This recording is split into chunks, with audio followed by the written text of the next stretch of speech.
says that he's learned his lesson. Air assist is definitely the way to go. Stacy is asking how many passes you're going to do on that project. 30 deep and break passes, and then I think clean passes in between.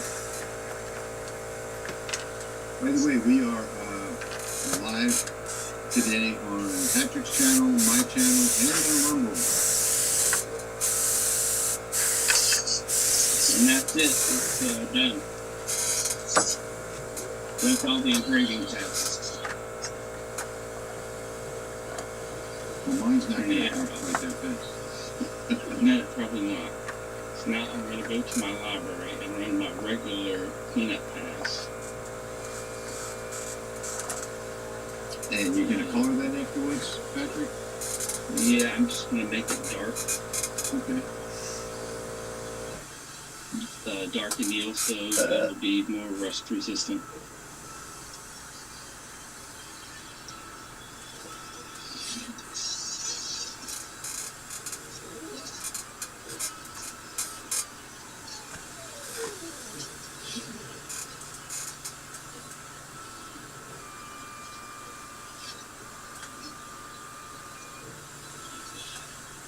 So this cleanup pass will make it nice and smooth and kind of get all any extra slag or anything that might be laying around. But with air assist, there really shouldn't be anything there.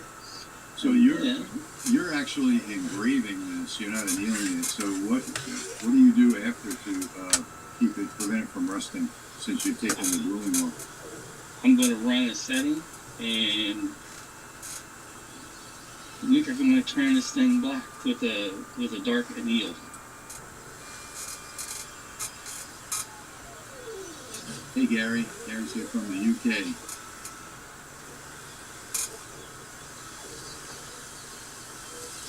S. Michael is saying he or she really likes that font and design, Patrick. Nice. Thank you. Alright, now we're going to darken it up. This is going to take a few passes. Stacy says that we are now to call you Patrick, Professor Patrick, PP. Professor Patrick.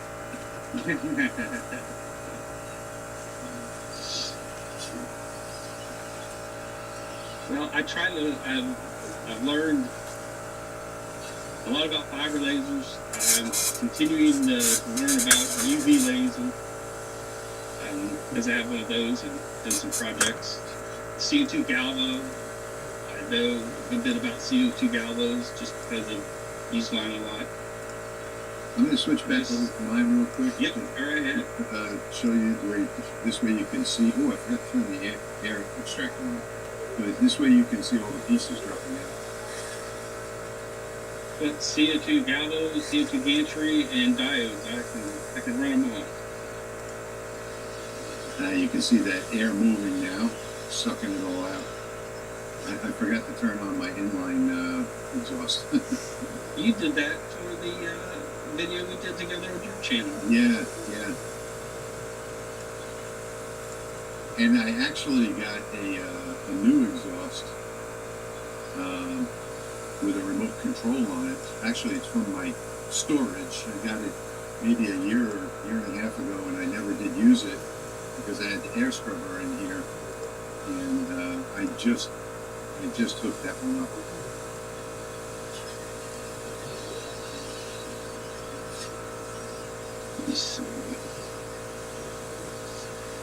Stacy's saying they saw a UV at the trade show, pretty damn cool. I've got one, I think, on the way, a 5-watt UV, just like Patrick's, from a different supplier. D laser. DE. DE. I don't know who they are, but they said they wanted me one to test. Right there's the little air assist kit that I have, that I make and sell. That's what I use. Okay, so I still have that one. I need to go dig that out. I'm using the metal one that you sent me. Yeah. That's my version too, so it mounts directly to the bed anywhere you want it to mount, and uses that different flexible nozzle. And this is on the shop compressor, right? How many PSI are you running on that? I never open my valve all the way. I normally keep it around 40 psi. Really? But I don't open the valve all the way. Oh, yeah, yeah, yeah. So it's probably running half that.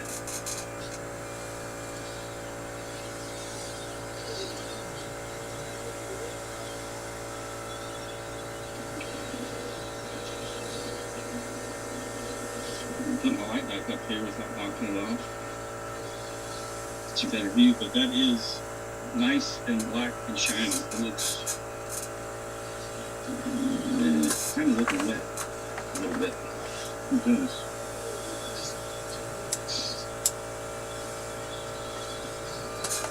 Yeah, I'd be. I'm afraid to do it. I need to get some broken firearms and do some testing of my own. Block steel is a little different, so I'm going to finish this up with one final anneal pass that runs much, much slower.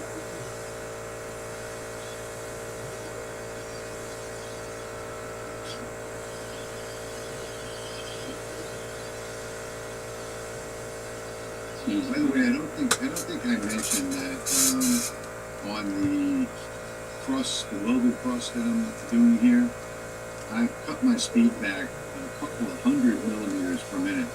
I can normally cut at 755 with this laser, but I think I brought this all the way down to 575 because I just wanted to make sure that there aren't going to be any hanging chads. I think I'm the first person to use that term in the laser world, hanging chads. Yeah, I remember that. Hey Jim, how you doing? We're just hanging around in the shop today.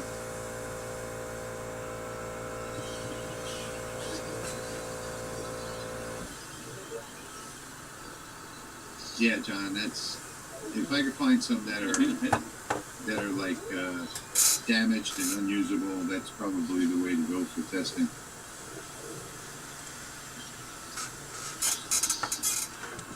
Well, I just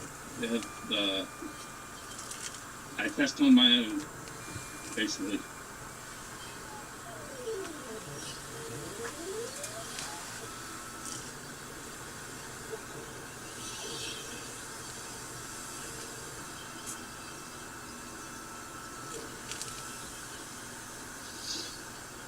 Alright, that thing's about done. I'll hit it with a magic eraser and some 3-in-1 oil, and it'll look real nice. And you don't ever have to worry about that. Do you do like a final anneal? Is that why you don't worry about it rusting? Yeah, I mean, I have, gosh, let me grab this other block of mine. It's been in the basement just sitting here for almost 2 years. And I still don't have any rust on it. And I know the basement has plenty of moisture because I can leave 3D printer filming out overnight. The next day it'll start to get brittle already. Yeah.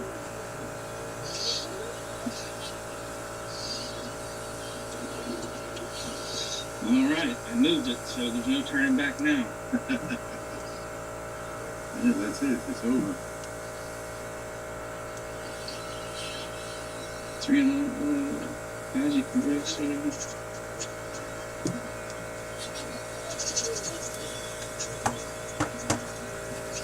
Magic eraser will leave stuff down in it, and then it doesn't look as nice. You gotta clean that crap out. By the way, if you use a magic eraser, they're all exactly the same, and the Dollar Tree has a big bag of them for $1.25 as opposed to Walmart where it's like $7.95.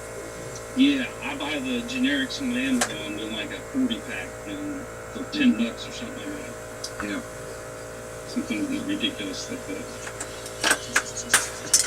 So Patrick, since you're an FFL and an engraver, Can I get another AR-15 lower engraved with the WVCL logo? Yes, you can. I actually have some lowers in stock. All right, it's clean.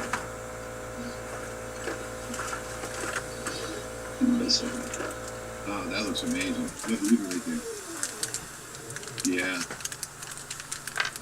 That looks nice and line mode. I like that. I see it. It looks like the middle is filled, but a different... Yeah, just where the letters are a little wider, you get a little different. That's nice. I think they'll be happy with that.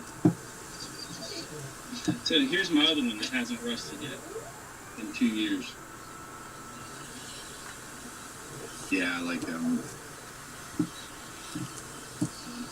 And it's done on both sides. Hey, don't go pointing weapons at people, Patrick. I don't. You pointed it right straight at me. I'm sorry. I'll pay more attention next time. Yeah, so my pieces are test pieces, for sure. Now we can put this So back we have a together. new term for the debris now. It's now called schmutz. Schmutz? Yeah. Stacy says, use your air assist to blow out the schmutz. There we go. Very nice. All right. I believe Stacy is a name, if I'm not mistaken. Right, Stacy? I hope. John's saying that it would be cool if you filled it with some collar. Collar? I'm going to show John this air assist real quick. And what it looks like with and without. Yeah, as Michael said, he'll be in touch after Christmas. Sounds good. I'll look out for it. Alright, I'm going to go back to just the original setting that I used on this tech. Bring it up. And there it is in a piece of steel. First I'm going to do no air. Here we go with 0 air. And now I'm going to add air to it. Yeah, you can see it. There's with, and there's without. Hey, Johnny. With, We're just hanging around in the shop. without. With, without. Yeah, that's a big difference. With. Alright, now it's going to clean that. But you get pretty simple. Yeah, see, there's that color I was talking about in the middle of the letters. Looks really nice. I guess it's just a different shade of the metal. Yeah. Nice and silvery. Well, we're happy you're here with us, Johnny. We were going to hang out just all by ourselves, but we figured, hey, if we're going to hang out, we may as well go live. Yep.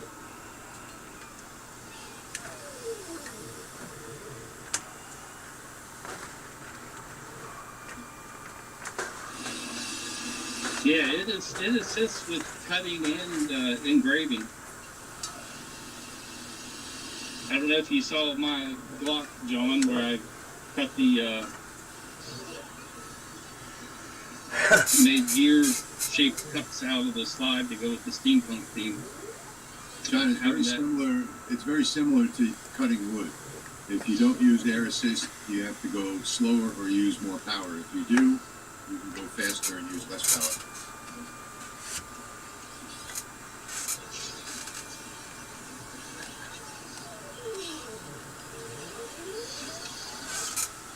And then the air assist, I also use it when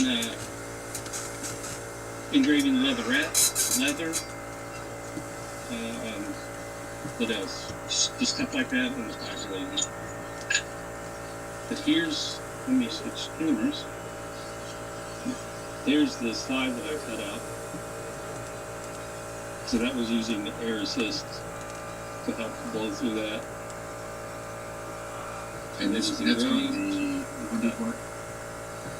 I did that with the 120. 120, yeah. 120 sounds ridiculous. It really is.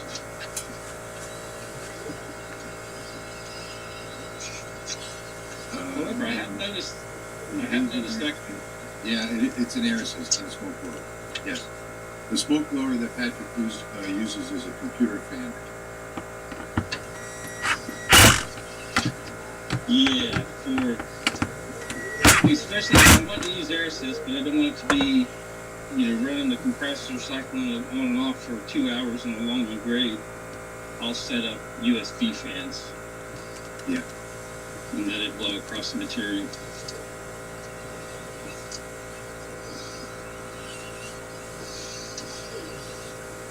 Now I need to engrave this tumbler I made. Well, I've still got a ways to go on mine. It looks like it's almost finished, but the smaller the letters get, the more time it takes. So it did half the cross in just a couple minutes, but see how long I've been going already. I've been going for 20 minutes now, so it gets slower and slower as you go because the cuts get smaller. But now they're going to get bigger again in a moment. Shouldn't take too much longer. But I've got a few more of these to do. So far I've done 7. I've done one brown acrylic, and I want to do one black acrylic, and I want to do one clear acrylic as well. And I might I think I might use LEDs on the clear acrylic, color changing LEDs. Merry Christmas, Jack. Thank you for stopping by. Good to see you. That will look really cool. Merry Christmas. So I need to do 4 glasses using the rotary, and my Mansfield rotary, I took it apart and used it to make like the X table, the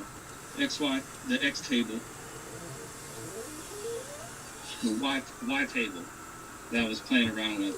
So I went to put it back together, and I can't find the belt for it.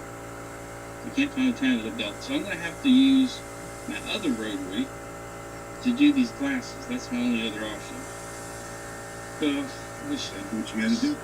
I'm going to go to this camera and show you what I did. If you see on the chuck, I cut some Velcro, the loop part.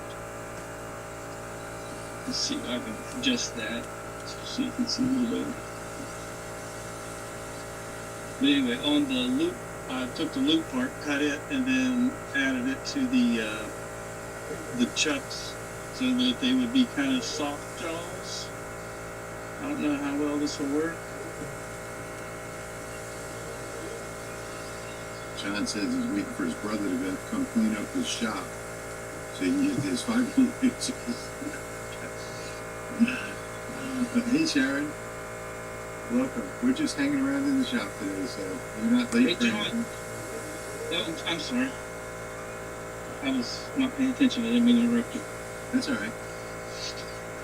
And Dan, the 30-watt cuts acrylic amazingly well. The clear I'm going to have to do on the CO2, but the acrylic on the dark acrylic, it cuts like butter. I was going to ask John how that new Aeon CO2 is working out for him.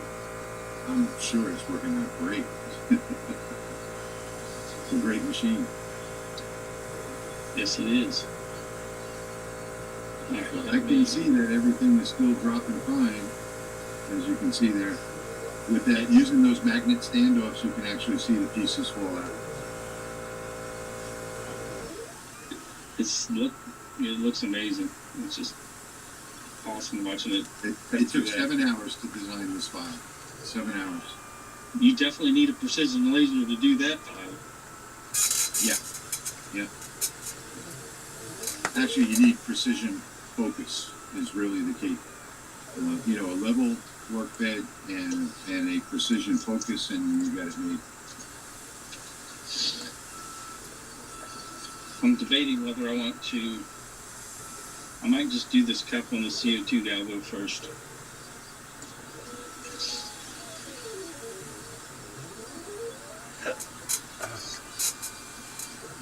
Let me zoom out and move the camera over there. My grandkids are home from school. I hear them outside playing with the blow-up punching bag. I know you guys can't hear it,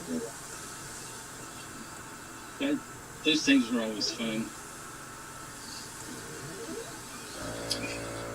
by the way, if you guys decide that you want to do this file, we're in the live stream now. If you go to my store, engravingandcutfiles.com, right now, in the next 2 days, use the coupon code OF, as in our father, coupon code OF, and you will get this file for free. Holy crap, that's awesome. Just because you're keeping us company here in the shop today. That's very generous. You guys better jump on that. I have a hidden message in the video, but a lot of people are not finding it, so if you decided to join us today, you're going to get it for free. I don't think I'm going to mention it again, so the 59 people we've got watching right now, they'll know about it. Engravingandcutfiles.com. Use coupon code OF, as in our father, and you can get this file for free right now. And run this up. Well, I can't do that other file because the graphics on this computer. I need to get it on the drive.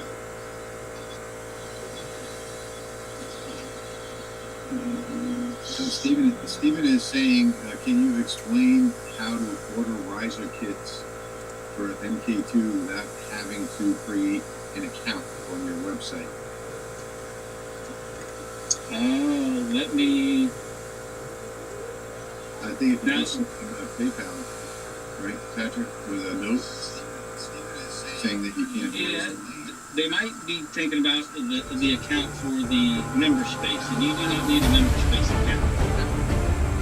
Oh. That flags for member space. That's a check to make sure it happens.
Have fun with it.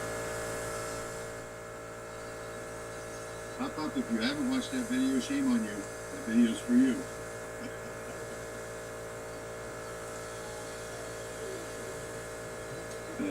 Sharon says, I used the technique on names for photo albums, but forgot to take a picture. But it turned out awesome. Cool. There it is. Okay, whoever asked me that question, I am ticking the box that says allow customers to place orders without an account.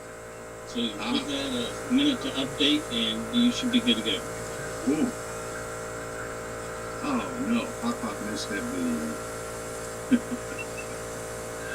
Well, I made that video just for you, Papa. In fact, your picture, your name, everything is even in the video. So you got to make sure you go watch it and at least take a look at it. Jamie says he, not she. I thought you were a he. Sure thing, you have a link. I'm not sure. Yeah, I think you saw the info. He must be on your channel. I wonder if I post the link in this one, it'll probably go to all of them. Yeah, I'll do that. And Dina is saying that she subscribed to both of us this morning. Well, thank you, Dina. And Thank you very much. I am finished with mine. Let me see what Lightburn says real quick. It says...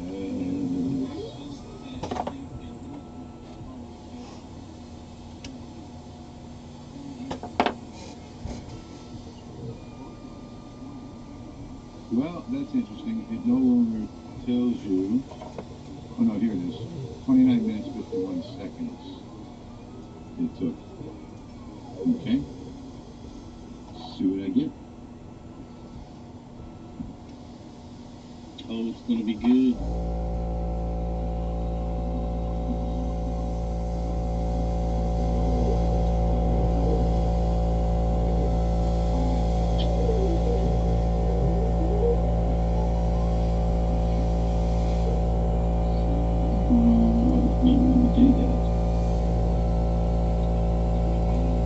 Audio test 1, 2, 3, 4, 5, 6, 7. Yeah, I'm going to show you guys what I'll be working on this evening. I will be doing a full clock sticker, but it's going to be an actual episode that I'll be uploading. I can get it edited tonight and it'll go up tomorrow. I gotta put a cut right here. This one gets stuck. Let me see if I can show you. This little piece right here is stuck in there, and I had that happen before. So, completely forgot which piece that was. If I can do it this way, push it out. And there's another one on the other side. So now you can see it. See those two pieces hanging down? One looks like a lightning bolt. And the other side, those two have to go. So does this one. I gotta make a couple little more edits. Oh, you want to see what the workbench looks like? Look at that mess.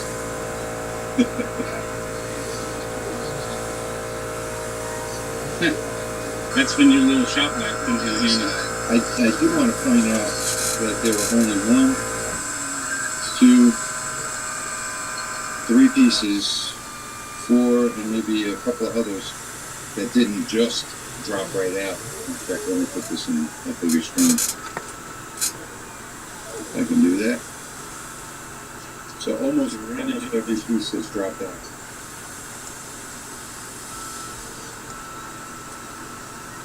And this is what happens when you get your settings right, and that's the reason why I included the test piece to get your settings right.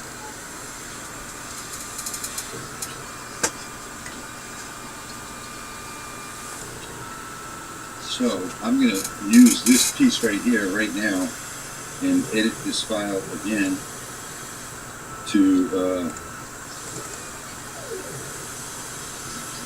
make sure that that won't happen on the next one. And it wasn't that it wasn't cut through, it's that these pieces need to be separated. That's all. I'm going to do that right now. All right, and I'm going to turn on the jet engine. So if you hear fans, it's the CO2 valve. I guess I can do this in Lightroom. But on my screen is the block stipple that I'll be doing this evening. So it mimics a hand stipple. It's basically just a bunch of random dots, separate and joined together. But the person that wanted the stipple job actually purchased this file off of Etsy. So I've got I was working on making something similar using the AI vector generator in Illustrator, and what I made was pretty darn close to this. So I probably could have saved you about $30. So I am doing my edits here, and I'm zooming way in so you can see this. This is the piece that I was talking about here that's hanging down, and I'm just going to put a cut right straight across here, like that. And I think I will even put one across here. Having these little tiny cuts don't really matter time-wise, but it's going to make a big difference to have these things drop straight out. And this was the other one. I don't know why this one was such a problem, but this one was stuck. So let's unstick it.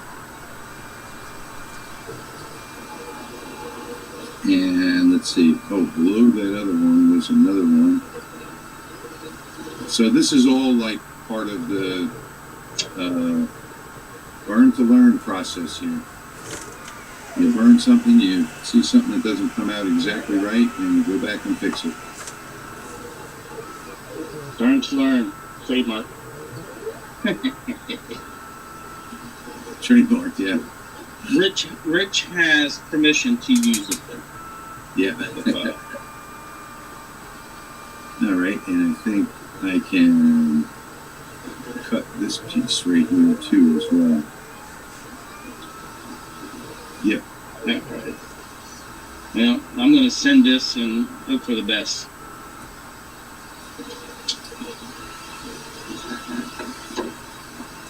So here I'm going to do this tumbler with the CO2 valve.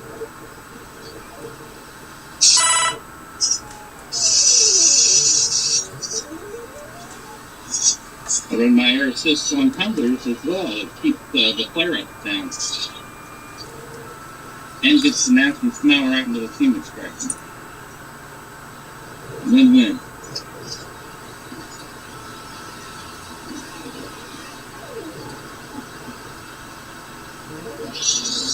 Okay, here we go. Interruption warning from the spectrum for the account belonging to Ernest. Yeah, it would be better if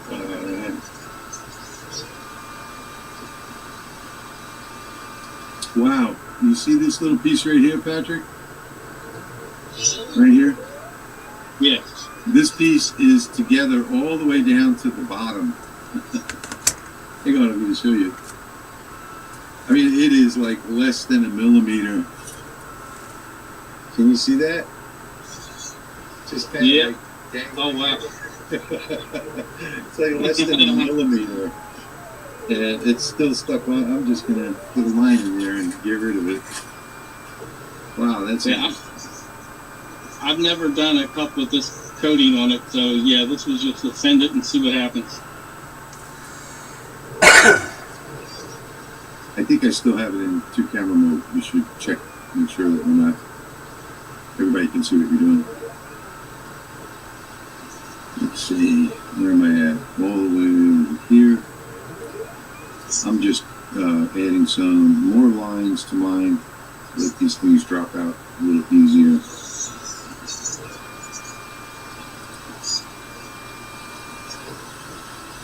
It looks fine. I'm just going to run it one more time just to be sure.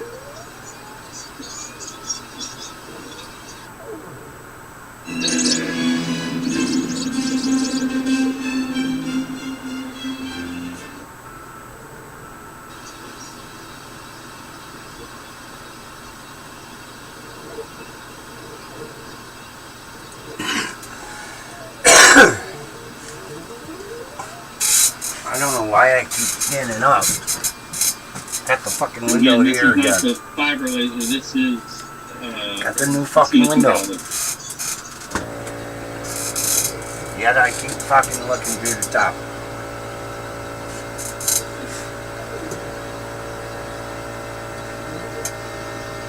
All right, here then.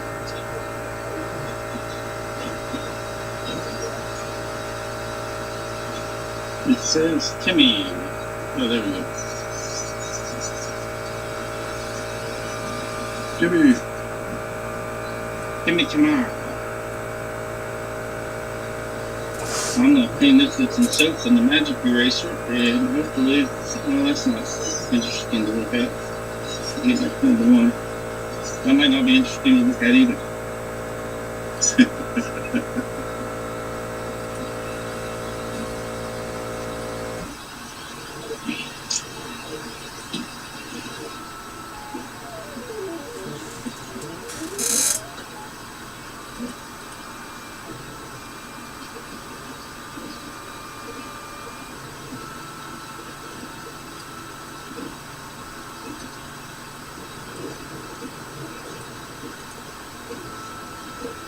Alright, that looks like about it for the editing.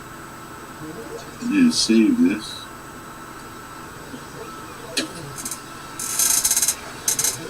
And again, folks, all I did was, let me come over here.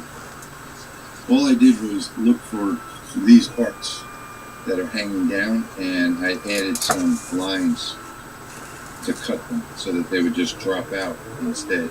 All of these parts are going to drop out on the next one, and then I won't have to worry about picking it up out of, I mean, I had no problem getting it out of this, but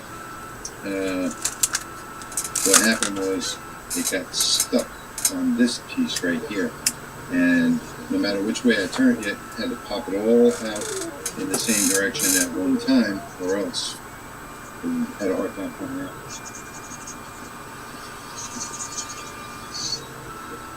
Alright, after a little bit of scrub with the magic eraser, it turned out good. Let me see. I'll make a full screen here. Yeah, go ahead. I'm going to pop out all the little ones that I got left. Now, all those rough edges, those are actually in the file. There's some like little holes and rough edges around the letters, so that was actually in the file that I was sent.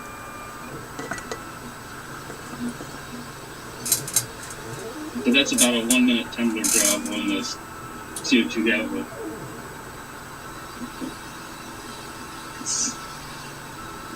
There's project number 2 done. I need project number 3, which makes me nervous. But anything rotary always makes someone a little nervous. I did find one piece that's not completely cut through, and that is really odd. I'm going to have to go back and check that file to see if there's a cut there, because there should be no reason for that. Go back and look. It's 1, 2, 3, 4 rows up. 1, 2, 3, 4 rows up. Wow. Thanks for the That's like. the bottom of the R. Okay, that's weird because it is completely attached. I guess there must have been a glue pocket right there. That's strange. Only one anomaly, it looks like, on the entire cut.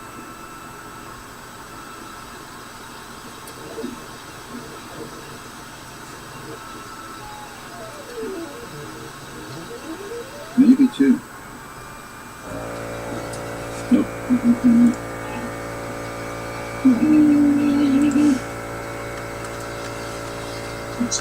And I am using, and I can see it too on the back. I can see where the anomalies are. I can see the little brown dots where there shouldn't be any. See the little flashback? Mm-hmm. There's four of them, and that's got to be a glue problem. This is a new type of wood. The first time I'm cutting it, and that's got to be an anomaly in the wood, because even the tiniest little pieces in here are all cut through except for those four places. And this was not in the bed, so getting the flashback is almost impossible. I am going to run a test on the rotary just to make sure I have all my steps set correctly and everything's going in the right direction. Let's see where the E is attached. I've lost my caliper, sorry. Getting in the way of the camera.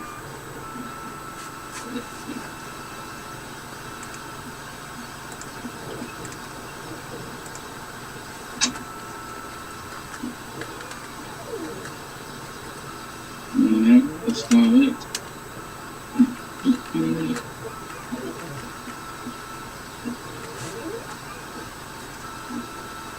Oh, it's probably still in my rotary setup. Laser tools, rotary setup. Yep, there it is.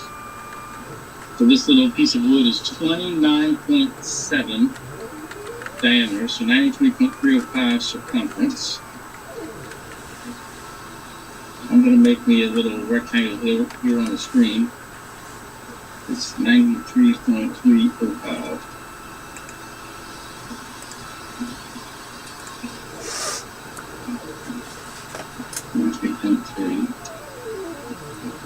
Alright. Center that.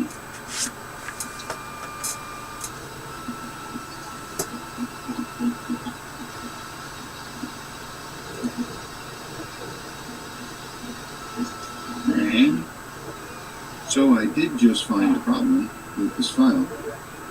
Cutting this one out, I can't cut out 7 before. Let me show you this real quick. I've now edited it and it's fixed, but the E in Amen at the bottom is not attached. Can you see that? yep, I've gone ahead and fixed that. that's a little bit. So if you get this file from my store, go back there tonight and download the version 3, I think it'll be. And you can delete the one that you've got. Whenever edits I make to my files, I replace the file that's in my store, and you can just download it again. But I think I'm pretty close to finished with this one.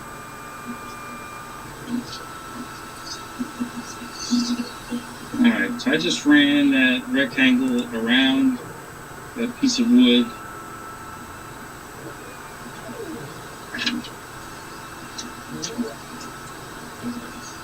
Just want to make sure it went all the way around and overlapped properly, and it did.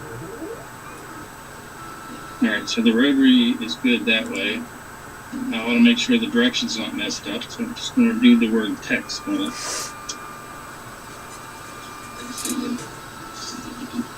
Or test, either way. I'm not watching, I'm just trying to clean up all these little bits and pieces in here. I haven't been watching the comments.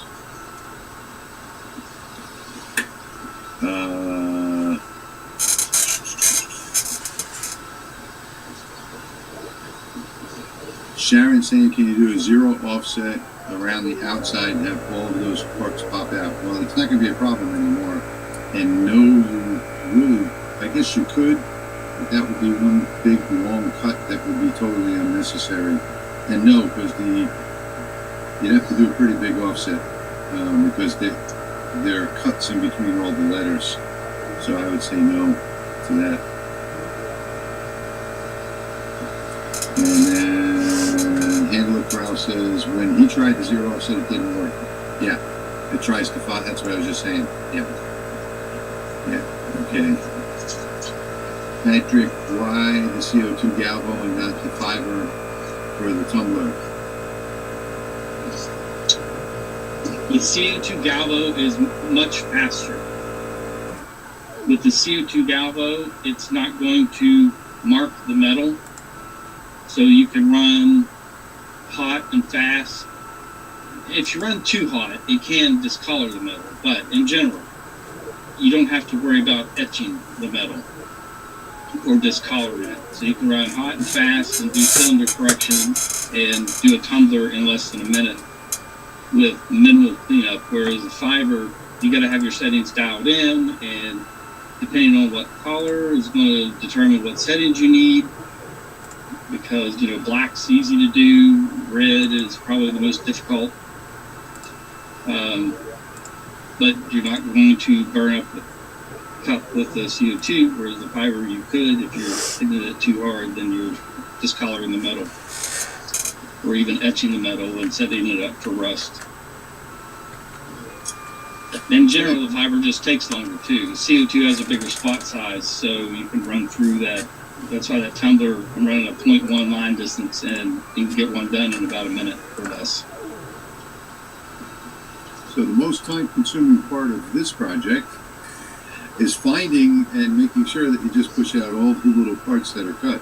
Let me show you the final results. Now this is a new piece of wood that I've never tried before, but I also did it in a slightly larger size, just slightly larger. So I used the max size of the workbed, and this is the final project that I did here live. I've got a few more of these to make. I just have to clean up these 4 little burn spots, which is in the glue, and I already fixed the E and AM, amen. So it's not an issue right now, but it shouldn't have been. It should have been attached. So that's fixed now in the file. I'm going to run a couple more of these, and then I'm going to do the bases after that. My rotary is set up and ready to go. It's dialed in, but I'm just not comfortable using this chuck rotary on these glasses. I'm afraid they're going to break. If I could find the belt for my Mansfield rotary, I would use it. Okay, I'm going to get another one ready because I still have. And if anybody doesn't know, this is the Mansfield rotary. I have 3 more to go. And I'm missing the belt that runs between this pulley and these pulleys, and I can't find the little thing. No idea where it's at. But this would be great to use on the glasses. I could flip this little hold down around, and they would do great. But So I am seeing, I think, what's going on with this wood. This wood is not as clear as my other wood. See that? I should see. That dark brown spot right there? mm-hmm. There's a bunch of them Dollar General. all over the wood, little dots and spots. Dollar Tree. And I'm not quite sure what those are. Where did that wood come from? I don't know. See that? That's not a scratch. Those are spots. Maybe it's glue or something. I don't know, but that's the 2 pieces that I had to actually prompt out in that spot. And this is 1, 2, 3 plies. There, I can see it in the ply. I need to make that. See it? Ply? Yep. Yep. That's Yep. Sure do. and there's Interesting. it's darker brown. It's dark brown here, dark brown here. It's actually in the ply. This side looks okay for the most part. Interesting. So, who in the comments has stippled a G lock before? And if you have, what is your normal prep process? Do you file the factory stippling off, or sand it, or what have you done? So what I'm going to do is get my little battery operated battery handheld random orbital sander and sand off the factory stiffener. I do pretty well using the handheld on that. It's fairly easy to control, so that's what I use. 1 1/4.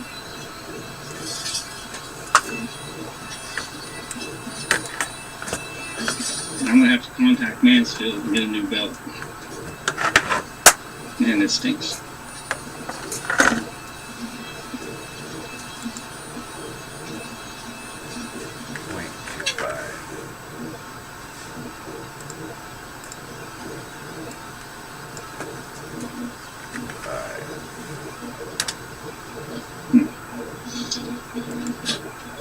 Package was delivered.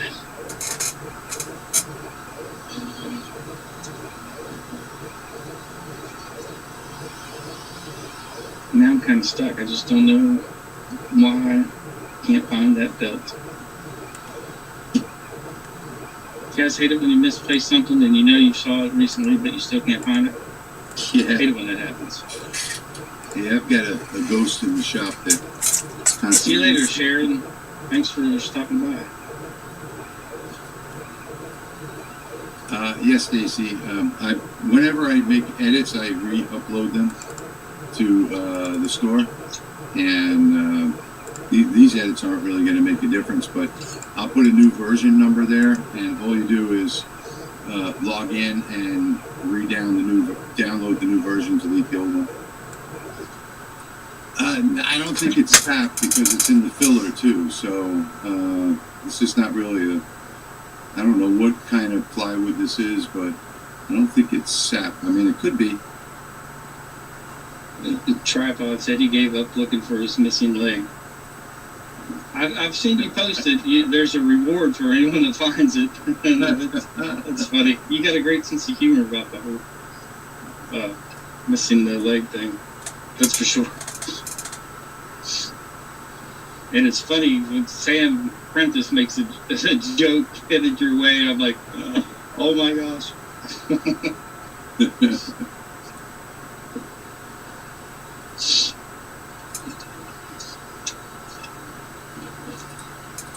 Is there anything anybody wants to see demonstrated, since I'm not going to be running the glass on the rotary at the moment? Drop a link to your Broke channel. out the calipers. Let me look at the batteries real quick. Yeah. Hey, You do you see an addition? Huh? I changed the layout. See something different? Let me just go back to this one. I have to get used to it, because I still stand up and look through the top. I put it up on the screen. Oh, okay. Fucking pissing me off. Yeah, Sam is fun. He's got a great sense of humor, that's for sure. Definitely.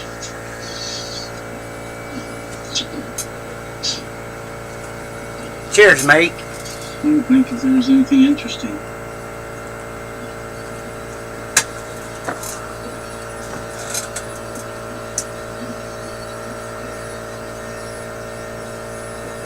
I made quite a few additions. I got a grid board now. I got the new window. I moved the camera. And what else did I do? I've restarted my next job now. I think that's it. And I again forgot to turn on my air. Yeah. I was just thinking I can show folks. I'll show you guys something. I know exactly what I'll show you.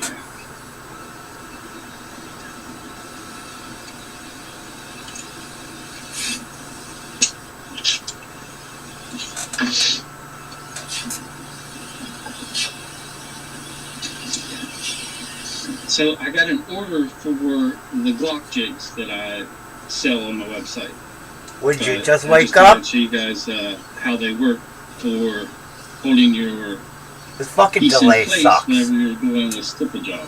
I think the one guy said you were wanting to learn about engraving firearms. Who else is here? I'll show you this. Now, you don't have to use my jigs. You can use any jigs that that you come across, but this is a handy way to make sure Says that you there's- don't bump them and 3 end up viewers. with your work messed up. Um, As soon as I found my camera remote. where are you? Are you home? Let's see. When is it? 23rd, 9 p.m. Eastern time, Phil.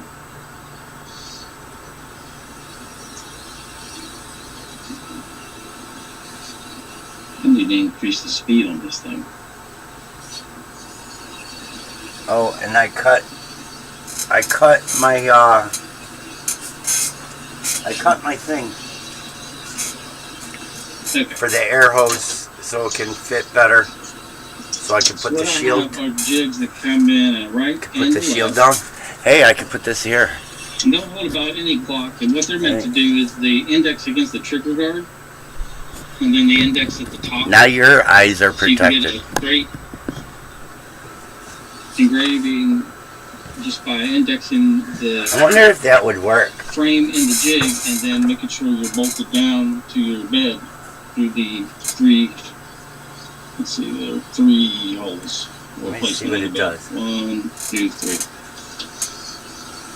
But anyway, place your frame in here, and you can see that Oh yeah, I'll push it all the way back. Hey, what do you It think indexes me to the putting trigger that- guard, and then that filter at the on. top, figure out which way to bring this. You can see the engraving better. And then right here at the top, it indexes against this little block, so you know that it's straight. I have to. And then you index it to the trigger block, the trigger guard. And then I give everybody a little thumb screw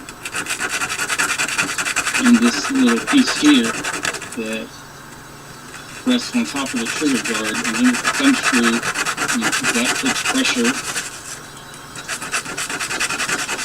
So once you have it lined up exactly where you want it to go, you tighten it down, then even if you're working with a smaller frame, Hello, the Hatch. trigger block is what's holding the frame level You're the guy behind. to the bed. It's not Ha! the Yeah. grip, so it doesn't matter. If Unfortunately. it's you can see that. There we go. But then that just locks it in place and it doesn't move around. And then once you index it in there, screw it down to the bed, it's not going anywhere until your job's done. I'm the man behind the mirror. Pay no attention to that man behind the curtain. What movie is that from? I can. But I'll be using these tonight. I'm doing. Been busy this morning. So I've got to get this. Just gotta get this done. Now how Video can I made of- attach this?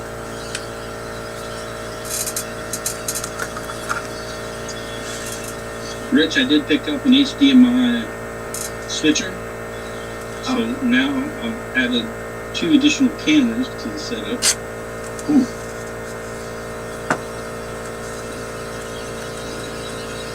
How No, can I two attach cameras. this? Just remember what number each camera is a challenge. I have mine labeled. 8.4 by 11.8.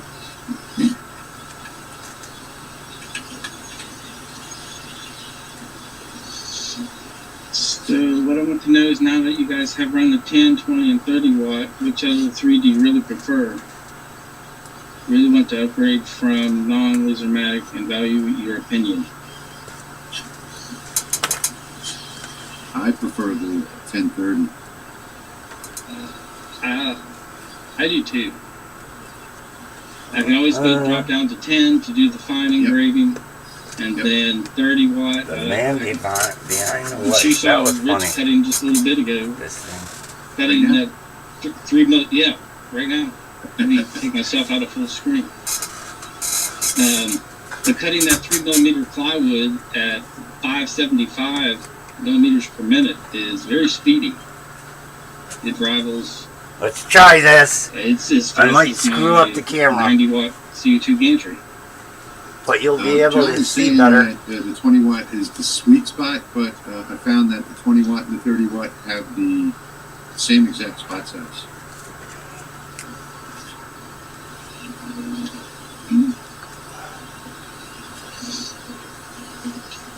No, I'm just elevating, Ed, I'm just elevating it with the bare magnets Come themselves on. because I don't want it to be too high.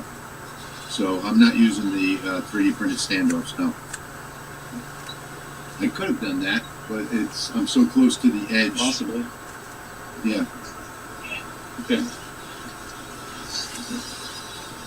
Yeah, John, I have both the 20 and the 30, and there is no noticeable difference in the spot size. Thank you, Johnny. I appreciate that.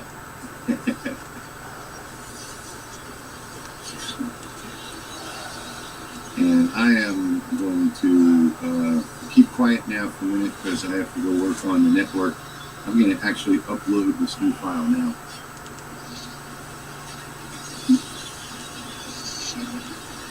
Nice. I was thinking about engraving this knife. Cool! You guys want to see a knife engraving? I do. I mean, we're just Well, no, hanging around doing nothing. Why not? Yeah, like, I don't know exactly what I want to do. Any suggestions? Controls. I have to keep Pattern quiet. wise or theme wise? Anybody in the comments?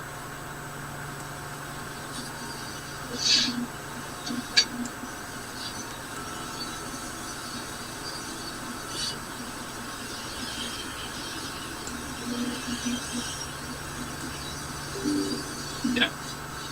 I will find a belt as soon as I get a new one.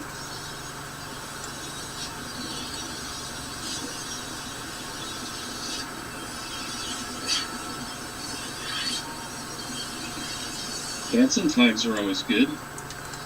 Start from the beginning. Man, it's getting hot in here now. Had the heat on for the last 2 days. Oh, What's the temperature down there? Right now, my computer Outside. says 74. 74. It's like a day at the beach.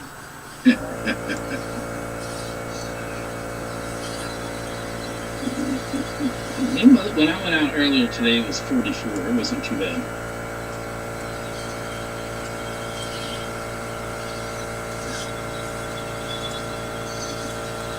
Fly fishing. Fly fishing? Nah. I don't think I want to do fly fishing. It's a good topic, but I don't fly fish.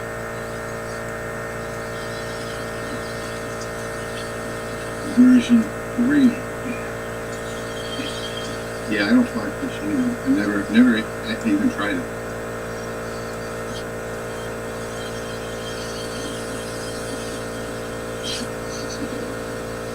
Let's see, this night is, how long?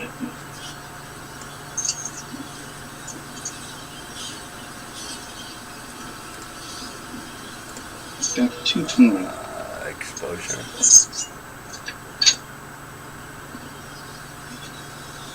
It's pretty close.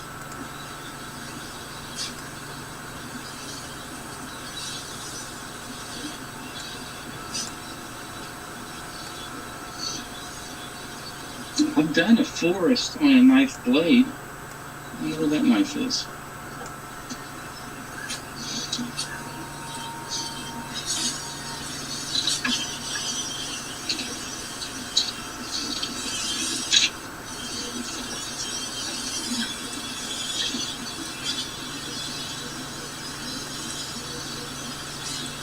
We can use some oil.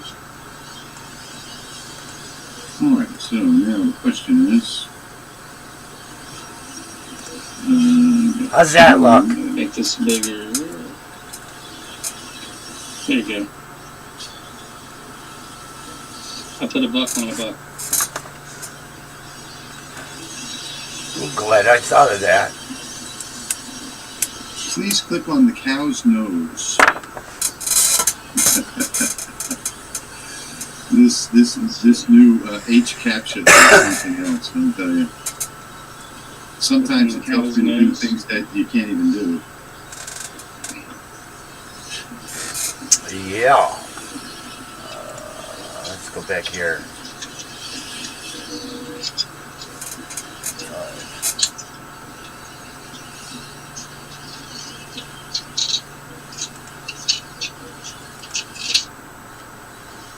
Actually, Yeah.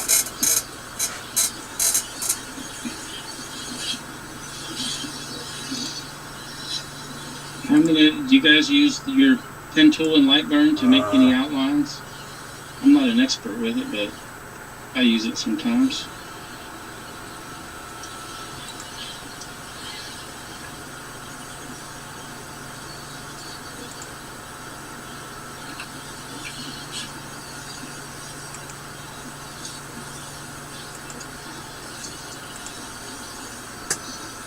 Let me see. I'll show you. Let's go to number 4. Huh. I'm going to make an outline of the blade first. So I'm going to select key 2 and then go to the pen tool. And then start drawing my outline. If you can see that.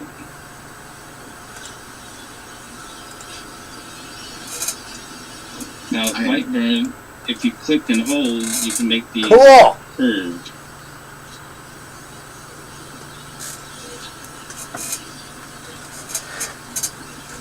I am fixing We're that kicking file, ass now. uploading a new file to the store. So I'm not really... Jamie!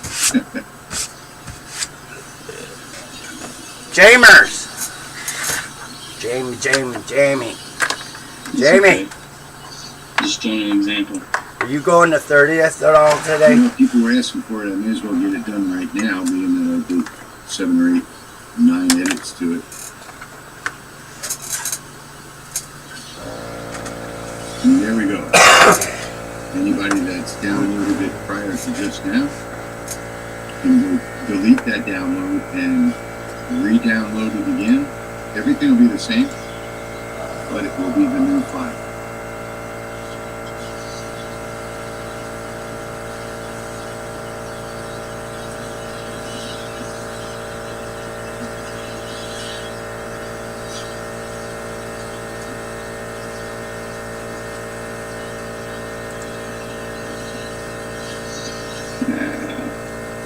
Here's where the pen tool has an issue. Because as soon as I select to move, then I lose my place where I was at. Sucks. But I can get the crosshairs over the end of this piece. Then it should join back up. Hang on, I'm looking at Pinterest. I'm not looking at chat.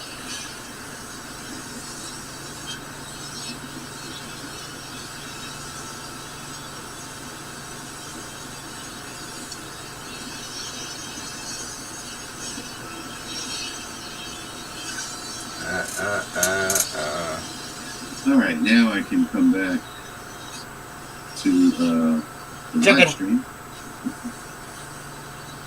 My file's still cutting up there. Alright, that's finished. Oops. So what were you doing with the pen tool? Made an outline of the knife blade. I got you. You know, if you go slow enough, it does a perfect outline. It attaches to the photo. Yeah. I got that one mark out of place there. Oh, you're just doing the toolpath? That doesn't matter, does it? Unless you're gonna... Yeah, unless I was going to cut something out with it. Well, zoom back in and select it and go to Node Edit.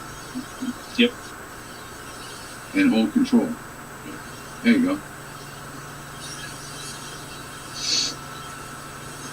Another thing you can do is just put 2 points, one at the tip of the blade and one at the corner of the blade, and then just smooth that and pull the pull the little smooth things out until you get the perfect shape of the blade.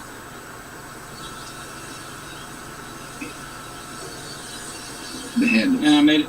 Handles. Yeah, and I made a mistake whenever I was doing this anyway. Because I went on the outside of the blade when I wanted to go on the inside of what was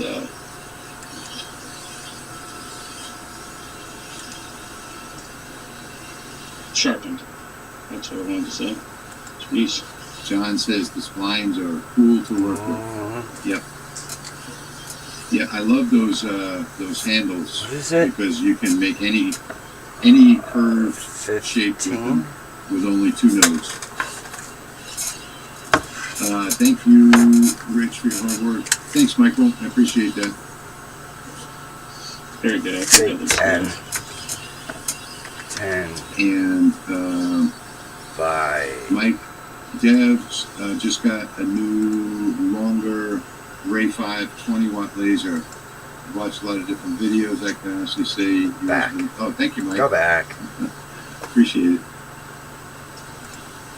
Hey, what if he was talking to me?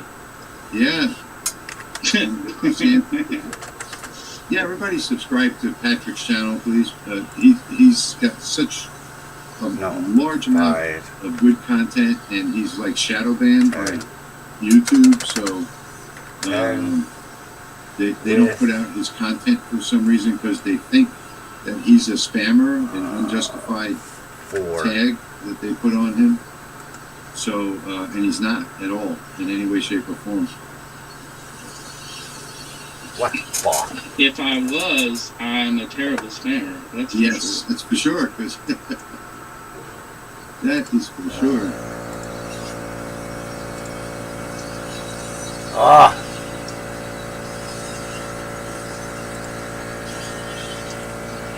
I just closed fucking YouTube. Okay, we just lost the viewer. Who Who's left? that over there?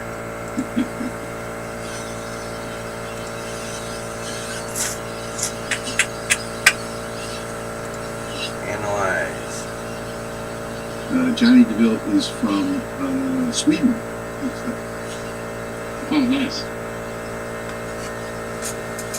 I was just watching a video, well, maybe a month or 2 ago, about Sweden and their defense system that they have there.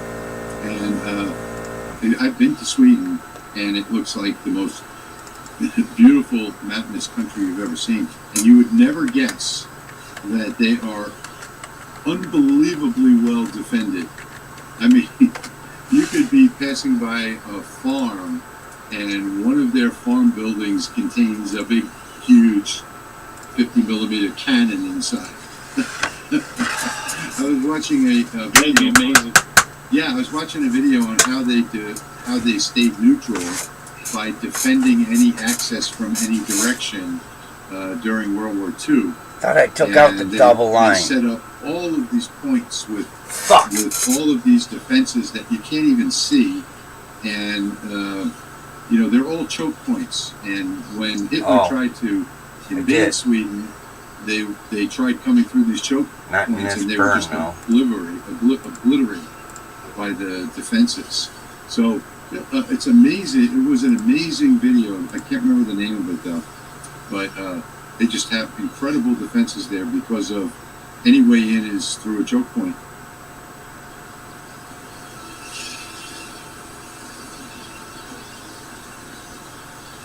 There's something to say. Oh, you know what? That is probably a good point Stacy's making.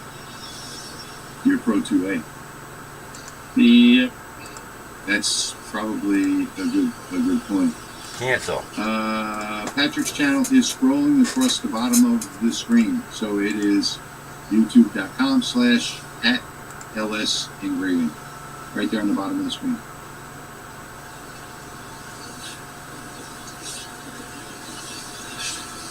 Oh, you know what?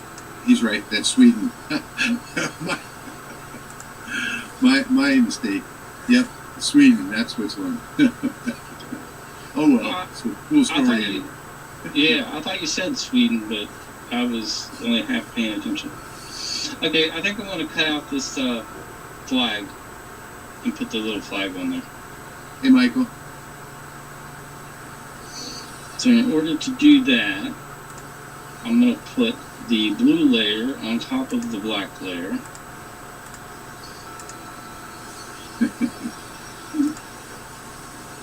Let's see, and then it's always A minus B, so flag, then template, tools, cut shapes, and then get this out of the way, and then I have my flag. There we go. Yeah, there are lots of YouTube channels. I hate that won't Pinterest. even mention the word. They won't even say, 2A, because the algorithm winds up banning them. Hopefully, that's not going to happen to me. Just saying. All right, and what I did is I forgot to do a Control D on my outline. So I want 2 copies of it. God So damn it, I short closed skin, fucking YouTube A again. minus B. I'm gonna fucking pin this. Tools, cut shapes.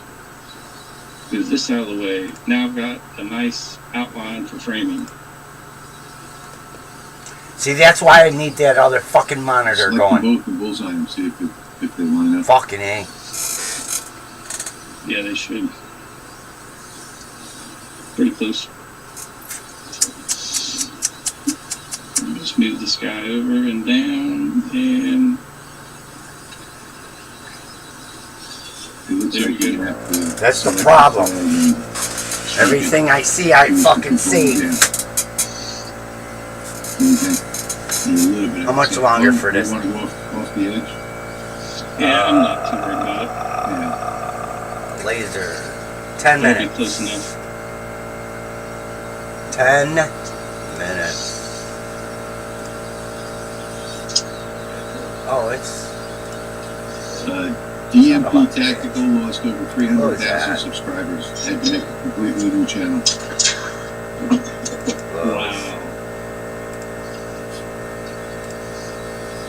Unbelievable. Hello? Why don't you close? Yeah, I'm so pro 2A. I've been serving on the board for the West Virginia Citizens Defense League for the last What 6 is years. going on? We're probably one of the most effective civil rights advocacy Close all tabs. groups in the country. But we wrote like our West Virginia's constitutional carry law. We've wrote a bunch of other There we 2A go. bills and keep getting stuff Pin passed. this. I'm also a registered lobbyist in West Yeah. Virginia, and I lobby for WVCDL. So that's a little bit of my background. A lot of people don't know that. I'm getting down to my final Live few chat. cuts now. It's going to go back and do those lines that are not closed.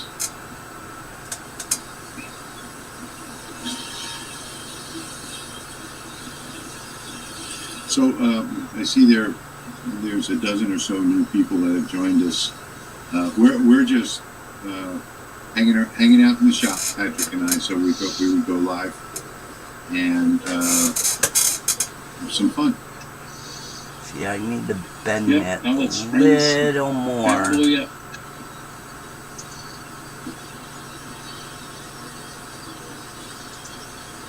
When it Tea goes that Leverage, way. all the way from Scotland. Wow. I appreciate the help. Can't wait for my 10:30. You're going to love it. And that way. John is also pro 2A. Hi. DMP Tactical sub, Patrick. Oh, thank you, sir. Or ma'am, whoever. I don't want to offend anybody.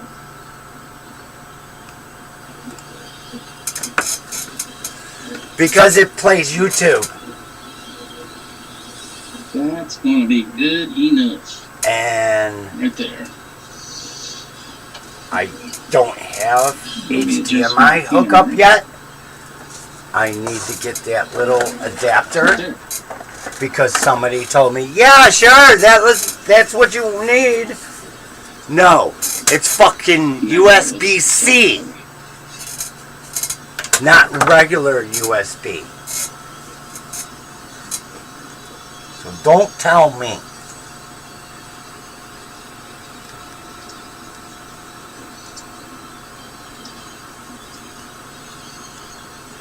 And we are up to a few more people that have just joined us.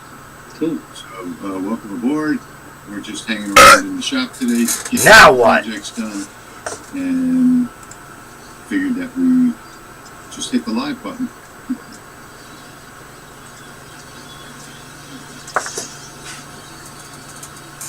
All right, I'm gonna take this coating off.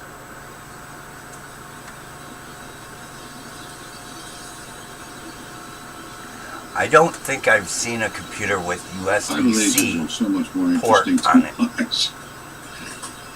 I'll tell you one thing, I plugged it into my phone and I hooked up the monitor and the mouse and the keyboard to my phone. I'm gonna hit that with a little more power to. I turned it into a totally computer. annihilate that coating. It's called DeX. Google It it. looks like those little pieces that were hanging off are in the perfect Thing spot. is, how do you fucking charge it? Yep. Why is this? That damn would thing drain your flickering? phone It's like killing no me. tomorrow.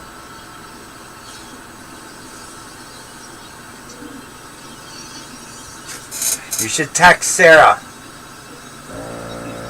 Tell her come on YouTube.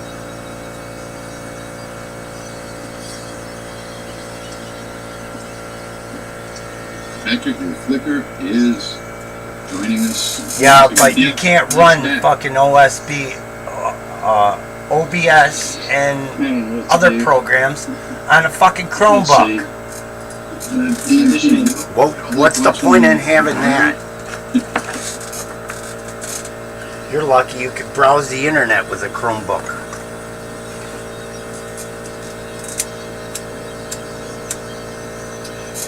For those of you that were talking about the file that I edited live earlier, that is live on the website now, so you can just delete the file that you already Fucking have. A, man. Log in there You're a and fucking pain in my download it. ass. It'll look like the same file, but it is the edited version. It's looking nice and shiny silver. You can't really tell on the camera. I Here, can see it. It's looking good now. here, here. On the website now, Oh my so God. just delete. Hey, look at that. I'm done with my second one. You can Here. tell that the Yes. fiber puts off a lot of reflected infrared because when it runs, my remote control for my camera doesn't work.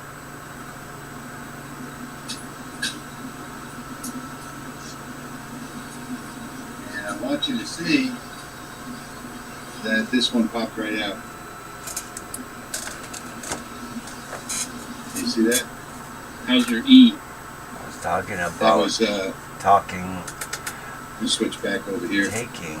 This came right off this out time. It of didn't the get stuck Chromebook, anywhere. And yes, absolutely. And my E is solid. Oh my God. Nice. So this is the new file. Now I've got to do some basis. So I don't, Copper is tough, because I made adjustments Jeremy, that I because should have made it's so first reflective.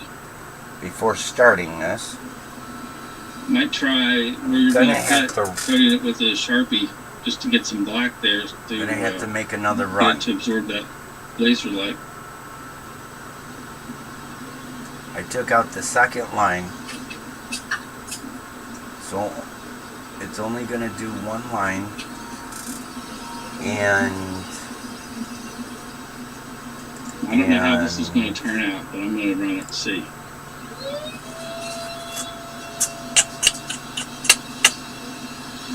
play 60.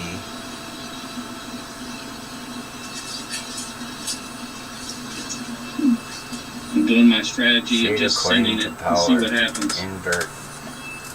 Just hoping I can get a blue. Black lines are cut. Red lines are moved between.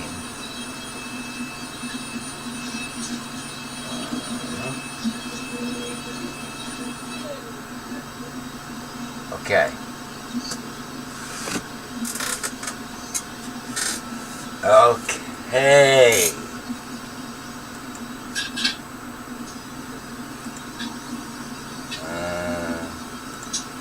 I wonder if I can. Can I So I'm share? using this 120 watt MOPA, and I do not have color settings for it yet. Probably fuck this up. Oh, it won't let me. I need another camera. So God I'm damn trying it. to adjust. Gotta find where my other camera's went. Another laser. So Pissing me off. let's do this. Holy Let's see what shit, happens. is this delayed?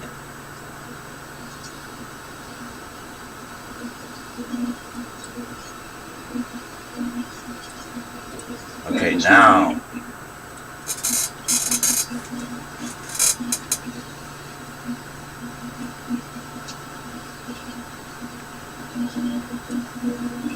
Hopefully it's caught up.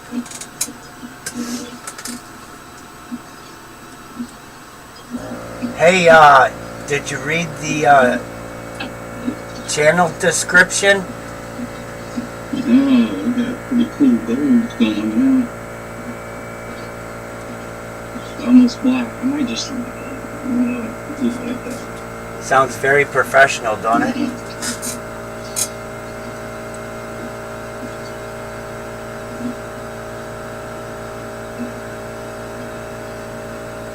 I should be cutting this on the honey bed.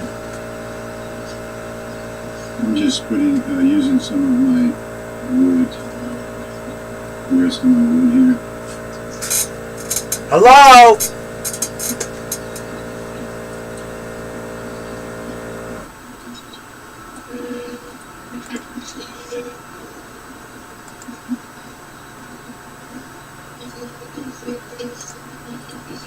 Alright, this is gonna look cool. It's a really like shiny gold.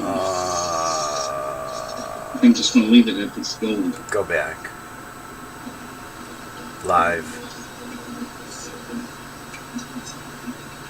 No, I just want your channel. Yeah, that second pass is bringing it out. Here. Look at the Now look you at can see that the gold on the description. screen.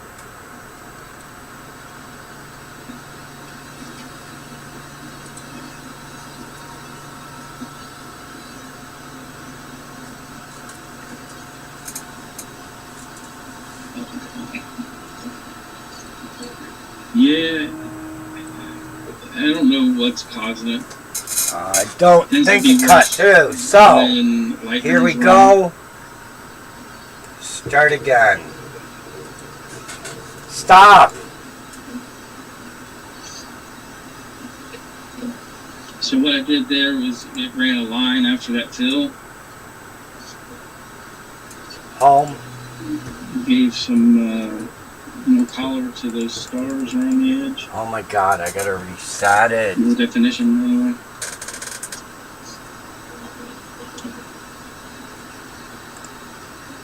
Just gonna call this done.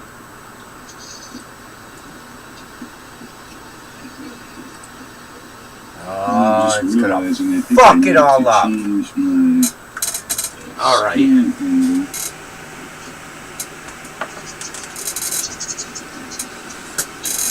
And overscanning is going to wind up being Cut a little bit.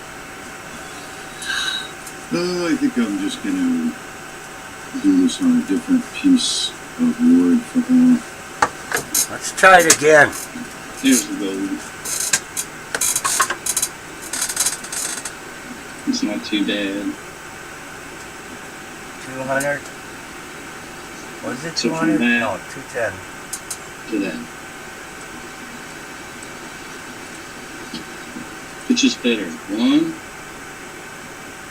or 2? 210. Patrick, I'm not in the 3 or 4? Oh.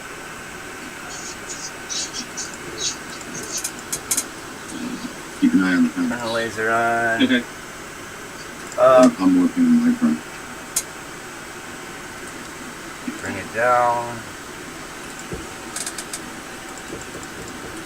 No, over. Can you guys tell me if the Adam Stack A5 Pro is a good laser or not? I should go get my Personally, glasses. Wouldn't buy one. Up, I wouldn't buy any open gantry system anymore since over, there are other manufacturers that are doing all-in-one frame. units. So that's my opinion. Oh, okay.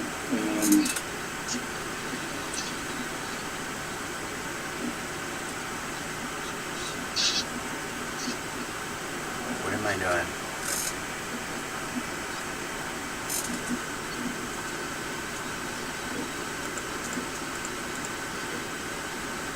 Start up here.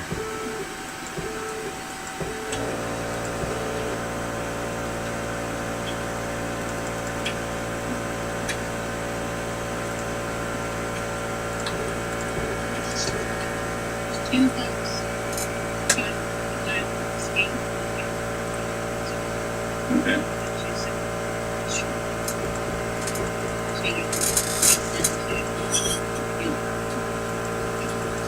Okay.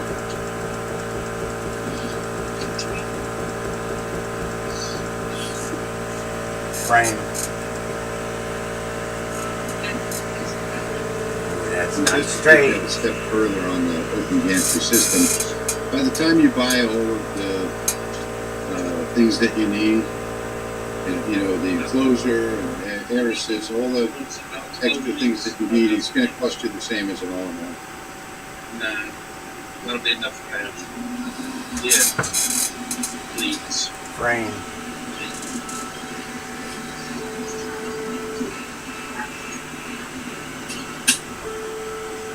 Okay. All right.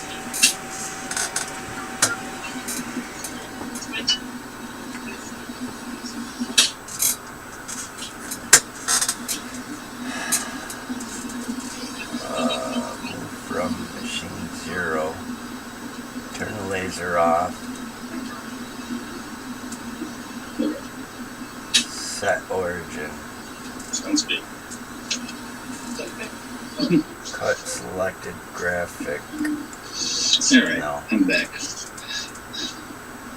Let's see. Next comment.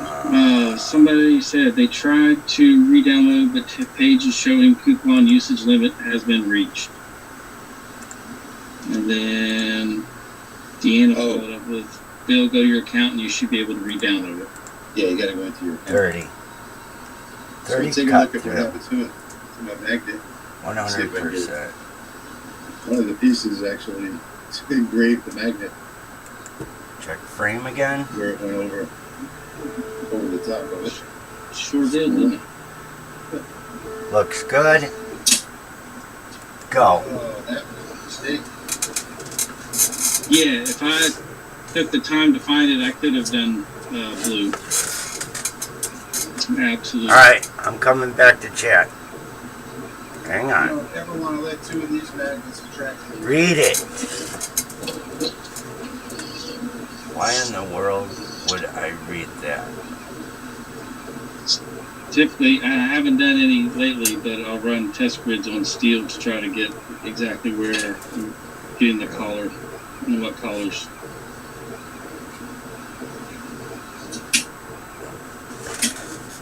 Yeah, right.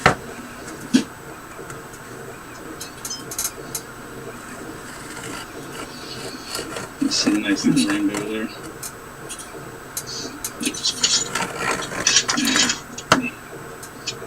Overscanning.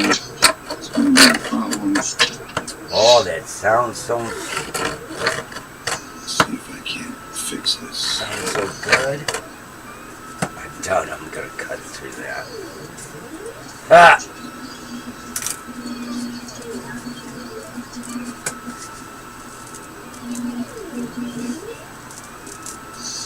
Saying that Adam Stack was the cheapest they had found. They don't have much to spend. Do you have any other recommendations? I would go with, if it were me, I would go with the I think we'll get it this time. because it's got a better beam. maybe? I'll get a link to that. It's a learning curve, right?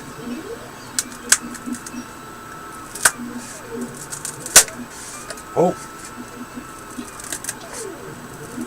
Okay, I have Oh! wrong one. I have redone my oh! template here. I'm just going to run off a few pieces at once.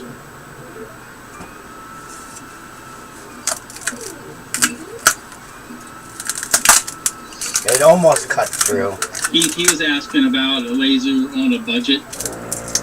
So if he doesn't have the Almost. $1,200 for the Rolly, that other laser makes the 10-watt DIY kit for $299. Yeah, also on my forum, LAHobbyGuy.com, there is a 20-watt Elegoo, I think it is, something like that, linked on the forum to eBay for $299, I believe it is. 100%. Let's see. All right, I think 30 I might be times. in the right spot here.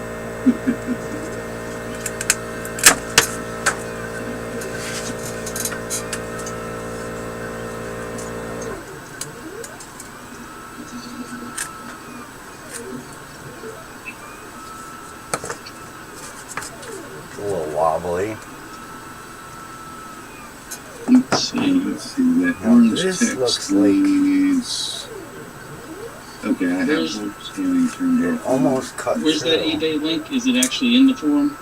Yeah, you have to be logged Xander. in. Is it under the hobby diode? I don't know where it's at. Just hang on one second. I'll look for it. Alright.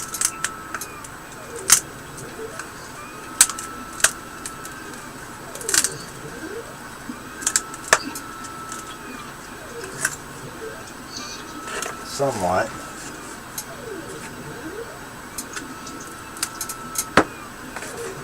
Let's see. I just posted a link to your forum in the chat. It is Enjoywood is the name of it. Hang on one second. I'll get the link. And it looks like the price has changed to $325 plus a big shipping fee of $1.99. Hang on one second. I have to find the link to begin with. Oh, let's see.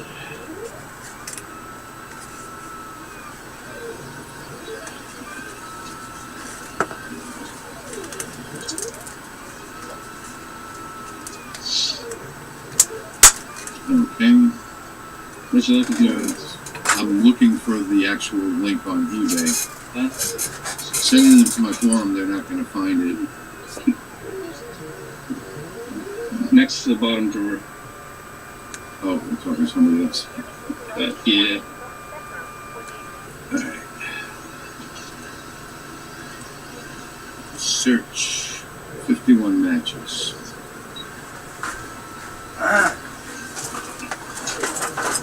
I thought this was using the microphone. By the way, the Enjoywood, I think, is the same company as Adam said.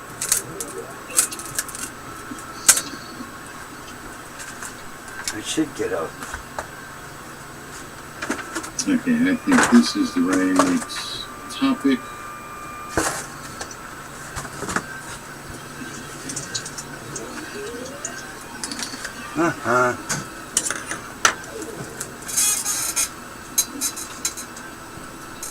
I'm just going to click on the eBay link and see it is now Sarah! $388. Sarah! I'm guessing as it started at $299. I'm not going to put that link. I'm going to put the link to this topic. What the fuck, And it is yo? the first post because it's a much shorter link than the YouTube. I'm making a link. fucking mess. But there, in the very first post, you will see the link to eBay. There you go. Why am I posting as you and you're posting as me? where it says all down at the bottom, it posts to both. Oh, I see. Okay. Yeah, that way it goes to both channels' chats. Yeah. Well, there is. Oh. Okay, so it posted both of them. I see. That is the link to the $350 20 watt, which actually is a great deal. God. Lots of people on my forum have ordered them, and they come in. They're not seconds or defects or anything like that. They're perfectly fine. Oh, thank you, Home Zero CNC, for subscribing today. What are you doing? The Lasermatic could probably take the coating off of that knife, but you're not going to get this. You might be able to get a similar result by adjusting the frequency on the Lasermatic to get different color on steel, although it'll take a good bit longer. But you could definitely adjust the frequency of the Lasermatic and then try to get that color on steel. The frequency, I notice, as you go down in frequency, it changes color.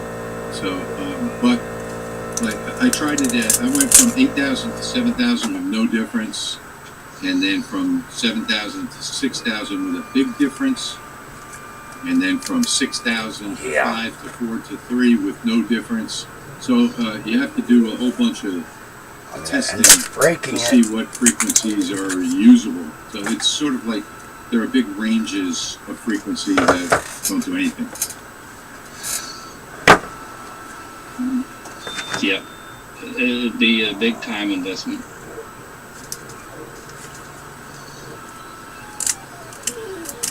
Whoa. So Johnny lives in Sweden. That's right.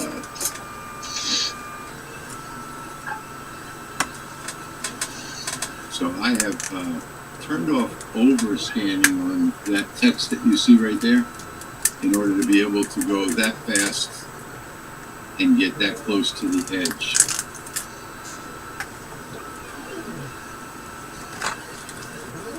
And hopefully the entire text will come out readable. It's my first time trying it without overscanning. Usually with a diode, if you don't overscan, the text isn't going to come out right. When it comes to color on the fiber laser, HTL Holsters, who's been in chat, has done a ton Trying to salvage this.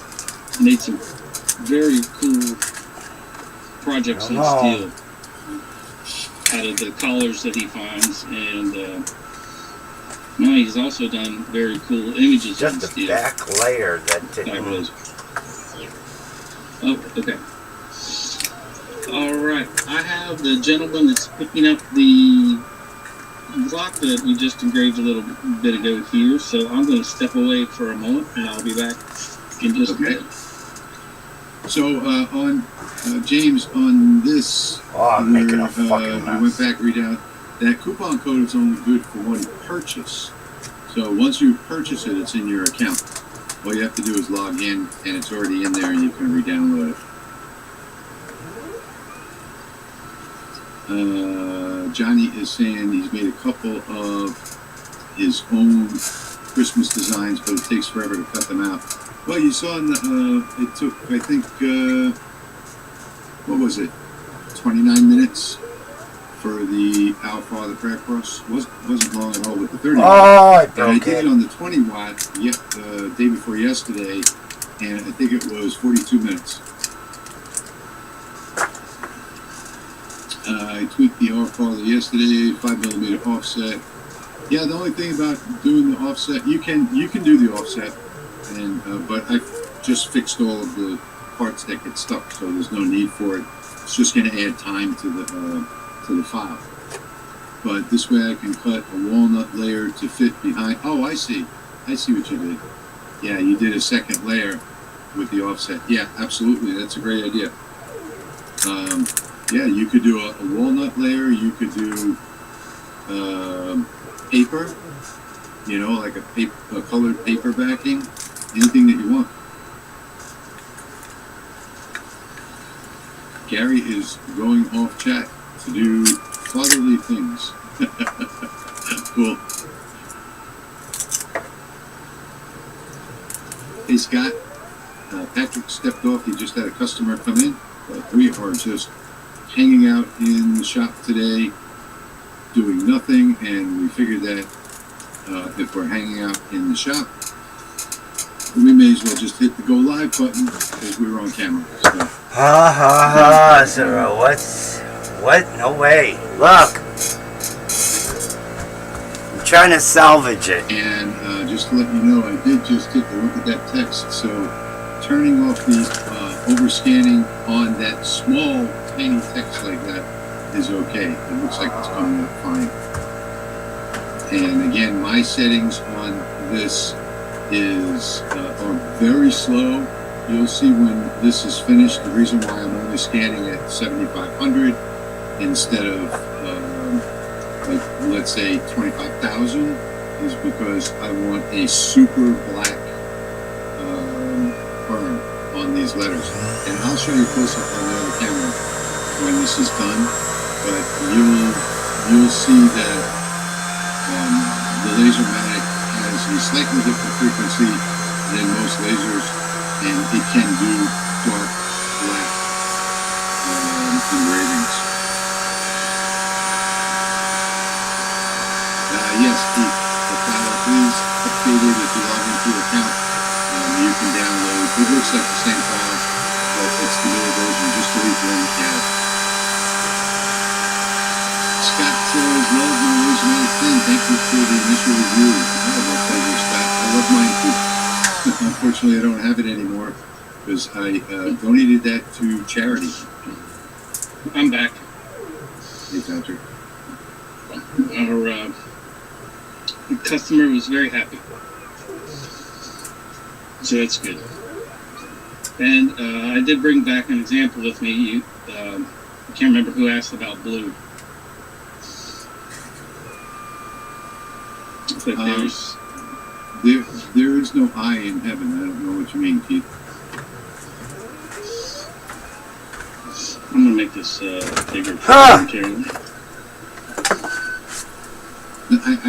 I want to see an explanation of that. What? No It way. says that the I No. that's in heaven No way about doesn't what? have a line.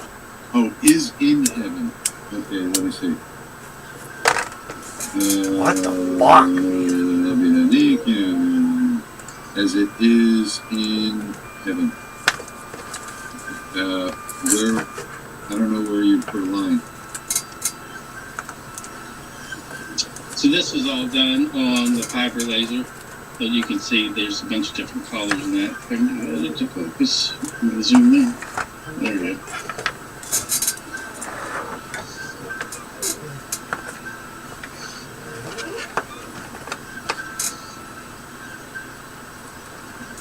The word in are two separate letters with a cutout between them, so they don't need a line. But run the file and you'll see.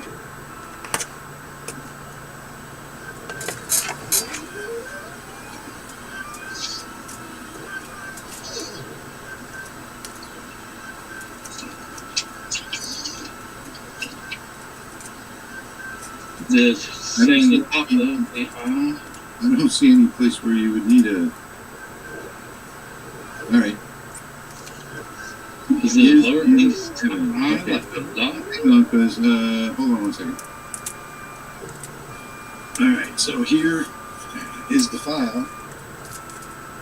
And there is in heaven, and they all the eyes don't attach to it. I don't understand what you're talking about. It is in. All of them are distinct letters. They're all cut out. So run the file. Don't look at it. I can tell you that if you're just looking at the file, it's not going to look right in a lot of places.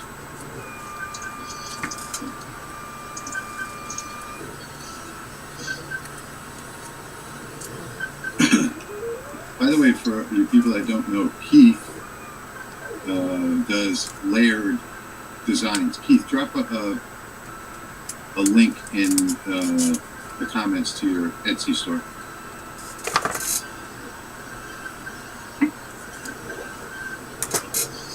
I know to download what? the new file. Or if somebody wants to send it to me, I'll burn it on the Lasermatic now.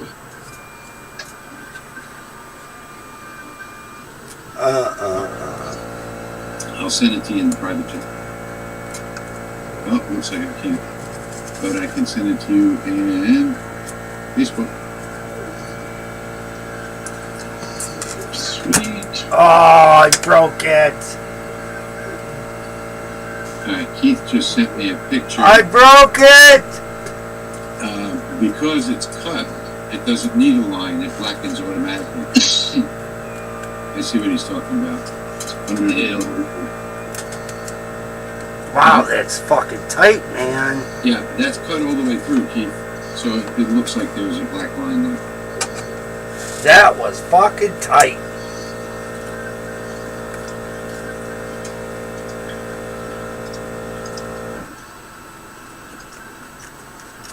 I think we saved it, maybe. Maybe? Thank you to folks that placed a couple orders on my website. That's awesome. I sent it to you, Patrick. Thank you, sir. Hopefully this one cuts better.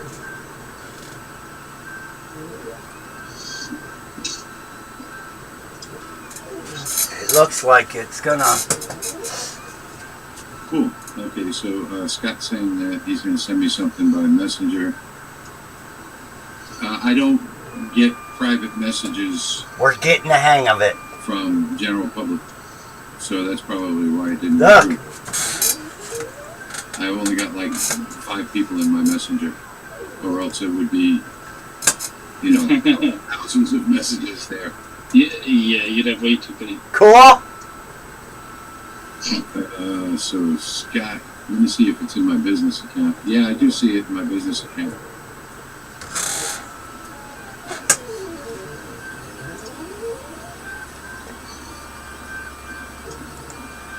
Fuck off, bitch. Yeah, you can make anything you want. I told you the I know that settings Roller weren't right Automation is in the already first working place. on a motorized Z. So, And they had a they're- double line that I didn't know they're working about. on a complete redesign. This of the one's entire got one single line. laser. So It's moving at 1,000. 100% yeah, the laser. video didn't come through. 30 passes.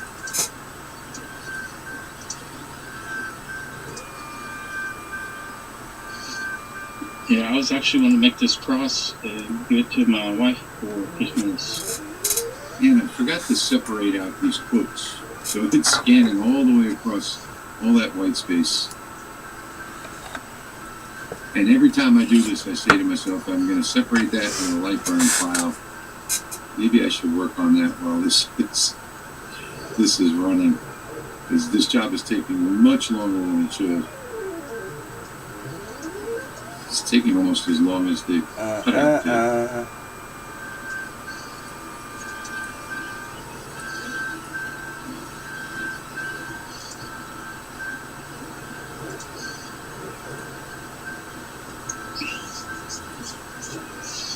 Let's see if that helps.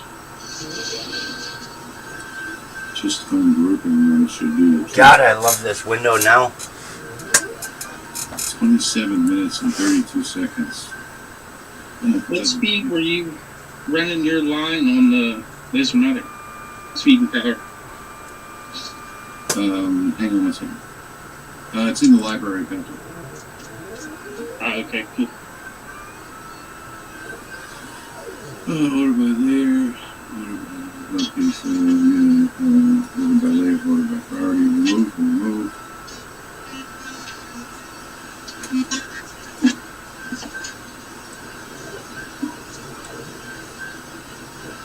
That time hasn't changed at all.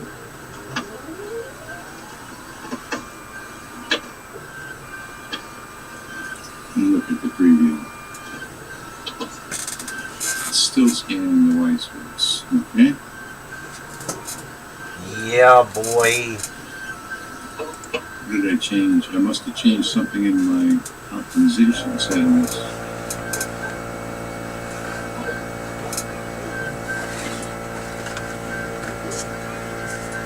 Coffee. Focus. Focus, focus. Talk to you later, Jeremy.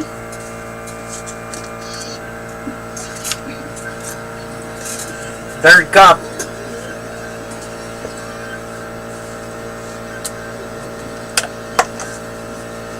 Okay, so those onto another layer. Put 17.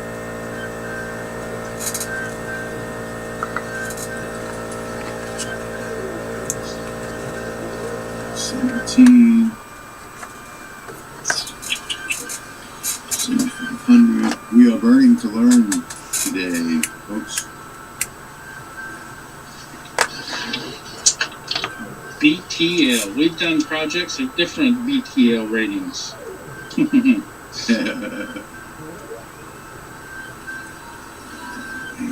it was the 317.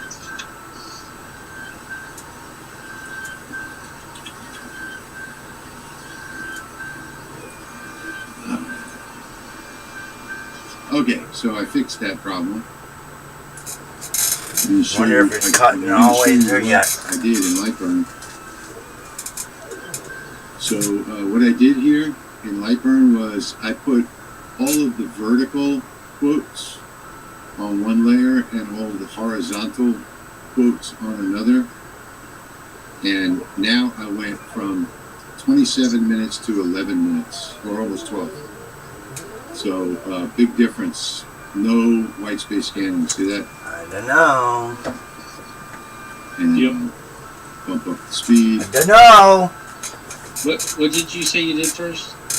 I put all of the one you see cutting out now, the engraving out the vertical text onto another layer. Right. Gotcha. Now there's zero white space scanning. Please. And if I show the traversal move, see that? Nothing. Laser. This is as optimized as you can possibly get.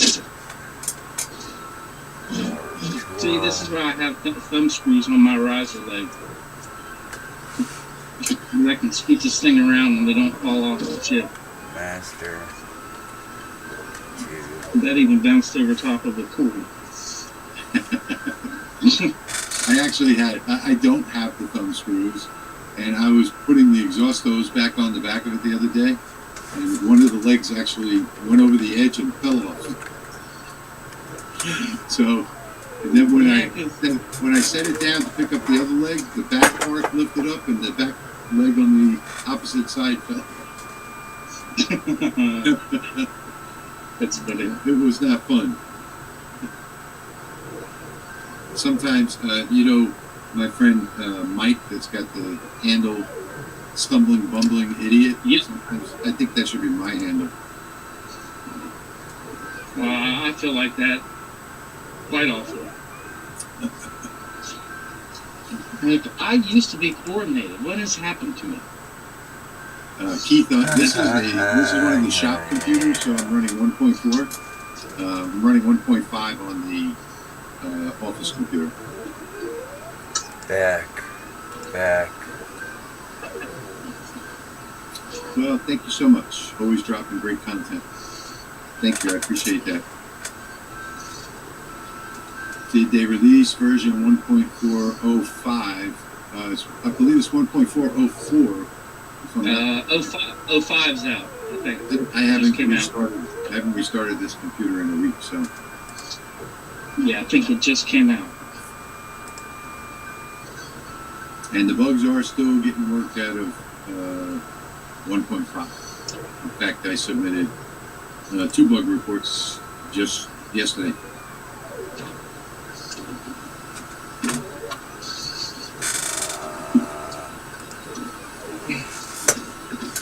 So I'm finally coming down to the cut here, and I'll be able to show you guys Dash. 4. the difference in the text. And I did do this text at 318, but I can get a seriously dark text if I do it at 500 LPI.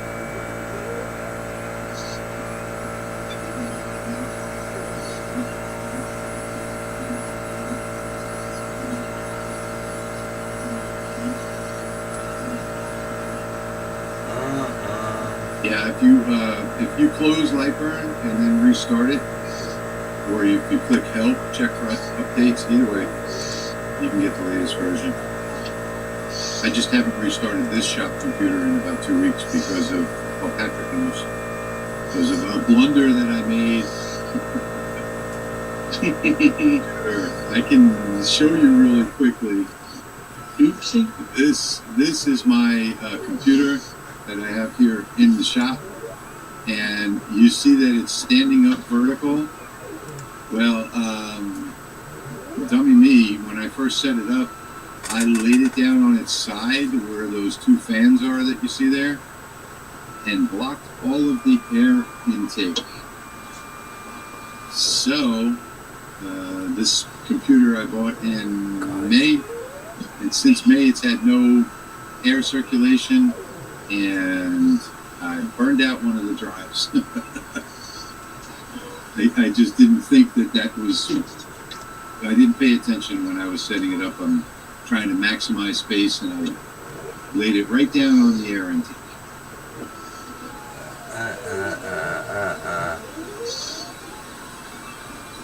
And we are finally getting down to that cut.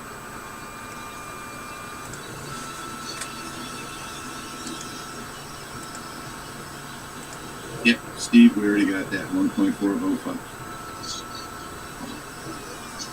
Hey, Jerry. Hey, Steve. Hey, Steve. Hey, Jerry.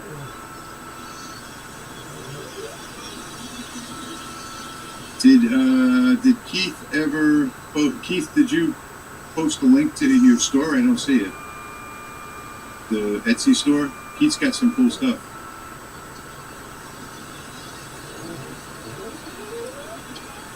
Patrick, are links? What's that? Links? Are links blocked by people that are watching? Shouldn't be.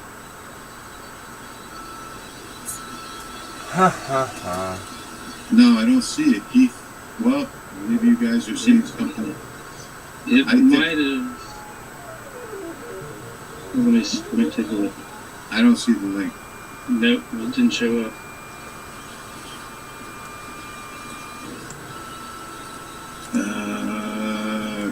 Keith, message that to me in Messenger, and I'll post it, please.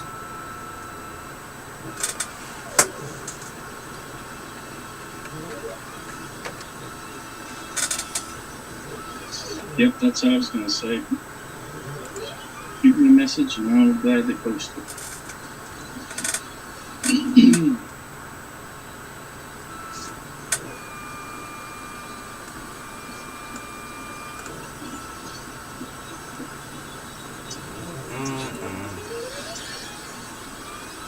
Okay, here we go. What? Oh my God. That is a huge link. Okay. Nothing? Oh my gosh. I'm fucking on Pinterest again. I don't know what, it posted two different links. Fuck! I think it's going to be the bottom one. Actually, let me click on the link, because it's probably, yeah, that's what it did. I've got it. Did you remove all the refer stuff? Yeah. There we go.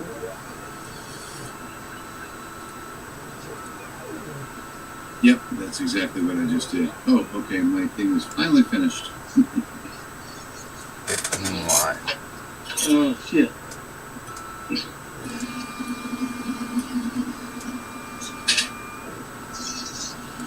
Well, as you can see on my screen, I forgot to turn on my beam extraction too. Whoops. This is a little smoky in here.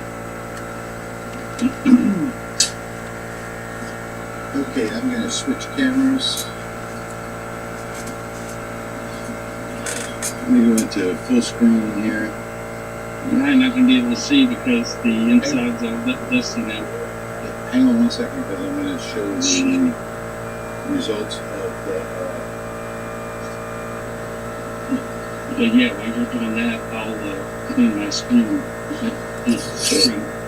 Here is the base Let me see if I can, how far I can zoom. There we go. There's the base, the bottom level. You can see how nicely the text came out. And the way I designed this was so that you put 4 dabs of glue right here, and a little circle of glue in the middle. You can use plain old 50 cent, 45 cent Elmer School glue. I also use Appel, as long as it's clear. And drop this one on top, put you a couple of clamps on it, and then with the 2 clamps on it, get it perfectly aligned with that text. So the text is an alignment tool, so that you can align it perfectly. And then once you've got that perfectly aligned, put your top piece on here, let that tap for about 2 or 3 minutes. Then you can take the clamps off, put some more glue on here, put this one right on top, and then reclamp it again. And after it tacks, it's important that you wait for it to tack, because when you put more clamps on there, it makes the wood move. So after you allow 2 or 3 minutes for each layer to tack before you put the next layer on, and then once 2, 3, 4, 5 minutes have gone by, when you're finished with the top layer, then you can put clamps all the way around it, and it'll be perfect. But I put all of these little sayings. There's a Father's Prayer. There's the Trinity around that layer. I put all of those on there for a reason, for alignment purposes, and that will give you a perfect glue up if you follow those instructions, which is my method of how I glue layers. I glue all layers 1 layer at a time. Can you hammer those down? And then hammer them when you've finished, yes. Yeah. What? One more thing. I did want to do a close-up of those letters. This is in 318 dpi. Yeah. So But I've done some. is the audio low or It came out really, really is nice. it too loud? Huh? Can't get too close with this camera. Yeah. I can see it. It looks good.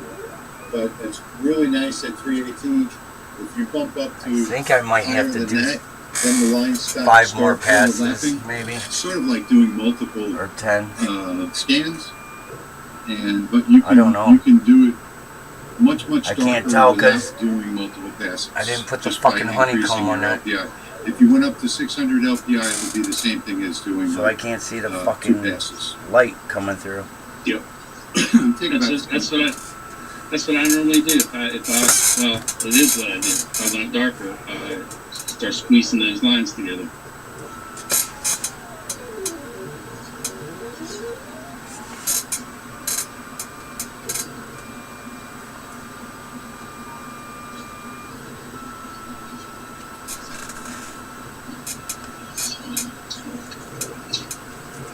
So Keith is saying that he would take that layer and then offset it inward. And I was then just store it. asking. Yeah, I don't if know you if don't it's want to have low the or text not. on there, you can do that. That's the easy thing to do. You want to offset it outward. If you offset it inward, you'd never be able to align it properly. I don't know exactly. I guess you could, when the line disappears. I guess that would work. Everybody does it differently. That's right. Everyone does these things differently. That was my method that I explained that works for me. And 22 more minutes. Patrick is. Oh, he's doing the same file. Yes, I am.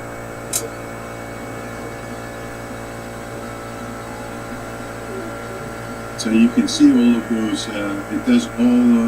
If you have your priority right, it does all of the black first. Always make sure that the black layer is on top. Yep.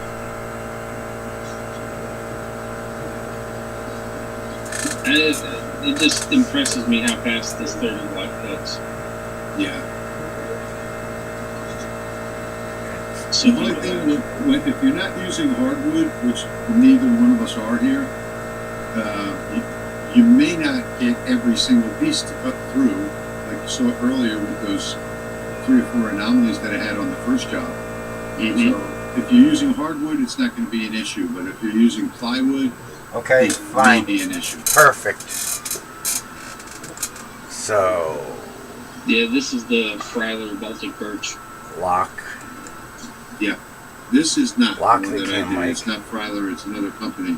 So it's the first time I've ordered it, Cam and I mic just is ran at with the settings that I 10%. had for the Fryler, which worked perfectly. Actually, it looks like the settings could have been less. Can I lock it?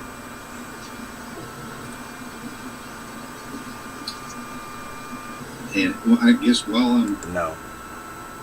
while we're just sitting here, we may as well just No. keep working. That's what we're doing today. Is just working in the shop.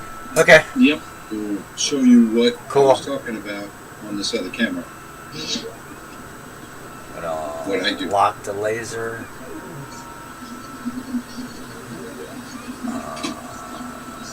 Lock the window screen. And of course, I didn't Lock brush this off yet, so that. I'm going to do that first. Okay. Okay.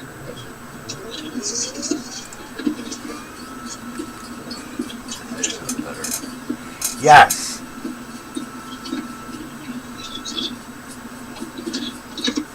I always brush off the dirt and the debris with the regular paintbrush. And I know a lot of people on most channels are going to tell you to get out the sandpaper. Don't do it. If you don't touch it and get the oil from your skin on there, it's going to brush right off. Let's see. That's what I wanted to check.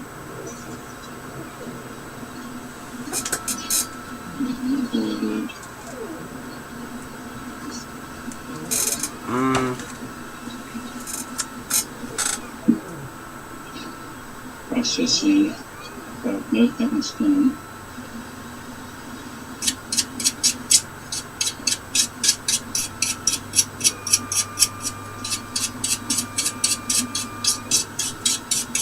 Got this red.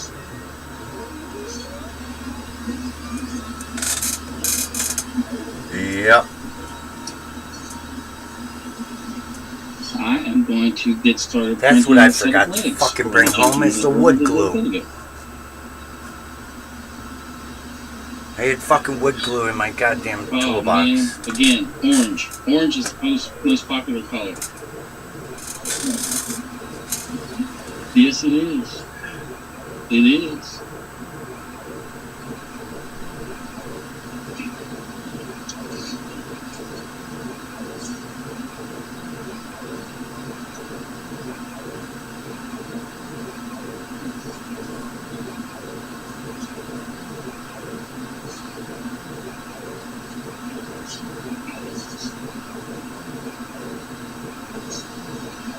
During this tech period, you can see, I've been able to move it all around to get it perfectly lined up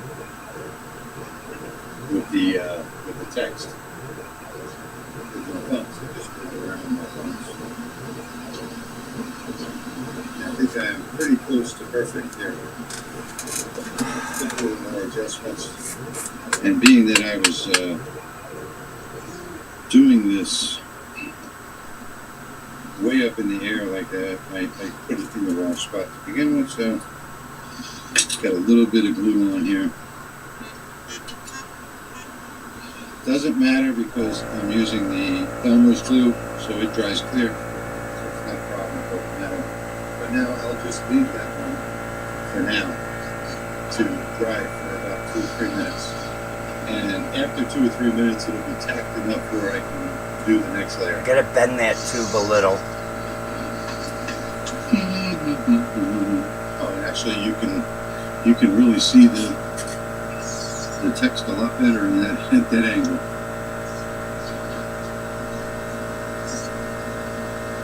And if you look, the clamp that's on the right side, see how far off it is? That's how far I moved it with my thumbs. You know, just moving it around. Yeah. Moved a good bit. You can't seem to find the OF file on my site. The site is Engraved and Cut patreonfiles.com.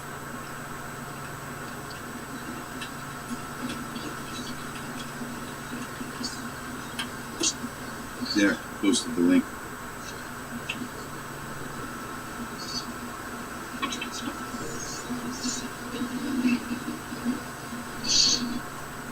Okay. Now it's time. I gotta get this thing ready.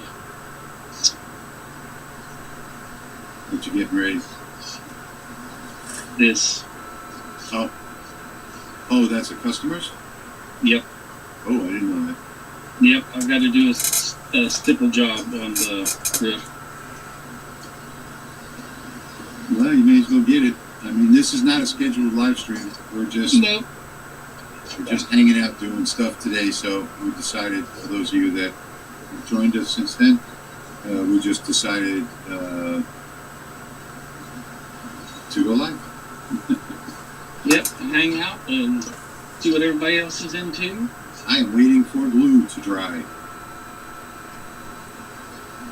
No, Andy, it's not. The updated file is not on Patreon yet. I can't sign into Patreon from this computer. But I will by the end of the day. Just go like tonight after 6 p.m. Central Time. It's right now 4:40. So just go on Patreon after 6 p.m. I think to be safe, I'm going to do 5 more passes after this. And I am waiting for glue to dry. I love that.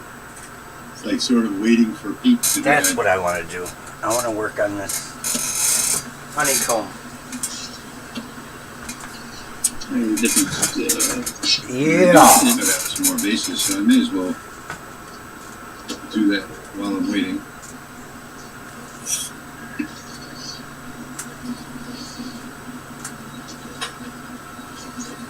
Might as well.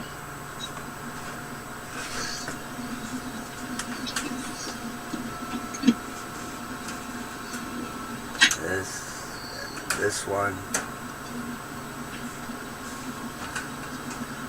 One wire. One wire.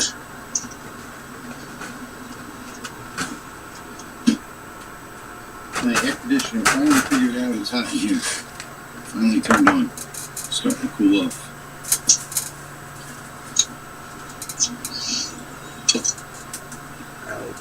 Ah, so now I've got the new file done here, and this should take 1/3 the time now. This should be perfectly set up. We're about to find out. Find out. Jeez, what the hell?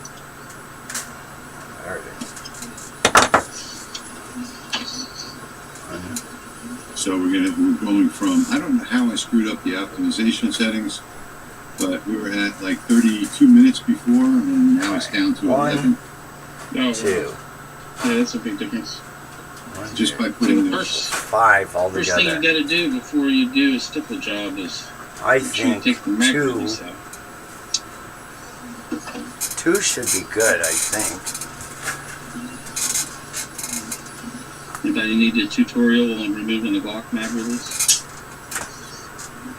I used to be a Glock certified armor, but I let my certification expire. 2 minutes is up. You see now that that warp is gone from the wood. That was warped earlier. The 2 sides were sticking up.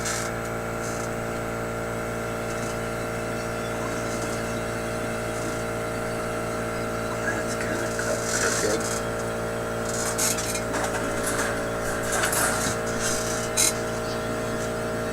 Good old Elmer. I love this glue. That's If you're about doing the indoor same. projects, there's no need to use anything else. Most wood glues are made of the same things. So, we will.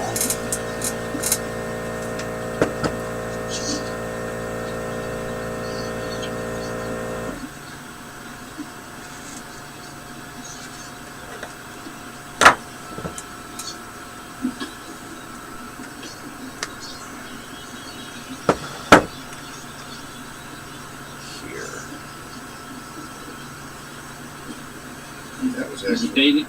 was debating whether to try those glasses with the fiber laser, but I don't think I want to. That was actually an excellent test. The only thing I did was put the glue too far close to the center. So I got some in the center there, which is not good. Because I want my cross to be able to fit in there.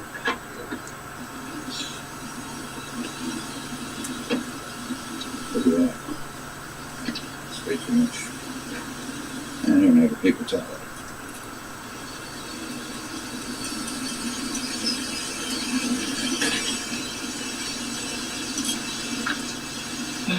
If you do happen to get any glue in the middle there, you just want to take something and get that out of there.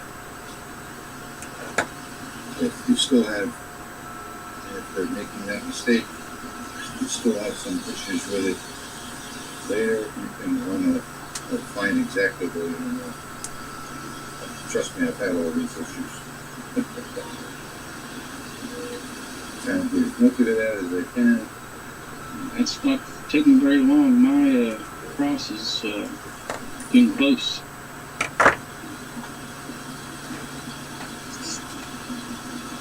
There we go. That's better.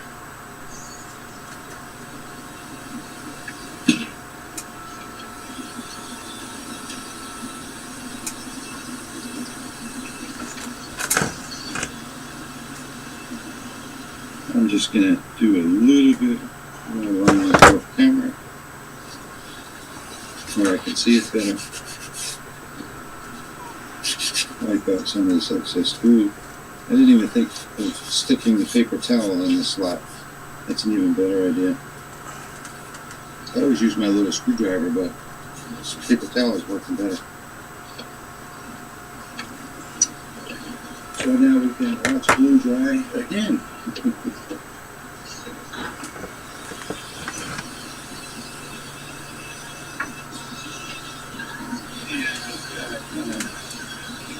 Couple more clamps ready for later. I'm going to take you over here. Maybe.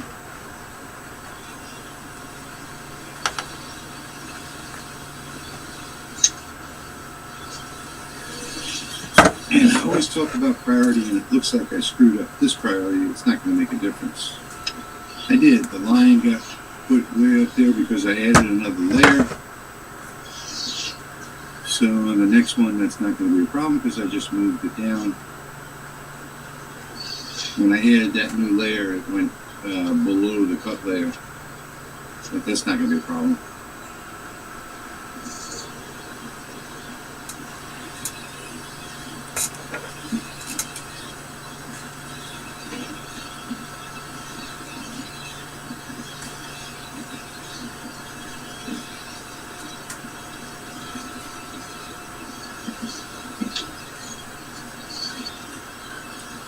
Yeah, Keith, if you use CA glue and activator, you will never get this lined up. I promise.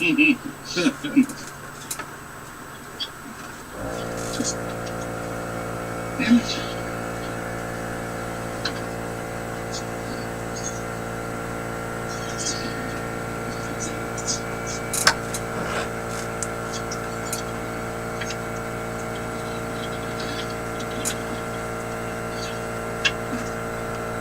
Now you can see just how productively that laser is operating because I put the vertical lines on a 90-degree stand. So there is absolutely no white space in this job whatsoever.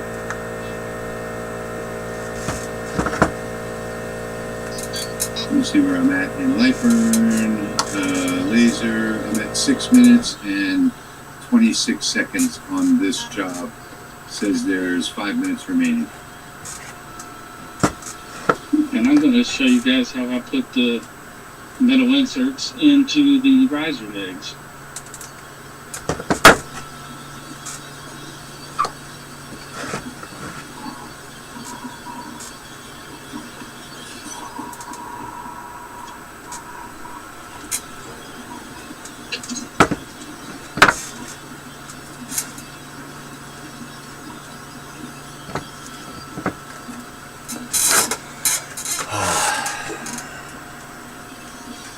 Holy shit, is this fucking lagging. My cross is done. Perfect.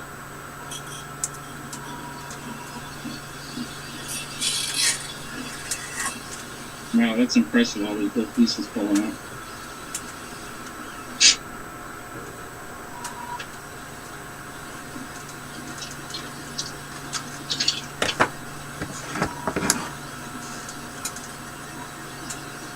The number one thing that I've learned about inserting these metal inserts into your 3D printed parts is to use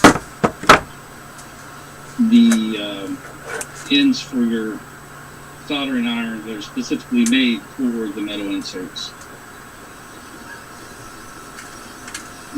Because then the plastic doesn't, you don't end up hitting the tip onto the 3D printed part, or it's putting it in crooked. It's much easier to put it in straight.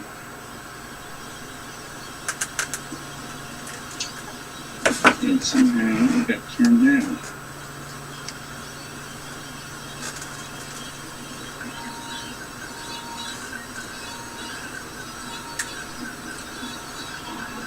Let me see. Because I'm on camera correctly. There we go.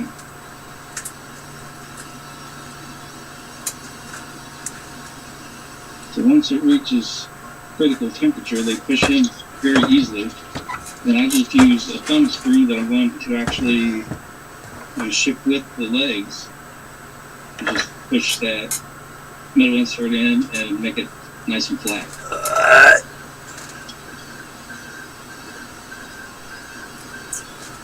So then they have a threaded insert to screw the thumb screws into.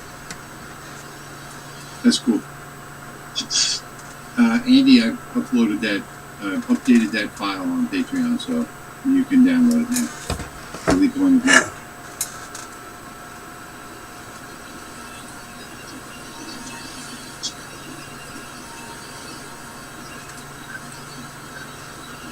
Kenny says he has a set from when he built his rat rig. Oh, nice.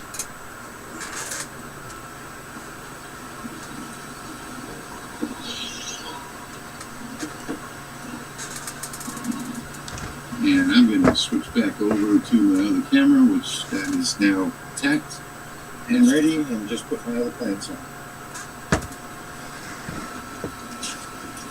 And I've been woodworking for many years, probably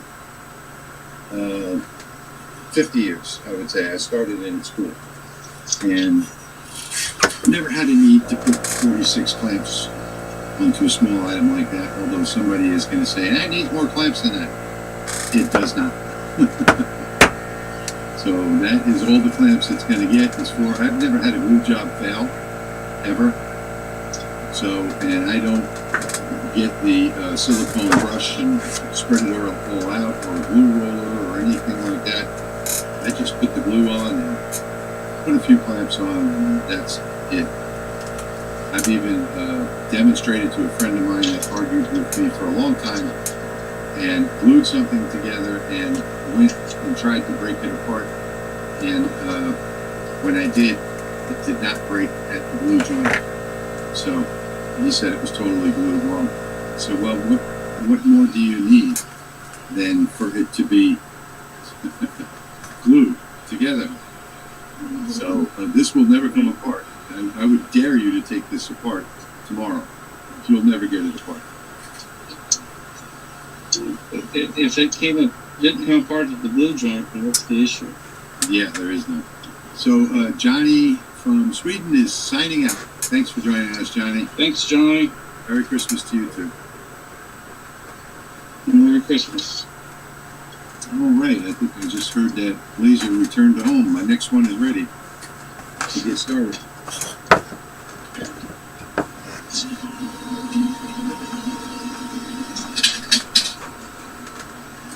Damn it.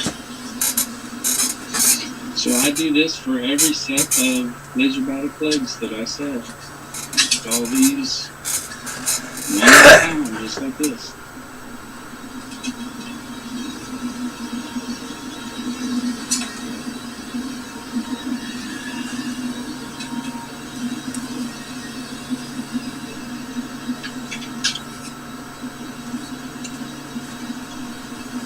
So I have to do more.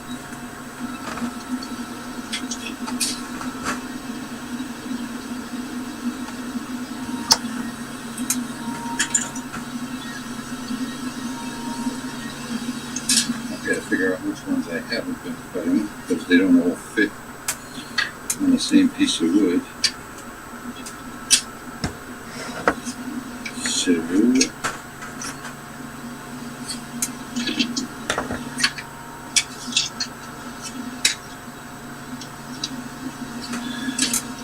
got 2 tops. I've got 1, 2, 3, 4 middles. Oh, and then I've got one here. That's the hole that I forgot about.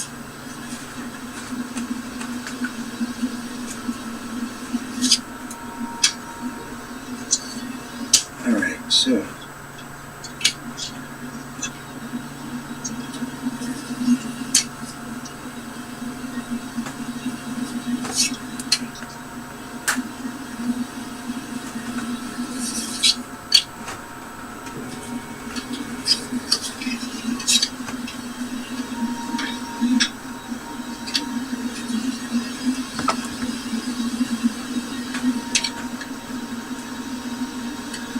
two there.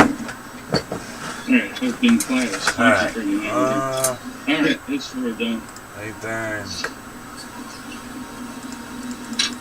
Alright, I haven't done any of the bases, it looks like. Yep, that's what I have to Start. work on, are the bases. So now we were still watching, we're just hanging out in the shop today, so Nothing spectacular. nothing special today, just hanging out.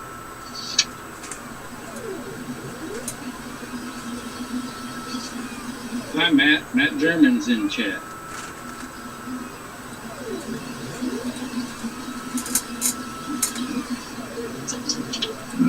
Now the base. Now, I printed off these for a customer. So these are, here's a set of stipple jigs that finished.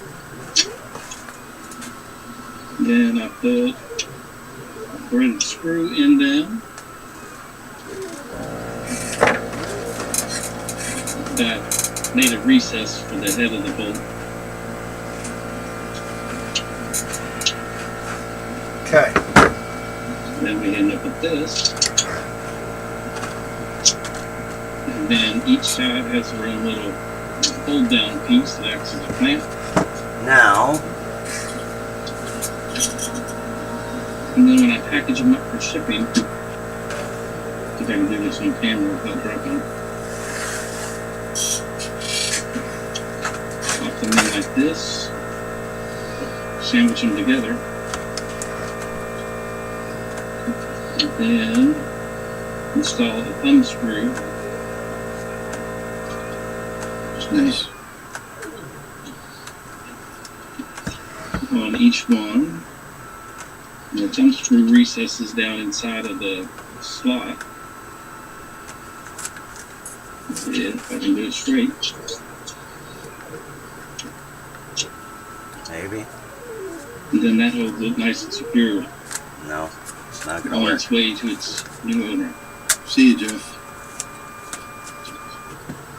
Just leave it. Yeah, Andy, I didn't do much to it. All I did was added a couple of lines to make the pieces drop out easier and attach the Yeah, on the bottom. But it doesn't matter. If you have the old file, it's going to run just fine. I've already run 7, 8 of them before I even went back and changed that. So there's not going to be any difference. It's going to run just fine. I just added some more lines to it. That's all. Thank you, Stacy, for replying to that. And I'm turning everything off right now because it is dinner time here, 5 o'clock. And I'm going to go in and eat dinner in a minute. So this would be a good time for me to take a break. And I'm sure that Yep. my glue up is done now.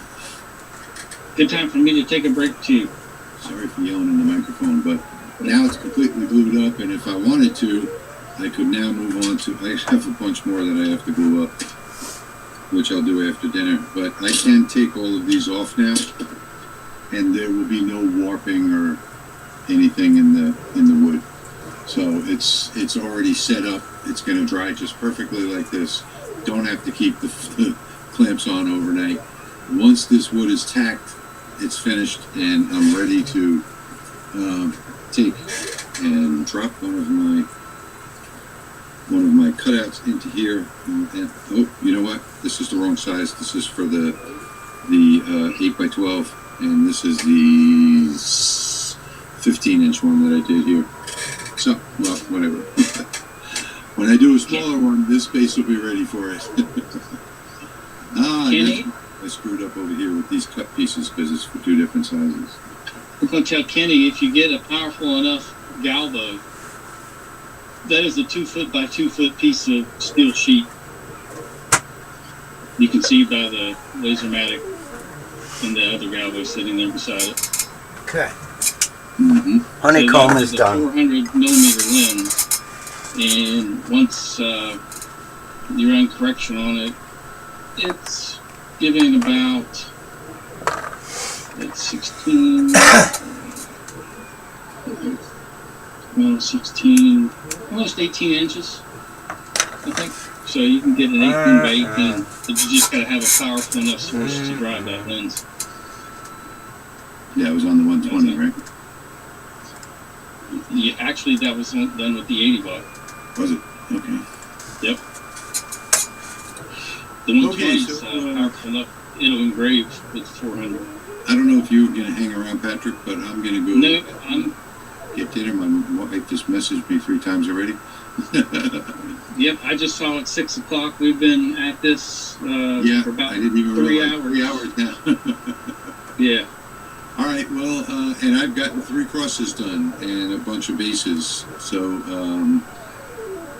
thank you for joining us. Stacy, Jim, Merry Christmas and Happy New Year. Merry Christmas, Happy New Year. Merry Christmas, Jim. Professor Moore. I like that. Hanukkah, Happy Festivus, all those different things. Whatever it is that you say, Happy Holidays to you. Whatever you're doing, just have a happy time. Yep.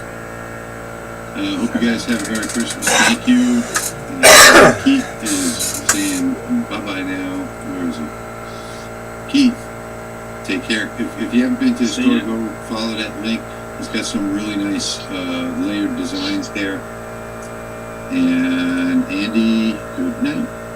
So, Merry Christmas to everybody. Happy holidays.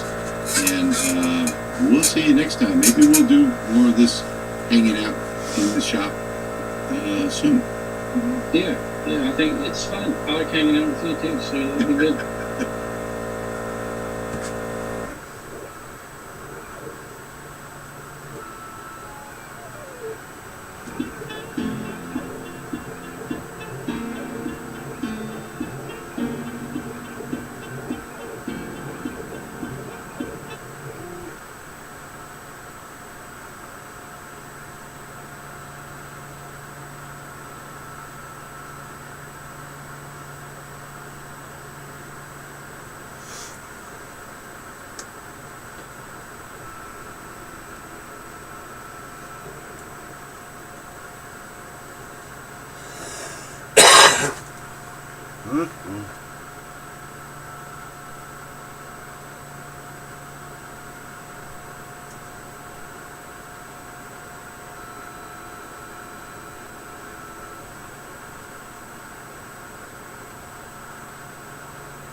Yes.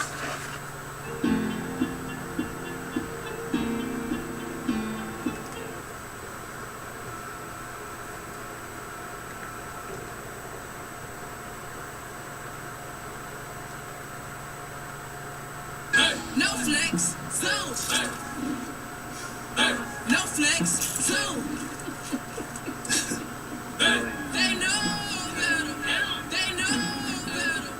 Wanna go flex. I'm a single mom. I've had a lot of those imposter syndrome moments, but everyone deserves to be in that room. Everyone deserves to. Welcome to Round TV. I'm Larry. And I'm Joe. I had an itch when I started. I'm itchy. You okay? Did you get a hot shower or something?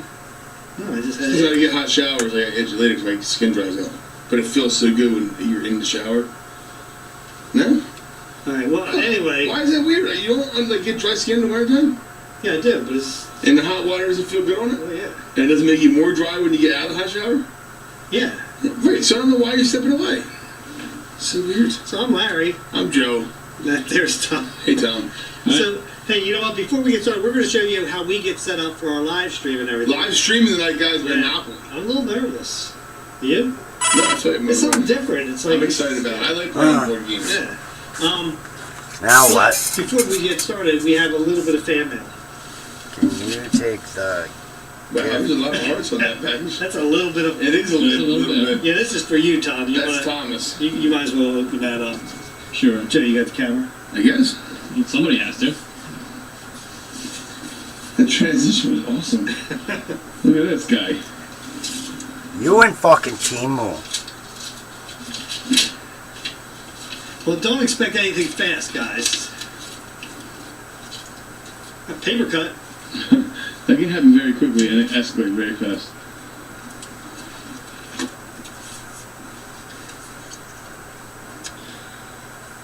Hello, it's me again, Lindy. Just want to let you know that I'm the one who ordered the roses and balloons. Oh, well, thank you. Forgot to put your name on the card. That explains why it was a mystery. Oh. Because of love mystery? Apparently. Like a love shack. Hope you enjoyed it. Hope you had a good day. From Lindy. Well, thank you very much. That is very nice. I appreciate it, and hey, solves the mystery. Someone's nice to get flowers and solve mysteries. Yeah. 5 more. 5 more. Hey, so that's it for you. I'm nervous. I need to fucking...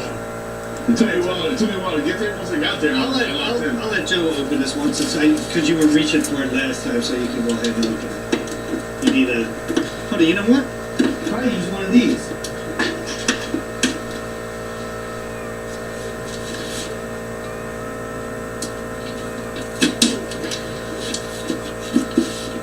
And you have the opening words of stuff. I do the same It's thing. not a blade, though. It doesn't feel right if you go like that. Though. Yeah, I don't want to stab you in the face, dude. I'm just kidding. Well, that No, ain't we're right through the letter. Now I can. That's not a letter, it's just a packet. No, because you're going to hit my my wall. God. Is there in here we need to worry about? Nope, nothing. A box of paper. We always, just what we always wanted, a box of paper. Oh no.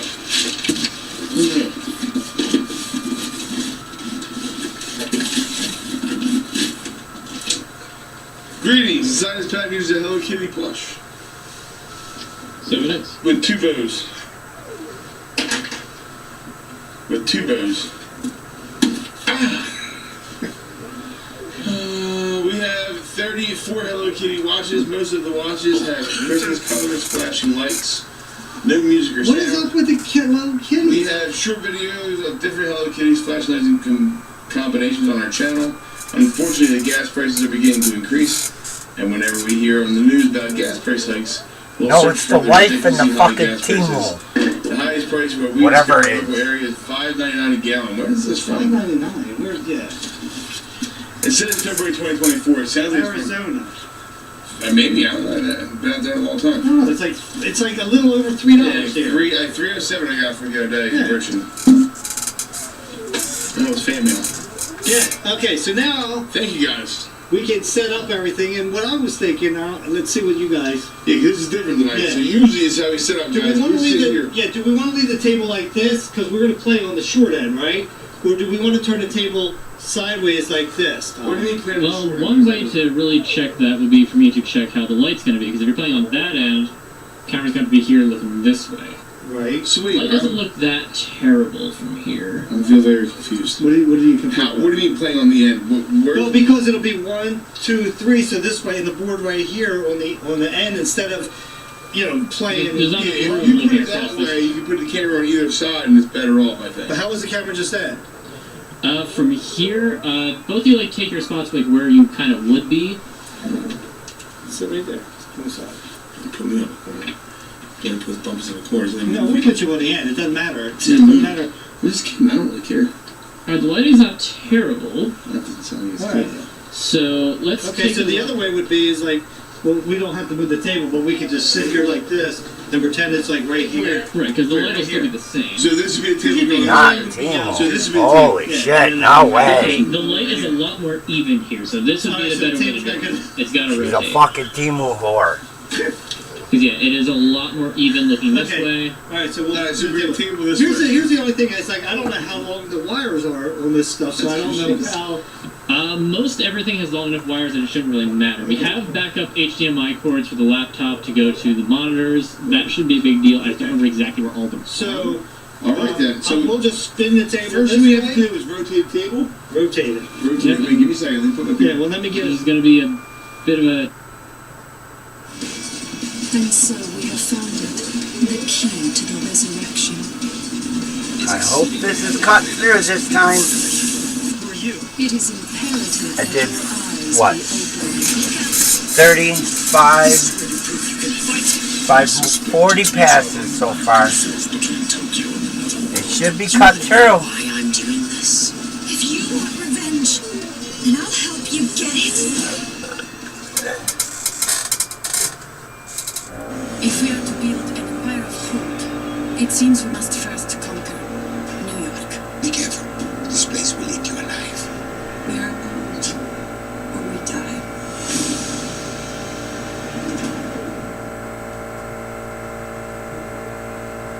bit of a hassle, actually. Why? Just because of how many wires Oh yeah, are and some of there these wires are already tight right now. and plugged in. Alright, which ones are tight and plugged in? We need to figure that I out can first. see right now this monitor is, because these are real tight right here. Where are they tight So I'll to? just take these two off right here. Right, we can always replug stuff in. Alright, I would say like put them on the ground, kind of like, Alright, this is stuff Put it with this this. In the area where we're gonna be. yeah, this can just be unplugged from the laptop, So, so throw them on there, and this is right hopefully they don't get here. mixed up.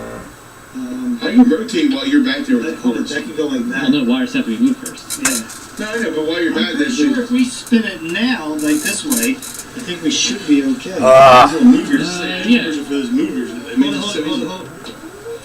This is pretty tight, so it's gonna have to go stay over on this. Well, we gotta be out this way a little more This there. Because of the brick. Yeah, this is awful. Alright, let's see if it Yeah. goes just a little bit. There's no reason it shouldn't be able to go further this way. Oh yeah, because there's wire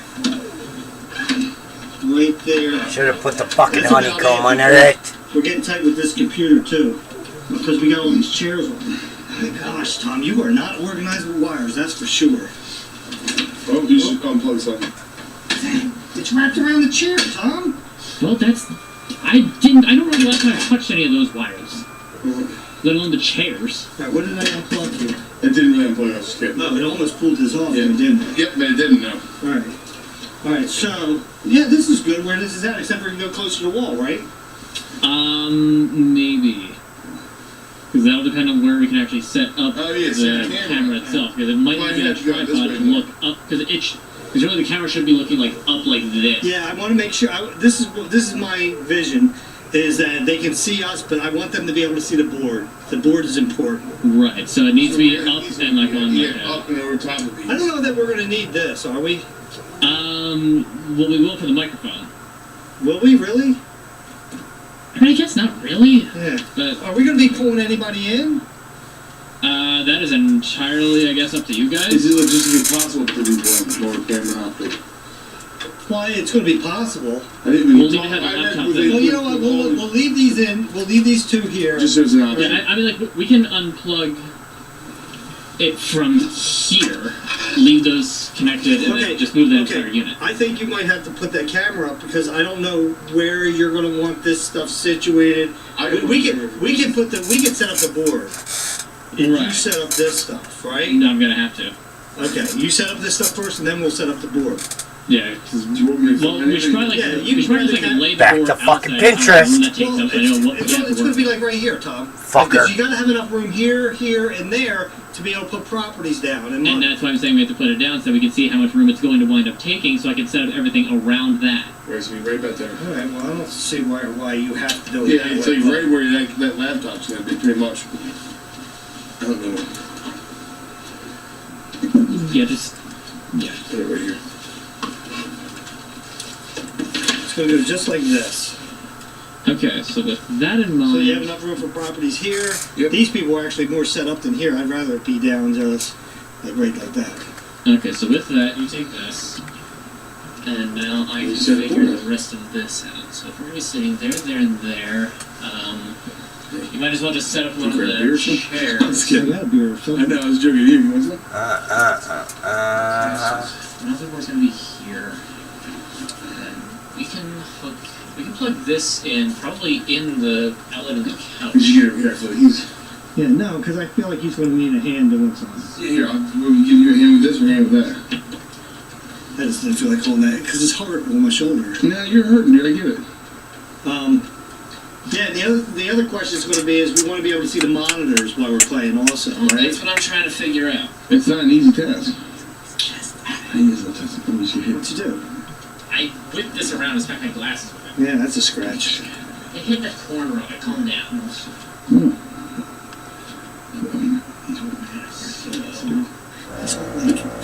Yeah. Why are you guys muttering about me? You're muttering about me. I can hear you. It's not. I don't think muttering is the right word. Mumbling. Conspiring. Man, I'm not inspiring either. There's no evil plans going on. Outside so I can like just lean over and hit that if We're just commentating. Yeah, right. If you need me to set up anything on the side, let me know. Like we can put up one of those folding chairs. With that on there for the sound, right? that would be good for whoever's gonna be sitting Yeah. on whichever side, really. I think we only need really one monitor, don't we? Kind of, yeah. If not, could you hook up the big TV as well? Oh, that'd be fun. Yeah, I can do that. Because that way this person could see that. Everybody can see Right? that. And this one, well, the person back there. Except for that person. All right. Leave that person down. Doable. It's doable. I just am gonna need to like unhook the. Tell me what the hook. I'll do that. Well, I need to figure out like what HDMI cord to use. Here we go. From there to here, to use this, which I know. Where's that like really big HDMI cord that we have? The heavy duty one. I know we put it somewhere because we found it recently. I just seen it recently. Yeah. Let me think. Here we say go. Hold it. Wait a second. I mean, Hey, babe. How'd you Moment of Ah, truth. crazy good. That sleep expert guy at Mattress Firm matched me with my perfect mattress. Oh, it didn't fucking burn all the way through. The right mattress matters. we'll find yours. Mattress Firm. Planning to move? Join the 6 million families who discovered a smarter, more flexible way to move with Pods. Save up to 20% now for a limited time. Whether you're moving across town or across the country, save up to 20% at pods.com today. I'm gonna go look at the pantry because standing here smacking our heads is gonna Behind do the it. couch. Well, you check there. I'll check the pantry. Guys, I can't wait to see who wins. I feel like behind the couch is more logical than in pantry, but I feel like that Tom's a little sharper than Larry is these days. Uh-oh.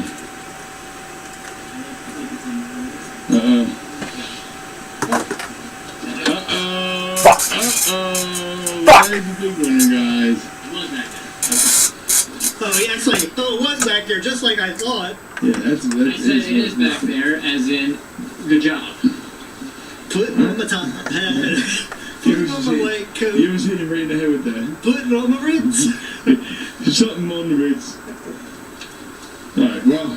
Alright, yeah, you know what, guys? We'll turn the camera back on when we're a little bit more situated. Set up. And we can show you what we did. We did it. Yeah. Hey, look, I'm looking at myself there. Now is. It comes through here.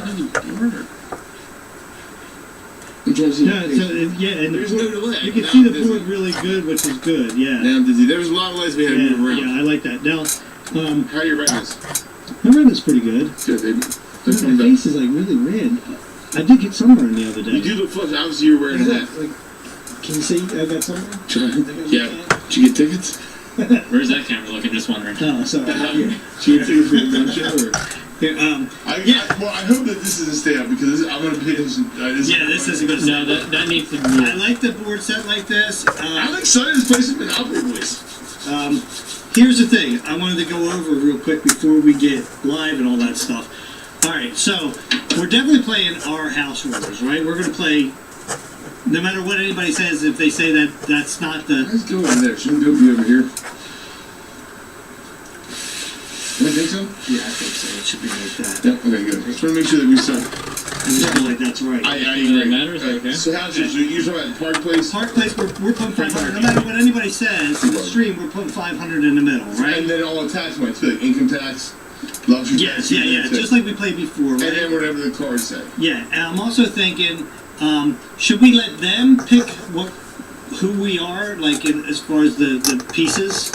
I think we should just pick who we are and get things started and see how it goes, because who knows who's going to be there. Yeah, and I also don't want to do one trip around the board before we get started buying. That was a long enough game as it Let's is, just dude. start off right away. You 100%. can start buying right away. And I think the way we did it last time, I'll get the Yahtzee dice so that we can all throw a die and see whoever. All we need is two. Just do 1, 2, and then. Oh my God. We only need one. Each person does it. Whoever gets the highest goes first, and then blah blah blah. What is Yahtzee though? Yeah. Yeah, that's if I fucking I'm cut gonna it play down. Yahtzee right now. But is there any questions that we're gonna have? Like I think what we should do is like you don't buy property unless you see people say that yes, you should buy it. I don't know about that. No? No, because I mean, if you live in a property, you should have the right to buy the property. I think that they should have a say in, like, because last time I got screwed with you guys trading all this stuff. The trades, that without a inside doubt. trade. Without a doubt, I think trade. they should be like, okay. Okay, I think there's one of the rules that I read that you're not allowed to use money with trades. But I want to negate that, and I want to, because if you had $2,000 over there, and I have, because you stole it from the bank, and I have a property here, right, and I'm like, I'll give you this for, and your property, say it's Boardwalk and it's Baltic. I'll take Baltic, give you Boardwalk, but I want $2,000 too. Right. I think that's a fair. I'm I'm saying yeah, it could be because it could be like you'd be. Right. I think you should be able to say that. And if I had tons of money, who cares about $2,000? I hear what you're saying. That's what I'm saying. I agree 110%. But even if you don't, like it's up to the guy with the boardwalk that's giving you that for Baltic to name a price. But Right. they're allowed to say, oh, I think it should be. If everybody's like, well, what do you guys think? It should only be 1,500, and you get more yeses on that than anything else. Then we go with the right. Yeah, I think we roll with it and see how it goes. I feel like we can get them involved as much as possible. And should we pull anybody in? If we do pull somebody in, like suppose. I mean, it's going to be a hassle now with this being over here and then needing to get headsets like across the table. Yeah. So first one. So we don't. But how about the bell? You can read Like comments. if we got a donation, can we get that? Can yeah. we get the computer like right here? Yeah, that's not going to be plugged in over there or like over right here. And then, right here. It could be right here, and I could just hit the. I mean, it would be kind of in the way of the mic. Oh. That doesn't matter. Why don't you get a chair, put it over there, just have it next to you? Yeah, well, yeah, put it right on the chair, God. and then I can hit the winner. Yeah, they're full of great ideas. I think we're ready to go. We can we'll divvy out the money so that we're all set up before we go live. Right, let's do all the pre-setup. Pre-setups and Or everything. should we just turn it live and do setup on there so people can come in and join us? Who cares if we start a little bit early if we don't start the game till 8? Can we do that? Yeah. I mean, that's not a bad idea. Yeah, we can do that. We can do I'm that. telling you, we're all full of great ideas tonight, guys. This is going to be a lot of fun. I'm It's excited. weird seeing Alright, I do need to like mess seeing that. And look. with the delay a little bit. I already No, you see your delay here. delayed it. But it's weird seeing us on a big screen. Okay, I always thought that I'd make the big screen someday. Can you see your face here? Oh, no, wait, can you see your... Can you? Are you able to see your face that way? Just the profile. No. But if you look quickly enough. Oh yeah. You just did it. I'm gonna put a hat on too. I don't want any glare off my head for the game. You know? Probably a good idea. Yeah, you just get. All right. Definitely put a hat on. Is there anything else That's that the you're best gonna idea need? you had all night. Not that I can think of. If there's anything else, then I'll just work on it then. You know, I'm so glad that the camera puts 10 pounds on you. 10, I thought it was 30. 10 to 30. 10 to 30 pounds. Live stream is way more than. Oh yeah, it puts on more. It's Yeah, at least 50. at least 50 At least 50. Yeah. All right. So you ready? Ready? And do you have any thoughts on that all? It looks weird looking at you, looking at him on TV. Yeah, any rules or anything like that? Not that I can think of at the top of my head. Okay, so yeah, all right. I think we're good to go. I Yeah, think we played our entire life. yeah, We're fine. we can set it up and then turn on live stream and then giddy up. Let's get some beers first. I feel like we have Yeah, I to gotta pee too. I want to pee before we start. That makes What else sense. is new? Again. Again. We're no one-hit wonder. Allow us to reintroduce ourselves. The Folgers.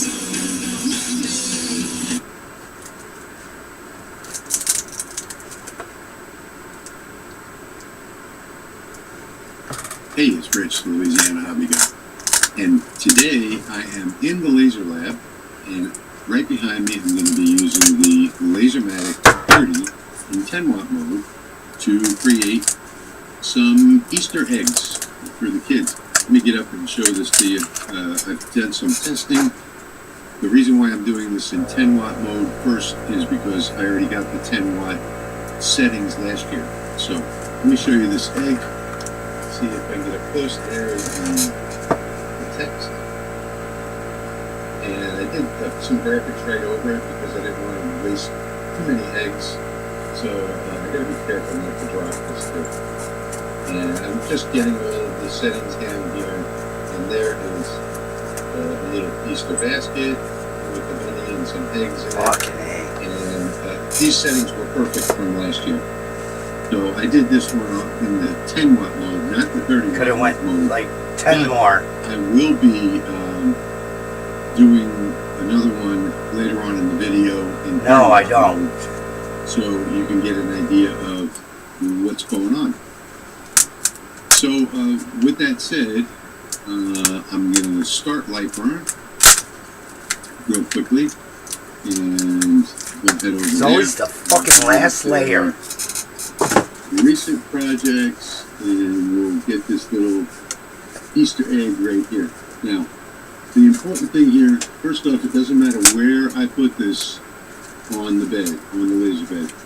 The important thing here is on the laser tab, over here where it says laser, we want to look at the position, and you'll see that I've got this in the current position, and the job origin is in the center. That means that when it comes time to frame, it's going to drop down and go all around the outside. If I wanted to frame, I'm not going to frame because I took the measurements of my egg. In addition to that, I've got up here at the top, and it could be any place in your version of Lightburn, is this little circle that says rotary setup.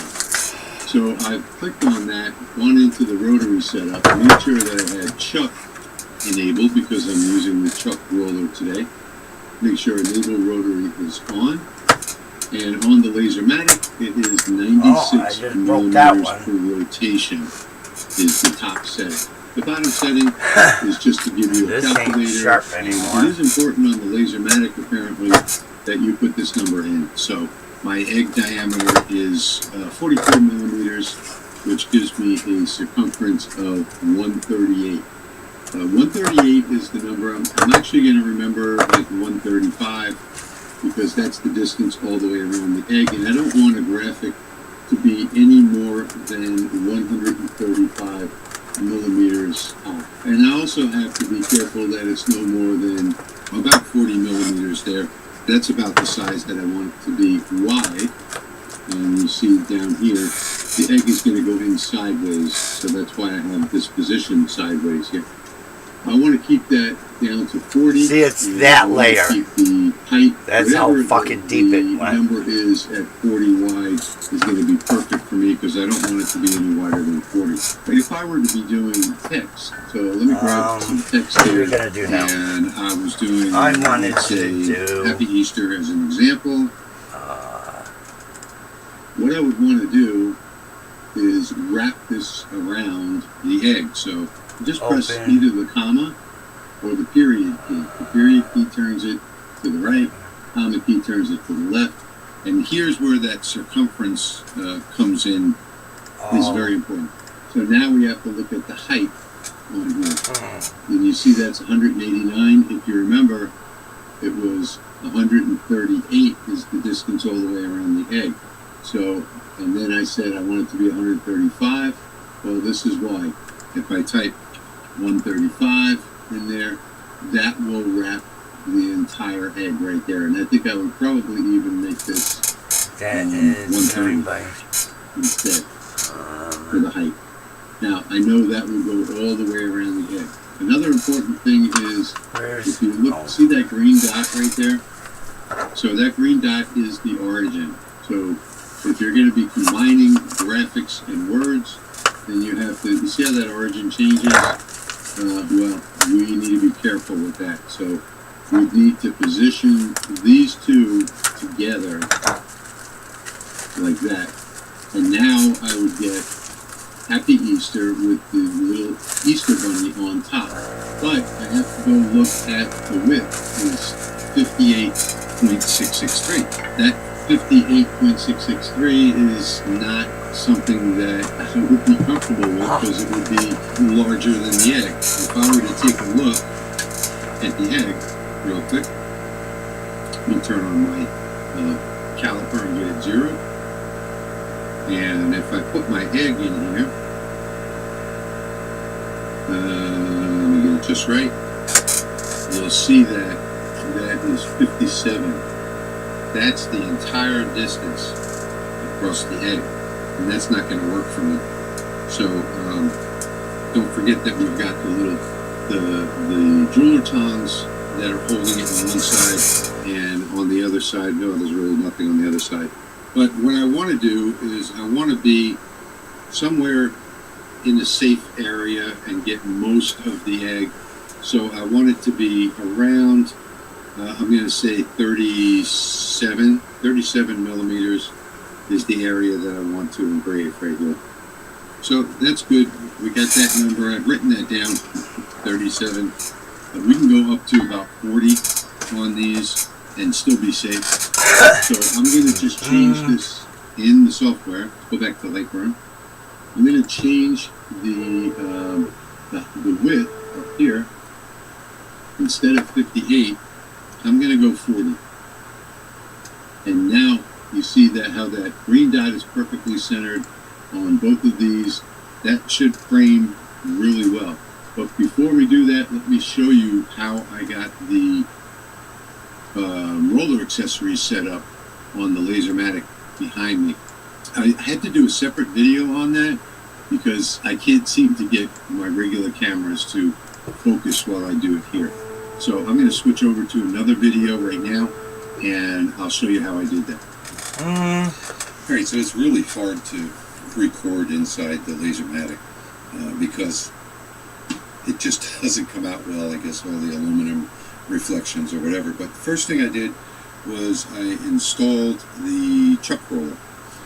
And as you can see, one of the reasons why this is so great is because of the positioning pins. This can't move. It's in one permanent spot. So there are like little dowel pins underneath, like little standoffs. They fit into a certain position, and once it's there permanently. It doesn't move unless you pick it up, of course. And the first thing that I did was I flipped these jaws around.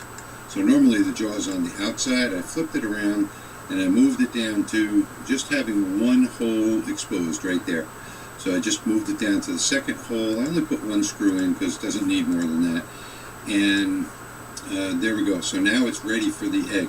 And then what I did was I screwed these pieces right here in all three of those to the end of the jaws. So now I've got that all set, and we can now hold the egg. And then on this side, I put the little round piece. You screw this little round piece right into the end here, and it doesn't stop turning. It turns forever. But instead of using the wheels up here, like for instance a champagne glass, I'm going to put this little round piece in right here. Let me see if I can move this to a place where you can, you're not going to be able to see that no matter what I do. But that little round piece right there, maybe that's a better way of saying it, is what's going to hold the egg. And the way that I'm going to do this is by simply taking the egg and putting the smaller end, this left side, I'm going to put it into the jaws right there. And then I'm going to slide this piece up to here. And that's all we need to do as far as getting this aligned. Now, of course, you have to go up and down with the little positioner over here to raise this up or down to get it in the right spot. You can tell by when you move it, it looks like it's pretty close to perfect. So that looks pretty good right there. Then all you do is just put a little turn on both of these wing nuts right here to hold that in place. Oh no. So now we've got our egg fully positioned. If I turn it, you'll see that it turns perfectly. And we're now ready for to set up our laser. Now, what I'd like to do is with the laser up, I like to take and move this over the egg and then do my focusing. And the focus doesn't matter so much on this. You just want to be pretty close. So let me bring this down just a little. And that's pretty close right there. That's almost perfect. And it doesn't really matter as long as you focus somewhere in the middle, because that little curvature of the egg is not going to affect the engraving. It's sort of like the metal business cards where you don't have to be in perfect focus. So even though it's going to drop off in both directions, it's still going to come out fine. And then when it's time to actually start the laser, a couple things you want to keep in mind. Number one, these little parts over here that stick up, they should not be sticking up from the top. But that doesn't matter if you do it like this. Just pull this up to the front, almost to the front, right about there so that it's clear of that entire chuck rotary right there. And then turn it on and let it home.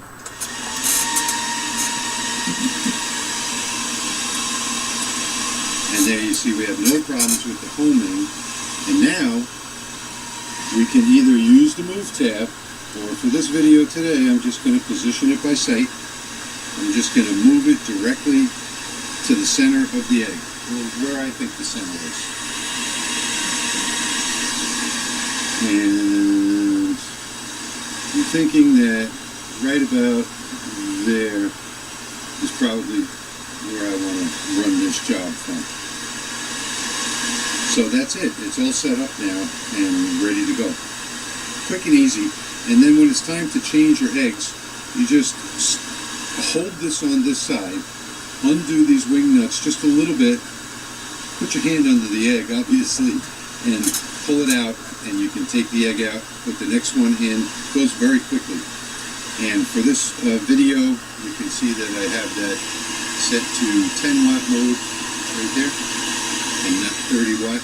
So that's because I already have the settings for the 10 watt from last year. So I'm going to do it in 10 watt mode, and then I'll do another one in 30. Okay, so let's flip back into Lightburn for 1 minute. And I just want to cover my settings and make sure everything is okay here. So I've got my Happy Easter that I'm going to put on the egg. And like I said, we can put this anywhere because we're in current position, and we're going to frame from the center. And I just want to make sure up here that my width up here is 40 millimeters, because that's as wide as I want it on the egg, and my height's going to be good because to wrap the entire egg it would need to be like 123, 125, something like that. So I think we're all set. I'm going to turn on the laser. I took a little bit of a break in between here. I'm going to turn on the laser, and we're going to get started. So being that I've got the laser pulled all the way to the front, I don't have to worry about anything crashing when I turn the laser on. So it's not going to hit anything. It's going to go directly to the home position. Here we go. Now, as you can see, it did not home. So let me show you the reason why it didn't home. Because it didn't recognize it's on the wrong COM port.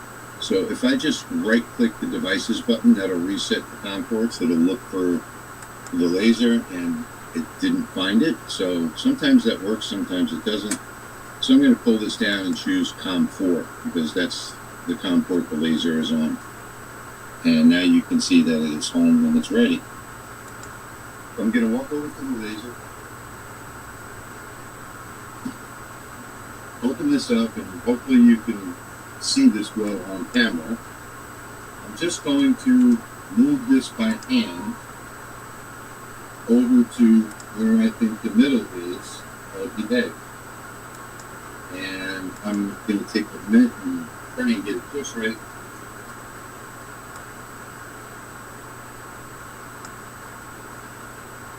And that looks good. And I'm going to check my focus. Focus is good. And keep in mind, folks, that on this egg, it's a soft material. It's sort of like those aluminum business cards where focus doesn't matter as much as it does like with wood, for example. So even though it's going to come down on the round on both sides, it still should be okay because what we're doing is removing the outer color. So we'll close that up, and if all is in good order here, I should be able to just hit the start button and we can get our first egg.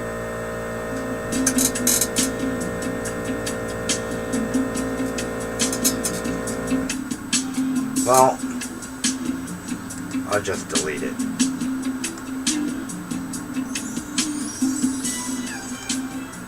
Now I am running this in 10 watt mode, so I'll probably speed this up a little bit. Lightburn is saying that this job is going to take about 5 minutes. So I'll speed this up so we get through it, and then we'll come back and I'll show you how I change out the egg. Frame.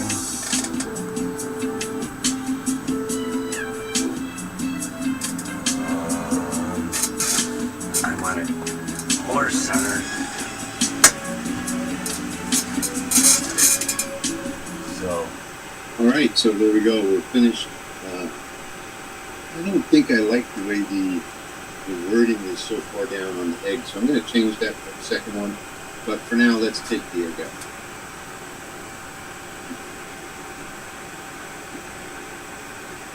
So as I said earlier, the only thing that we're going to do is slightly loosen the two wing nuts and hold on to the cradle while we do it. Oh.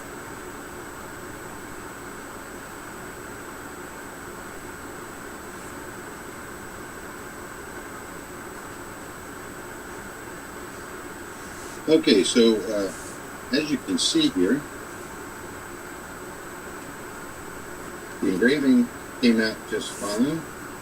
The Happy Easter came out fine. But the problem is it was too far down on the curve. So, which distorted the letters a little bit. So, and it's also not going to look good if it's like sitting upright like that. So what I'm going to do is let's go back to Lightburn. And I think this time I'm just going to do the Happy Easter and make it big. So I'm going to delete the graphic just so that you can get a better idea. Select the words Happy Easter. I know that we can make the width on these about 28. Let's see what it makes the height. So that's definitely too high. 123 is about where I want to be here. That's a lot higher than I wanted. I'm going to do 123 like that and press enter. And I think that should be fine. And it's only going to give us 12 millimeter text. That's good for this demonstration. Let's go back and I'll show you how I load the next egg and run the next job. My little basket of eggs back here. So I'm going to grab the next one. Alright, let's see how that goes. Into the jeweler's tongs. Just like that. And push this one up against it. Now, I am going to put a little bit of force on here, but not much. And then I'll tighten down the 2 wood nuts again. Now I'll just check it by rolling it.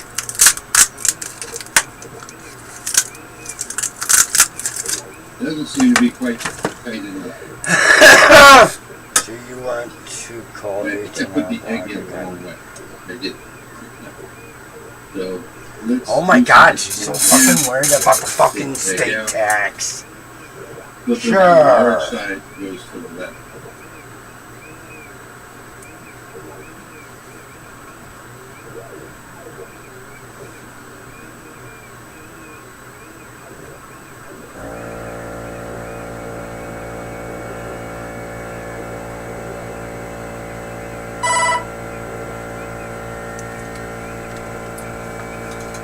So once you go around 1 complete turn, and it's nice and even all the way around as you turn it, that means that it's ready to go. I know that took me 2 setups there to get that right, but I got it right. So let's go back to light burn real quick. And I'm trying to think, I think maybe what I'd like to do is put a name in here. So I'm going to right click on this, and I'm going to go to edit text shape down here. And up in the top, I'm just going to do, maybe at the bottom, the second line we'll do, I'm going to do Gino. That's my grandson. And I'm babysitting him after school, so he'll get a kick out of it. So I'll say okay to that. And now we have the 2 lines, and the width is 30. Let me see if that's what I want. I just want to make sure before I run the job. 30 looks like a pretty good number. I think the text will come out good with 30. Let's give this one a shot and see how this job goes. And I am in the 10 watt mode now, so before I do that, I'm going to flip into 30 watts, and we'll run this one with 30 watts.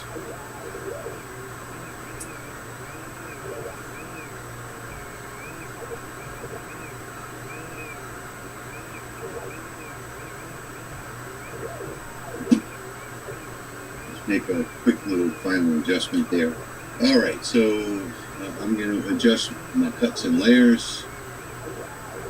On my cuts and layers, I'm going to change my speed to 4,000 and 30% power. And let's see how that comes out. So I've never done it on the 30 watt before. We're going to give this a try and see how it works. And there we go.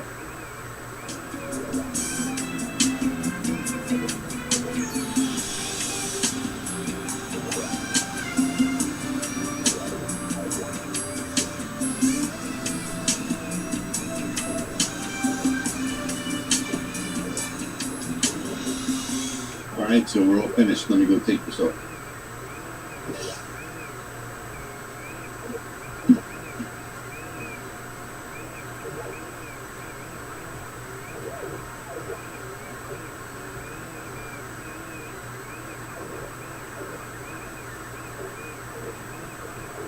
Okay, here is the final result. Happy Easter, Gino. I think it came out pretty cool. Probably upside down though, because the egg is going to sit that way. So you got to keep like these little things in mind. So let's go back to lightroom. Now I brought in a new graphic over here, as you can see, and we're just going to use the graphic itself. So I've already determined over here that the width is going to be about 30. So we're check this one. I made this one about 30. Let's delete this one. And let's run this job and see how this comes out. So the only thing I'm going to do now, I'm going to press the comma key twice and put it the other way around, and this way it comes out right. So let's jump back over to the laser, load the next egg.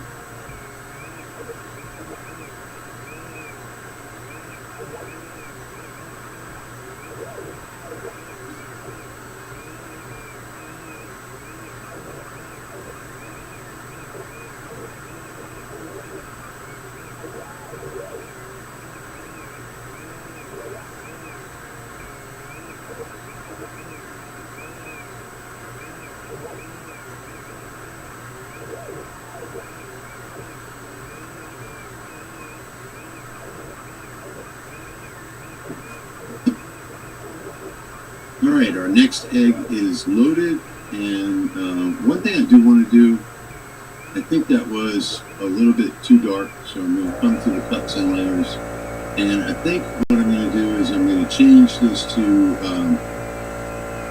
5,000. And this is so small, I don't want to go too fast on it, but let's see what happens when we do this one. So I'll hit the start button and we can see what happens.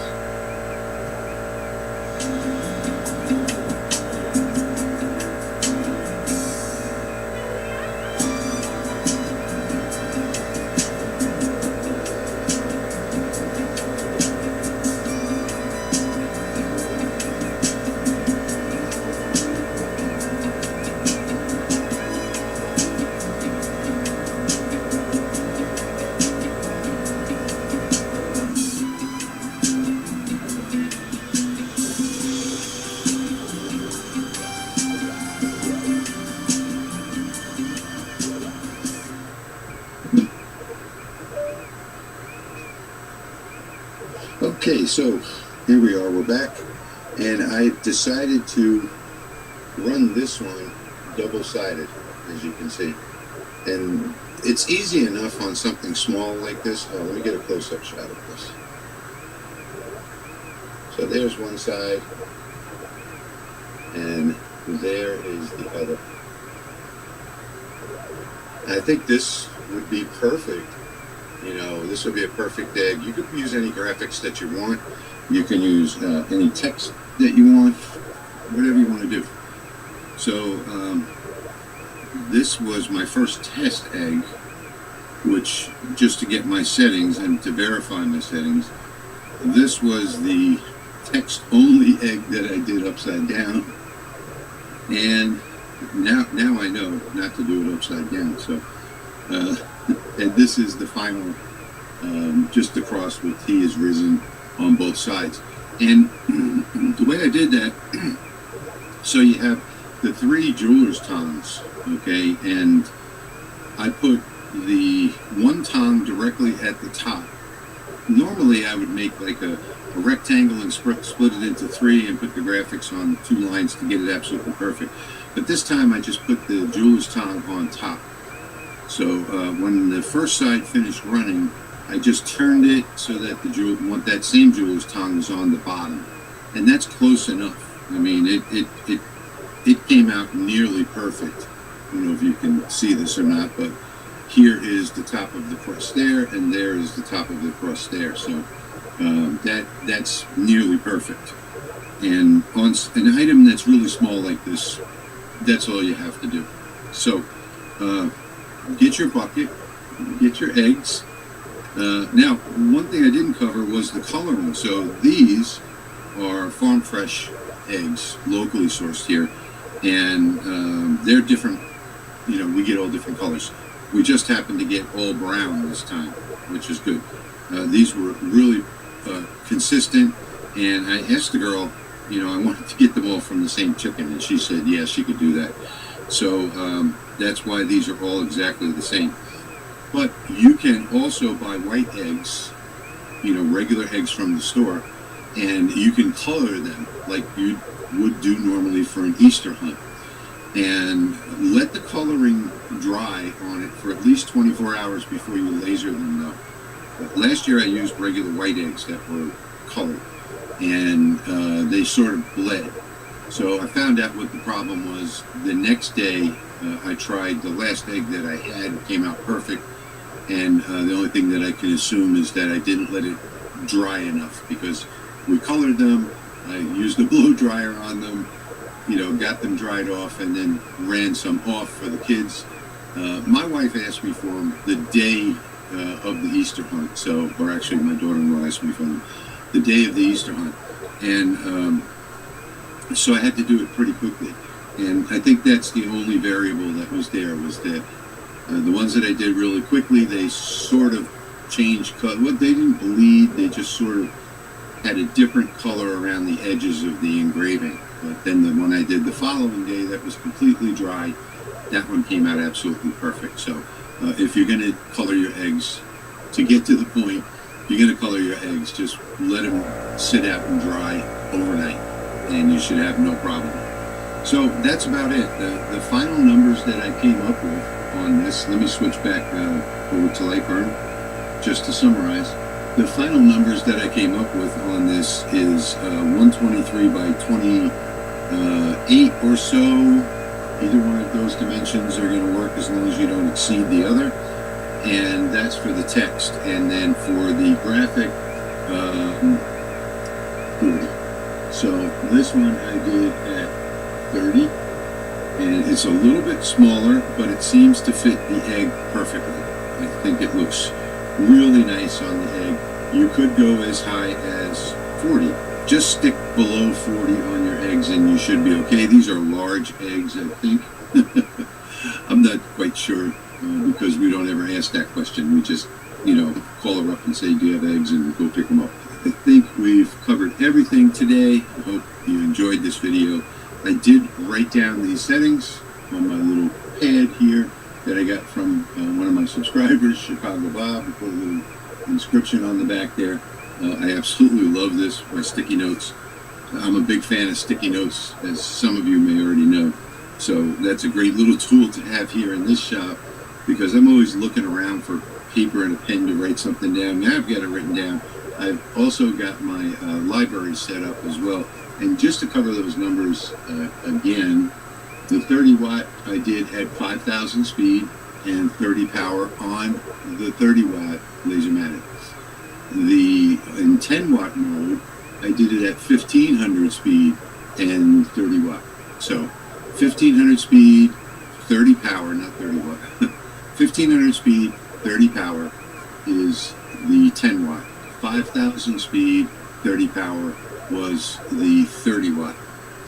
And again, like I've said before, when people ask me, do I just, triple the speed? No.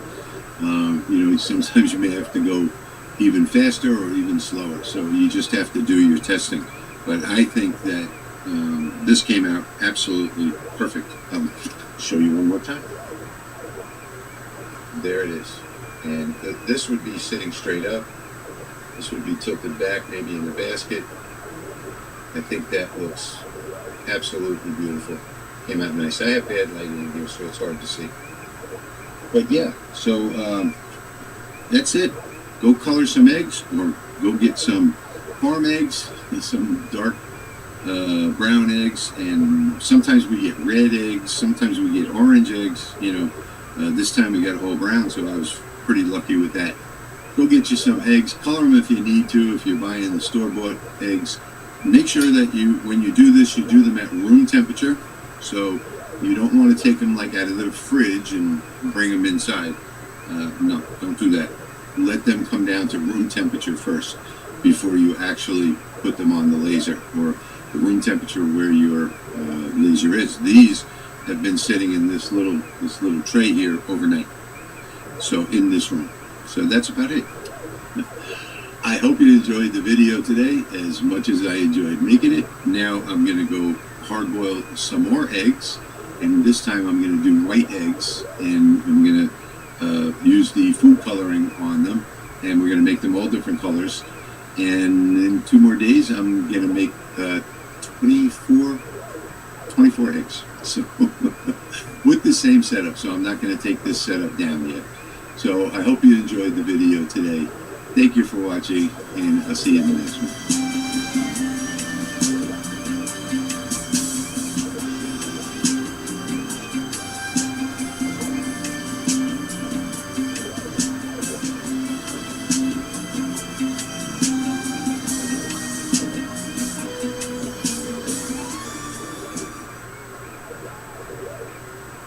Spring into savings at Hobby Lobby, where Easter goodies are 40% off. Along with Easter baskets for everybody in the family, you'll find gifts such as toys and games, home decor and kitchen items. Shop in store or at hobbylobby.com today.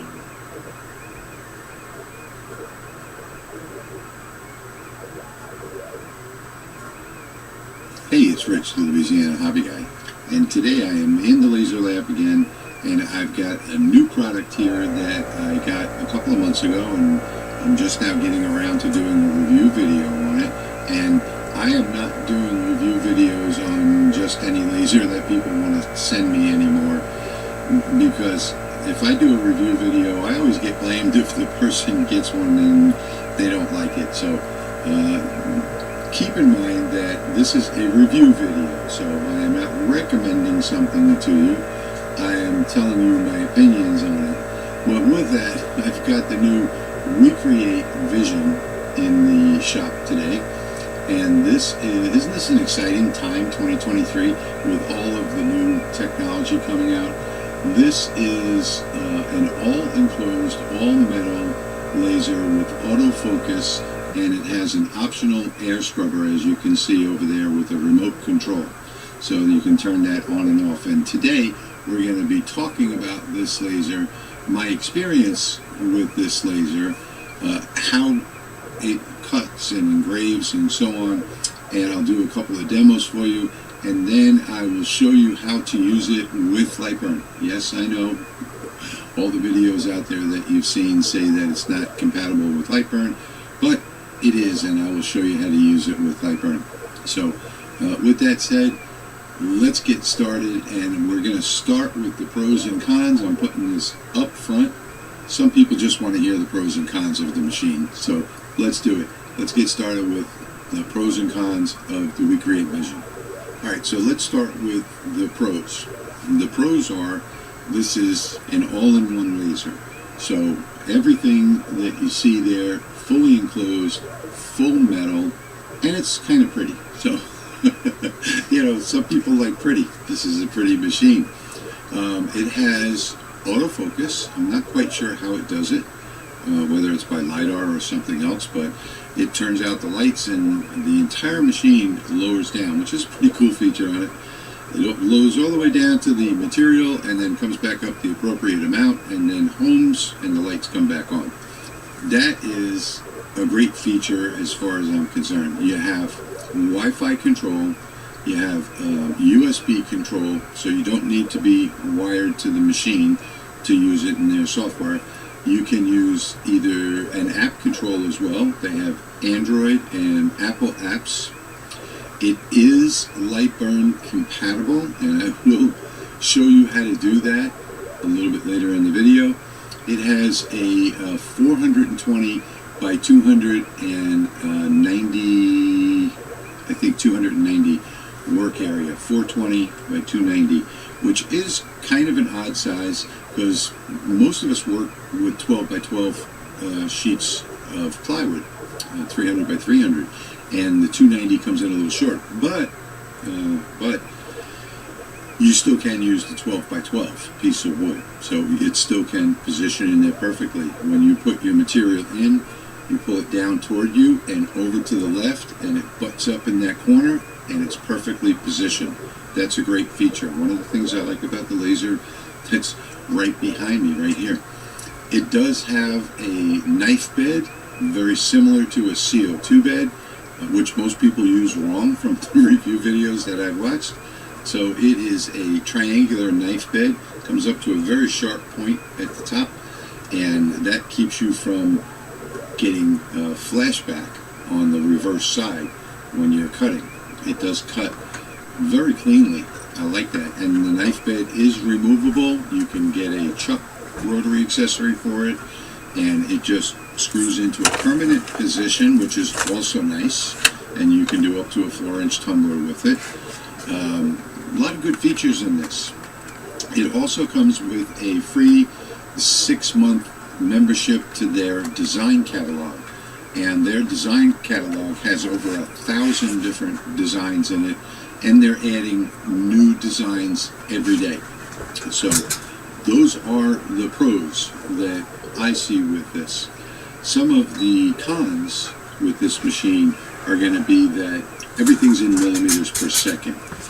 So if you wanted to set your own settings, it's millimeters per second. I haven't dove into the software yet and see if I can change that to millimeters per minute. I don't know. So the way it comes out of the box is millimeters per second. Number 2, it's got a 3-inch exhaust. Now you can buy the air scrubber that comes with this, and it's a great, powerful air scrubber, but it doesn't take advantage of all of the air, moving all the air out. It's restricted by the 3-inch hose. I would highly recommend that in their next version they switch to a 4-inch hose, and it would have much better fume extraction from the machine, in my opinion. And if you use that air extractor, that air purifier, you can't vent it to the outdoors.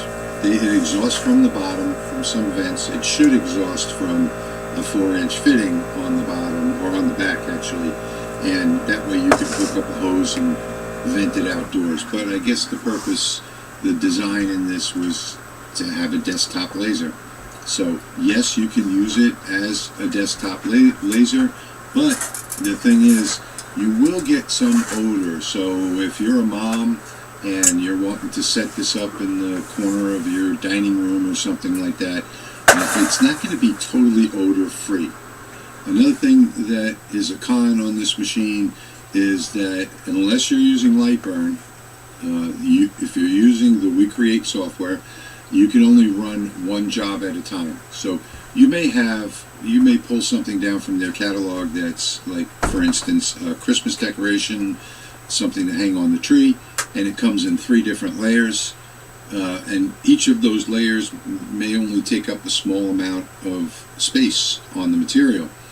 It would be nice if you could combine all of those and move them all onto the same piece of material and run it in one job. But with their software, you have to do the first layer first, second layer second, third layer third.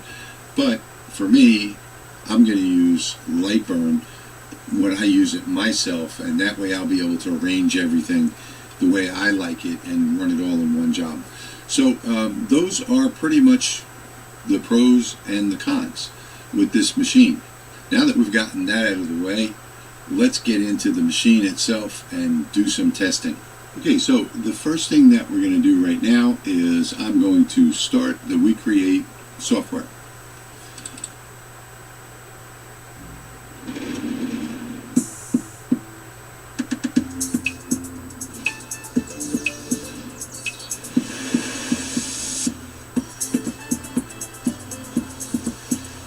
S.C. Johnson.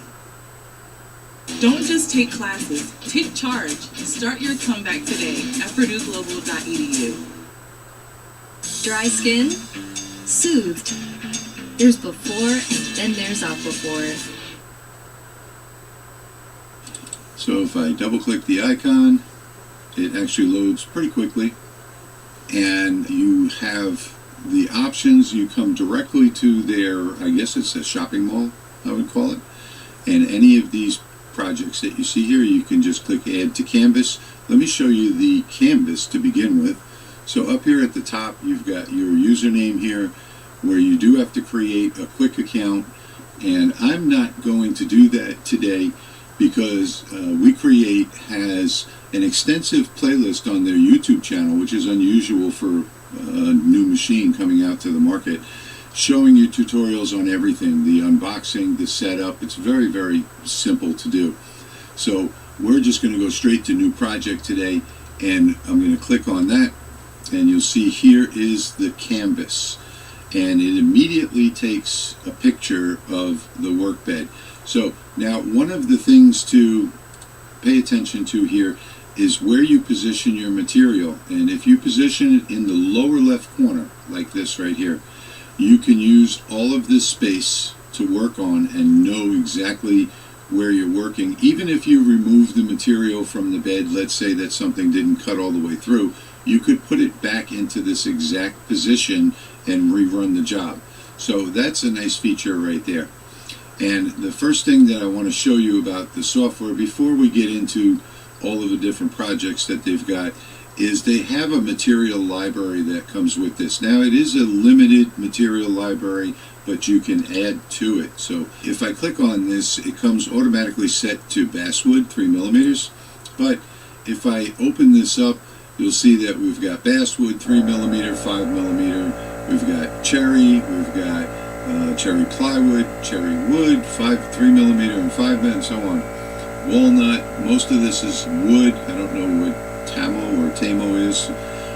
Birch plywood, which is what we're using today.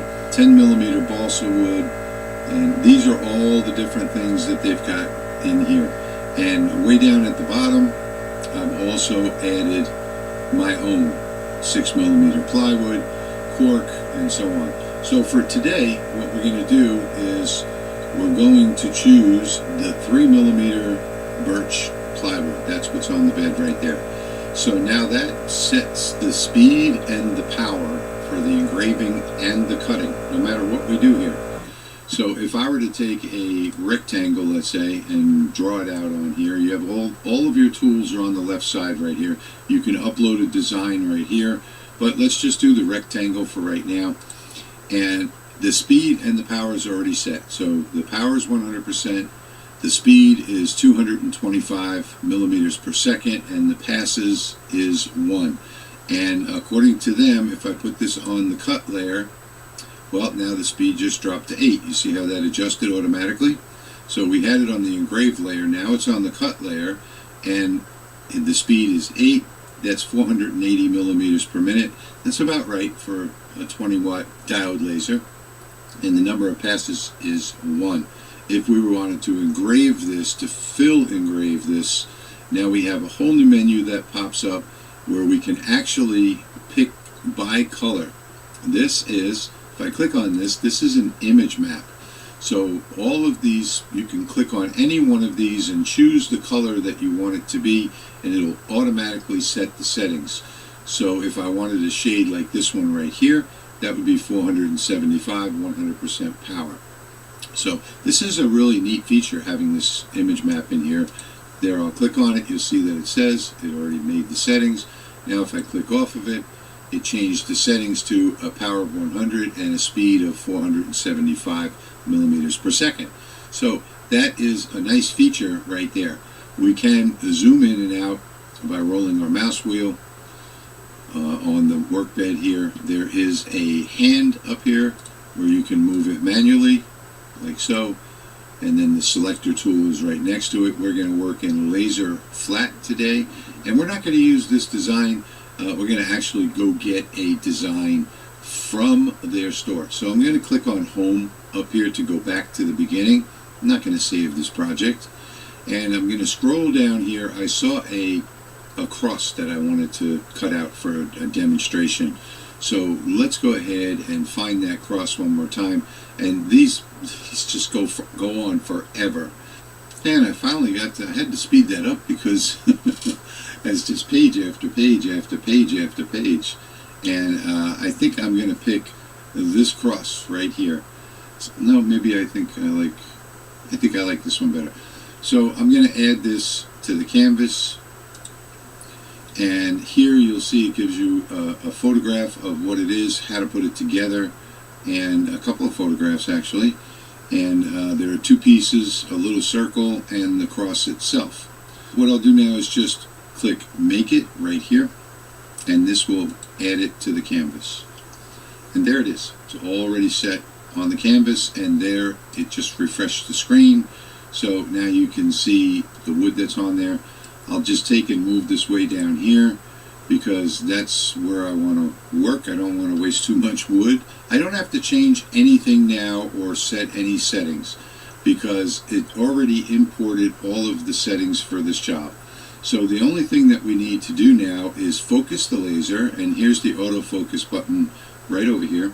I'll switch over to the laser and click the autofocus, And there you can see it turned out the light, and it's going to start lowering now until it finds the exact right focus. This is very similar to a Glowforge at a fraction of the price. So there you can see it's done focusing, it's turned the lights back on. We can come back to the software now, and it is ready to start. Up here in the top right corner, I'm just going to hit the start button, and vector fill a bitmap. Okay, so the overscanning has kicked in here. It's too close to the corner there. Okay, well, I'm glad that it has that built in. And I didn't want to do that. I'll undo that. Let me just grab the whole cross and move it over here, and I'll grab this piece and move it closer to the corner like that. Now I can put this back over here, and hopefully that overscanning should be pretty good. We'll try it again. So we're going to go start. There it is. And we can zoom in here if we want to and take a look at it, and that's going to be the final product. Now all I have to do is click send, and it will send it to the laser. And of course, like the Glowforge, I've got to go press the button to start processing. So let's watch this in real time.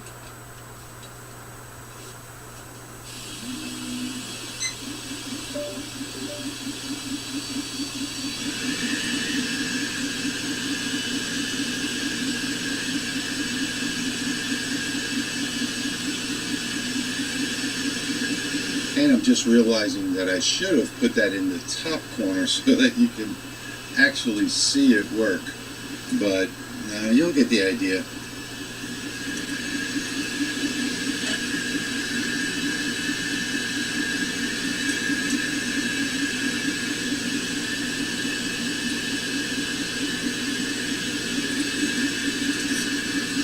Let's switch back over to the software for a moment. And here in the software, you'll see that you've got the percentage right there as it's climbing to 100%. When it gets to 99%, it sort of stalls for a little while. You do have to wait for this to reach 100% before you open the lid on the laser. And I'll show you in a moment.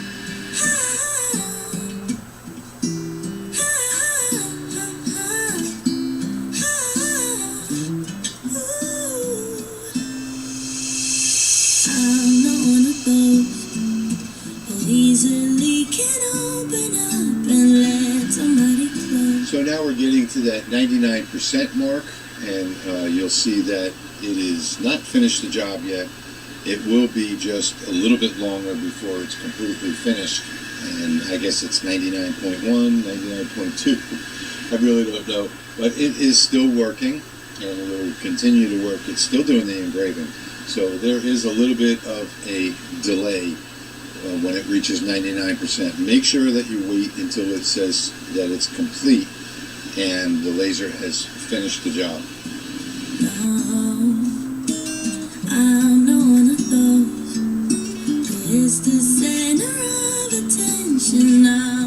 And there you can see that it has finished the job, but if we come back, and the laser is returning to the home position, but if we come back to the software, you'll see that it's still at 99%, so we just need to wait for it to say complete. And once it says complete, we can go open the door. There it is right there. So we'll say complete, and I'll go take the project off the laser. Some people might say I am afraid, but I just do things my own way. I don't know why, 'cause I don't like people pleasing. And sometimes they don't see what defines me, but I don't need them honestly, 'cause I got you. Everybody else makes me feel small and dark and lost, but you're not like everybody else. Okay, so here it is off the laser. Funny that the little hole didn't, the big hole didn't cut out, but the little hole did. But that's funny. So it is cut through, it just needed to be popped out. So let's take a look now. I'm going to use this wood so that the camera will autofocus. so you can see the final job here. And there it is right there. Did a really fine job on the engraving and the cutting, and because of the knife bed, you can see that the back is almost 100% clean. A slight wipe will take anything else off the back. So there we go. That is the final project. Sorry, I gotta put this hood up here. It's the only way you can see it. And here is the other little circle that you attach the piece with over here. I don't know how I'm gonna let you see that one, but there are the two pieces right there. I think I can probably hold this one out. Yeah, nice clean cut on both. And now I want to show you the camera bed now that I put the wood back in position and refreshed the screen, and you can see that it is darn near close to what that is. So if we delete this graphic, you'll see that now we can use more pieces of the wood all the way up to the edge here. Everywhere in here we can run more jobs and not waste any wood. So that is the great feature. That's the thing I love the most about the laser behind me, and this one has that exact positioning. So that's a great feature to have, and that's something that you shouldn't overlook, because you'll have very little waste using a machine like this with the built-in camera that's fairly accurate. Okay, so now I want to take a project that I made myself, something that I designed, and import it here to recreate and upload it to the Vision. So here in the software, I'm going to select my material first, which I'm using the 3mm birch plywood. I'm going to come over to the left side over here, and I'm going to click on Upload. And I'm just going to grab one of these right here, and this is a 2-layer cross. So now you see it doesn't fit on my material. So what I have to do here is just select one of these. I'm going to press Control and the letter C to copy it, and then I'm going to delete it. And I'm going to add another canvas here, and I'm going to press Control and V and paste it onto this canvas. We'll come back to this one later. So going back to the first canvas here, this is my first piece. I'm not going to try and waste all of it, so I'll put it pretty close to the left side and the bottom, like that. And now I'll just click over here. I don't want it to engrave, I want it to cut, which changes that to the red layer. I'm going to click autofocus right here.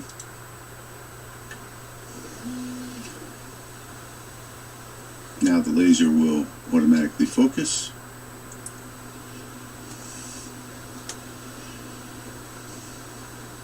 And we'll be ready to run this job. So as soon as it finishes with its focusing,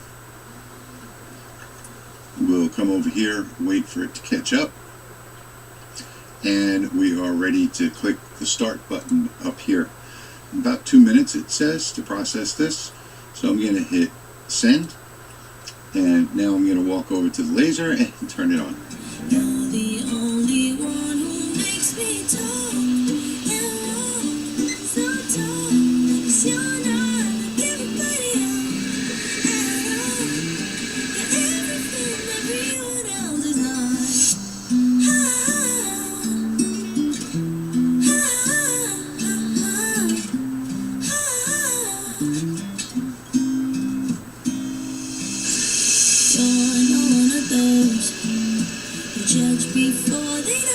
Now I am still waiting for the processing to catch up here. It's still at 99%, and there we go, complete. So now I can go and take this off the workbench.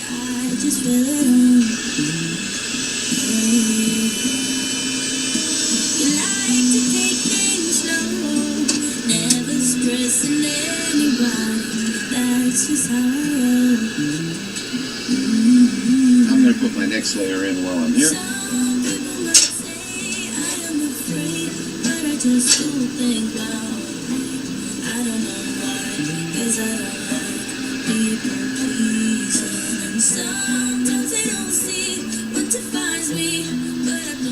And we're back. And you can see it has a little bit, a couple of little spots where it didn't completely go through, but It should pop out okay. I'm going to use my X-Acto just because, well, I could pop this right out, but I'm going to use my X-Acto just because I don't want to ruin that piece. I'm just going to make a couple little scores and pop it out. In the meanwhile, I'm going to switch over in the software to layer number 2. I'm going to refresh the screen here, and you'll see I've put that new piece of material on there, and I will just bring this over to the side here, bring it a little lower. Right about there, looks good. Change this one to a cut so that it's red, and I'm still using 3mm birch plywood, so that's fine. And all I'm going to do is hit start, and while this job is running, I will go ahead and quickly go over that first layer with my knife. And you see that I didn't click the autofocus. So let's go ahead and do that.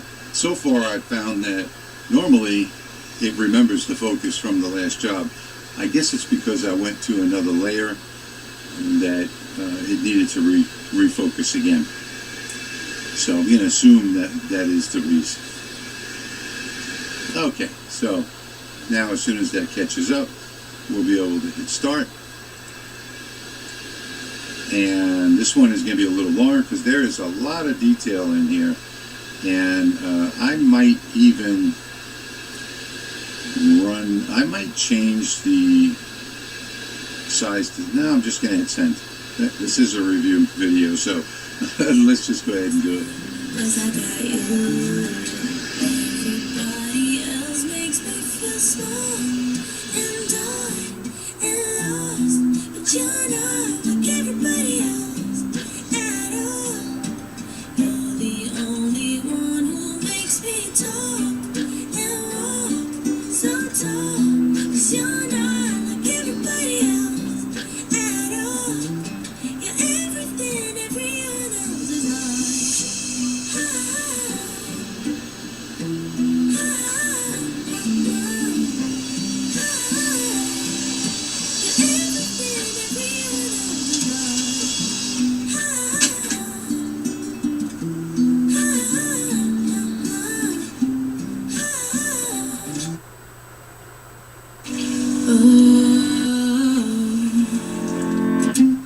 When you take me by the hand, I feel better again. Oh, I feel better now. The first rule of adventure racing is anything can happen out there. Guys, that's a dog. Hey, buddy. We embrace pain. You found a new partner in suffering. We push and we win. Come on, Arthur. This is our time. Arthur the King, rated PG-13. Created by me for all of you. Hurry to Kohl's weekend sale and get tech gear for the family at $14.99. Now at Kohl's.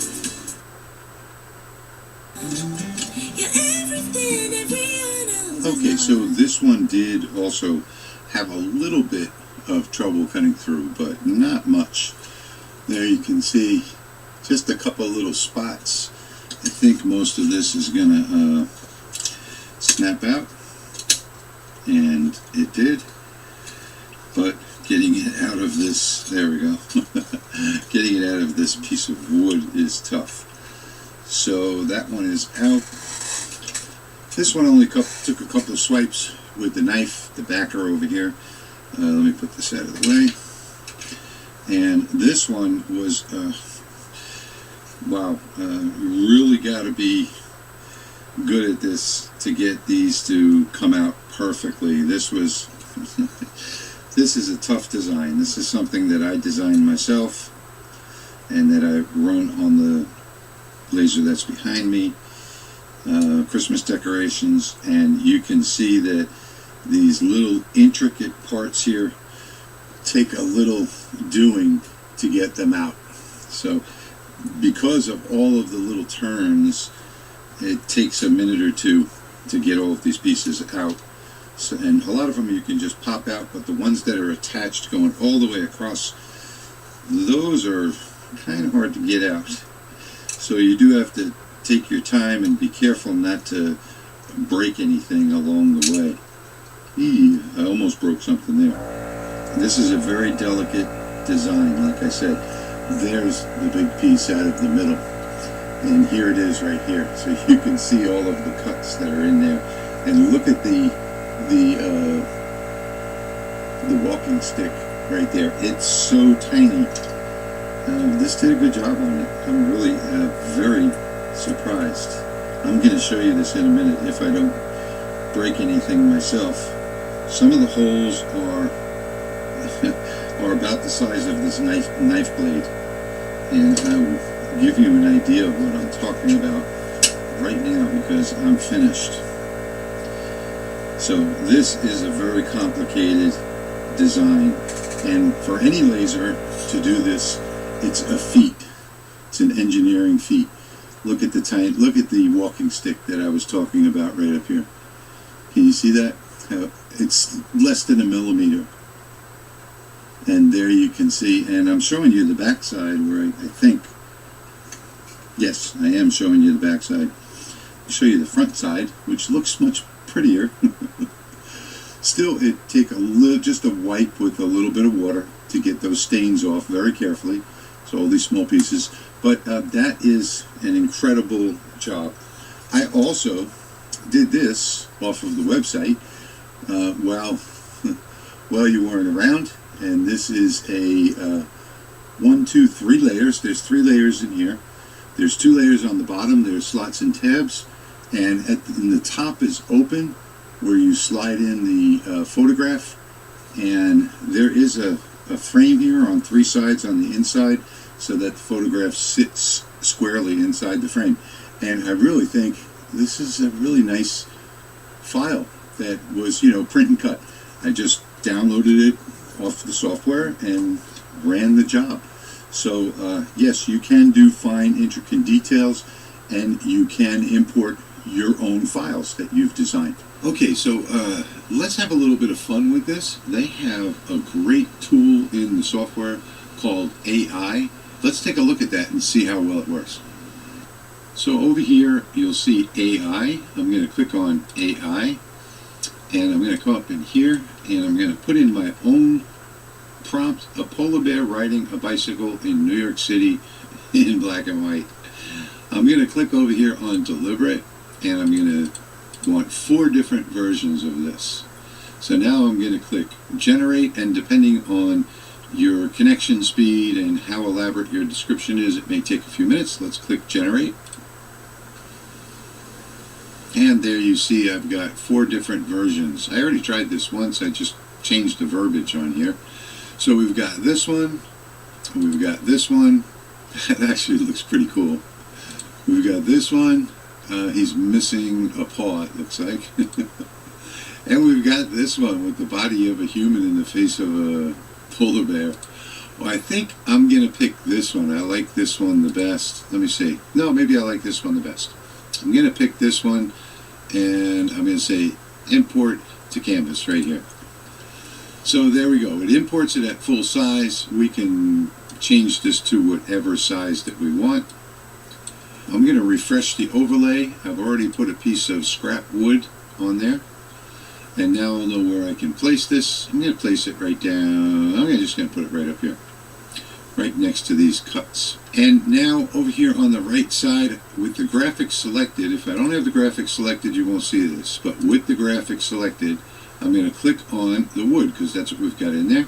So I'll click on wood, and basswood, plywood, it all comes out pretty much the same. I think I'm going to click a high speed. So we'll go 250 speed and 80% power, and that has automatically filled out these numbers over here for me.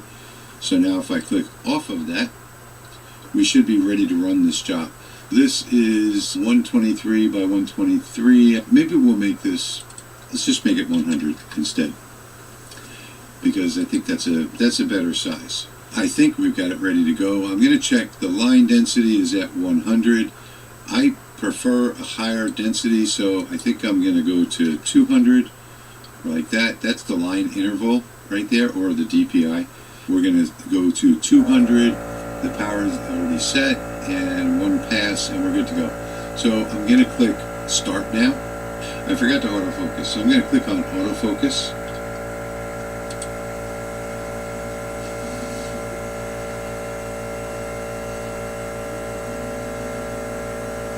Alright, so you do have to remember to autofocus. You see the entire bed is lowering down to the wood, and I'm not quite sure how this is done, whether it's LiDAR or spot size. But okay, so now we are ready, and I can come over here and click the start button in the top right corner. And it now tells me, if I zoom in here, I can get a preview. And I think that's looking pretty good. So it's telling me 23 minutes and 21 seconds. Don't worry, I will speed this up. Let me click send. And now you can see it says press the button to start processing. So here we go. I'm going to press the button and turn on the air scrubber.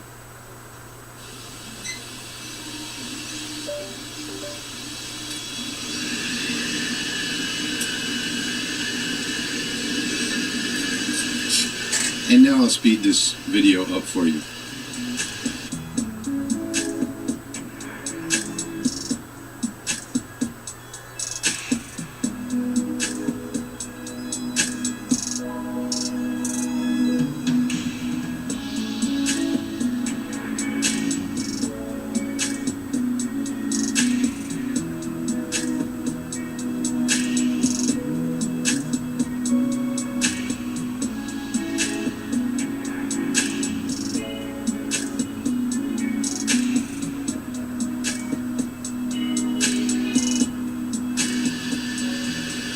Alright, so really quickly, I just wanted to show you that we're at 99%, but don't get ready to jump up and run over to the laser just yet.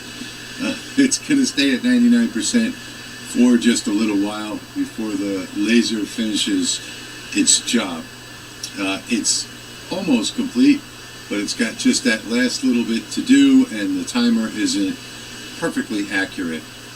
I've found out that on 4-inch jobs or so, it's about 8 minutes off, and on smaller jobs like this, it's going to be somewhere in the area of between 2 and 3 minutes off. So it'll hang up at that 99% for a couple of extra minutes before it actually finishes the job.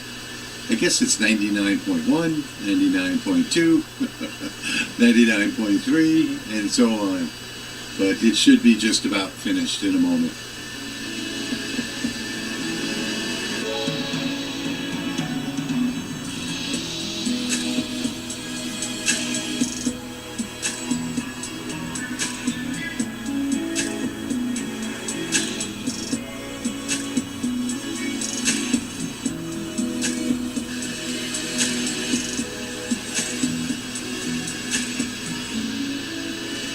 Alright, so it's about 4.5 minutes since the last time I interrupted, and you can see now that the laser is homing.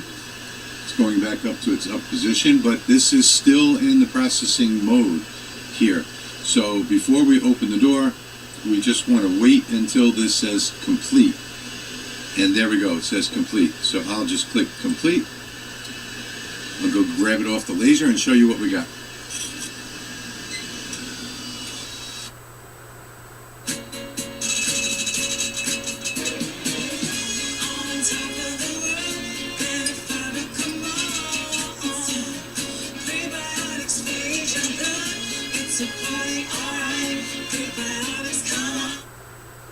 Charmin reinvented the square for a smoother tear. Oh yeah, new Charmin Ultra Soft Smooth Tear. Any ideas on how to fight an army of ghosts? Can I be of any help? What would you have done back in the day? I showered and shaved and hit the clubs. That's really helpful. Thank you. Call Ghostbusters. Rated PG-13, March 22nd. Don't just take classes, take charge. Start your comeback today at PurdueGlobal.edu. Okay, I'm back. So, I gotta say, I'm just gonna brush it off with my paintbrush really quickly. We got something really incredible right straight off the laser. Look at how beautiful that came out. It's kind of hard to see, but it's almost like three-dimensional. Really came out nice. I guess probably from about here would be the best way to view it. Real nice engraving. I mean, especially being that I didn't do any photo work on it. I just took it straight off the internet and burned it as is. That is a nice job. I'm going to give that a thumbs up. So that's how easy it is to use the AI feature in We Create Vision. Okay, so we're going to try some slate this time. I've put a graphic here onto the slate so that you can see it, and it looks like it's pretty centered. That's what we're going to expect as a result. I've selected the slate stone from over here, slate stone, and now if I select the graphic itself, I can now get this example material test card. So if I click on that, I don't know which one. I'm going to go for the highest speed, and we'll just go 100% power and then click off of it. And now we should be ready to focus. So it can be as easy as that. So let's go ahead and hit the autofocus button. Let the laser do its thing.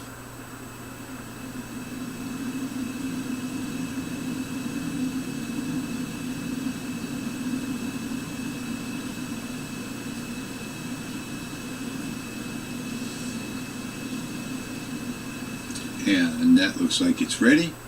So we'll wait for it to finish spinning here and hit start up in the top right corner.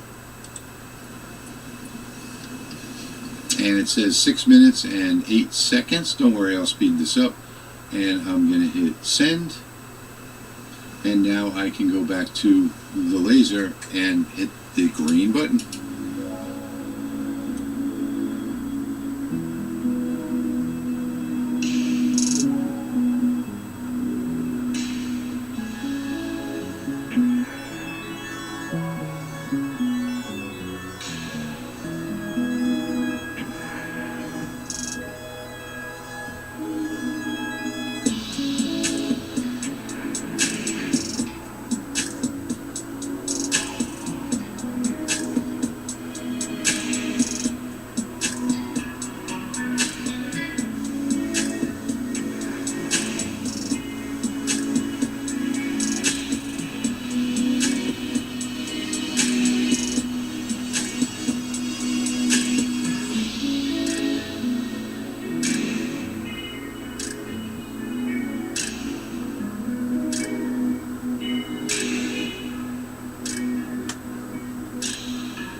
And that's about it. So we've got processing complete. I'm going to hit the complete button and go take it off the laser.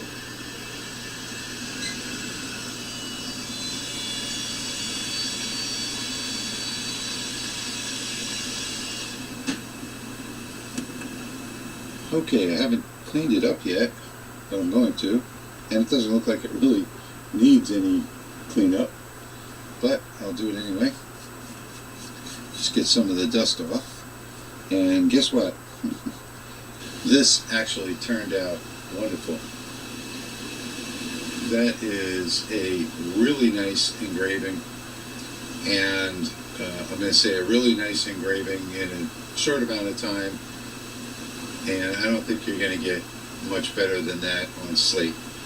You know, if I'm going to have a laser in the shop, it's got to be light burn compatible to some degree. And I have found a workaround for using light burn with the We Create Vision. I will show you, number one, how to set this up and create a light burn file for the We Create. And then number two, I will actually come back and use a smaller file that I can run a little more quickly so that you can see the results, and I'll show you how it works. So yeah, technically it's not compatible with light burn, but there is a workaround, and I'm going to show that to you right now. Let's go. Okay, so I've opened a new browser tab, and if you go and follow the link below this video in the description, you're going to see this link right here. and it's going to be the We Create device file. All you have to do is click on that link, and you'll see that it immediately downloads the file. There it is right there. It's in my download folder. And now we need to switch over to Lightburn. And in Lightburn, we need to go to the laser tab right here, and we want to click on devices. So here you see I've got a bunch of devices. I want to import a device. I'm going to go to that folder, and there it is right there. I'm just going to click on that, and I'm going to say open right here. And now you see the We Create laser is in there, so I can say OK. So now we can come over here on the right side, pull down this drop down menu, and switch to the We Create laser right here. And now with the We Create vision loaded in Lightburn software, I will go ahead and design a graphic here. So I will select this file and put it down into the bottom left corner. I'm just going to bring it up a little bit, bring it out a little bit, because I have plenty of wood to work with here. But that's where it's going to be right there. I've already set my cuts and layers, and now I'm going to click on Save G-Code. I'm going to call this one Test. Click Save, and there it is. Now we will come over to the We Create software, and you can see that that's where I've got my wood loaded. My graphics should be right down here. And what I'm going to do is click Upload. I'm going to come over here, G-Code Files, Test, set my thickness to 3 millimeters right here, and actually we do get a camera preview, so that's pretty good. And I'm going to click Send, and all I have to do now is go press that button, so I'll do that now.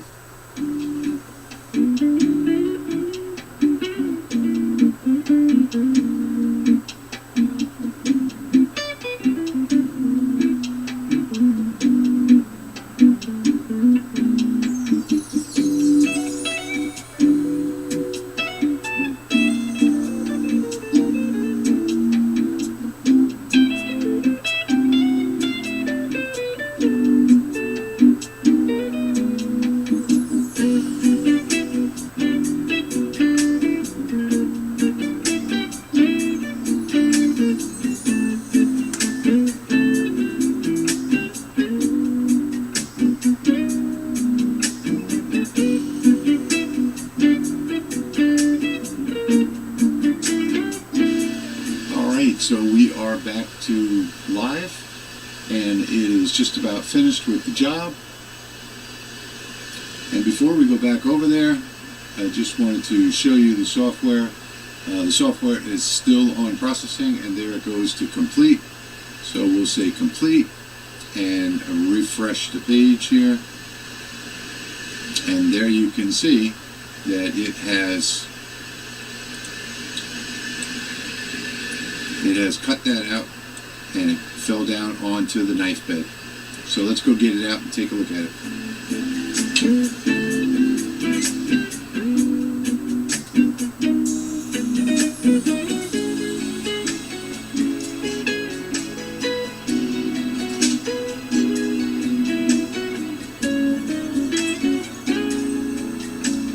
Alright, so here's the final result.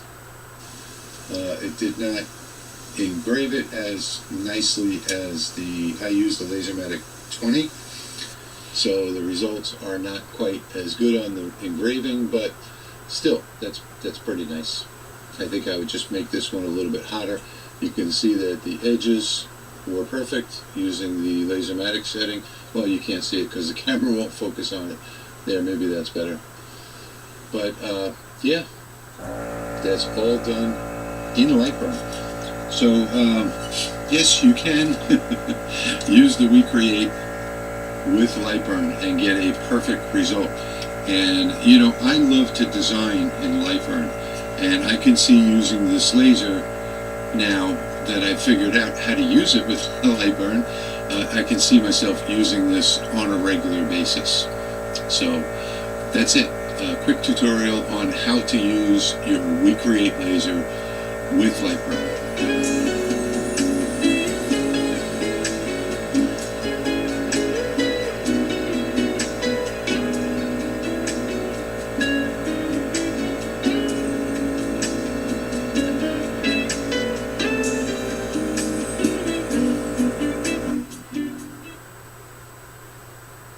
Ordinary dish soaps can leave invisible grease behind.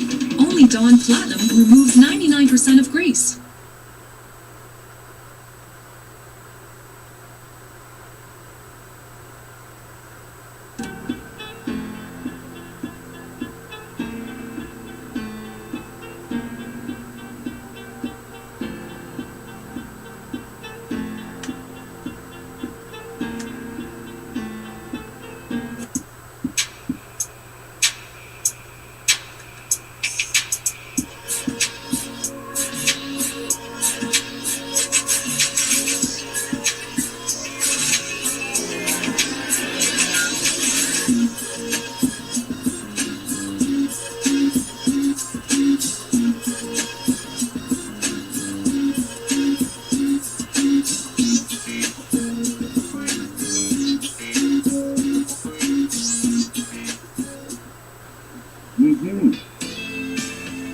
Hey everyone, coffee in the middle of a sip of coffee. We're here today, and thank you all for being here. I see we got a bunch of comments already, a bunch of people already here in the stream. We are here today doing a live, and I'm going to be talking about my learning curve with the fiber laser. So I had now it's probably about a year old. I have the 20 watt Reka source. It's in the back behind that 3D printer, but you can't see it from here. I do have another camera angle that I'll bring up in a moment when we start doing the testing. But I want to tell you that the first couple of weeks it was all trying to figure out how to get everything aligned, and that was probably the hardest part for me, was watching all of the YouTube videos and getting all of the bad advice. And so I wanted to make this video today to talk about maybe better advice. Once you've already got it mechanically set up, you know, where you've got your framing set up and you know what your focus is and all that kind of good stuff, then it's time to actually try and figure out how to use it. And the fiber laser is, as some of you already know, or many of you already know, I know there's probably new users here, and there's probably experienced users here that are far more experienced than I am, but it's a combination of getting the right speed, the right power, and the right frequency. And you can use the same speed and power and just change the frequency and get completely different results. And that's what we're here to talk about today. And we're going to talk about some examples. And just to get started, without actually running the laser yet, I want to show you my little business card adventure here, and just a whole bunch of different business cards that I did. So each one of these business cards is a different speed, frequency, and power, as you can see there. And what I was looking for was more gradients. And I went through a whole bunch of these trying to find my whites. And I know they don't show up really great on camera, but this is pretty much what you have to do. Trying to find my white, trying to find my, and I don't have the white card that I finally did find, but I was looking for the golds and the yellows, and this is how I did it. So it's just a lot of testing that goes on, and you have to build a library, and that is the key to getting this done properly. You have to have and I use Lightburn, so I had to build a Lightburn library. And that's what we're going to be talking about today, and I'm going to be showing you examples from my library. We also have a guest host here today who's waiting in the green room, and that is Patrick from Light Source Engraving, and I want to say that, and I have this little magnet right here on my computer, right next to me. I want to say that Patrick is the source. A year ago, I met Patrick a while back, and he invited me to be on another channel, and we worked a little bit together, and I started watching his videos, and that is how I got to the point that I'm at now, where I figured out that you got to have a library, you got to do a whole bunch of testing, and I really didn't have many things that I needed to do. I had the 100 watt over at the other shop that I do my AANA coins on. That's 100 watt JPT, and I have this 20 watt Racus behind me. So the Racus is the one we're going to be using today. And I only had a couple things that I was doing. I was doing business cards, which you saw how I got those settings. I was doing some keychains, some pens, you know. I had like 6 or 7 things that I was making for people. And plus those coins that I make, and that's it. So now I've started developing the library a little bit more, and that's what today's stream is going to be about. And Patrick is here in the green room, so let's go ahead and bring him in and welcome Patrick from Light Source Engraving. Hey Patrick, what's going on, buddy? How's it going? How's everybody doing today? It is going good. I wanted to just thank you because you have helped me, or your videos, not you personally, your videos have helped me to get started in this with multiple materials. And it's such a long learning curve when you're doing that completely on your own without any help, which is how I started. And then finding somebody who's willing to share a library with me, even though it's not, the library you shared with me was for a 30 watt, and I have a 20 watt, it still gave me a starting point where I can then go in and, you know, change frequencies and speeds and powers and all that kind of stuff on my own. And that really, I want to thank you for that, because that really helped me out a lot. And Patrick does have a channel on YouTube, and that is LSE Engraving. So it's down there on the bottom of the screen, and he also has a website, lightsource.pro, and he also has a Discord channel. I'm not personally a fan of Discord. I have no idea how to use it. It completely confuses me. But yeah, and the Discord's branded the Laser Maker's Realm. Laser Maker's Realm, yeah. Yep. Mm-hmm.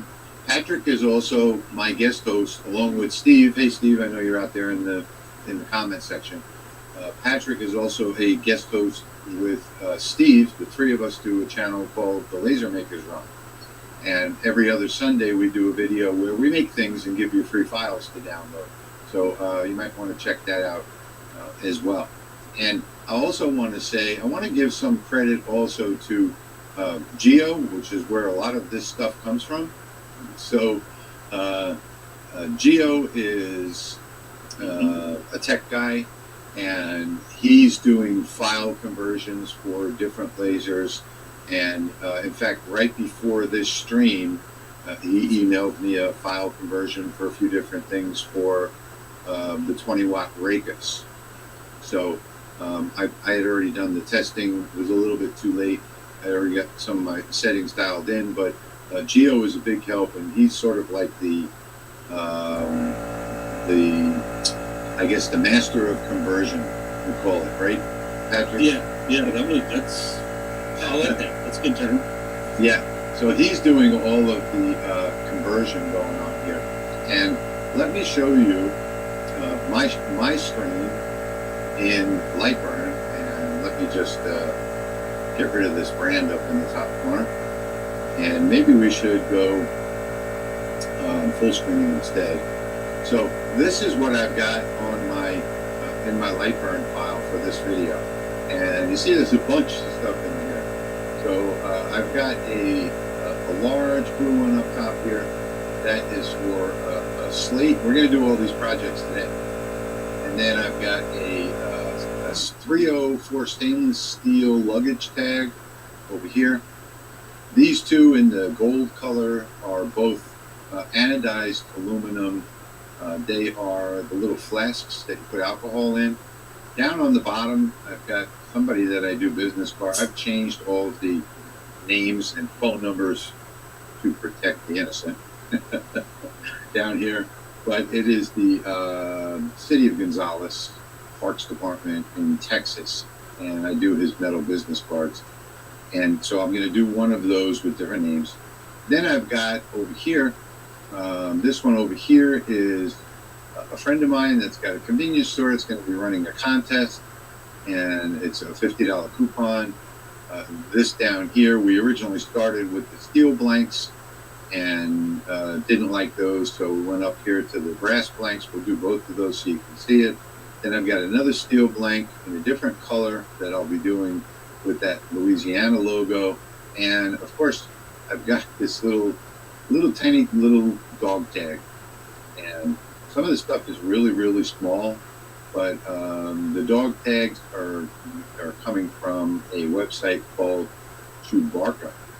So it is a really interesting website name. I like the fact that everything is made right here in the United States. I believe they're in Pennsylvania. And the prices are not bad, and it's a really high quality dog tag. You'll get to see that in a moment. So these are the projects that we're going to run today. And we're going to run these projects. I did add another camera in the back of the shop, and I'll be going back and forth, that you can see right here. And that is the work bed of the 20 watt. And all of the products that I'm making today should fit in that screen. So what I'm going to do is get started. Let me put that camera up here. Does that look okay, Patrick? Yeah, it does. Hey, and I wanted to just hold this up real quick, just since you were talking about test grids. Yeah. I just pulled the cover off of my grill so I could run test grids when I was testing collars. And it's lots and lots of time spent testing to develop a library for your particular laser. Yep. And to take that a step further, it's just you have to have a bunch of different materials as well. And I was talking with Patrick the other day and telling him about my my tin, just a regular sheet of tin, the results that I got on the tin. And I know you can't see these really good, but I've got some blues and some dark blues. And I started doing a picture with the wrong LPI, and it just didn't come out right, but it bent the metal. It was way too hot. But the testing is the most important thing. This is just a regular piece of tin, and a lot of people like tin because you can shape it and you can stamp it and you can cut it and you can make things out of it. And so this is another example of what Patrick's talking about, is just lots and lots of testing. And you can even take scrap metal that you've got, like this piece right here, and do some testing on it. And this is the top of a stainless steel, what do you call that? A little table jack that stopped working. So I took the top off and I ran some tests on here. And you can see I got some numbers and some settings for brown, for white, for blue, for gray. Just an old scrap piece of metal. So you can do testing on all kinds of stuff, and most of the products that I'm going to talk about are going to be from Amazon. So let's bring that camera over here real quick. And Patrick, if you want to continue a little, I'm going to go turn on my air extraction and get the first project loaded onto the workbench. All right, sounds good. Let's see, I'm just going to read through the comments here. This might get a little noisy, by the way. Jeremy's running out of room for all the testing. Yeah, I've got run into the same problem. My I can't favorite hear thing you to, back here, so. okay. My favorite thing to test, and my wife loves it too, are the stainless steel pots and pans in the house. They're all marked up and decorated. It's a really good test for seeing if those collars rust too. So yeah, I highly recommend that.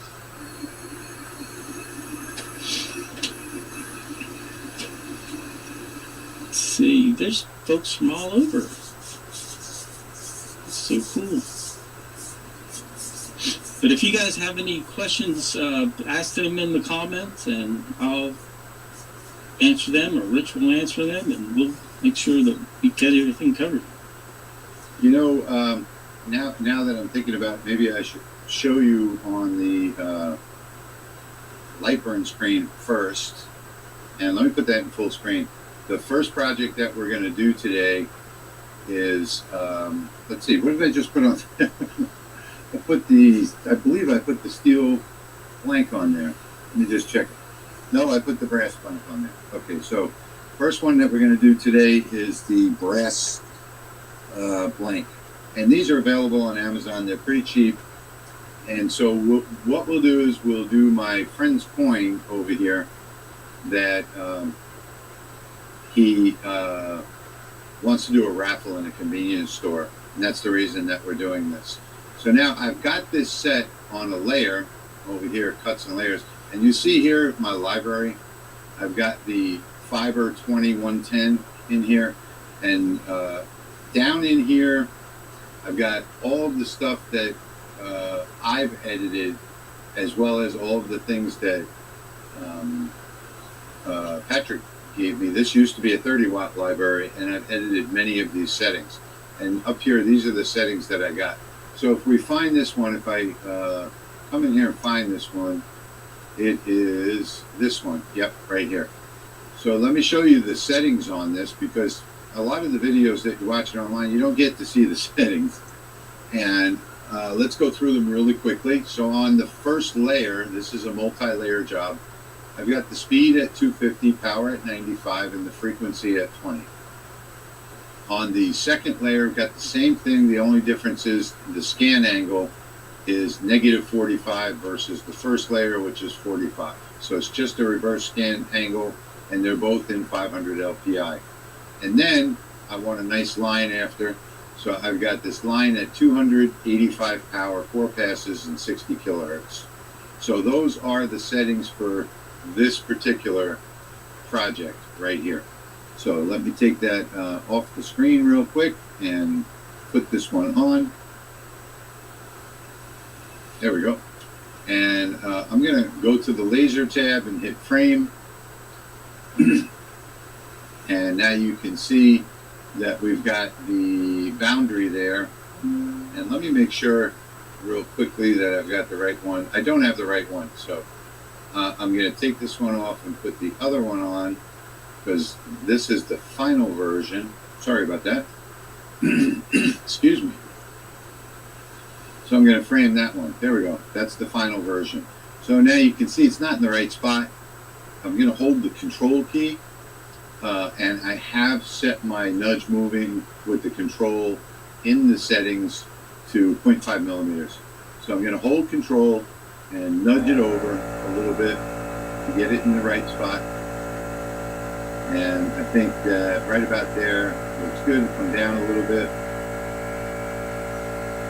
And that is looking pretty close to good. Pretty close to good. That's a good one right there. So now that I've got it framed, go ahead, Patrick. I was going to say, with the adoption of Lightburn Galvo for folks coming from EasyCAD, the live framing and being able to nudge was the greatest features ever. I agree. And with the most recent release, you can actually resize while it's framing with the page up and page down keys. Yep. What I like about this is with Lightburn, I have this camera that you're looking at right now on a 21-inch screen. So I can get the framing absolute. And now for this video, I'm not worried about anything being framed properly. But on that 21-inch screen, when I, at the 0.5 millimeter movements with the control button, the control key, I mean, I can really, really dial this in. Yep, I think I have my arrow set to 0.1, control 0.5, and shift as 1. Yeah. Yep. That way I can fine tune it. So I'm not quite sure why nothing was coming out on there yet. And it looks like I've got something wrong here. Oh, you know what? Focus? I don't think it was the brass coin. Nope. Pretty sure that was the steel coin. So I'm going to rerun this real quick. I should have practiced this. Let me see. Let me take the brass coin off. And I need to find the steel coins.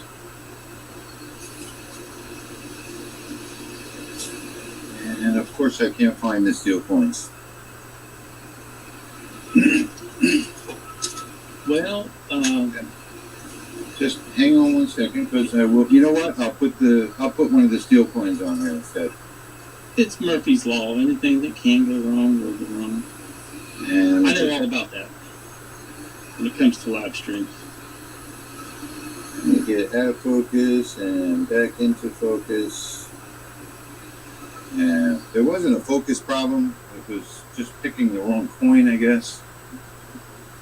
Material settings match up. Let me put one on here that says in the description steel blank, so I know which one I'm doing. All right, put that in the middle and frame it. And now I'll get that into position. We'll give this another run.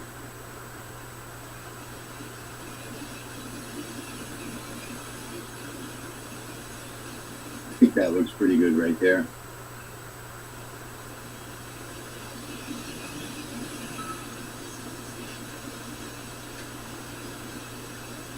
So now on this one, this is plain steel. I'm doing a white engraving on this. Now we're seeing something.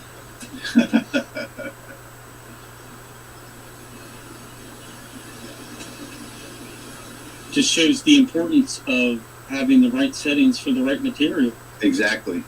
Yeah, that did nothing on the brass, but it would probably do wonders on the steel. I'm going to figure these out. Don't worry about it as we go.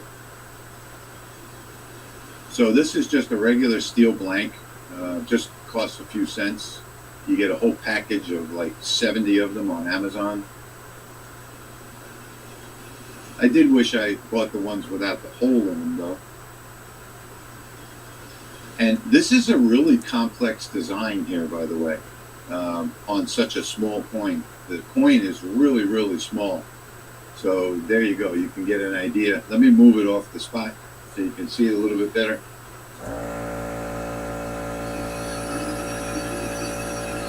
How's that?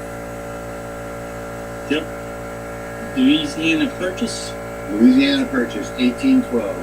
1812. And yeah, so I think that came out really nice. And I do have a couple of other settings for this one, but let's switch to a different material real quick. And the reason why I've got this here, I learned that, you know, if you don't do this right, you will etch your base. So I have something behind it. Let's put this back on here. And reset the focus. No matter how careful I am, it's only a matter of time before the base gets marked. I couldn't hear you. Sorry, what did you say? I said no matter how careful I am, it's only a matter of time before your base gets marked. Yeah. It'll stay nice and new, and then next thing you know, oh man, did I just do that? Yep. Yeah, well, I use that extra piece now so I don't screw everything up. So we are going to do an admit one token. I'm going to put that in the middle of the screen. And actually, I need to move this down a little bit. And one thing that I've also noticed is that it's important to use that P key and get your project centered directly in the middle, especially on larger products, because the laser is strongest at the middle. So here is my admit one token. So let me get that moved into position, which is right about there. That looks about right.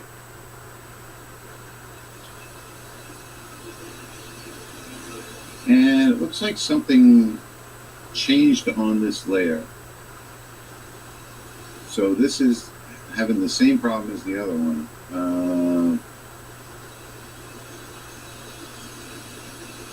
I don't know, I may have set something else on that layer by mistake. Or maybe what I should do is just go back and, okay, brass coins. I'm going to go back to my reassign setting. Yeah, I'm going back to my library and reassigning the settings to this one. Assign it. I'm going to stop that job and restart it. I think what I might just do with these Galva lasers is burn my logo on the base. That way, if I happen to, mark it, it'll just kind of blend in with my logo. So what I did is I must have changed something when I closed Lightburn, because this layer for the brass was the wrong settings. But I've gone back to the library and I found the brass coin blanks, and I selected the tan with the black border, and this is going to come out a tan color, exactly what it says, with a black border. And to cover those settings real quick, it is 3 layers. First layer is 800 speed, 70 power, 30 frequency, with a 45-degree angle. Second layer, same thing, negative 45-degree angle. And you know what? That didn't come out right either.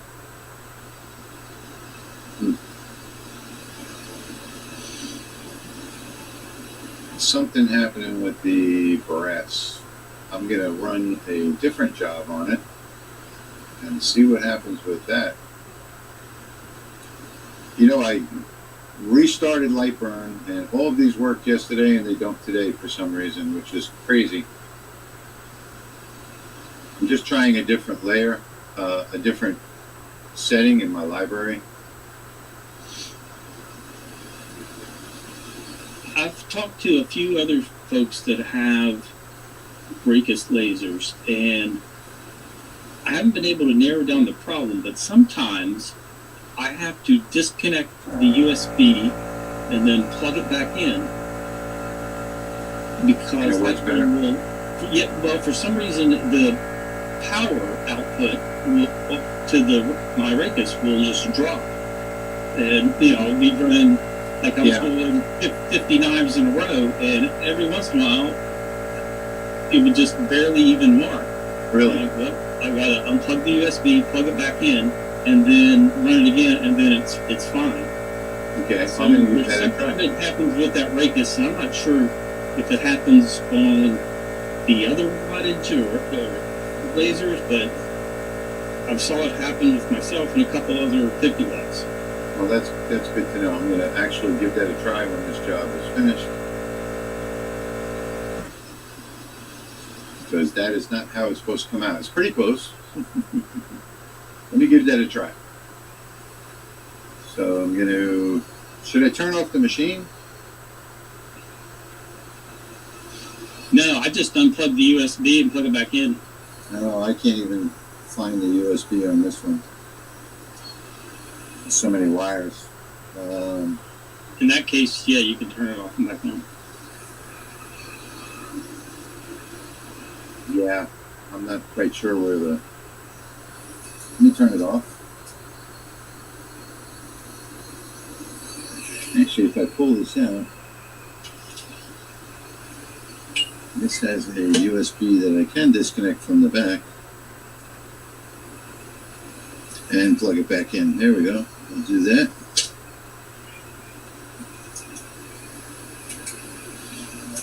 And turn it back on. See if that works. So just to check that, what I'm going to do is just flip this over. Just check my focus again. Yeah, the focus is right. It may have been off just a hair. So let's check it and see. You might be right. I hope you're right, Patrick. And by the way, my focus is only those 2 dots. It's not that 3rd dot.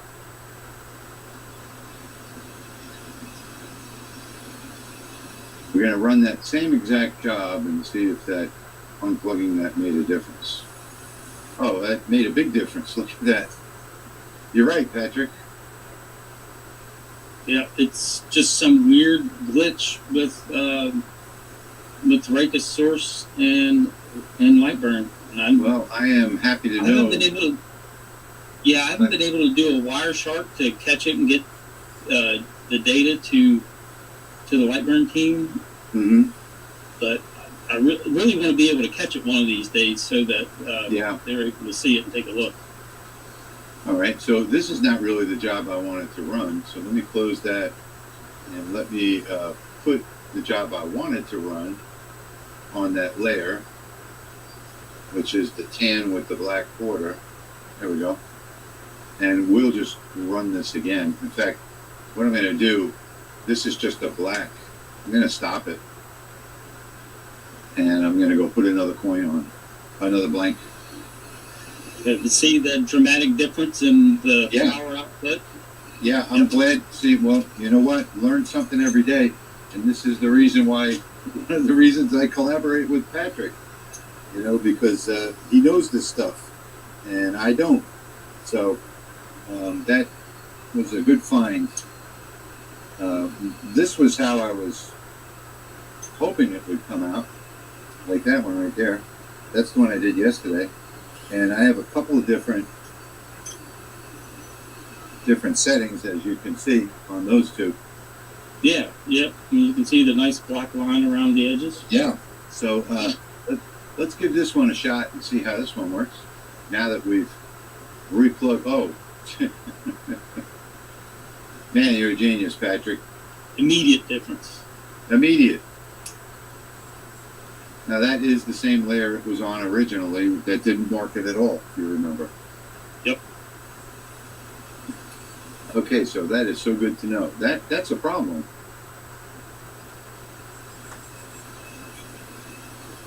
Well, now I've ruined the surprise because you've already seen the final result on the right side there. And a lot of people are probably saying, why are you taking so long on this? You know, you can probably do that in one pass. Maybe you can. But I want to get a really clean. I'm doing several passes on here because I want it really clean and I want it really defined. So, and this is my final. You're only working with a 20-watt radius. Right, exactly. So, how does that look?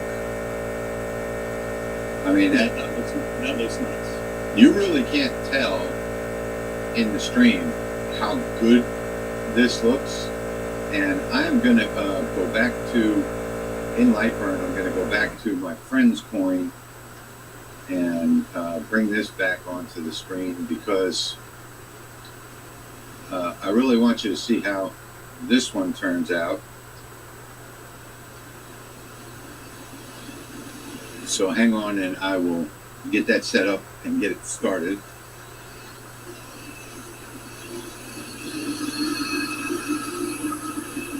See, Steve had a question about your 2 layers, one at 45 and the next at negative 45 on the 2 different layers.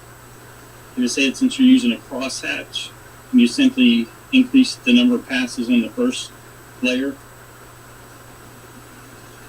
Well, you can answer that, but I get different results if I increase the number of passes. Yeah, you could, if you set it at negative 45, it starts from the opposite side, I guess is the best way to describe it. So running it in reverse, so you can get different results. I like to use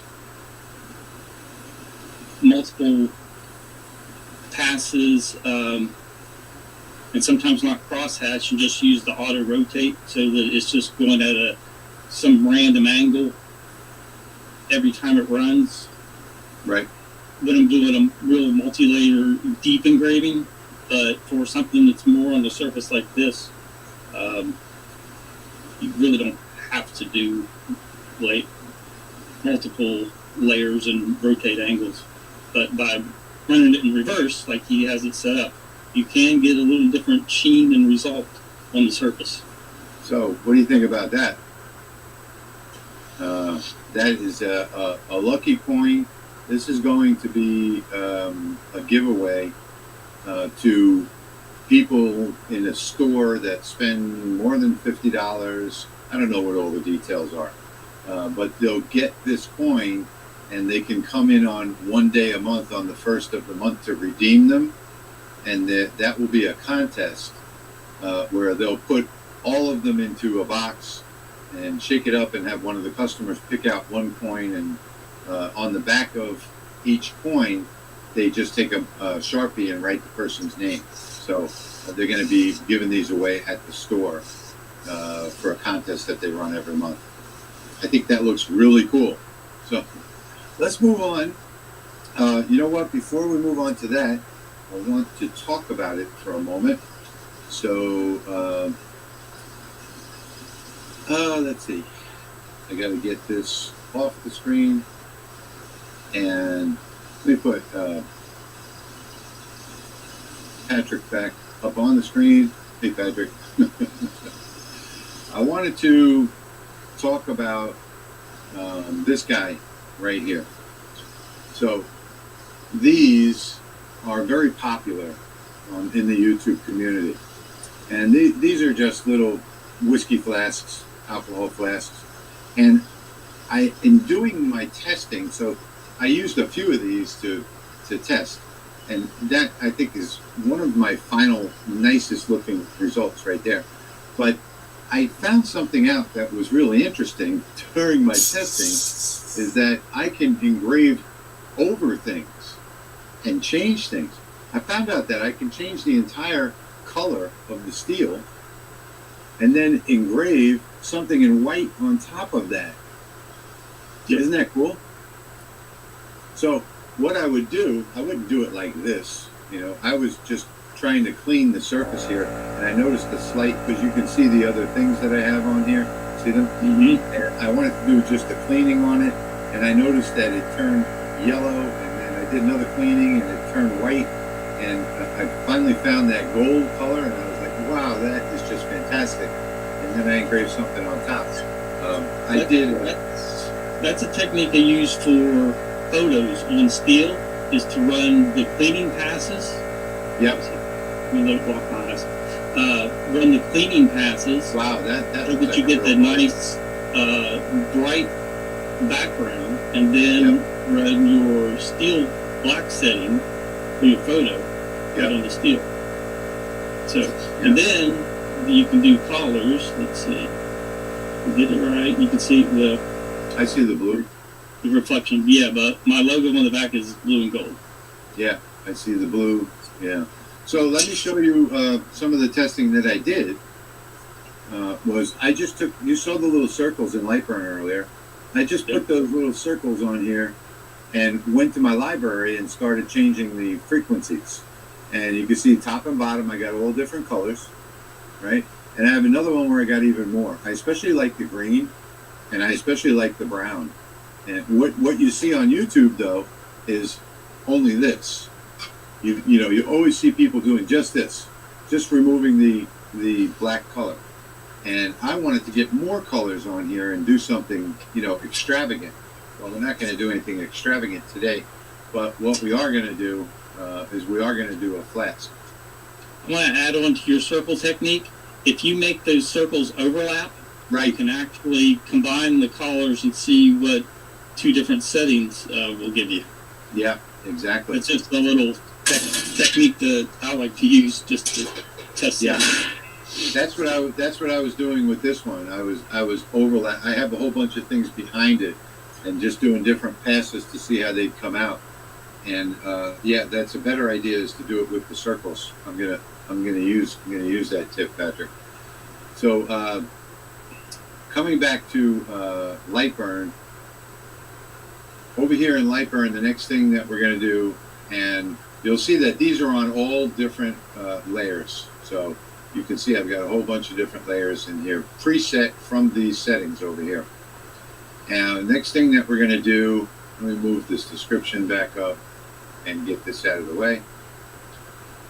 The next thing we're going to do is what I just showed you. We'll do this flask. So we'll put that in the middle, press the P key on the keyboard, and let's take a look real quick at the settings for that. Let me find that one. That's the one right there. If we take a look at the settings on this one, I wound up with 5,000 millimeters a second, 98% power, 80 frequency, with a 2000 LPI. And on the second pass, and I did this one in a 0 scan angle. This one I did in a crosshatch, the second layer, 8000, 98, 80, same, everything the same, but in a 45-degree angle flush fill. So these were the best settings that I found to get the results that I wanted. So what we're going to do now is we're going to go back to, let's see, we're going to go back to this one here. So let's go solo here. Let's come to the laser and light that up. And let me make sure that I've got this right before I do this. Okay.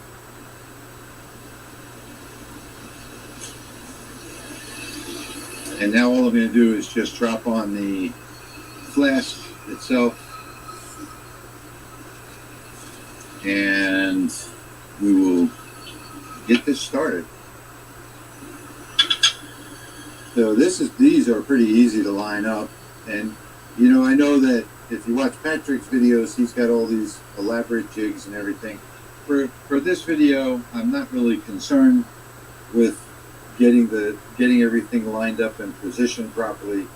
I'm more concerned with just doing an example and showing you what the results are. And really, this is all about my learning process, my learning curve. So with that all set up now, I'm just going to hit start.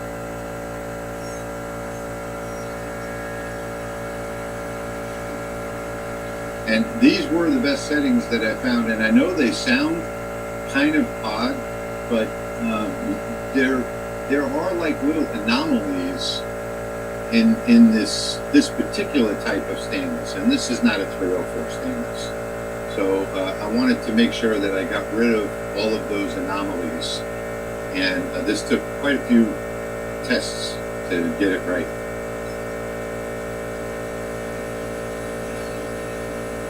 I have a flask here. I'll show once this is done. Why don't you? Yeah, why don't you? Hey, I got an idea. Hey, everybody in the comments, Patrick, are you watching the comments? Yep. Everyone in the comments, if you want to see something in particular made, post a comment, and we'll do that for you live. Does that sound okay, Patrick? Are you up for that? Sure, I'm down for a challenge. While I'm doing my testing, you can do a viewer request. I've made a logo for another YouTube channel, and now I did some classes for them because their channel is Bourbon Country Reacts. They react to bourbon and country music because they're metal fans and they like bourbon. Right. So I did their logo, and now I'm going to sell some classes for them. But I think that all turned out pretty good. I was just going to show that, but yeah, if anybody wants me to engrave something on any particular substrate material, I'll see what I can do. They'll do a viewer's choice, whichever gets the most votes or something. Yes, Dave, you can. Well, I can anyway. Dave is asking if we can make these on a 10-watt diode laser. It will take a long time. I would say probably, 30, 35 minutes, something like that. But yeah, that is definitely the process.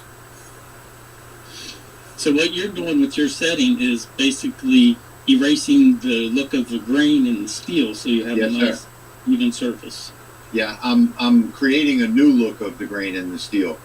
So yeah, I watched the videos on YouTube, and yeah, I can do this in 25 seconds, no question about it. I mean, I can just do one pass really quickly and do it in 25 seconds, and you have the look of the steel that's underneath it. But what I'm doing is more, I guess you might call it brushed aluminum look to the steel. So giving it a completely different look than just removing the coating. And there you go. How does that look? It looks clean. Yeah, just a slight resurfacing. Hey, I want to mention Rich's fume extraction. If you notice, all the smoke from that powder coat burning off was sucked right down into his laser bed. He has a hole cut for his ductwork in the bottom of his table, and then the laser bed is setting on the table that's sealed around the edges with foam.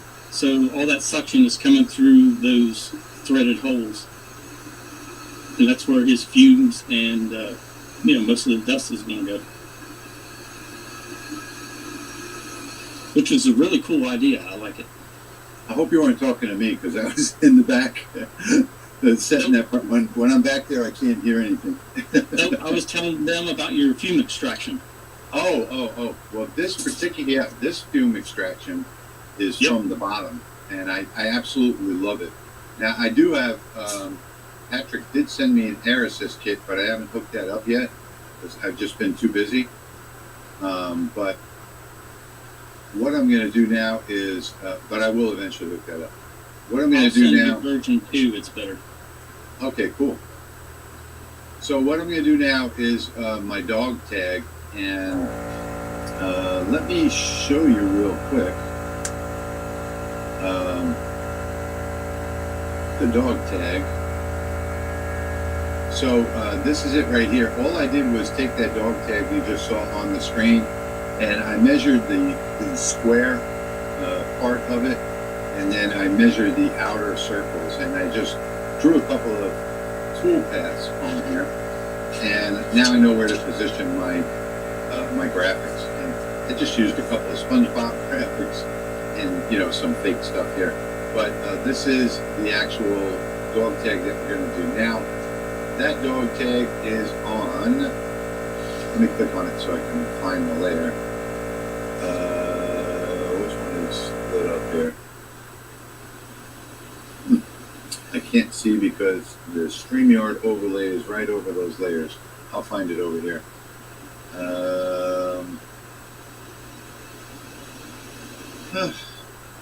That one, right there. That's it. Yep, 18 is lit up over here.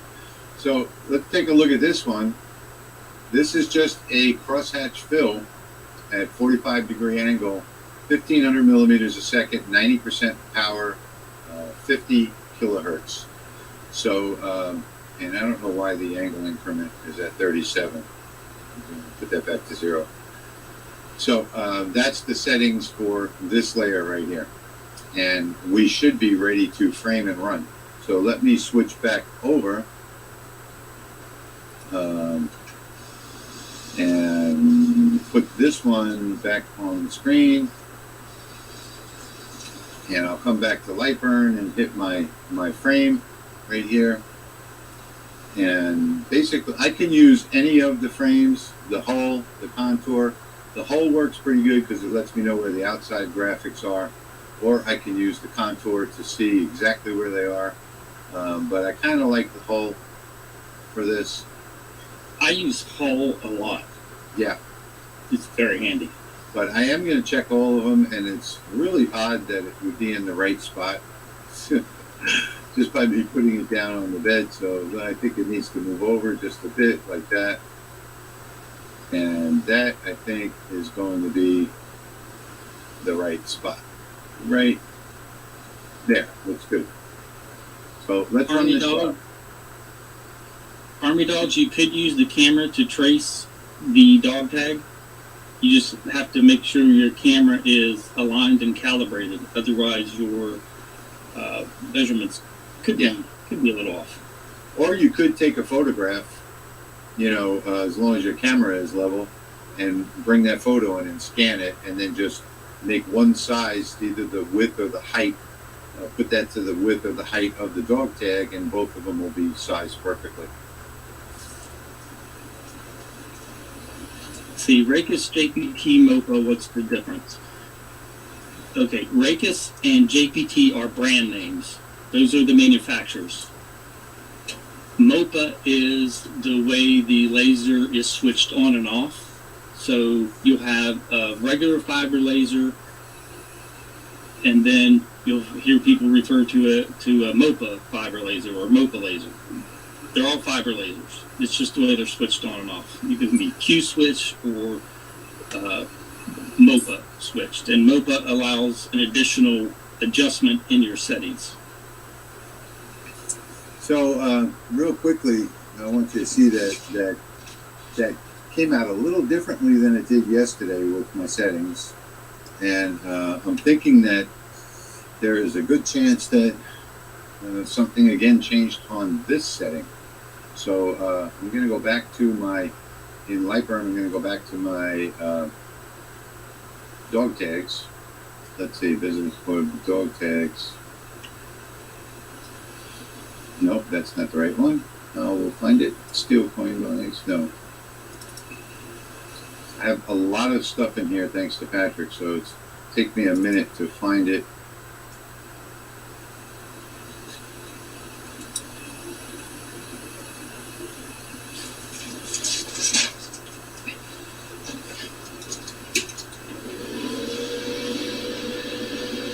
Has anybody given a suggestion?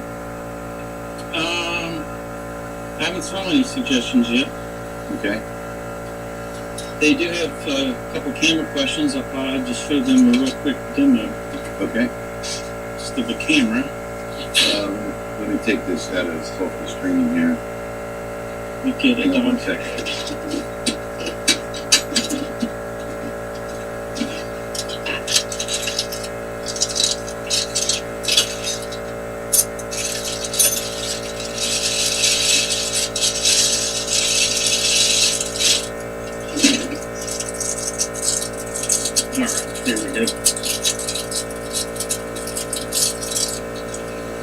And let's see, let's go to Lightburn. Sorry about that. Switch it right here.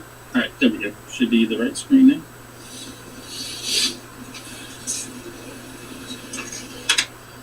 Alright, so I'm going to update my overlay from my Lightburn camera.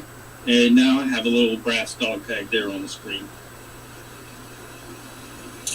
You have to have, to get a good scan, you need to be in focus. So let me make sure I'm in focus. I'll update the overlay again. Now you'll see that change. So I like to set whatever I want to trace on a white background, then hit trace, and then zoom in, select which area you want traced, adjust your points. So I normally fade image, hit show points, and then just like that, you can get a decent outline of your dog tag. Just that simple. But this is a camera that I have calibrated with thin light burn that's mounted to the galvo head.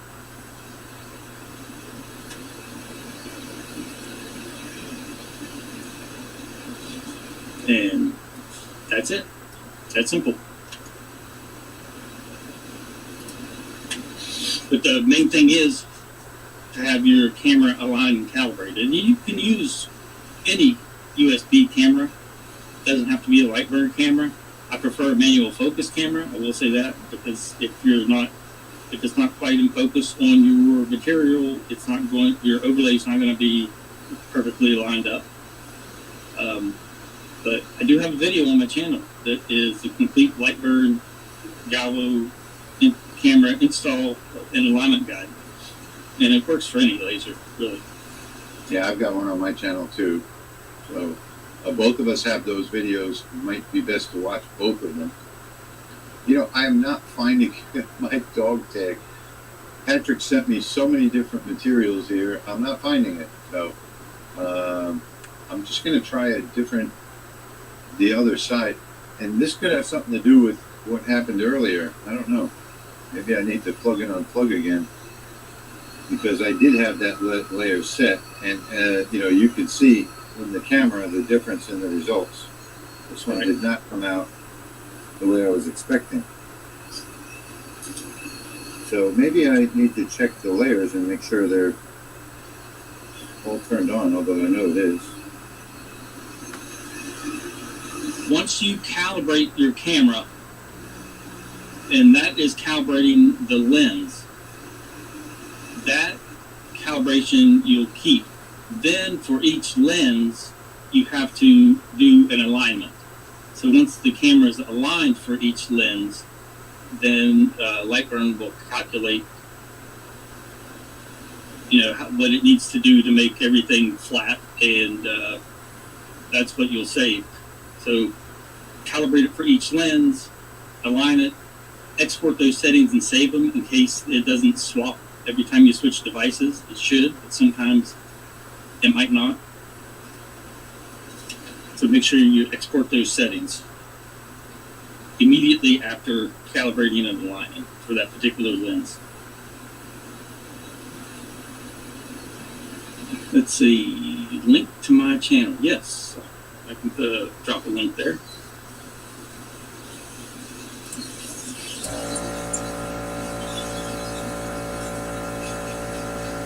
I've got that down on the bottom of the screen. I'm just running something different. And guess what? It did lose the settings. So that is the way it's supposed to come out, I think there. That's much better, don't you think? I don't know what happened. I guess when I closed Lightburn or something, I lost some of the settings or whatever. But that is exactly the way it came out yesterday. And all I did was reapply the settings. Come on, man. All I did was reapply the settings to the layer. So that's kind of weird. All right, so with those done, let me get those out of the way. I'm going to switch to a name tag. So I had a question about watts, from 20 to 100 watt. Like Rich's 20 watt laser, it has a very low peak pulse power, and then of course it's only going to output 20 watts. When a Raycus 50 watt has a higher peak pulse power, and you're getting the 50 watts out of it. Most of the jobs that I do, I can do with my 50 watt Raycus. It is just fine. And it is, you would think it as the budget laser source. It costs less than a JPT.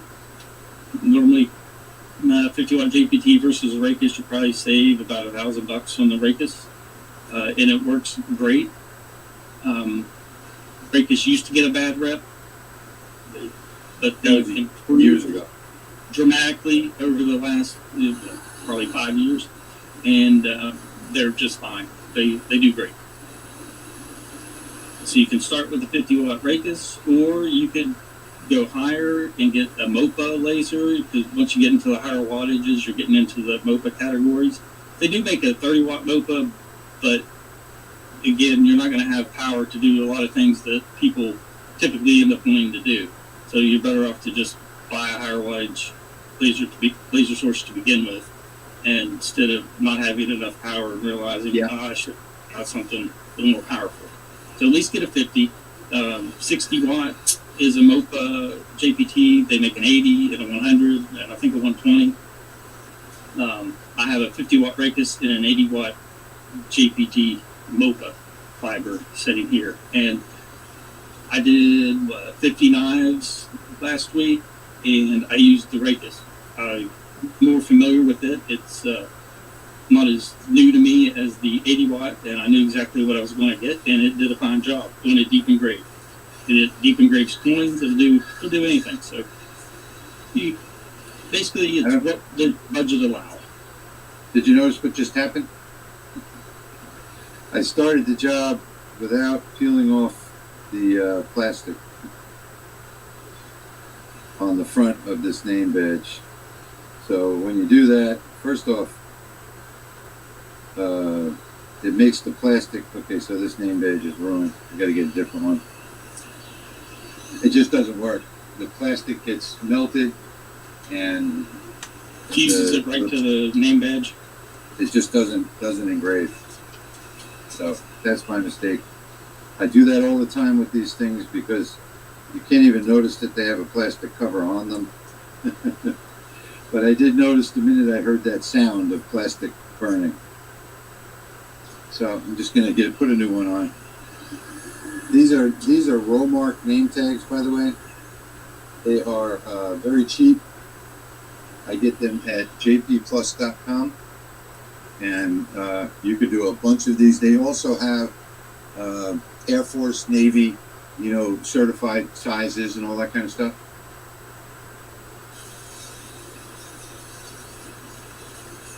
And this is just doing a name tag. So what you're doing is you're lasering off the top layer of plastic and revealing the plastic that's below it, which is white. And you can change that color to gold, gray, yellow, brown, any color, pretty much any color that you want with a little testing. So that's the beauty of this. And this is also something that you can't do on the CO2 or on the diode, is change the color at all. So you see, you can get multiple colors with these. I chose gold for this demonstration, and you can clearly see that's a white second layer. Another thing that the fibers can do really fast is the JDS leatherette patches. Yes. And everything JDS makes in leatherette. Fibers are awesome for doing that leatherette really quick and with high detail.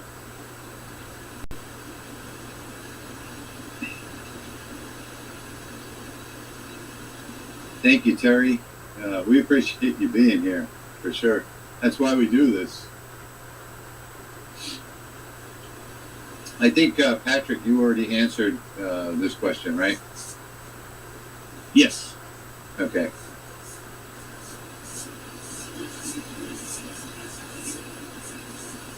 All right, so yes, if your laser supports it, you can change the frequency between 1,000 and 20,000 on the diode laser, but not many of them support it. So the Rolly Lasermatic does,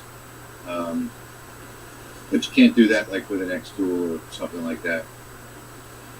How do you change the frequency on the Lasermatic? In the console. Firmware, or? Yeah, it's in the console. It's on the settings on the control board. Okay, so you can do that right from Lightburn.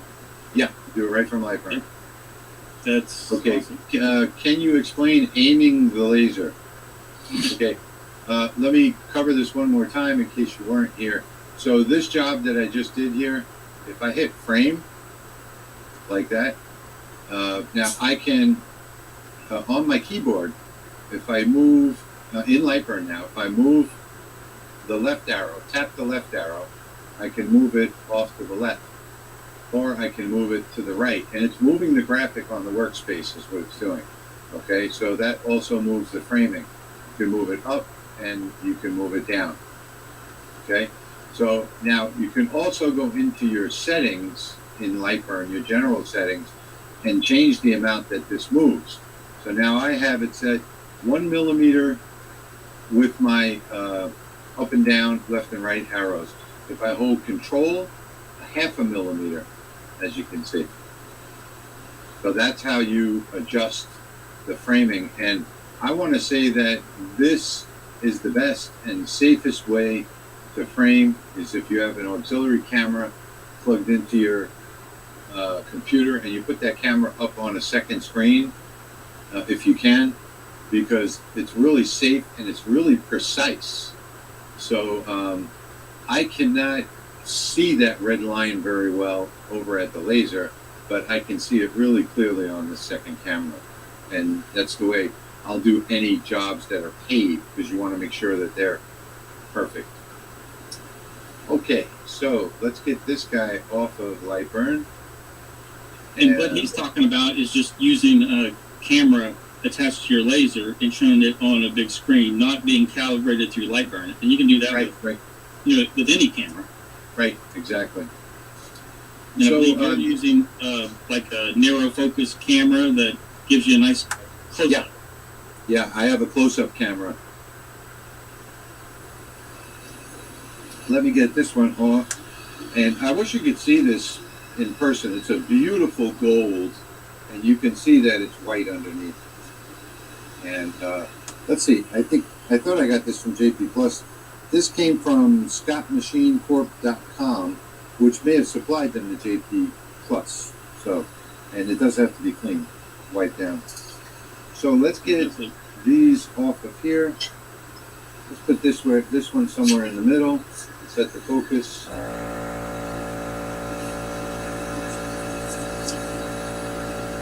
And I've got my next project on the Lightburn workbed, which is going to be that same Louisiana one that we did earlier on the small coin, except we're going to be doing a larger coin. A larger coin, that's a good one. So we're doing a larger version of it. What do you even say, coin? When it comes to... Oh, go ahead. No, you go first. I'll answer the question while that's running. Okay, put the question up on the screen for the replay.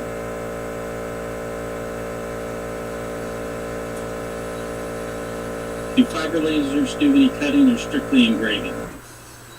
A galvo fiber laser can cut, but remember the beam is originating at the center and is going to go to the outer edges of what you're cutting. So what you're cutting is going to be at an angle. So not what you're cutting, but the cut line will be at an angle just because of the angle of fiber laser beam itself. Plus, you'll have the shape of the beam at the focus spot that also adds an additional curve. So you're not going to get a straight cut edge like you would with a plasma CNC or water jet or a laser cutter CNC. So that's just one thing you have to keep in mind. So normally, if you're doing jewelry, like Army Dogs mentioned, that's not an issue. And I've cut 1/4-inch steel and cut out holes to run some bolts through, and that's typically not an issue as long as your cut's kerf saw set big enough that you can get your bolt through. But it is going to have some sort of angle to it. And you might be wondering why I'm running this so slow and with the settings that I have on this. And the reason why is because I want to get some depth to the engraving. So this one will take a few minutes to do. And yes, you can. If you want to just do a white engrave, you can do that really quickly. But, I've done, like I said, I showed Patrick the other day about a dozen different slate tiles. You remember that, Patrick? Yep. with different settings, and this one I thought came out the best, even though it takes the longest. So time is not a concern for me, but getting the result that I want is. And here's an example of a thick piece cut with a galvo laser. Okay, this was cut with my CO2 galvo. That's half-inch acrylic, so you can see the angle that circle was cut out for that thick piece of acrylic, so it's not straight. Yeah. Although for this purpose, it did just fine. I did a 3D engraving with the CO2 galvo on acrylic, and it looks great. But if you were needing something cut precise this thick, it's not going to work unless. Well, it would take a lot of tuning of the laser. Yeah, you'd have to go back and grind the edges to make them straight. Yeah. Now, they do make fiber lasers that cut metal, and that's what they're designed for. They're on a gantry, and the beam's pointed straight down. Yeah, Patrick's got one. What's that? What's the video that you did where you cleaned off the old steel with that beast of a laser? Yes, it's the 1,000 watt 3-in-1 cleaner, cutter, and welder. 1,000 watts.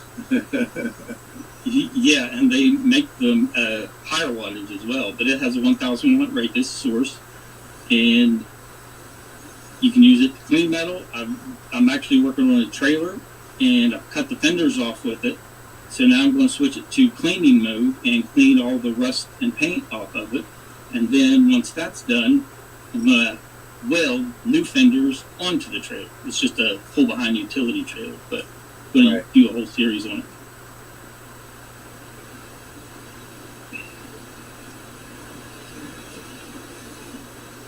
Now, as you can see, like I said earlier, this particular project is taking some time, but I've done it on a couple of different types of slate, and I want to get the deep engraving on this, and that's why this is taking so long.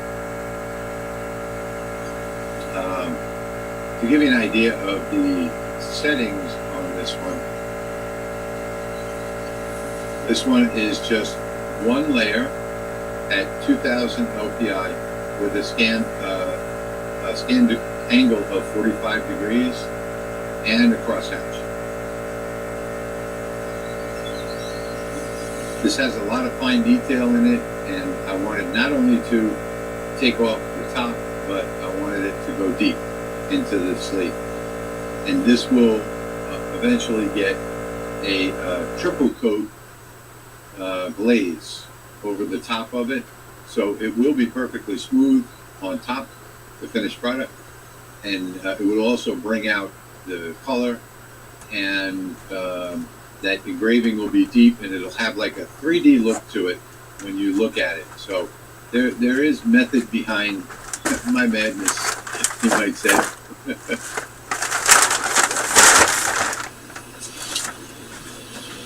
Just looking to see if I could find my slate coaster. I thought I had it around here somewhere. Hey, if you guys want to see something done on the fly, just put it in the comments. Okay, I'm back. Hello. Resume. Oh yeah, here's one of my slate coasters. Hello. Hang on 1 second. Let me get this set up. Hello. Hello. Garbage. Oh yeah, that's awesome. That now Garbage. we're talking about a lot of time there, and that would be a perfect acrylic project as well. Hello. Acrylic fill on that. Hello. Hello. Yep. Hello. And then similar Hello. to like this coin, the 3D engraving. Yep. That's beautiful. That might be the next one. If you guys are enjoying this stream, I'll be able to tell by the super thanks and by the number of people watching, by the donations and all that. Well, maybe we'll do a series of these fiber videos, Patrick and I, on the channel. Okay. See if this fucker works. Is that question right there? Okay, so I am Patrick can answer this. Get out! I pulled up the manual. I need you to pick up some of that shit that's blowing all over the yard. Racist. And let's see. The town comes by and sees that, we're fucked. I really don't think going lower will damage the source. We just had this conversation yesterday, Patrick and I. First, let's get this going, see if it works. Pulse repetition rate. It's saying it's only going to function between 40 and 60. And you can turn it to 100% power. So 40 and 60. There. And that was the P30QS, yep. Yep. And then... So it puts out your maximum power frequency would be 40 kilohertz. So that's when you're going to get your highest peak pulse, single pulse energy. This. But yeah, it looks like between 40 and 60 is where you need to be. If you operate outside of that, the laser will cut back the wattage that it is outputting. So it will cut power back in that respect itself to basically protect the source. Shrink this. And then that it will drop its power output just so it doesn't get damaged. What are you doing, Piper? But that's detect. Under manufacturer. Detected. Saying that will operate between 40 and 60.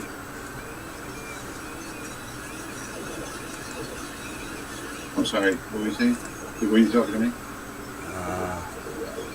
No, I was just saying that the manufacturer says between 40 and 60 is the operational frequency range.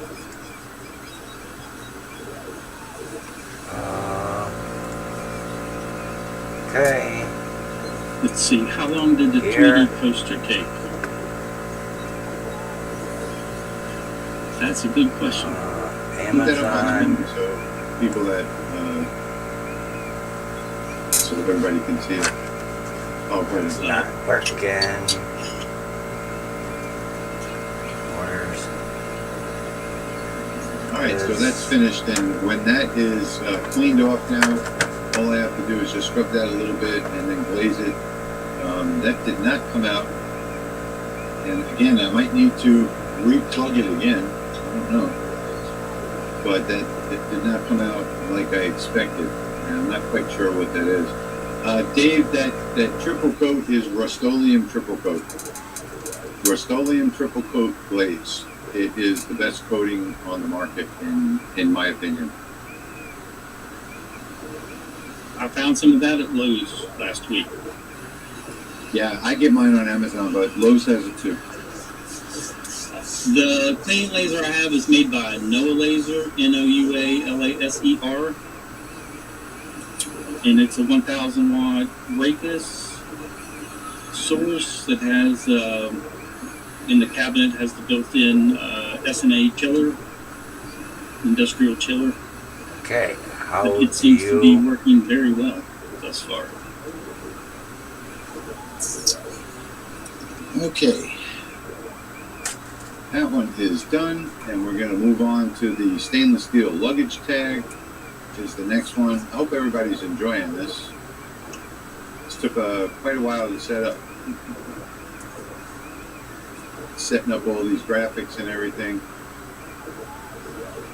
Alright, so let me frame this one. And this one I have to go, because I can't really see it in the camera, I have to go take a look.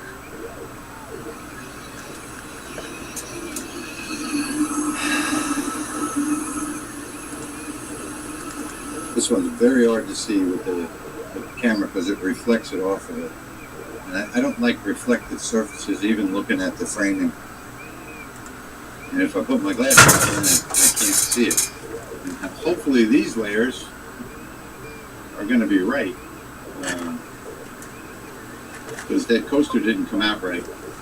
So this is the luggage tag, the stainless steel luggage tag done in white. I did it in black. It was kind of hard to read, so I decided to go with white instead. So this is what we're doing right now, is this luggage tag. Now the settings on this one, let me find them real quick. Come on, man. So I've got one layer on this one. It is a crosshatch. It is not bi-directional fill. I've got the lines per inch at 2000, scan angle at 45 degrees, and the speed is 2000 speed. The power is 95%, and the frequency is 80 kilohertz. So those are all of the settings for this. This is 304 polished stainless steel luggage tags.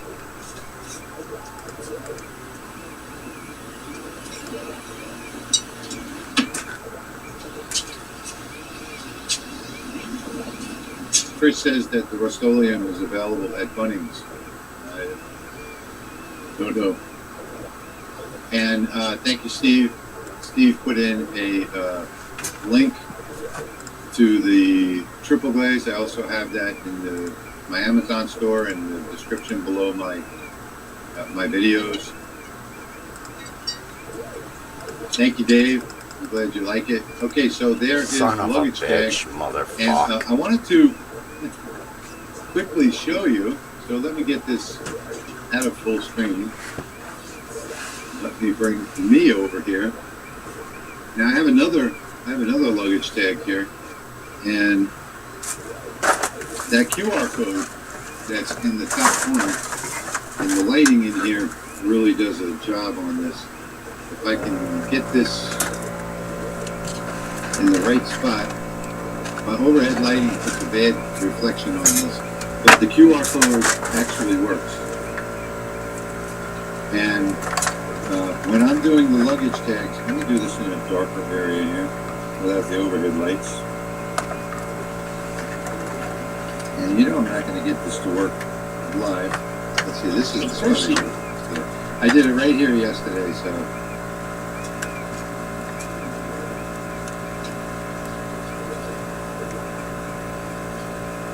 I know it works. I did it 3 times in a row. But, oh, I need it to be down here. But when I do the QR codes, I go to, I think it's QR code monkey, and I put in the, I have it set up where, and of course it's not going to do this live. These lights just distort it, make it hard to read.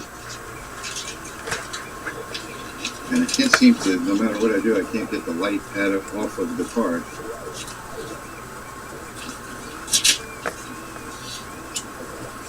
And my phone doesn't want to focus on it, so keep focusing on my door.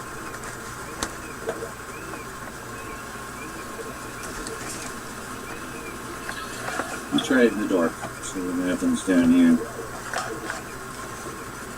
Now, do you guys use the QR code generator in Lightburn to make your QR code? No, that's a basic QR code generator. It doesn't do anything but create a basic code. The QR monkey, what it does, I put in the different parameters. I put in the person's phone number. I put in the text message, what it says. So when you scan the code, it opens up your app for text messages, and it pre-fills out the message. I have found your luggage. Please call me at, and it puts the person's telephone number in there. All they have to do is hit send. So scan, send, and they send a text message out to the customer. I'm going to do a whole video on that. But for right now, let me move to the next one. Get this up out of the way. And I'm going to bring my my business card in.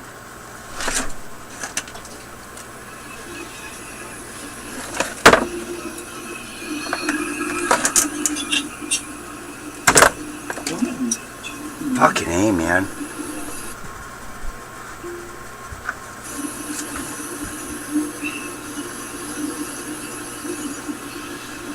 What sort of maintenance is there with the fiber laser? Cleaning. Oops, didn't mean to do that. There it is. Cleaning your lenses. That's the biggest maintenance you'll have with the fiber laser. Every day. Every day. So let me come back over here so I can see this better. And this one I also will need to frame in person because of the black. So this is the fiber laser lens right here.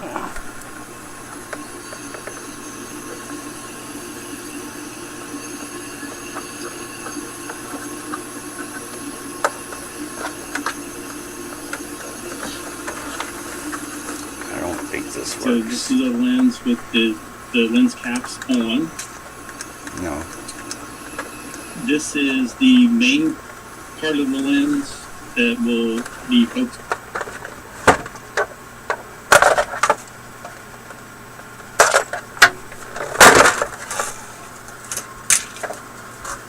Move.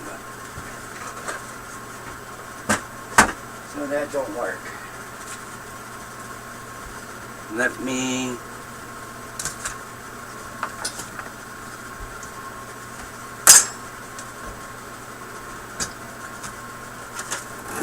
Let's reach over there.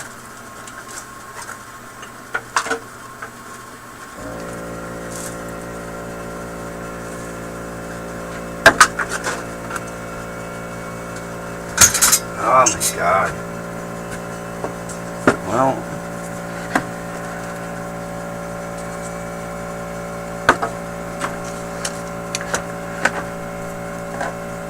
That's not working.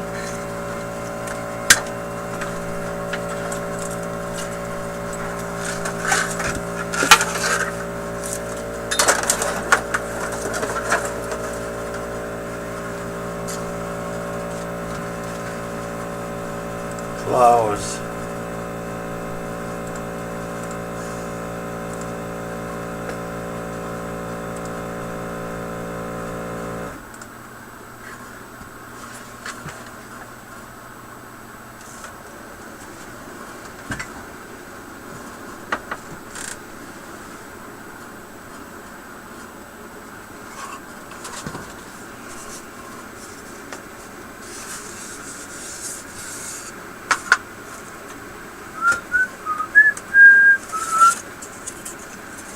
We're gonna do it. What's this?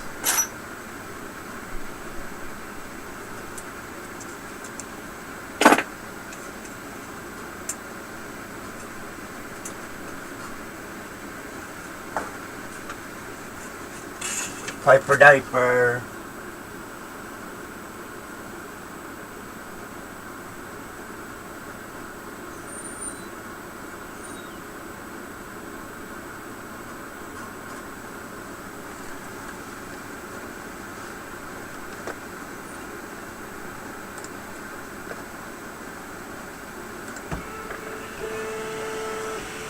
Oh, that's too big.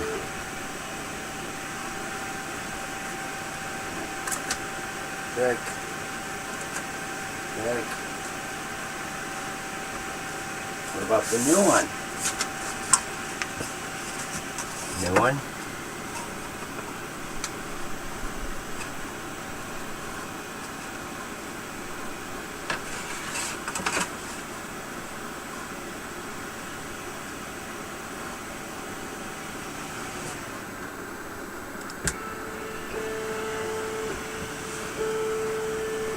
New ones are long enough.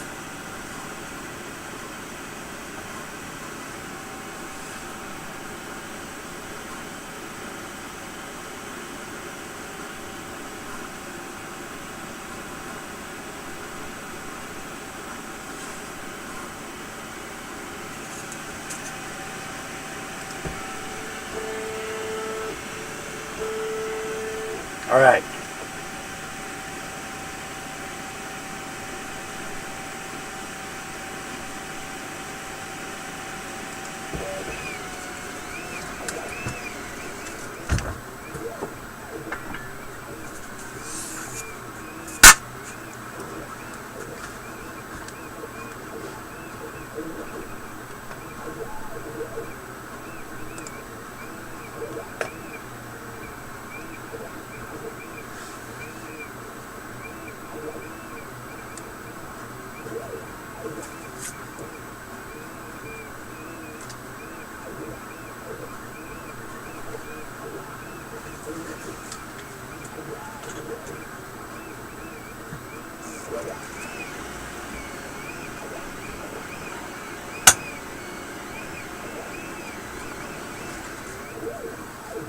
Fuck! Forgot to put the goddamn fucking...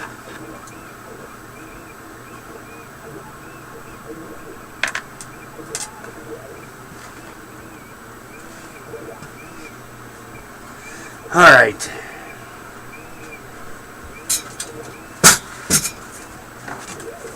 Honeycomb.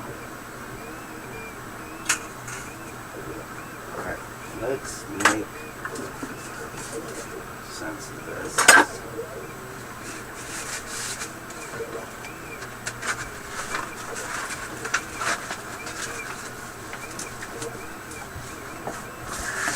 Garbage. What are you doing, Pipe? What are you doing, Pipe?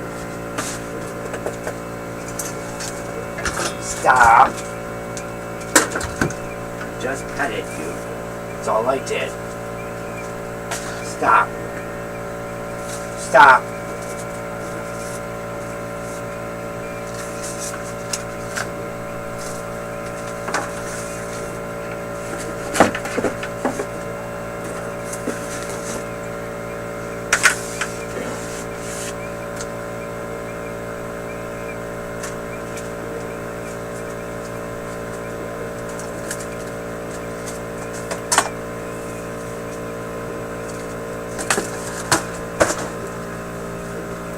Okay, so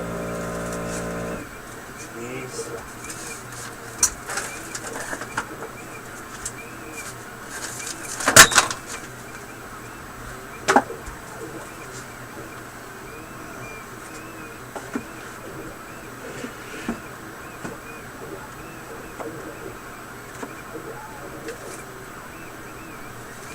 are thinner. Here.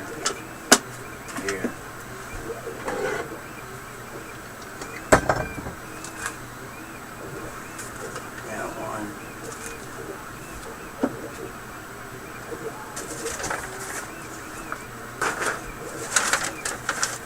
Mouse.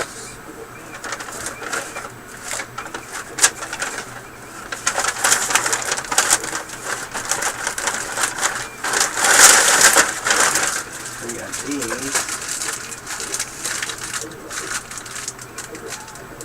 And then we got these.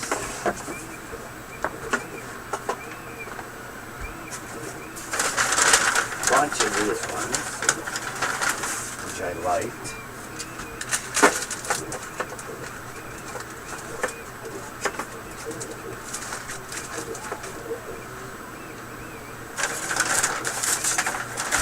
Big round ones.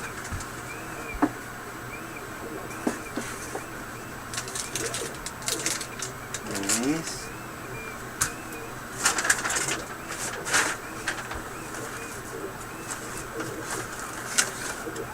And then I got more of these.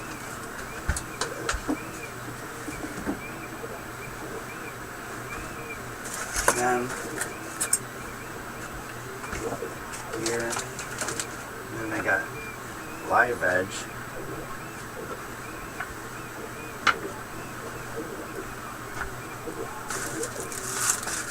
These here.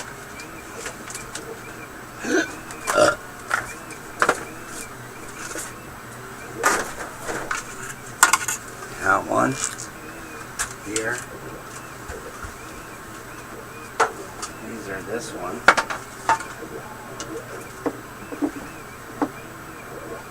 Oh yeah. Stocked up now. Stocked up, bitches.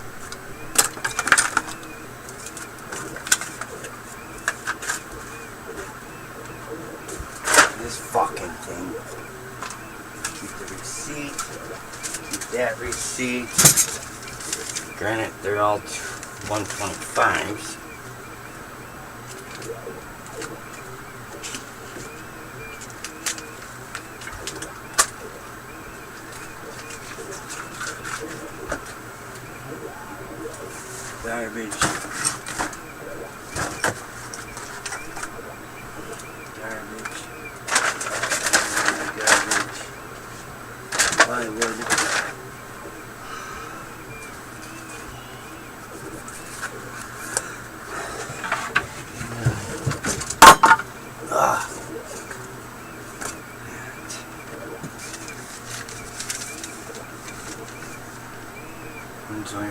times.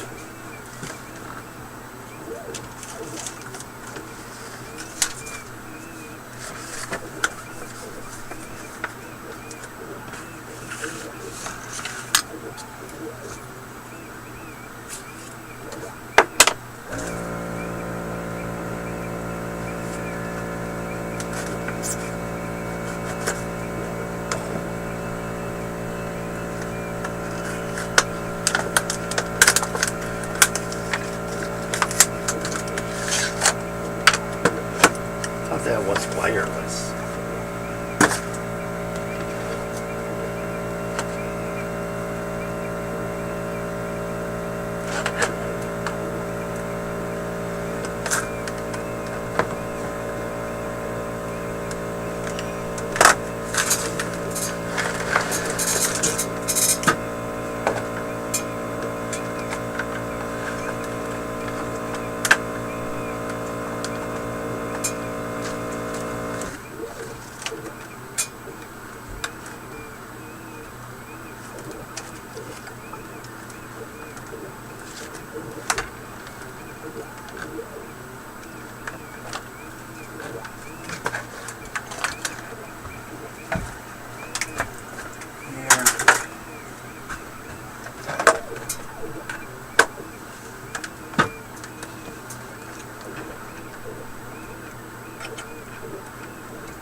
Okay.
Holy shit, it's fucking metal.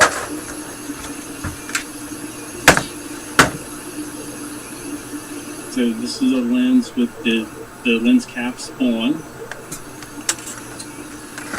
This is the main part of the lens that will be focusing your laser beam.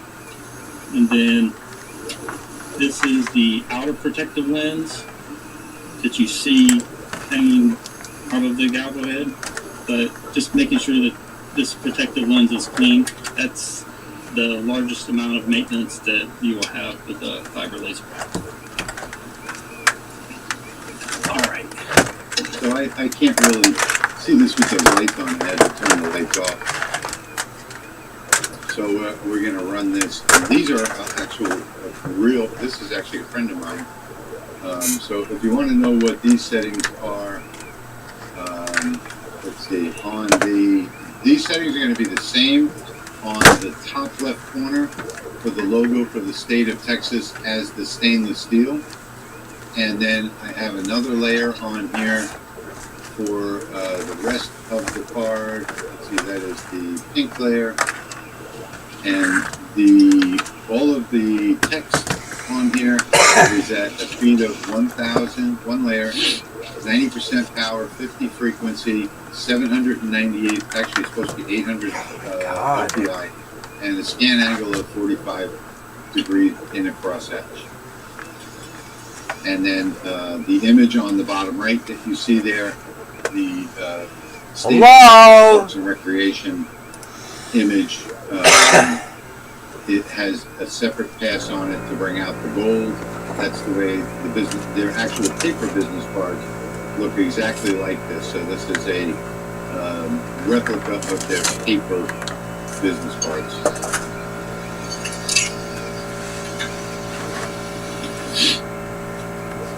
I'm surprised nobody wants to see something just off the cuff live. Alright, if you're not going to answer, nobody's here. It's like cleaning any other I'm going to the laser. camper I to use get a non-abrasive. HDMI If you use isopropyl alcohol, TV. don't use the stuff that's in your cabinet in your house. I should just It's see usually if going to it be 90 to fucking works. 94%. Get 99% IPA. I use a different product to clean my lenses. It is called Purity Lens Cleaner on Amazon, and that is my favorite. This is Donnie asking this question. That's my favorite product is the Purity, because there are absolutely no abrasives in it.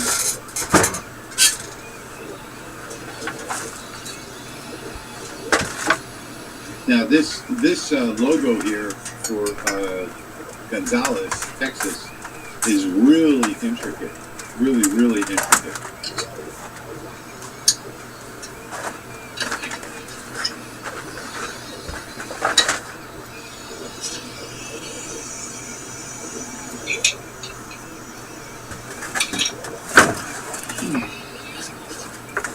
Now I use the thicker business cards for this, and this is a friend, so I don't charge him any profit. And that's not his real name on there. You know, names have been changed to protect the innocent. But that is the actual card that I do for him. And there is, you can't see it in the camera, but there is a slight shading on the part that says Parks and Recreation. The top is pure white, the name and the position, and the bottom is pure white as well. And these do take a little more time. And then on the back of this, I also do an image, an actual state parks image on the back of the business card. So it's a really distinctive. I second Dave's request. What was, okay, so here it is. Okay, live request. A photo on a slate poster, please. Photo on slate. Yep, you got what you asked for, Patrick. And that one might take a little while. Let's say that Dave threw out a big challenge there. Yep. What were you just talking about? Business cards. Yes, I like to do mine in 3 shades. I just think adds a little more pop than the standard. And if you want to see something that's really fast, using tricolor, I did do a video on my channel. So you can go to my channel and I guess search for business and you'll see it. Maybe cards, search for cards, maybe search for fiber. But I did a complete one on fiber laser business cards in tricolor, 3 different colors. And they were fast. I mean, we're talking seconds.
doesn't work.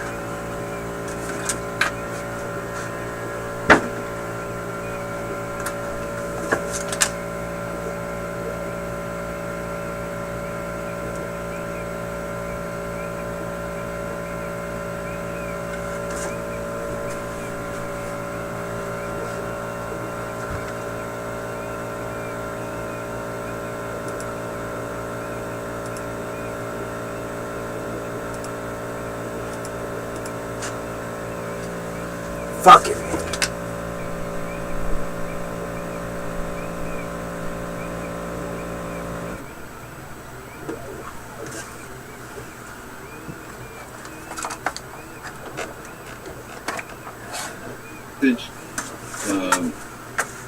And down at the bottom of the screen, I've got my information for Alright. PayPal if you want to send a one-time donation. So we're back to square And one. I also have a Patreon website as well. So it's patreon.com/LA Hobby Guy. And if you need, answers to your questions every day, you can sign up over there. I have 3 different levels of support. That's a monthly thing over there. I have about 500 active patrons right now.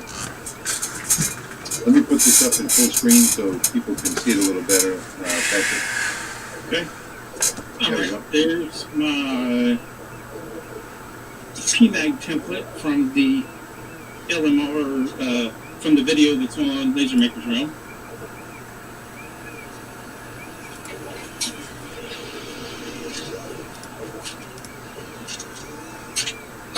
Dana! Dana! Actually, here, just so you know, there's no tomfoolery. Fucker. This is Um, out of the bag. Oh, that fresh PMAG. I'm making this, but I'm cutting it out. Alright, let's see. Why is there a double? How did it Should move? have fit in the middle of the PMAG. Any quick suggestions? Oh my god. Fucking moved. How about something, how about a Stop. tattered U.S. flag or something like that? You can do that. How the fuck did it move? What if I do it this way? Yeah, Dave, I'll actually be doing one of those with the diode laser, but this whole battle of the 20 watts has just got me swamped with work, and it's turning. I don't think I'm going to do too many more laser reviews after this, because I really don't enjoy that.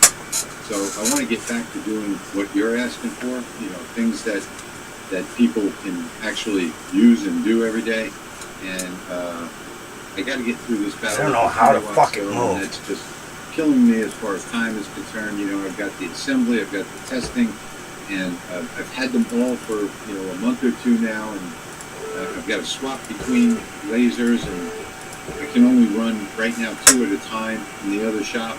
So I'm running all of the tests and putting hours on them, and I don't do these fluff reviews of lasers like most people do. So I get really in depth and put a lot of hours on them. So anyway. I will be getting back to regular videos soon, and I'll try and pop some in the meanwhile, maybe using, like I've been doing, using the lasers that I'm testing. I do have the new Lasermatic 20 on the way. That's going to be fun too, so that might be added to the last step.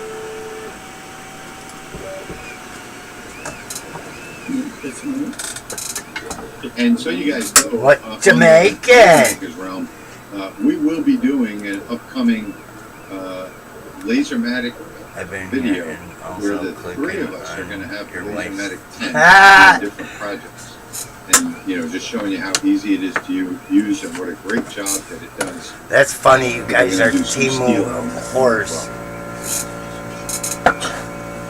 So there will be a triple challenge on the Lasermaker's realm with all 3 of us using the Look!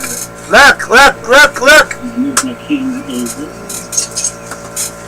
My first big engraving. Chris is saying LMR logo was his suggestion. I kind of like that West Virginia one. 4th of July, yeah, 4th of July is coming. Okay, well, he's got the West Virginia one on there now.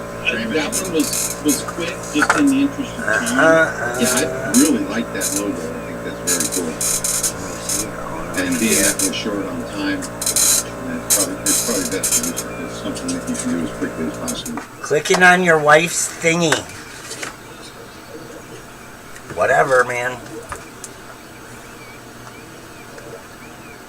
And here comes the magic, folks. These PMags are really magic, and I trust that you've got it set up right now. I hope so. Yeah. But we did find out that different manufacturers use different polymers. So here's my favorite cartoon. The PMags that I was using that we were going to do an exclusive video on today turned out to not engrave at all. So Patrick is sending me out some of his, and we'll see if we can't get that going. Why is that cam like froze? It's so noisy.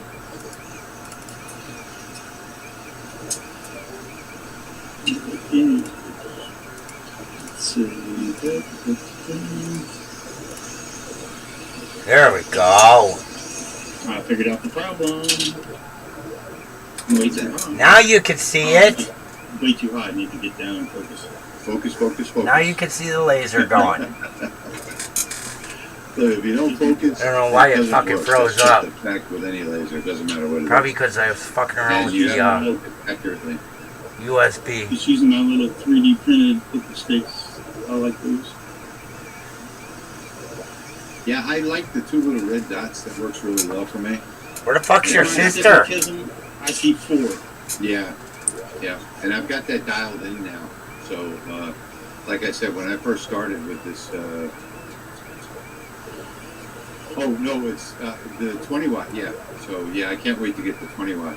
But all 3 of us will have the 10 watt before long. Not that we're going to promote on the channel, but we are going to do one video where all 3 of us are using the Lasermatic 10. What Yeah, am I can't wait for the lasering? Lasermatic 20, and they do have Metal wood.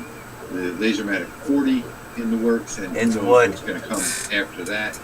I see that It's Dollar Tree one wood. manufacturer has already released, Which I just went shopping, and I got a is the magic whole right shit ton. here. They've already released a 50, and they're Hit planning 2 on Dollar releasing Trees. an 80. So we'll see what happens. Of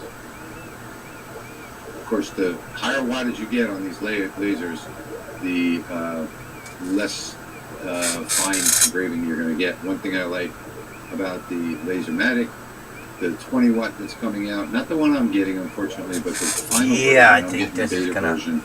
The Fucking final A, version man. is I gonna have keep a switch forgetting on to it put switch the over to 10 honeycomb watts, in. between 10 and 20. So you can use your 20 for cutting, and you can use your 10 for your fine engraving. And the 10 has. Wonder if I could brighten that up. Fiber lasers are just magic, you know, to me. The type of detail that they do, and the speed. I mean, this is $1.25 an incredible store. amount of detail in that logo. There. $1.25 tree. Yeah, another version that I did. I had a photo of the West Virginia Capitol that I had converted to a vector, and then engraved that on a whole PMag, and it just the detail. What the fuck? Amazing. You know what? I was talking to Patrick about this, and I really couldn't find the brand on here. These were a wholesale deal that I got from. Weren't they UTC? I believe they were. No. Yes, they are UTC. No. I got these. Yeah, they might have engraved. We just Yeah, need more take that off. settings. Take that off. Yeah. Well, yeah, and not being able to get the settings right, you know, turn that I down. wasn't able to do that today. Fly. But look how beautiful this Right PMag. it And up. I'll show you one that Patrick did for me. No. Right it up. No.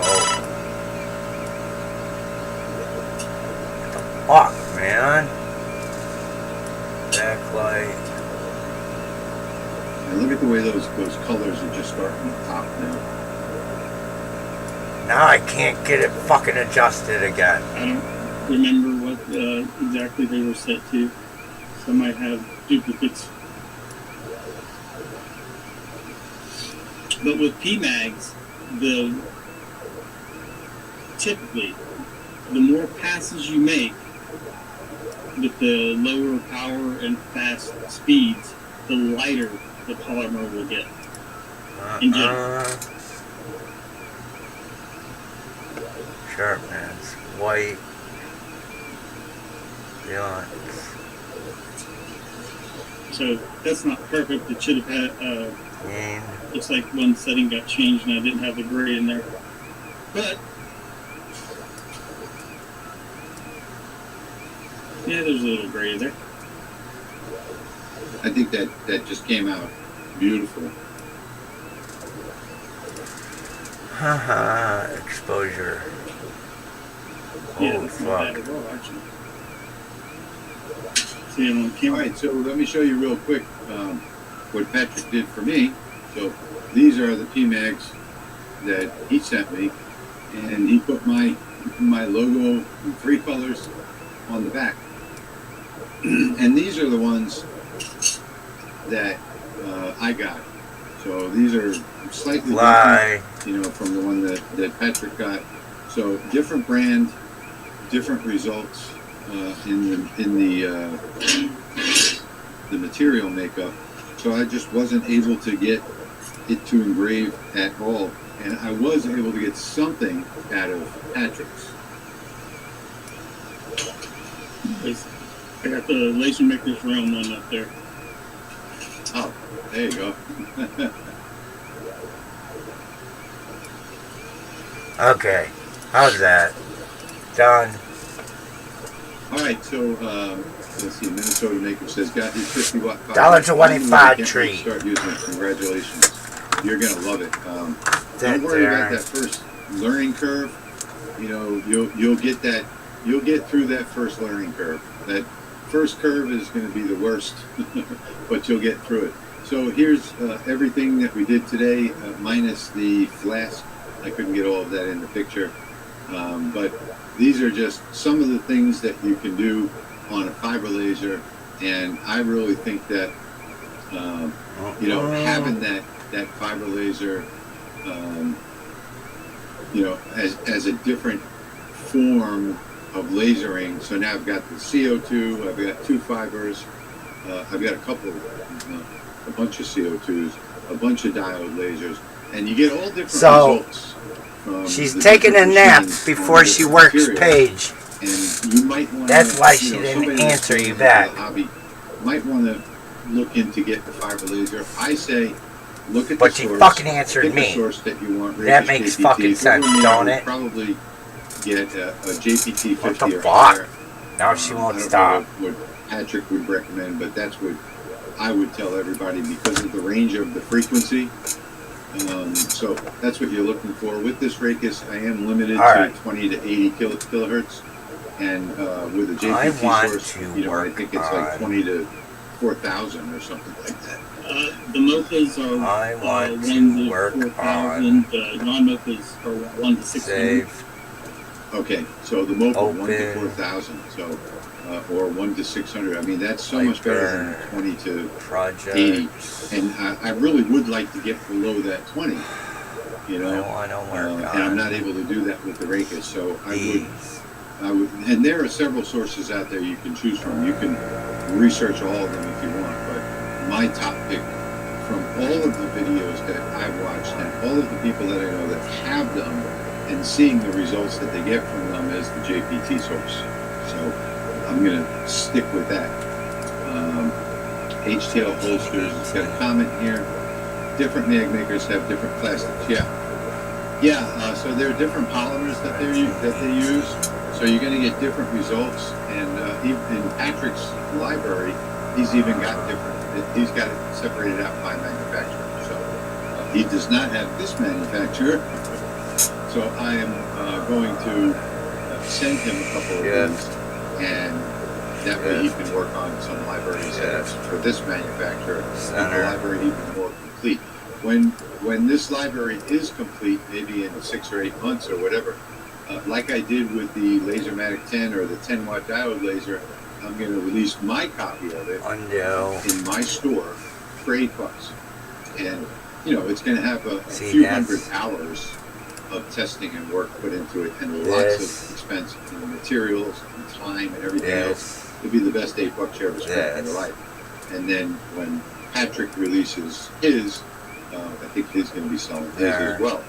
So, and then Geo is doing a bunch of conversions.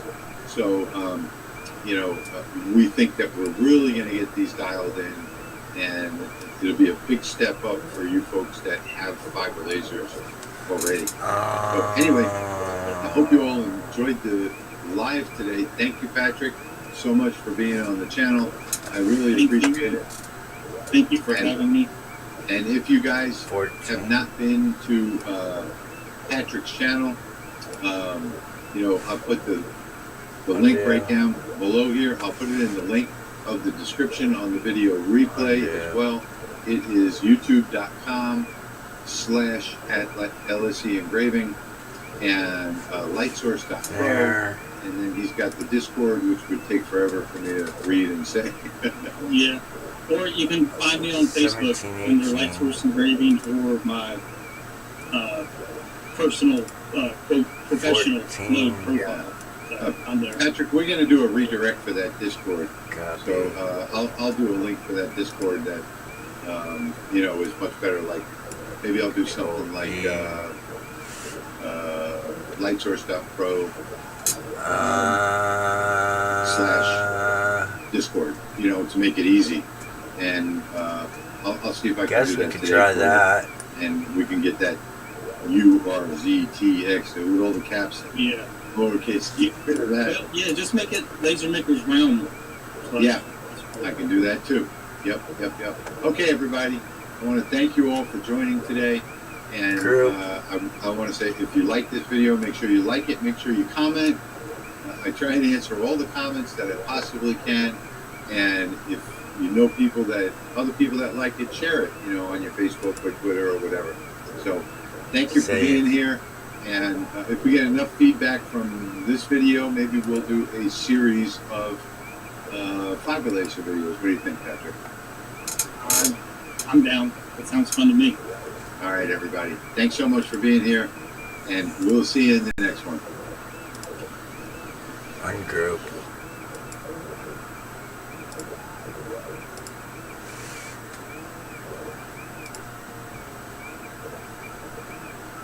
A rookie stunt driver. Again, impressive. Will prove he's got what it takes in this year's most exciting Nissan sales event. Act Fast offers this good won't stick around. Delete. Import. Yeah, of course. Dragon Circle. Yeah, it's over 100 bottles.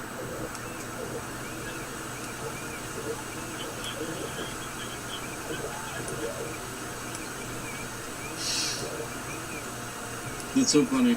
Yeah, no, we'll take care of that job for them. I forgot how we'll be done super fast. Hang on, let me check chat. He did. I can't believe his name is Orion. It's a very Yeah, cool probably name. because I just woke her up. Oh, wow. Alright, man. Well, how did it seems to. I mean, they haven't placed an order yet, but we'll I will follow up with you when they do. How did I put that one? I sent that to the background, didn't I? Alright, well, I'm live streaming right now, so come say hi when you get home.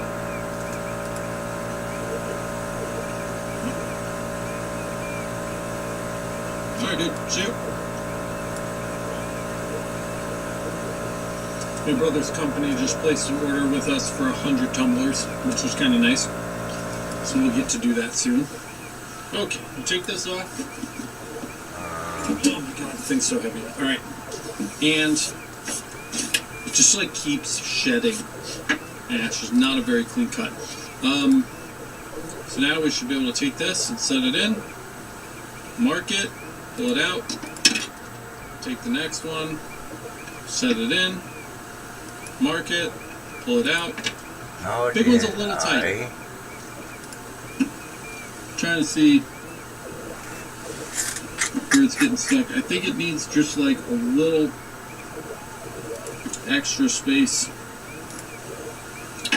on the butt end of it. So I'm going to grab sand real quick.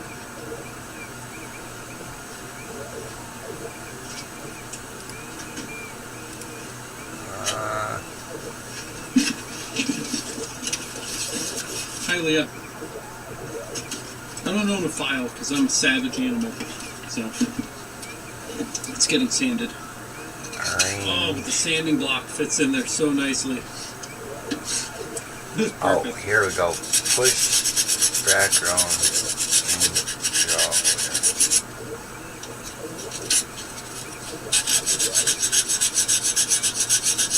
Push back. There we go.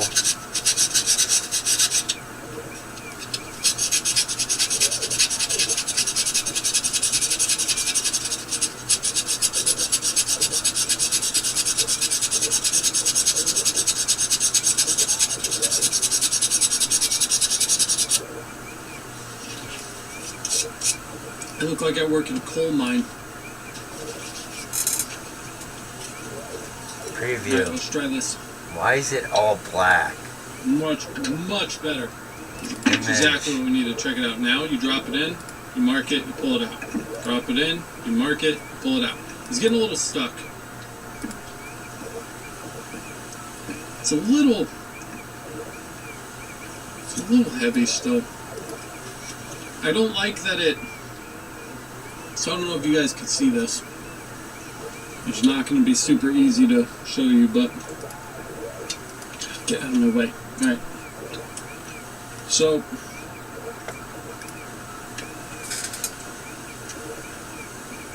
it wants so that's what it's going to look like. The weight of the hook down here export is pulling that down. Can you see that? So like if I get this straight, can I see let it go? Pulls it forward. Front. Which is annoying because the little one sits straight up. So the little one's hook is not nearly as heavy. So maybe that's just this one. And then maybe what we can do is put a block over here to keep this from falling. So when you place it in, it butts up against the block. And that stops this from moving. And this is cut. Glue magnet along the shank. I don't have any magnets just laying around. Let's do blue.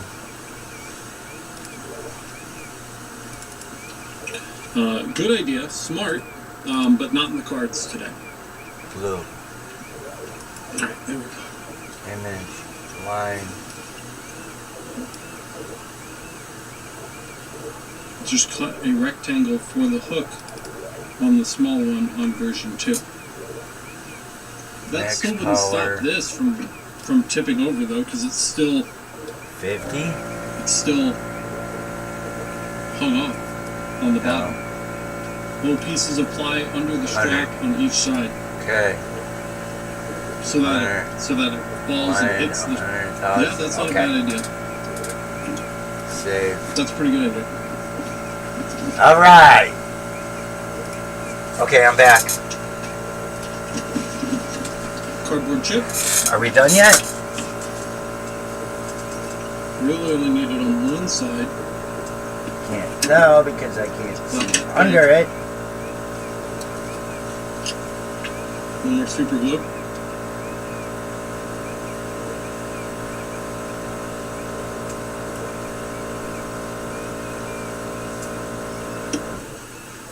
There we go. And we'll just place that right there as a spacer. Where's... This is the same thickness, I think. Yeah. 30 times 1,000, 100. Hopefully they're all the same. Hopefully they all have that problem. Are And you this isn't just, like, making the one in the that entire box with dragon? this issue. Yes, that is my business card. It's going to be my business card like There's this. only one flat. I'll show you. Hopefully that dries. I just want this to stop shedding all over everything. Wait, Fire I with can't jig, see. it's not going to be nice. I can't see. How come this camera's frozen now? I just want it to stop shedding.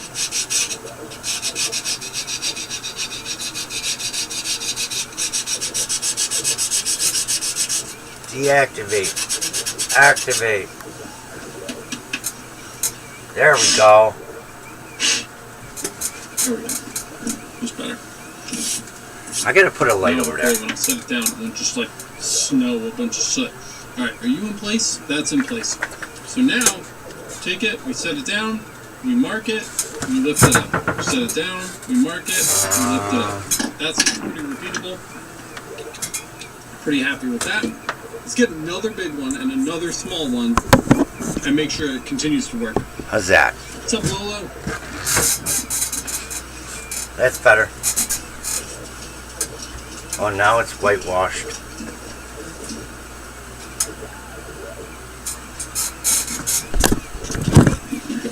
So here's kind of our assortment from before. And we're just going to run through all of these and make sure they all fit. That one sits flat. It's just this one. I don't know where to fucking put it without it. Seems to be required for the large ones, but it also seems to be effective, which is great. We'll set that one in. Sit flat. There we go.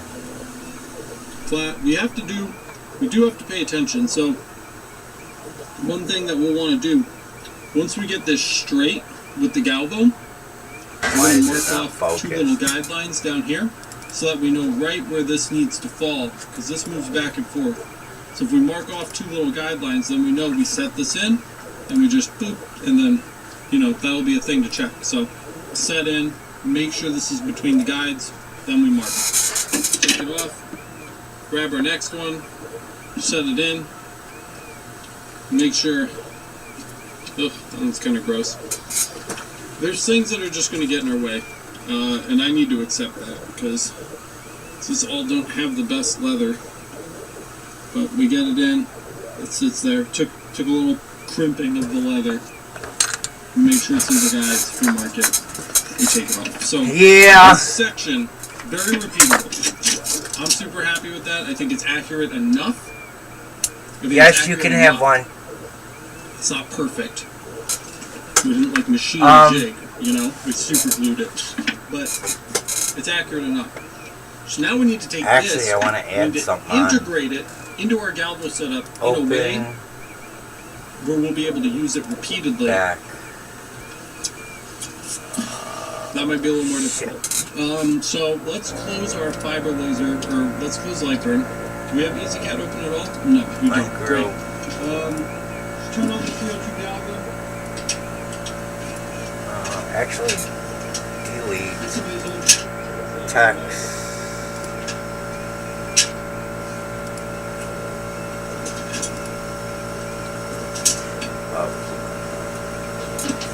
Grab our new little toy and bring it over.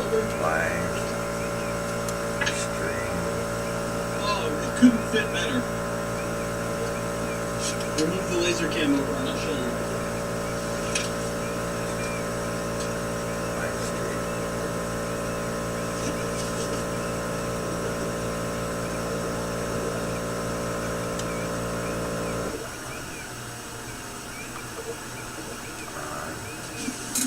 Could not ask for better than this. Alright, enjoy pizza. That sounds really good. Alright, let me open EasyCAD so that it's not just like random bits of my desktop floating around this camera view, but if you look, you'll see our our blocks fit perfectly on the bed, Yeah. and our handle fits perfectly underneath the galvo. That's just worked out so well. I didn't even right. plan that. That just Let me that's get this right. serendipity right there. I mean, it just worked. And that's pretty freaking awesome. Look at that. that makes me really happy. So, where to go from here? Well, first thing I think we need is just a straight line straight across our work area, so that we can get things straight. And then once things are straight, we need to get things locked into position. So I think just a straight line just like this. Now, center. Actually, you know what? No. I think instead, I think a box. I think if we line this up with the handle box, that'll be really cool. I forgot the measurements on it though, so let me remeasure it.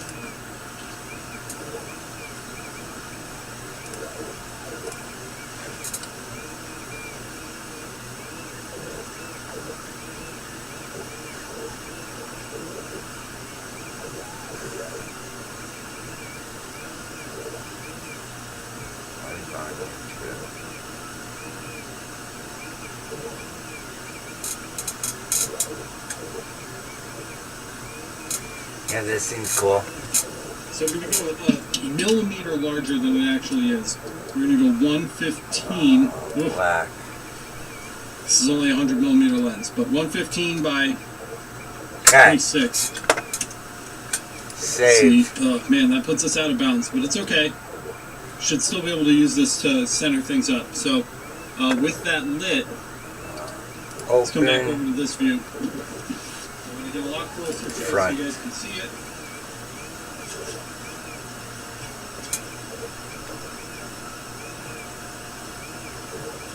I could make bigger ones instead of 2 inch. That's 2 inch. Yeah.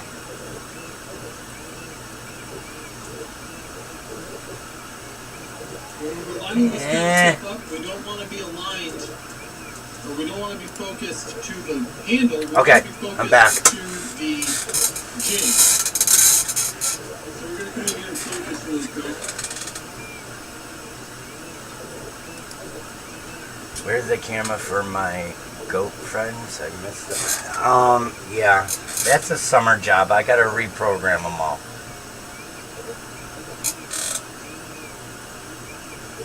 Jamie, I forgot to put the honeycomb under this. It's Again. too spot on, and our laser beam is falling through the hole. So I think we need to come just a little bit taller. Here's this one. Came out good. There we Nice go. Now and we dark. can see our outline.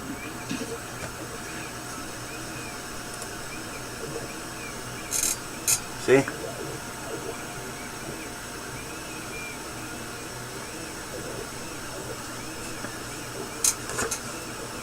It didn't burn through though.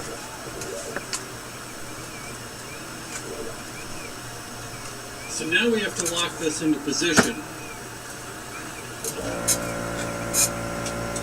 I think we're going to use our old friend duct tape to help us do that. With these simple little wood blocks. Yeah! I'm just going to take one down here and one down on the opposite side. Jamie! Probably put something Jamie!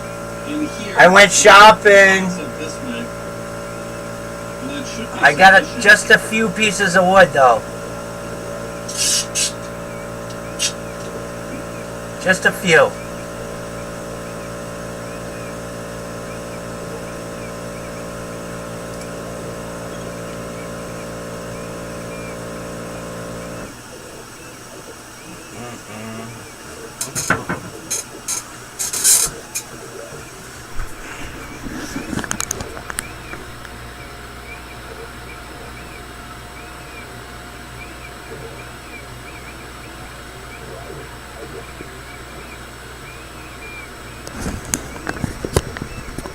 Right there, that's right where we want it.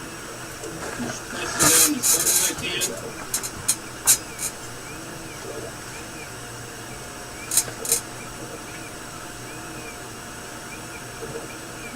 focus toward the light velvet.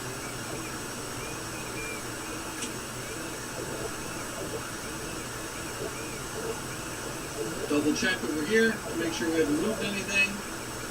And that still looks really good. Now we're going to do the same thing on the I back. can't tell if it Now cut we have a through or point not. where we can kind of press up against, and that's going to help us take the back. Yeah.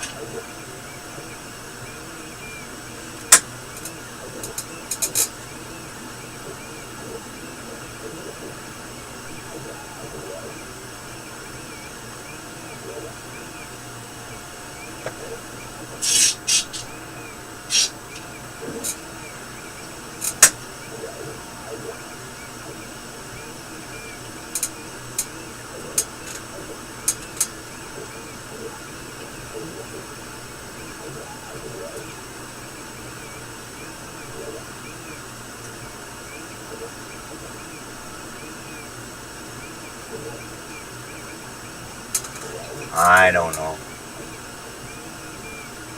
So now we can only move left and right. Perfect.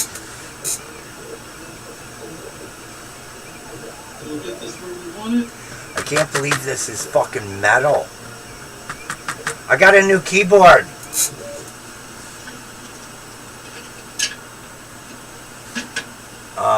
We're gonna do this again, but we're gonna slow it down. Did I say that? Yeah. Open.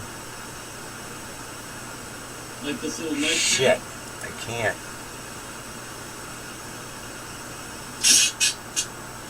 Fuck! We'll do the same thing. Get this cake down. Oh well. Note to self, do not work on something else while you're burning.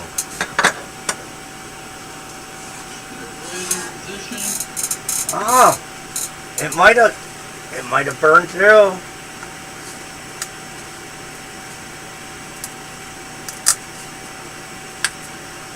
Lock our tape in. Maybe. Same thing in the back. Maybe.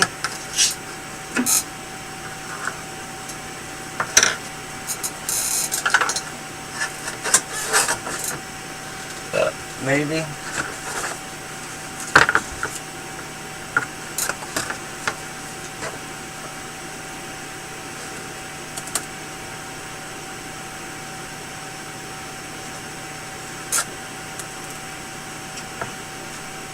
Now this isn't going anywhere. It's got a little play up and down. Just like the tiniest little bit of play. You could probably add one more piece just to keep that from moving.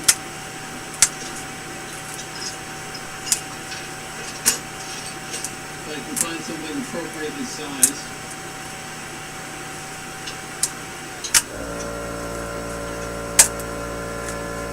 Maybe.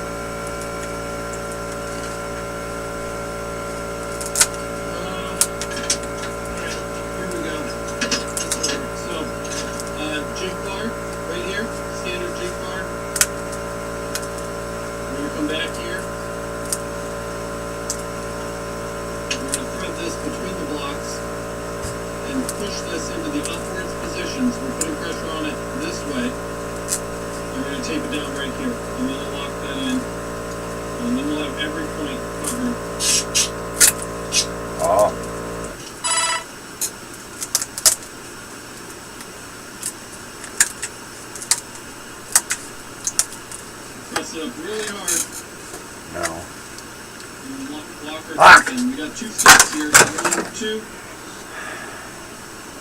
Same thing in the back. Mark the tape in 1 and nice. The second step is down here. 2. No, that's not going to go anywhere. We're just going to do the same thing in the back.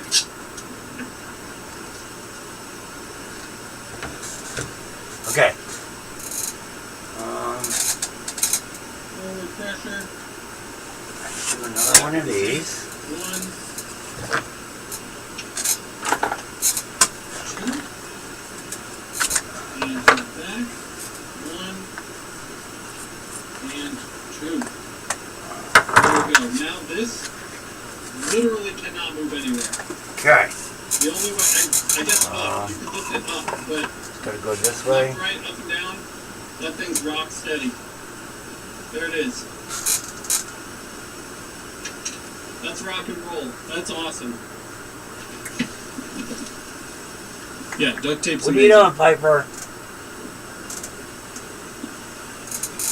Huh? Chris is here. What's up, Chris? So yeah, so there's our jig, guys. That's literally, that cannot move. Like that's rock solid, laser. right in place. It's right where it needs to be. I'm really happy with that. The jig is up or down, taped down. But yeah. So the next thing we have to do is we have to. You could even. Yeah, Okay. you could do a bit of tape right over the top to make sure that it doesn't come up. And we should probably do that. Let's just go do that. Why? Let's just go do that right now. Because why not? Image, then lines, then it's gonna cut. 1,000, 100. I'm thinking like right Air here. assist. Probably just one. Let's We do probably just need one spot. 35. Ah! I gotta put the honeycomb under it. One pass. Image. Let's do 1,000. Okay. Honeycomb. Honeycomb and then The focal sticks are the perfect shape for pressing the tape down. honeycomb. And then we gotta Down recalibrate. so they don't touch anything. Alright, now it can't even go up. So now we've locked this for from every side. Yeah, they're like, I don't know what they're using them for, but I think they're like barbecue tools of some sort.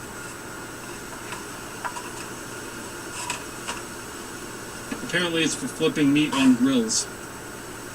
I don't know anything about grills, so I'm not one to say. Let's frame it. So the jig is down over there. Excuse me. Should we make them bigger? So the next thing we have to do Let's now try is build out here our first. file so that Recalibrate. things go the way we want them to go. We don't need, let's see, so if we switch to desktop, we don't need this anymore.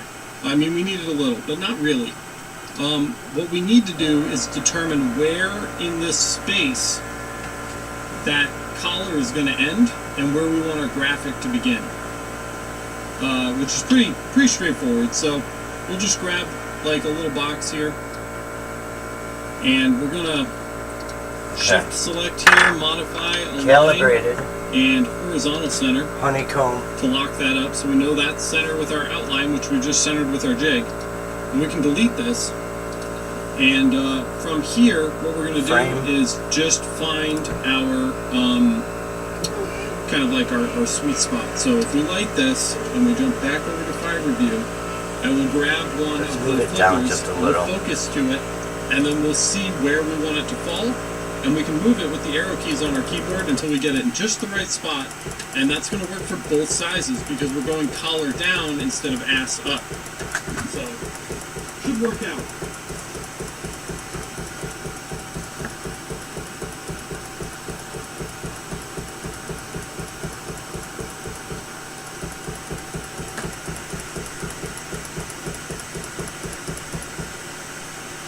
Frame. If you can see it here,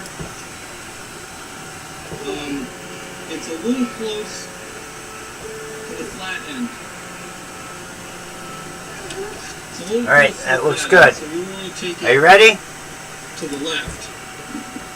44 Let me- minutes. Just select EasyCAD here, so we can just use the keyboard, and we're going to tap it over to the left. All right, that's a bit much. So So back the other way. So it's like right in between the two.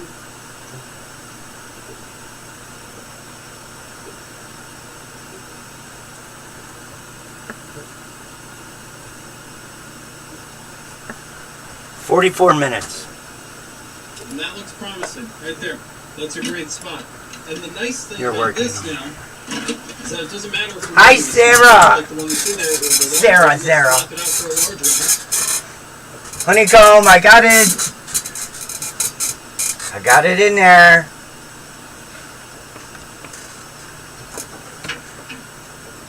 Sarah, I went shopping at the $1.25 tree. And that looks great too.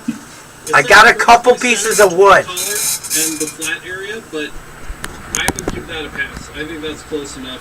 We did forget the focus, so let's just focus that and then double check and make sure they both still make sense.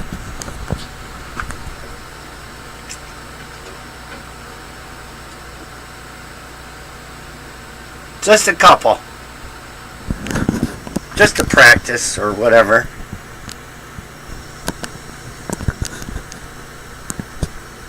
There's one. And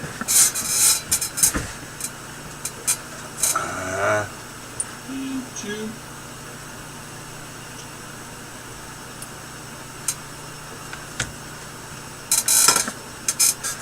Alright, so focus is a little different between the two handles as well. But I'm just averaging. I'm just going to take the average between them, and I think that's going to be fine. No burning. Good focal sign. discrepancy there. I've also moved. You can see I've moved a little off axis here because I wasn't totally convinced that it was center. I think it looks much more center here than it did when it was up higher here. We could look at that one more time. And have light control. Actually, it might be better there. Just on and off. Yeah, Kyle, this is Galvo CO2, man. So now we're going to import. We need to find our file. And we're just going to do a little test run, and we're going to see how fast these can go and how long they're going to take. So I'm going to pull the file up.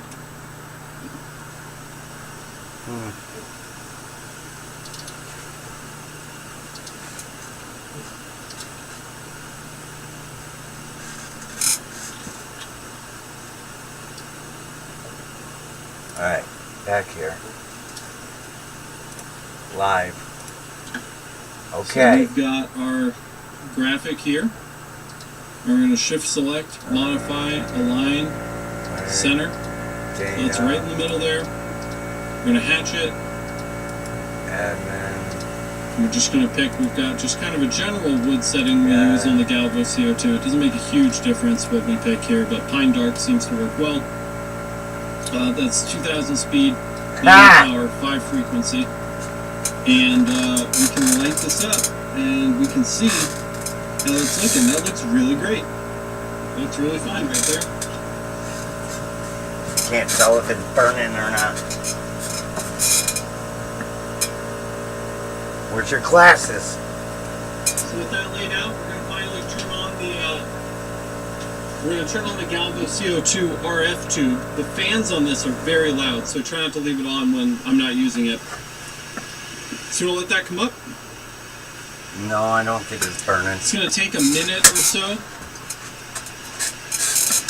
to warm up the capacitors on that RF tube. So, Sarah, what program do you use for your Cricut? And then we're just going to mark maybe 10 or 15 of these. We're going to see how fast we can. Yeah, they're still in the house. I didn't grab them.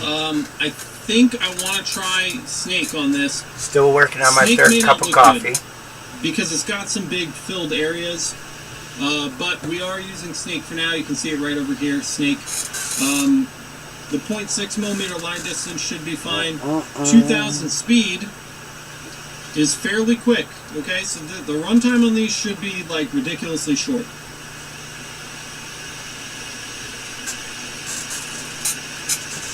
Hopefully this is nice and fast. I think we're probably charged Oh, up. this is I coming do out need to so run some nice. exhaust. Let me get that. Wow. Unreal.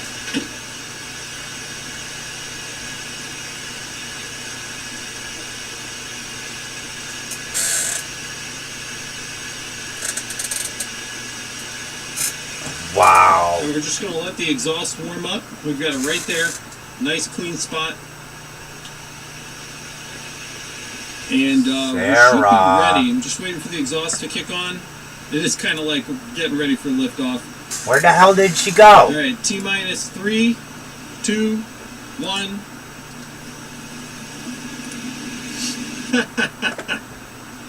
That was a runtime of 1.3 seconds. They all left. Why? 1.3 seconds. The fuck, man? We could even afford to give them like 2 or 3 passes, honestly. That's a little ridiculous. Wow. For Galvo CO2, you don't have a choice. The capacitors need to charge in the tube. So That's insane. if the capacitors don't charge up before you try to fire it, it just won't fire. That does not apply to fiber. That does not apply to CO2. It's just a Galvo CO2 thing. You gotta kind of let the thing warm up for a minute. You don't do crosshatch on Galvo CO2. It doesn't really do anything. It doesn't really add to the effect. I'm wondering if this light burn works for Cricut. It works for engravers and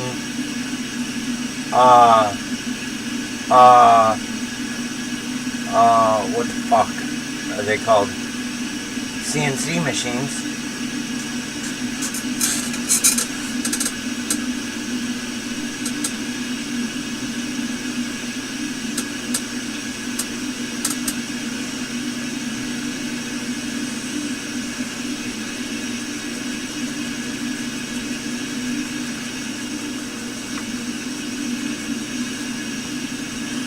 All right. 44 minutes, my ass. Oh, it's Holy going fuck. All right, let's run the big one and see how the big one goes.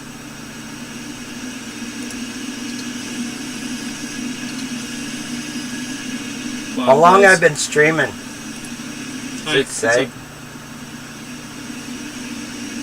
What? I don't see it. 16 hours. No. That's average view duration. Views. 26 views.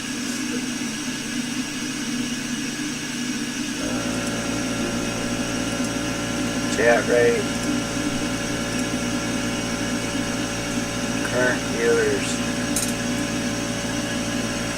Haha.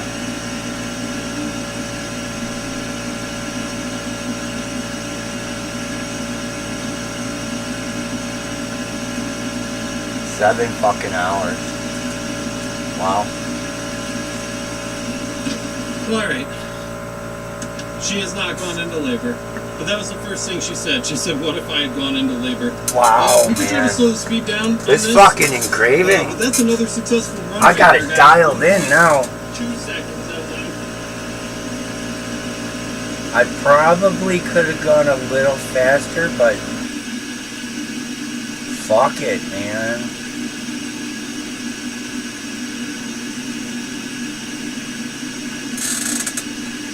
Holy shit. Wait till you see these fucking coins.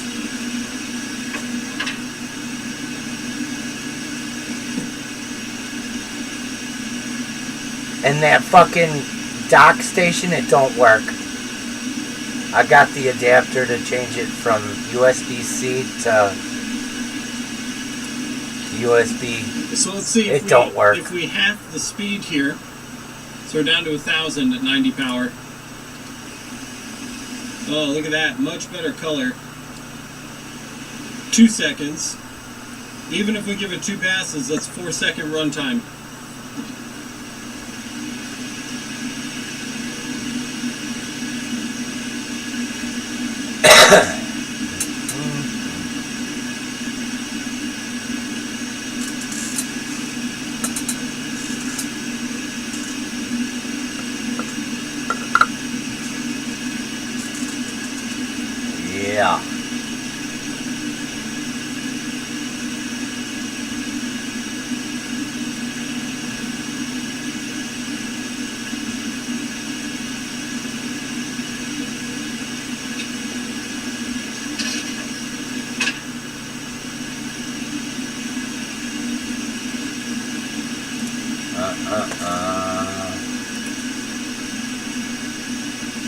What the fuck, what?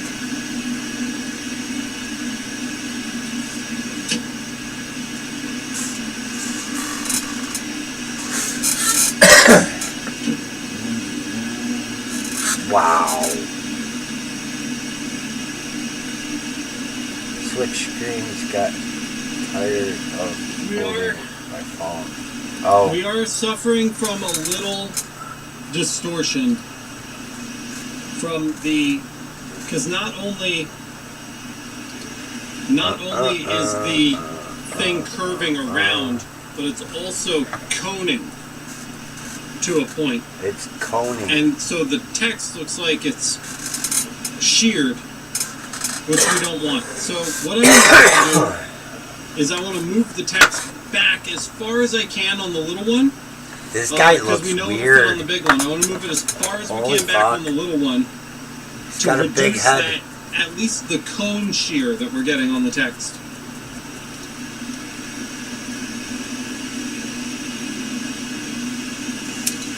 Which we should be able to do just like this. Yep, the docking Let me make sure station that don't work. Still good on both pieces, but It'll work for my phone, turning it into a computer. That I do know works.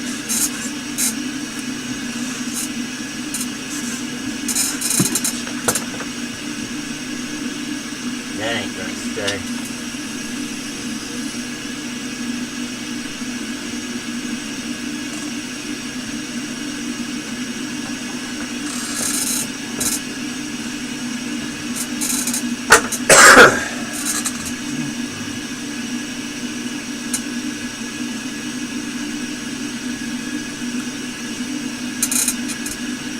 Wow. That's insane. It's almost 3D.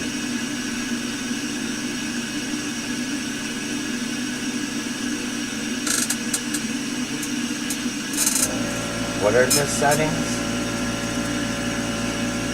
They still take just like a Image. a 1000 little bit of a at 100. finesse to get it in, but the jig saves us 99% of the work. So it works on the little one. Let's light on the big one. We're well away from the center on the big one, so that's fine. And we can mark that. Boom, perfect. That's done. We're done. That's it. It's jigged up. Final run time, 2 seconds.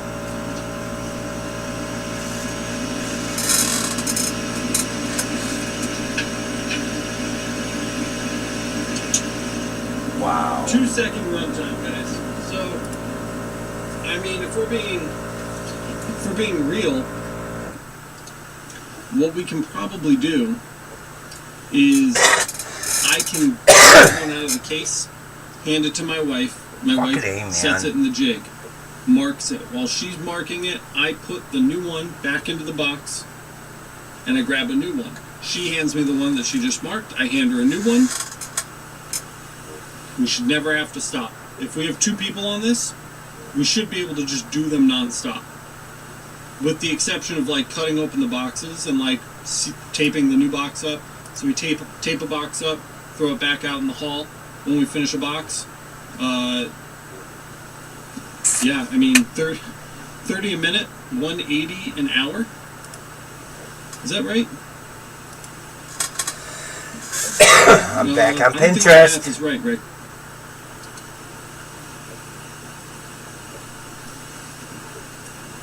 Double check that. 2 seconds times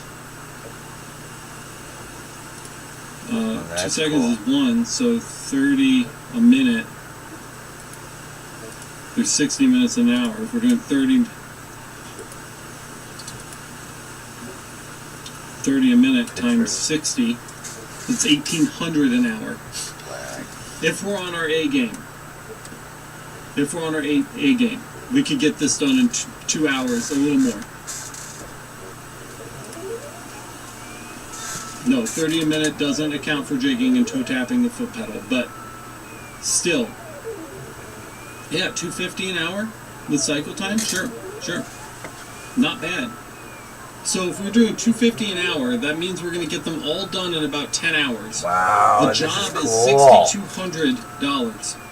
Are you watching? Divided by 10 hours of work, $620 an hour. That's good pay.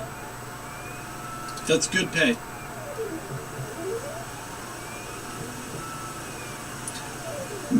I don't know if it's 4, 5. Yeah, I guess 4 seconds to install, 4 seconds What's to going on remove. here? Maybe. I mean, if I'm right there, if I can get like really fast with being there for my wife, you know, boom, What hand it happened to there? her, and she slaps it in. We can get that down, but still, 10 seconds per. Still, you know. I mean to push a button on my watch there. Let's just say, for argument's sake, 10 seconds per would be 6 a minute times 60 minutes. It's 360 an hour. It'd be 360 an hour. 2,400 divided by 360 per hour is 6.5 hours. It's even better. It's somehow better. How's the math on that better?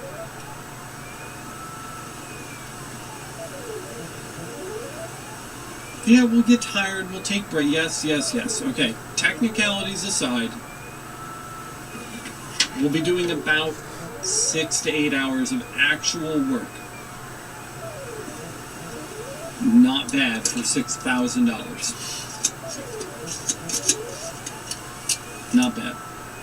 Will we actually get through 1,800 in an hour? No. Because they're not on a... I don't know what happened on that last one. You know, a machine. It's not automated. This isn't the Hershey Kiss factory, you know, but still, pretty good money. I'm not upset with that. I think that that's a win for us. It didn't fucking So transfer. that's exciting. He sent me a V-slot jig design on LMA. I'll definitely check that out. And pizza at the halfway point, absolutely. Pizza at the halfway point. And no, Mike Penna, I am not a robot. As much as I wish that I did was. something wrong then. It does pay. It pays for the Galvo in one sitting. Very true. One job like that, and you're green on your business, you know? I'm certainly not upset with that money. A job's a job, and at the end of the day, the big thing to remember is that there's virtually no overhead to a job like this. Outside of purchasing the laser, you know, we're not using any considerable amount of power here. I have my rent to pay, you know, if you want to factor that into it, 2 days worth of rent. I mean, the overhead is pretty much non-existent. So, really good job. But I think that's gonna do it today. It's a good Friday live day though. I would stay and keep hanging out with you guys, but I want to upload a better episode today than just that silly little light burn tutorial. Fuck. How did I estimate that job? Do the rest of the I pictures. figured I'd be working on it for a week, and then I assumed what I'd want to get paid for shutting the shop down for a week and just working the entire time. I gotta see why it And then I divided that number by how many pieces we had to do to get a per piece number. That's how I got that number. Oh, I know.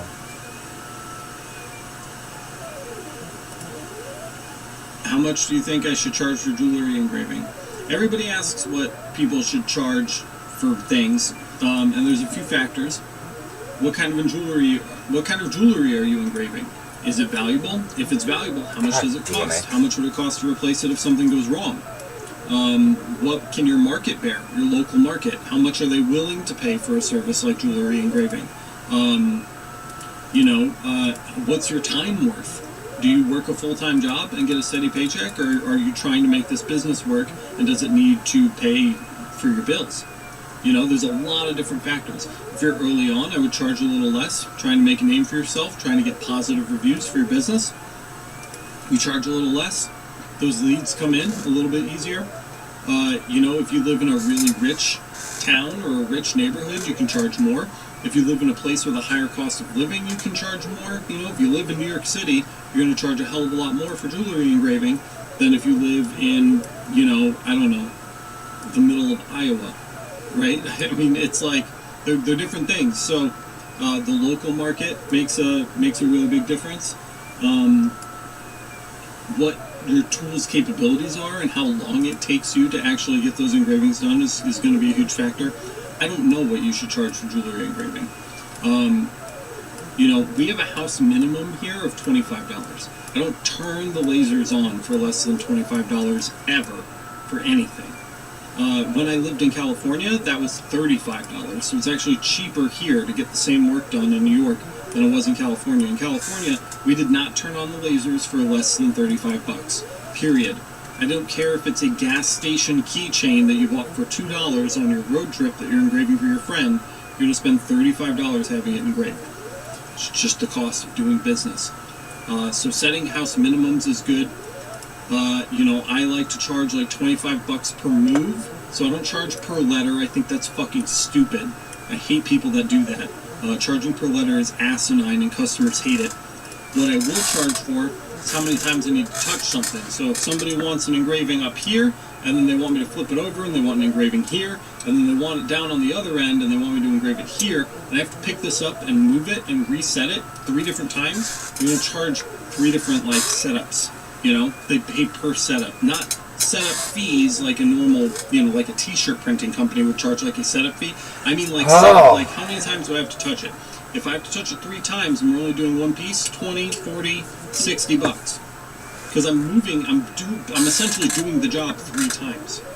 You know, if they want 100 of these, it's going to cost less than if they want 1. So, you know, volume is another factor in pricing. There's so many factors. The best way to do it is to start low, make a name for yourself, get good reviews, slowly increase your prices over time until your market will not bear your price increases anymore, and then you back off a little bit. So go as high as you can go, so you can get away with it. Take some experimenting. You're going to lose some customers. That's business. Go as high as you can go, slowly over time, until the market will not pay you to do what you are asking. You know, I forgot to fucking duplicate the picture. And that's your price point. And it's going to take a little back and forth and some experimentation to find out what those price points are for different items. It's kind of a rant, I'm sorry, but it's a very complicated question to answer. It's not as simple as it sounds. Morocco, sure, whatever. You get what I'm saying. Yeah, I'm definitely undercharging too. That's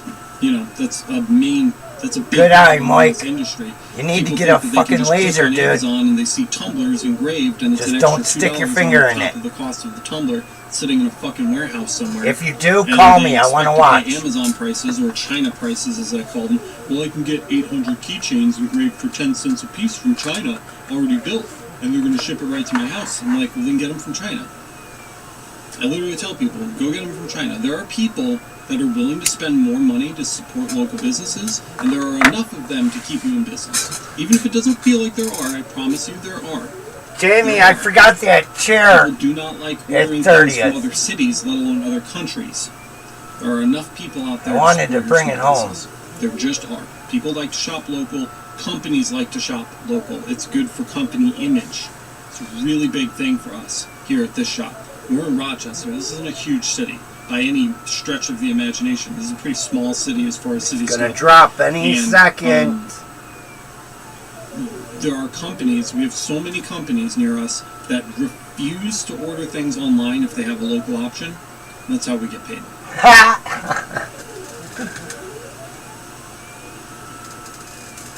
You know, he could make money like I'm gonna. Yeah, I mean, you know, Morocco's GDP is way less than the U.S., so things are going to cost less, which means you This is going to be my retirement. For those same services. But the same thought process applies.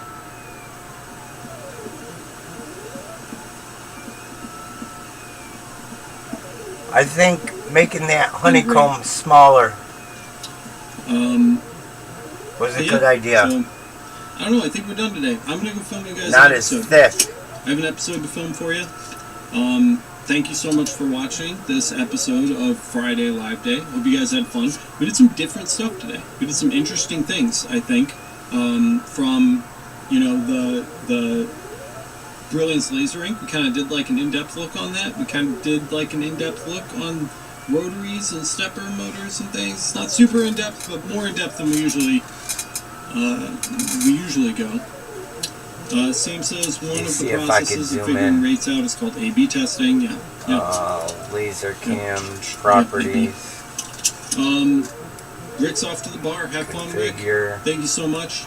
And then we did the flippers. We set that whole jig up, and now it's jigged up and ready to go. So now we just need to chew through them. I'm sure you guys will get updates on that as we go. No problem. Definitely join in for the next one. Do not forget, if you have not already signed up for the Laser Master Academy, go sign up for it right now. You can find it over at masters.lasereverything.net. Go sign up for that. Get all the awesome bonuses, like bonus live streams, just like this one. We do them multiple times a week. Get bonus episodes of the podcast. You get our entire fiber laser and CO2 laser parameter libraries, and a bunch of other stuff. No problem. It's all right there waiting for you, including access to that exclusive community. Iron sharpens iron. Spend your time with people that are serious about improving and scaling their laser businesses, and you will be able to do the same. So check out the Laser Master Academy. One more time, it's masters.lasereverything.net. If you like the Brilliance laser inks that we were using earlier, there's an affiliate link down in the description. There's a link to the Discord as well. It's our free online community for everybody to join. There's an infinite number of benefits to joining that. That's over 1,000 members, so go check that out. I think that's it. That's all the plugs. That's all the plugging that I have to do. But I love and appreciate you guys. Thank you so much. And I'll see you in the next one. Don't forget to smash the like button if you haven't already, though you probably have. And leave a comment after the stream ends. Come back, reload the page, and come back and leave a comment. It helps boost engagement, and more people will see it when we're done being live. So go leave a comment after the stream is over. That's all I've got, guys. Thank you so much. I love you all, and I'll see you in the next one.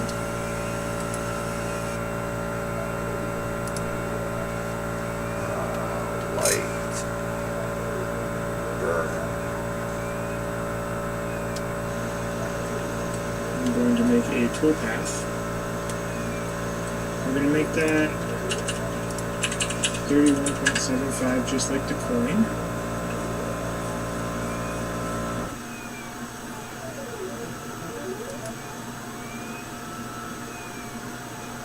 What's Shadow SDR? Says, I use a 10 watt fiber with a 70mm lens.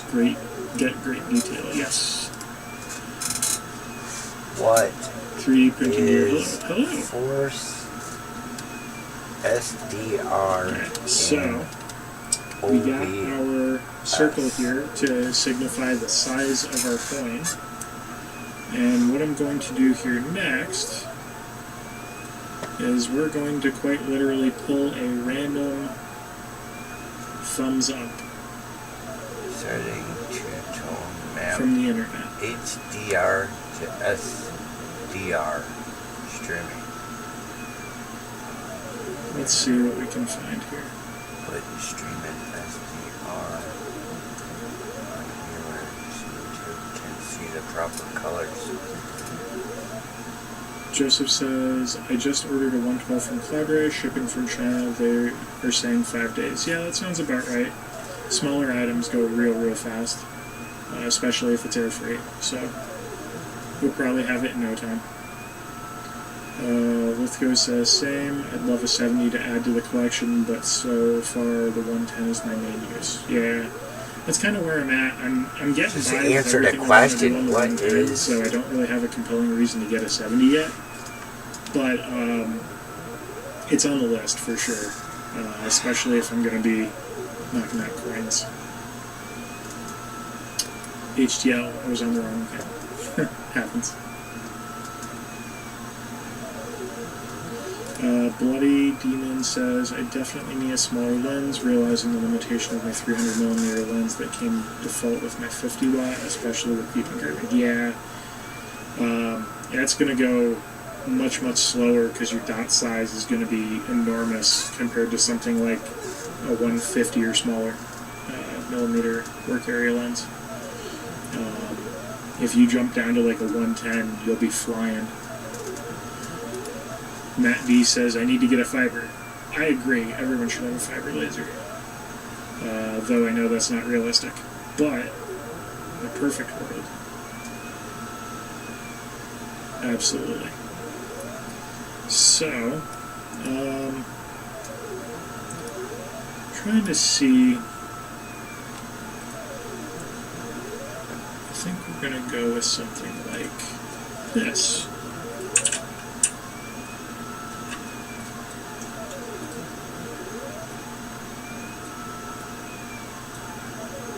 What do you guys think of that thumbs up?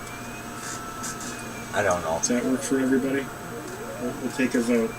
Should we do 1 thumbs up or 2 thumbs up on the coin?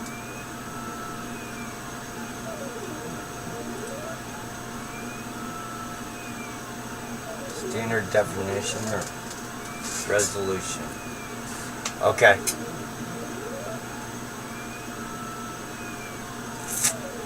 So I want high res.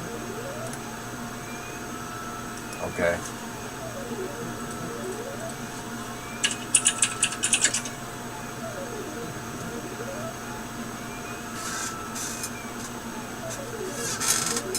Fucking A, man.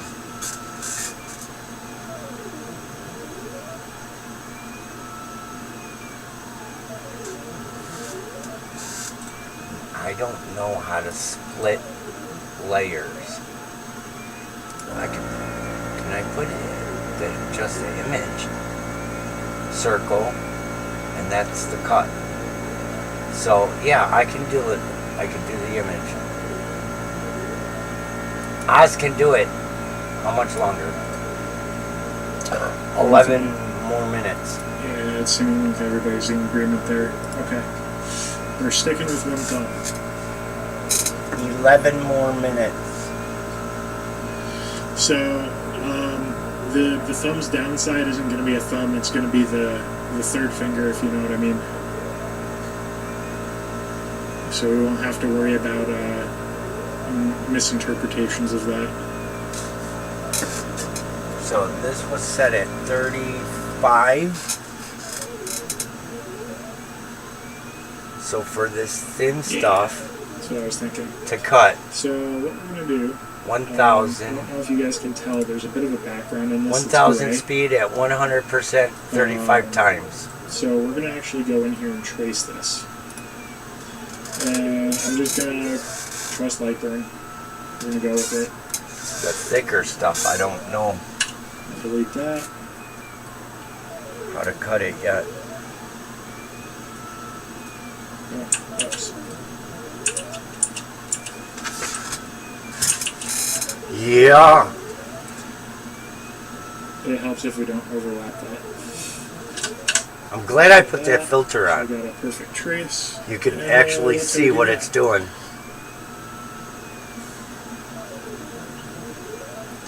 Perfect says, stop teasing us with freaking Lightburn for Galvo, you bastard. So evil.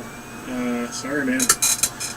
To be fair, if it makes you feel any better, I spent about 2 hours before stream troubleshooting because I'm still on beta, and that is exactly why it's not available to the public yet. So I spend a significant amount of my time beta testing this so that you guys don't have to deal with the headaches. And thanks to the guys at Lightburn for fixing those quickly, actually.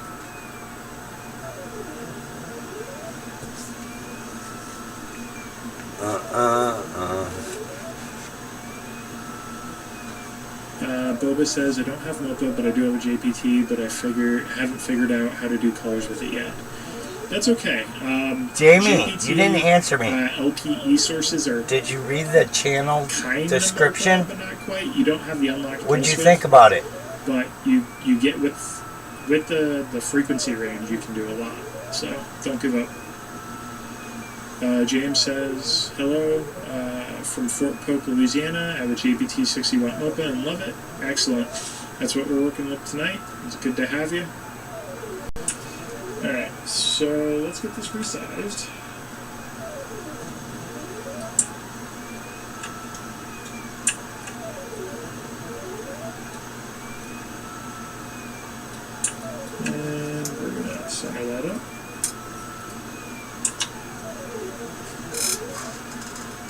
There we go.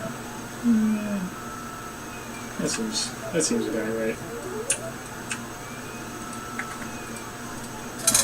What do you guys think? What are you doing, Piper?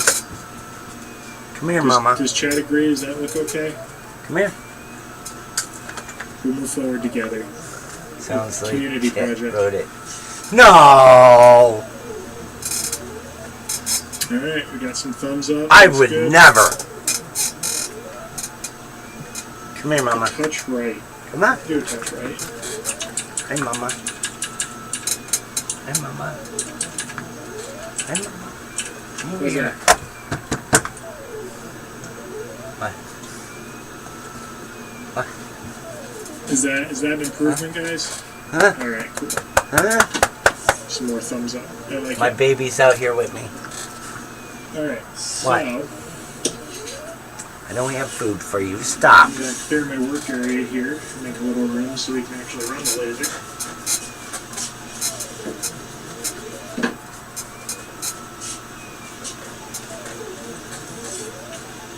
Alright, get down. Get down. No. Get down.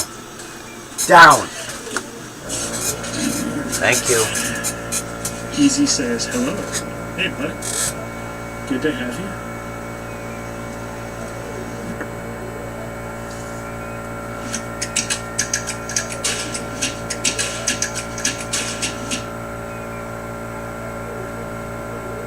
And let's switch cameras here. You got her. We're gonna drop this boy down. She knows when to jump and not.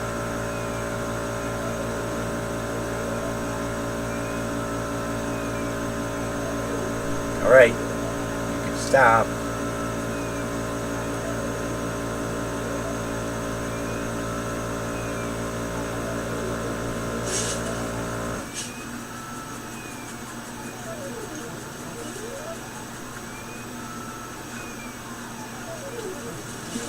Okay.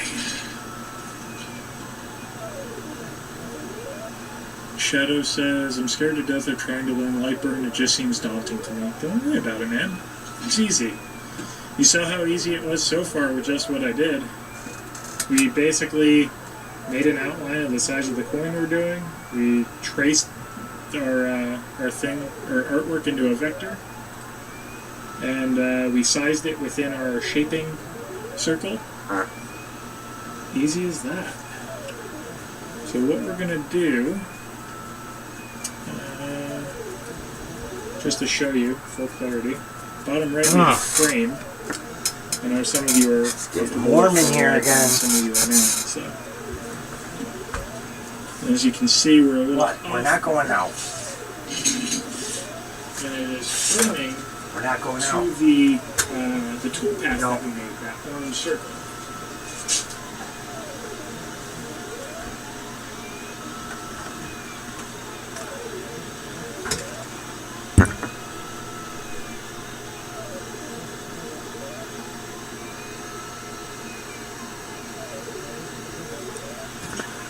That's about good to me.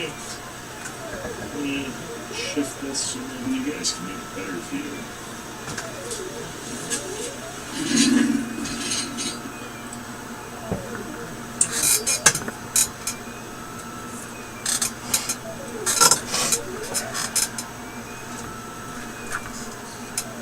There we go.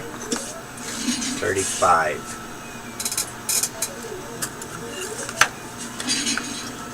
Alright. So, anybody have any questions so far on where we're at? That.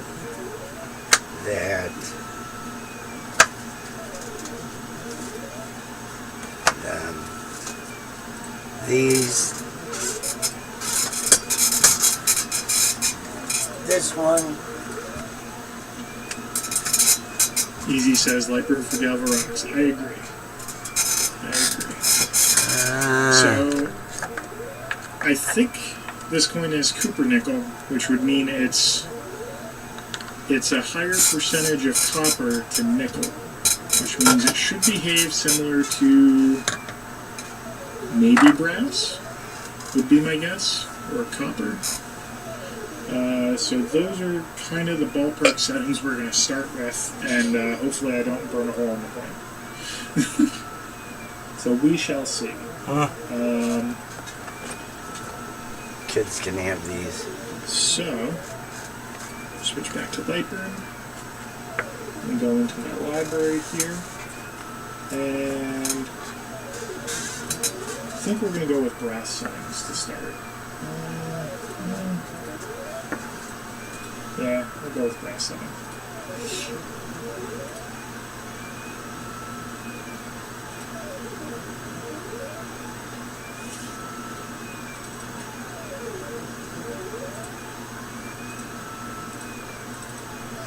And what we're going to do,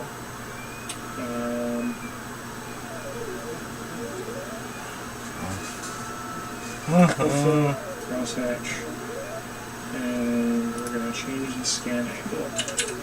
2 minutes. Because why not? 2 minutes. Stay. HCL says, why is that? Good question. Good question. Kevin says, I use Lightroom on my C2. I really like it. Me too. Me too. This project may lead into another video coming up in the near future regarding jigs with coins, just so you know. Alright, hang in there tight one, guys. I'm gonna go ahead and get this started, and then I will be with you guys in chat while we hang out and watch the coin run. Just need to turn on my exhaust.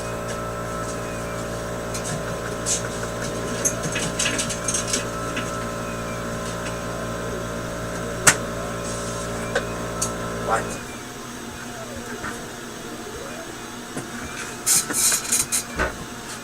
Okay, stop.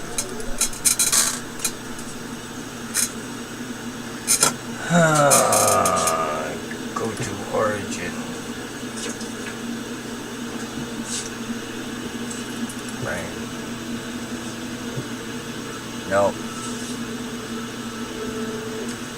Fuck.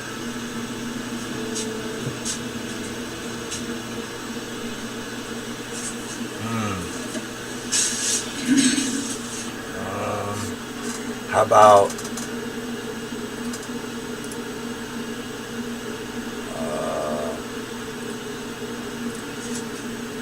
one? Yes, get rid of them. One. Get rid of them. Yes. All right.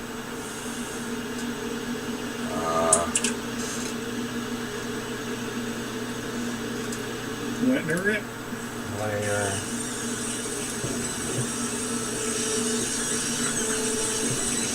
No. Let's see how one pass looks.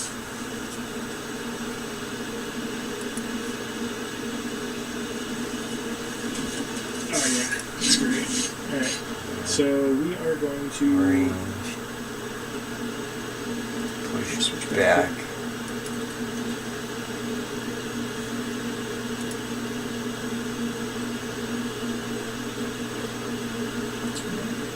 So for here, we're going to do, let's say...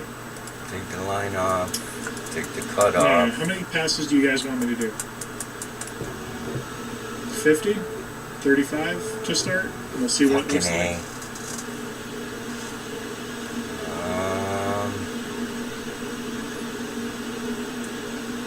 25. Alright. Ruben's in first with the 25, so that's what we're doing.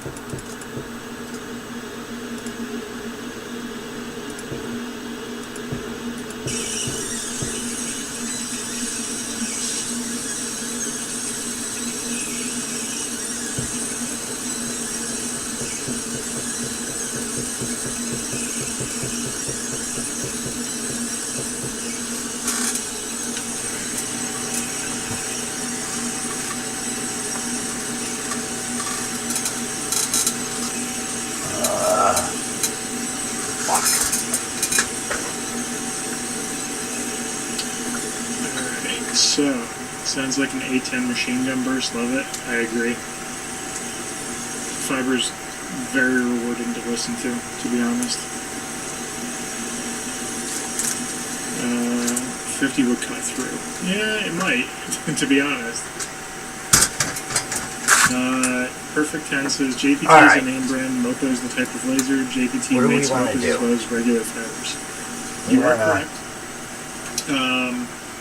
Due to marketing slang, to be honest, JPT, like standard LPE sources, are sometimes advertised as locked pulse width Mopos. I know that's not entirely accurate, but that's kind of just the way they're marketed, just because the frequency range is so broad compared to other fiber sources.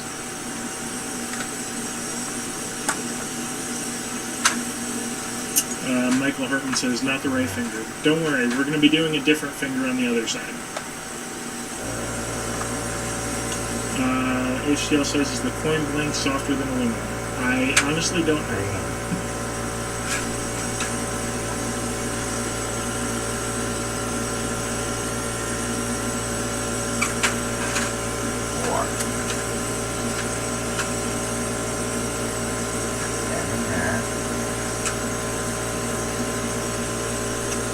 This is my very first coin. We're doing it together. Lasers go burr. Yes.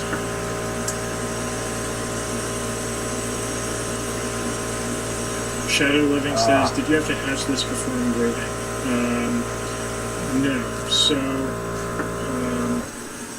when I switch back to Lightburn after past 25, it's going pretty quick. I'll show you what I did. There it goes. So, let me take a look at the coin.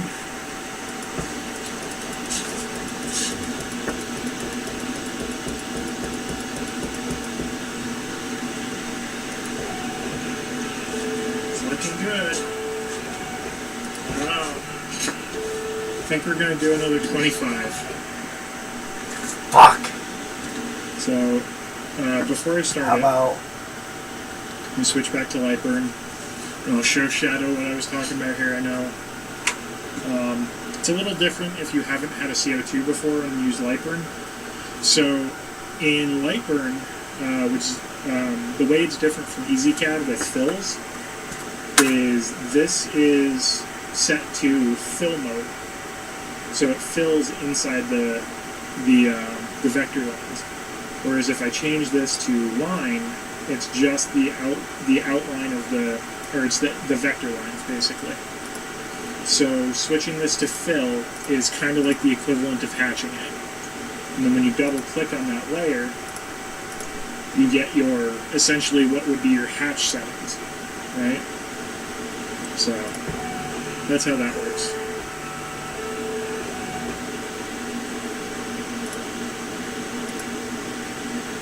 Yes, Easy says preview is another great option. I totally agree.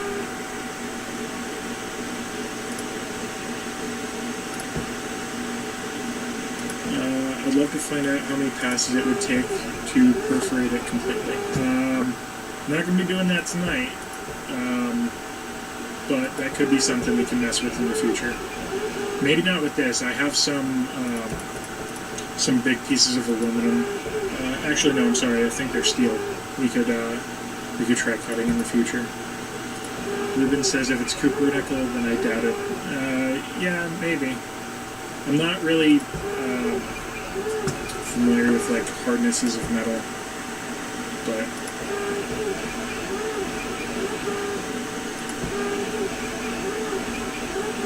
yeah, no problem. No problem.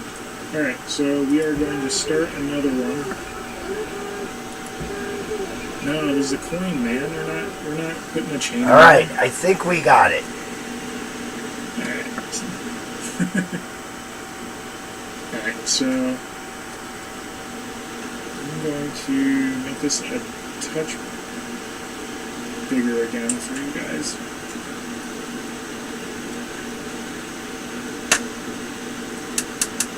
All right. Hopefully that's makes it a little more visible. All right. Output image. Alright, so here we go. We're going to do another 25 passes.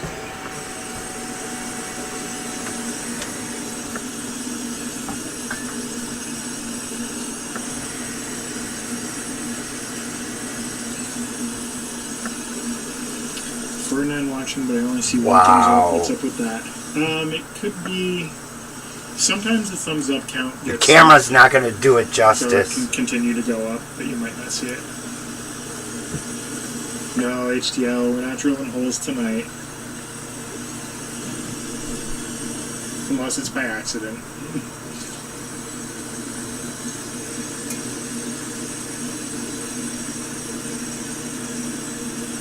It's like 3D. That is definitely engraved. The white parts are risen, and the dark parts are down inside.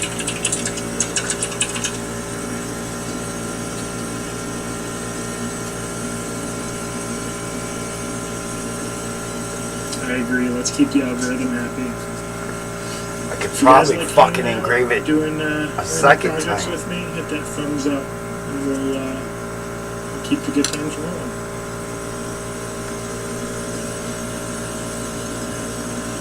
Should have just erased the first image. And there's one big thumbs up in the middle of the coin. I No, see. you can't. Because Good point, then. the way Lightburn works, the very first image is Michael the says when engraving with the fiber, one it is there duplicates. dust like acrylic that can get in the way when doing fiber? It's not That's an excellent physically question. duplicated. So, yes, actually.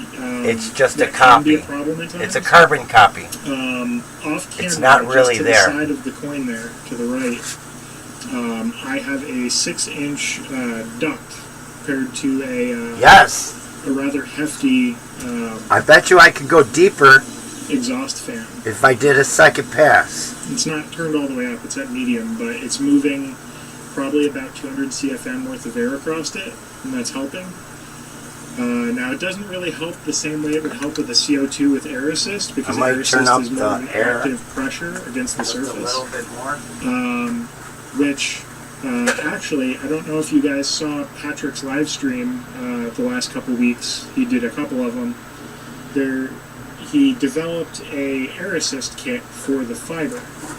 Now that's something I'm going to be setting up here in the future. I need to pick up an air compressor. Turned up the because air I'm gonna just be a little upgrading bit. both my CO2 and my fiber to run Because there's a little air burn assist here. through a compressor instead of through the little I think that was the circle. like I'm soda not can sure. style compressor that comes with the machine.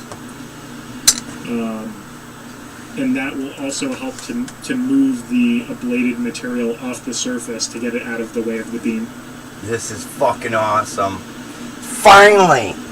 Ruben says you should do a black setting on that so the thumb stands out. I don't know, maybe it would look how the original picture looked. Yeah. Yes, that is the game plan. It's a simple we're gonna fucking try- mistake. We're gonna try the Fucking overlooked it. the brass black deep. After we're done, we get the depth we want.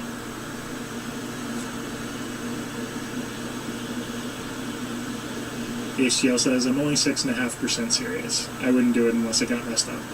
Yeah, I mean, it's entirely possible I do it, to be fair. That It is my really first one. fucking awesome. Gordon says, looks nice and raised. Yep. Alright, let's get some eyes on. Take a look at it in person.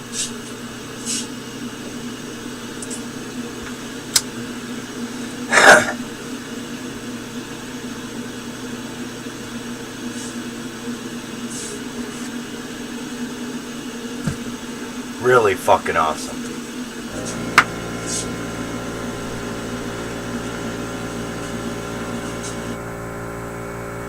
Okay, the first thing you need is a domain. Domain, right away, stop right there, because to my mind, like medieval. I think medieval things, domain. You know, King Ethelred, the Unready, he had a domain. Right, no, but it's like the URL.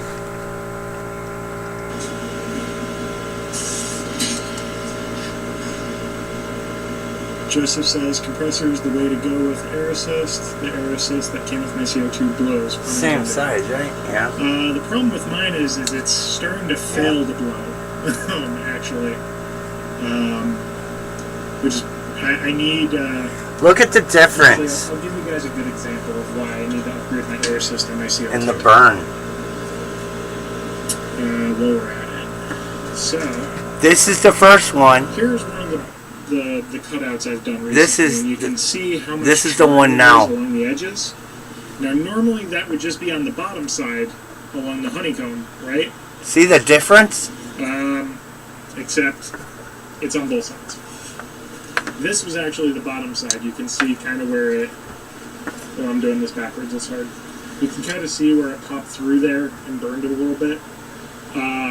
It did that because there's not enough air pressure. So, yeah. All of my parts came out very singed.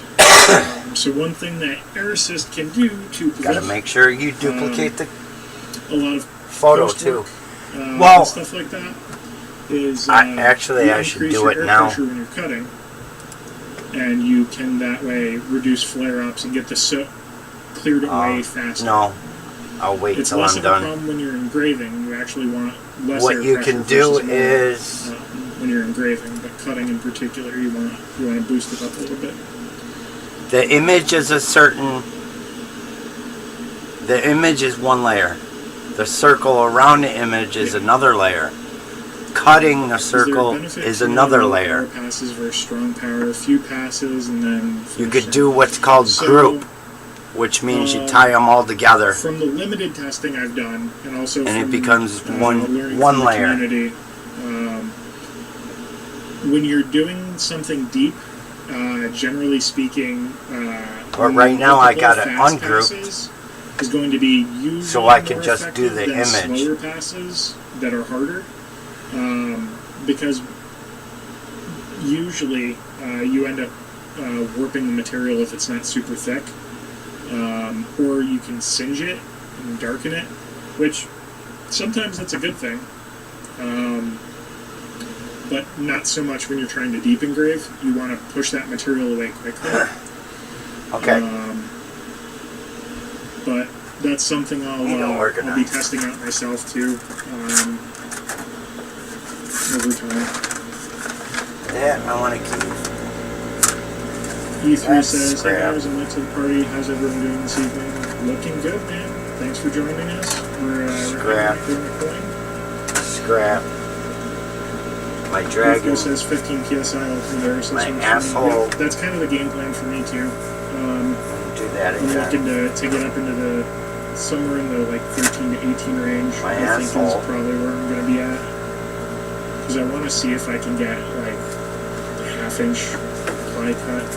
The thickest I've gone is quarter, or a little over a quarter, like 3/8. Don't forget water separator. Yes, water separator and a regulator is key for that. Gurulu says, "Is Lifer new version out yet?" I don't believe it's out unless you're in the beta group. I'm actually on a build from 2 weeks ago still. Is there any way I can get a preview of it? I don't believe there's a public preview of the Galvo beta yet. Sorry. Yeah, what Shadow said. Once we have more info on that, I am fairly positive there will be everyone in the Discord and Facebook group will be shouting it from the rooftops with great anticipation. California Air Tools makes a super quiet compressor. You're going down the path of what I have planned. Yes, we will be looking at a California Air Tools compressor in the near future. All right, so we're going back to the coin here. I don't mean to delay, but just answering questions. So we're going to go back to the coin. We're not very deep, but we are breaking into the surface. I want to go at least twice as deep as we are now. I know it's kind of hard to pick up on the webcam, and I don't want to move the coin because I don't want to mess up the alignment. So it's going to be a little difficult to see, but we're going to run 50 more passes. That will give us a total of 101 passes. So we are going to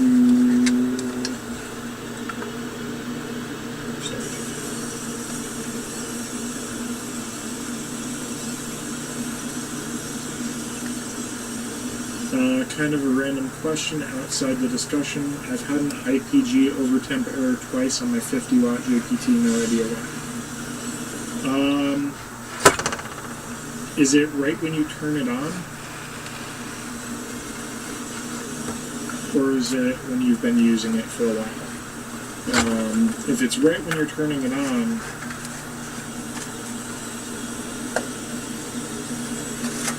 it could be something that's going on. Lithgow says, put a fan in front of it. I had that happen during the summer here in Australia. Yeah. So if it's happening right when you're starting the machine and you haven't used it for a while, that could be a problem. I think that's Alex said loose wire or source going out. Could definitely be the case. Check all the wiring to make sure nothing's loose. Make sure the fans aren't clogged. Make sure you're not getting... back at my last IT job, we used to call it chocolate cake. Caught in the fans. It's like gross metal clogged upness in the fans. That can absolutely do it.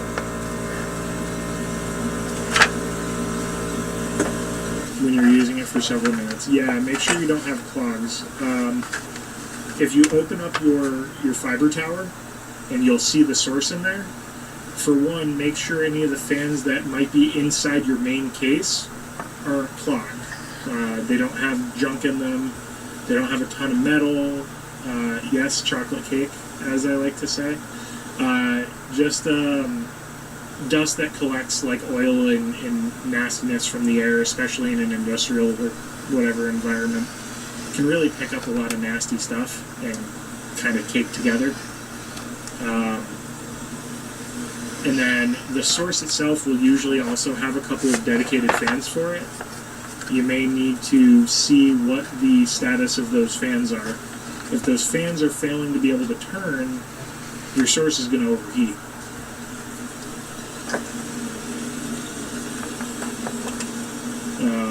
And it could just be that it's really hot and humid where you are, and you may just need more airflow. Make sure there's not anything blocking the breathing holes on your case, too. Like if it's underneath your shelf and you have boxes up against it, you may need to move those away so that those holes have room to let heat out. They're designed to breathe. Leo says, my JPT has exhaust fans on the back with a filter on the outside. Think about that for a sec. Yeah, that's a little odd. You're welcome, HDL. I'm hungry too. I want some dessert. Chocolate cake sounds good, but not from inside of a laser, like real chocolate cake. Sucks from the case through the fan, then out through the filter. Yeah, that seems a little backwards. I think they might have oopsied the polarity on your fan or something. Pizza first, then chocolate cake. Unfortunately, I wasn't showing you, I was showing Michael. But pizza does sound good. And chocolate cake is amazing. You already seen them. Horsemanship says, I have a California Air. Works really well. I'm just showing Michael what he could do with an engraver. After the ball roller inside, it's stripped out. Okay, that's good to know. Something for me to watch out for. Pretty funny. Everything at Family or at $1.25 tree. Do you drain it every day and use it? Everything they had in the wood section, and you have an air, like they had separator. Decorations in that, it was all laser cut. I know the right way to do it is to drain it at the end of every day so that it's not sitting there. Sometimes it's kind of depends on who's using it. Michael says, so is the audio on this just muted? At the laser, there's lots of videos out here with laser cam noises. properties. It's because the fiber is like 3 feet behind me. How didn't you tell me it's you gonna can't pick up see my it? voice before it picks up the fiber.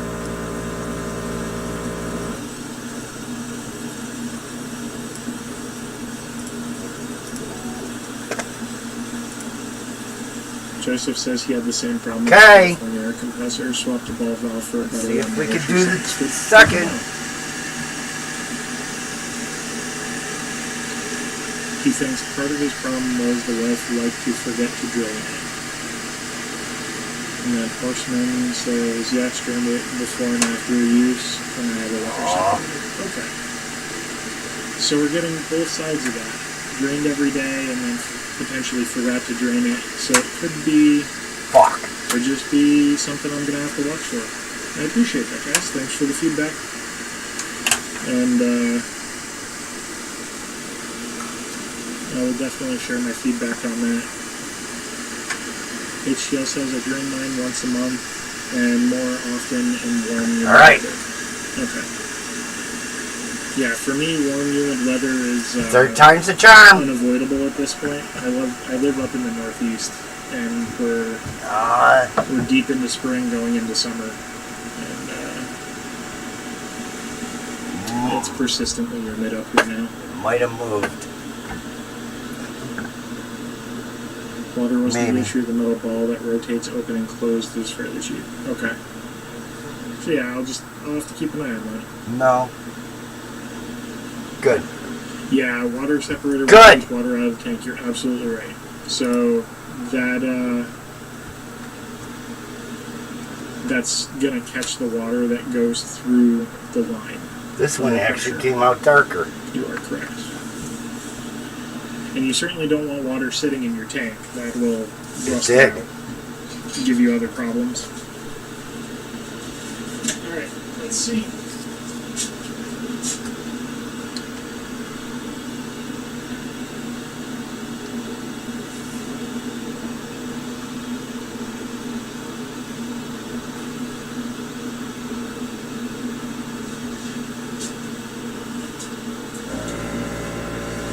I'm gonna be honest, guys, it looks good.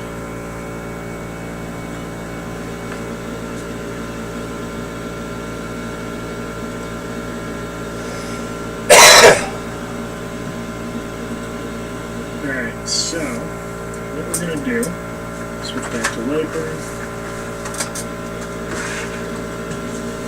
and we're going to switch our beer time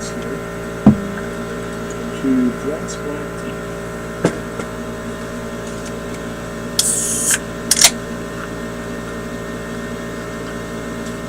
And this, hopefully, I have not tested it, I just converted it, will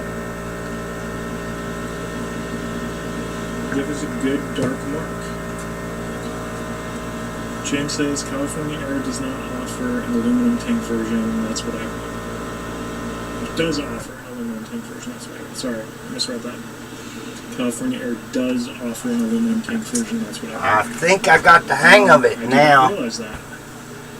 I will have to keep an eye on that. Is there, aside from the potential of like a steel tank, corroding or rotting or rusting, is there a different pro or con to aluminum? Is there any differences in like max pressure or anything like that, capacity wise?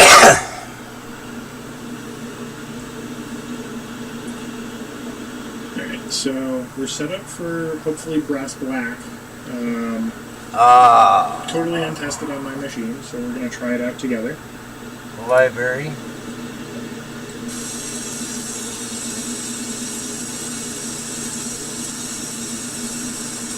Dollar Tree.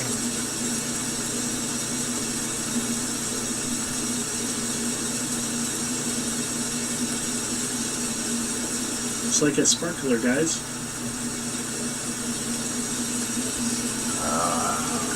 underneath.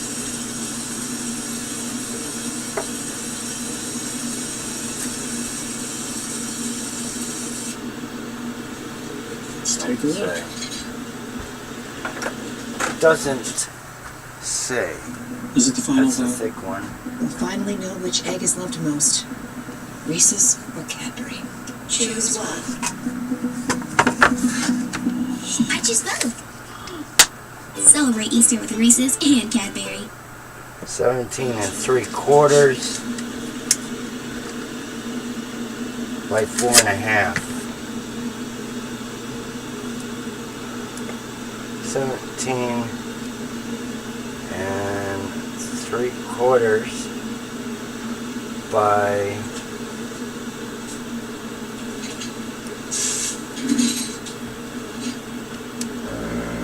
4.5, I say. Yeah. 4.25.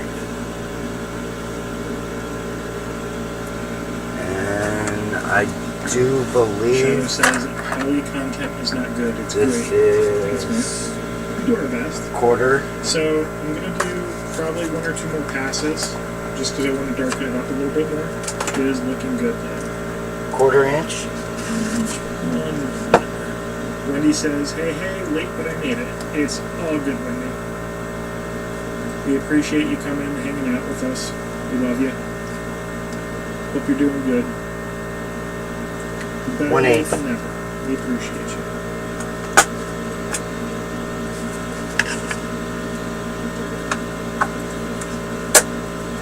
One 8.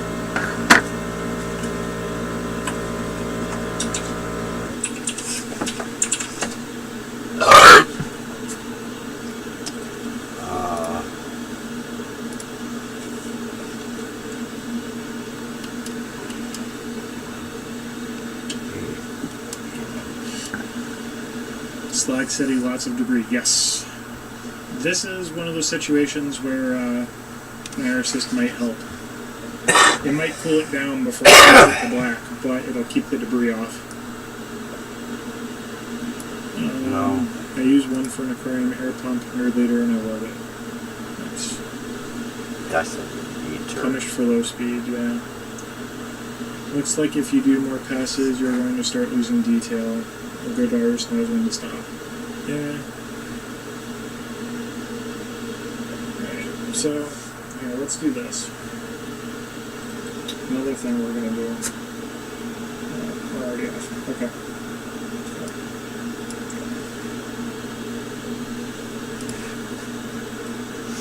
I was concerned I still have flood fill on, but I do not.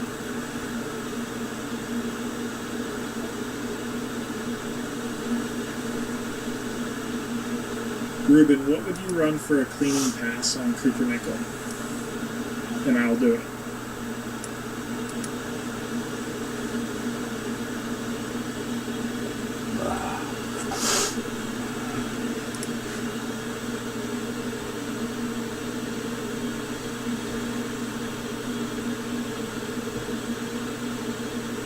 Just give me the fucking answer.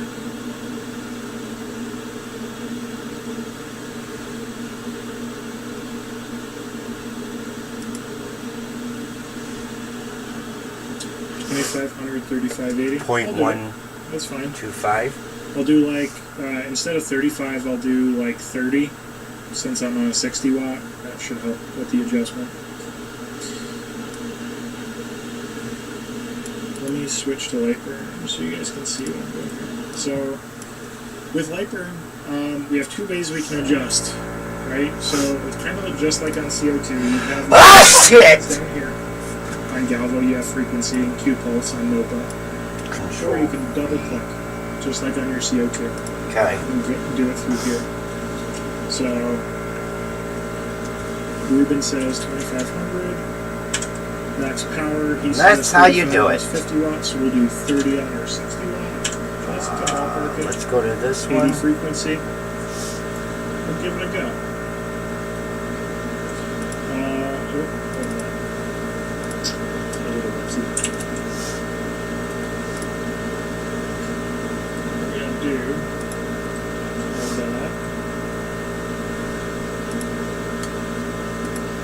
we'll just clean the whole coin off.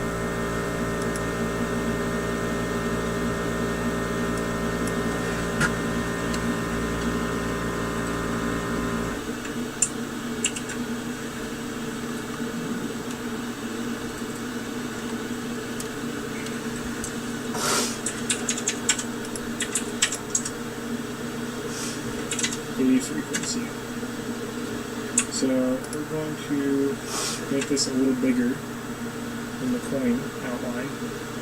Actually, we don't have to, it's sized. So, yeah, let's give it a go. For science. You guys ready?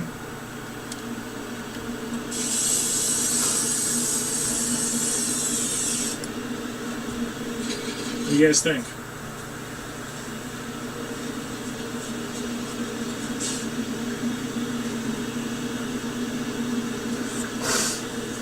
What I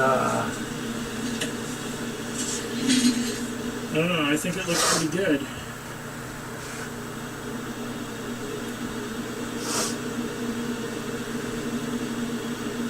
So, if we go back to Lightroom here, I'm going to open up the layer by double clicking. We did that at a scan angle of 0. Okay? So instead of 0, let's do scan angle of 90 to reverse the direction. We'll do it one more time. Okay. The settings are saved. So now I don't have to guess. Let's take a look.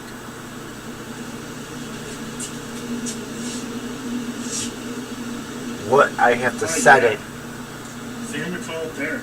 to cut this piece of wood. Alright, we're starting with a big camera.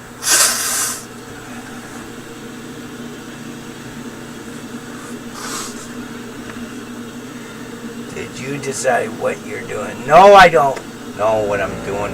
Fucking. I don't know what I'm doing. What do you think, guys? Is it a thumbs up or a thumbs down? Let me know what you guys think. Thumbs up, thumbs down. Don't be asking me. Axing. Looking awesome. Don't be touching my beard. Thumbs up. That's what I like to see. Alright. So.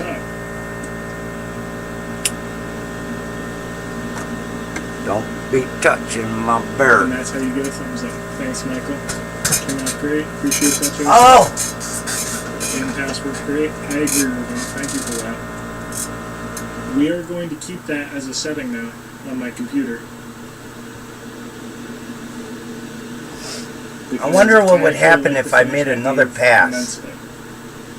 So, you know what? I'm going to show you guys how to do that because I don't think we showed that. I think I'm going to try that on the last one. Over on the right hand side, okay, is the setting that we just got from Ruben. So if I go down here to library, okay, create new from layer. Press, engrave,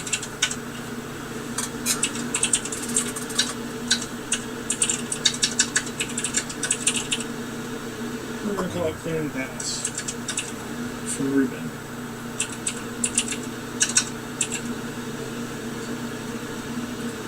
Thank you, Ruben. You earned a place in my parameter library. Yeah! Can't wait to see the other side? Me either. Me either. Michael says, so when is Lightburn releasing for fiber? So, soon. Q2 is the time frame we were given. So, realistically, never. probably within the next several weeks to maybe month and a half, if I had to guess. I don't have those details, to be honest. I don't think the guys at Lightburn have those details, just because they're not going to release something they're not entirely happy with and is stable. They have a lot of pride in their work. So, Michael says, is EasyCAD 2 required? If you want. Could your mechanic be ripping you off? In the 90s, the auto industry discovered a clever new way to rake in millions from car owners. In 96, lawmakers required OBD2 ports on all cars. Now mechanics could just plug a tool into the OBD2 ports and identify thousands of car issues in minutes. The problem is, these scanners were built for trained mechanics, not everyday drivers like you and me. They were bulky and cost a fortune. Plus, they only give you error codes, not useful explanations. That one came out dark. That one came out dark too. Easier than ever, they were charging more and more. Even worse, car owners had no real alternative. They simply had to take their mechanics' word. Not anymore.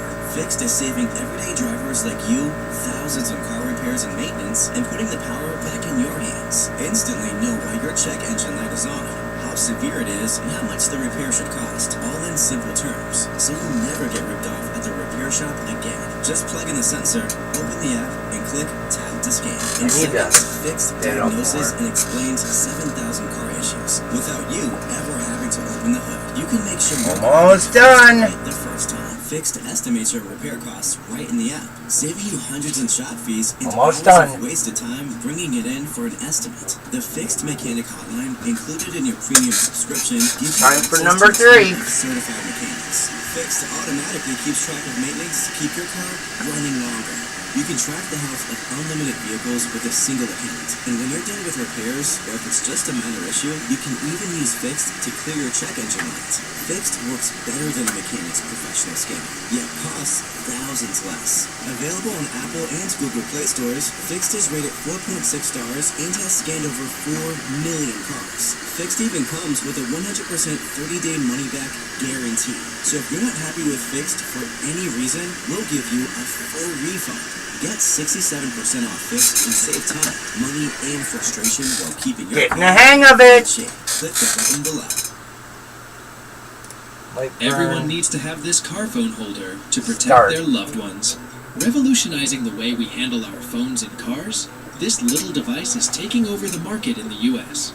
This isn't just another phone holder. Experts recognize it as a game changer, and you can install it in seconds without it wobbling and shaking.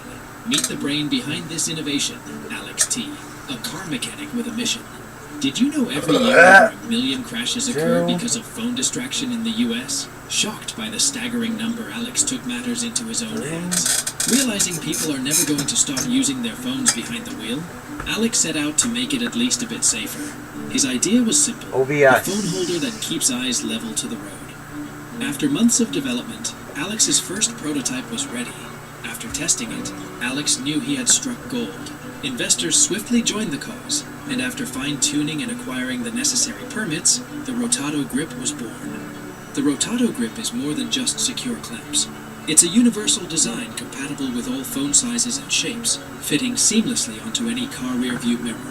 With a 360-degree rotation feature, you can customize the viewing angle, and the retractable arm locks it at eye level, eliminating the need to glance down at your GPS.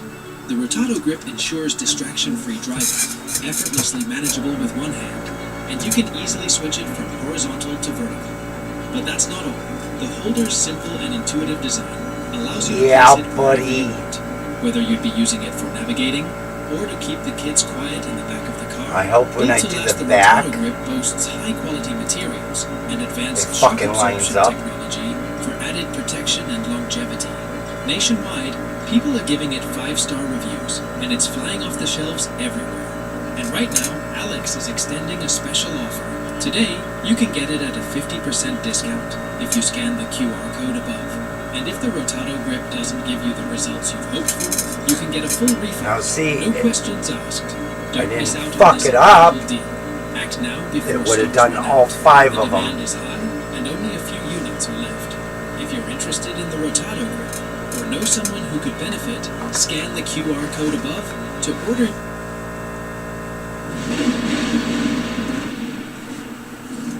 Hey, it's Rich, the Louisiana Hobby Guy, and today I am giving you a sneak peek at Lightburn version 1.5, some of the new features that you probably haven't seen before or even heard of.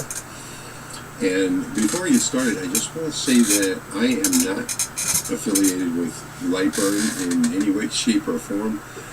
Except for the fact that I am a beta tester. There is when you click the link in the description to try Lightburn software, and if you make a purchase, that's not an affiliate link. There is no affiliate program. There's no way for me to make money off of referring you to line them up. The It's not that easy. So Lightburn is very simple. It is the most superior software available. When I open the other one, it's hard to explain. In a commercial environment. So today, I've got something special for you, and I am going to give you something that nobody else has. A sneak peek at Lightburn version 1.5. And folks, there are some exciting new developments in this version 1.5.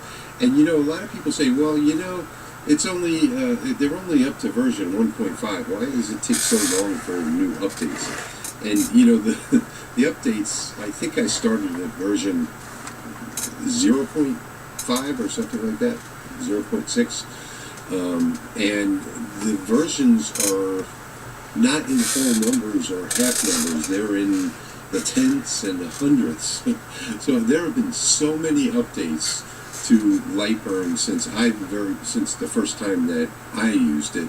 It's absolutely incredible. Show me another time. So, you know, it might go from let's say 0.9 to 0.9 food to 0.92. The fuck is food? And usually those are going to Who the be fuck like needs fixes, food? I think. And then when you hit 0.95, that's a version update where there are new tools that are launched. And then it might be 0.96, 0.9, and it just keeps going and going and going. And we're at the point now where we're getting ready for version 1.5, and there have been so many updates in between. It's incredible. This is God, I'm so fucking happy. It's not mature software. Finally. It's also not new software. There are a lot of developers that work on this program, and they have some fantastic new releases.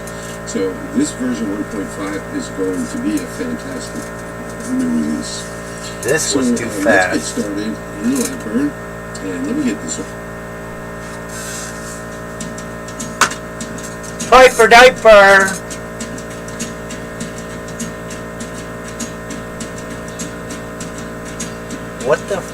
What is dinner? Hang on, let me Google it. At Amica Insurance, we know this isn't a car. Let me ask Chat It's more GPT. than that. It's the ride she couldn't wait to take out, and the new driver you always wait up for.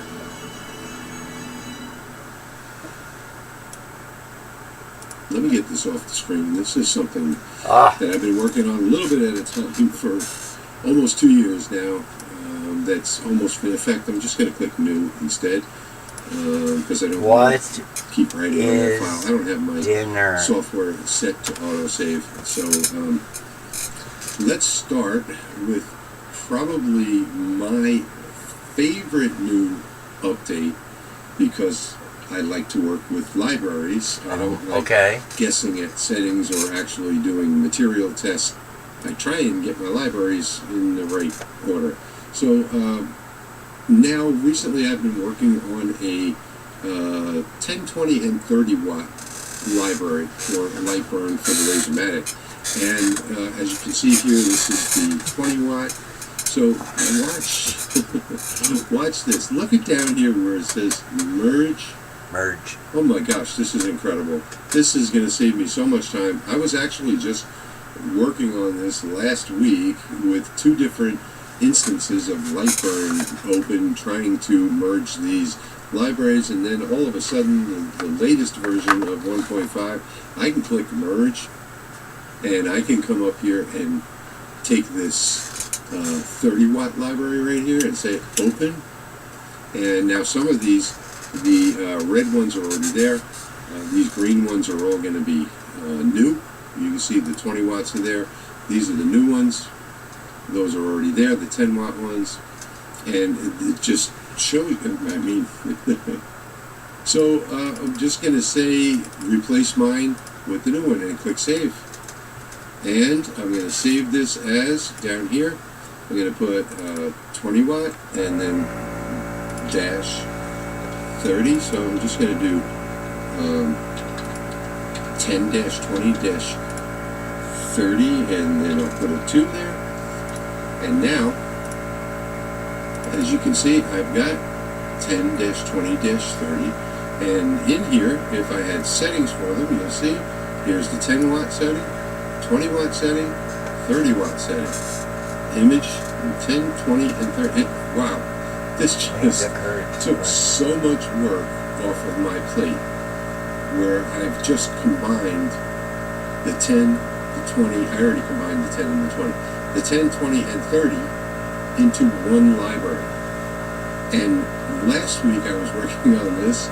The acrylic was the only one that I got done. And it took me like 2 hours. This just took me a few seconds. That is number 1 on the feature list.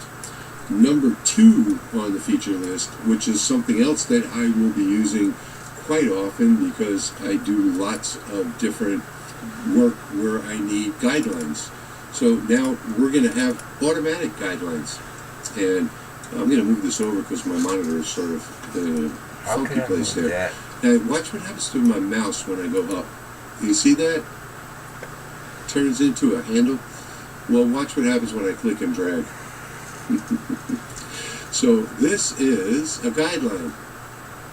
Now I have a guideline, as you can see, and it's like, you know, I don't know, 30,000, 40,000 wide. It's really big. It goes across the whole screen.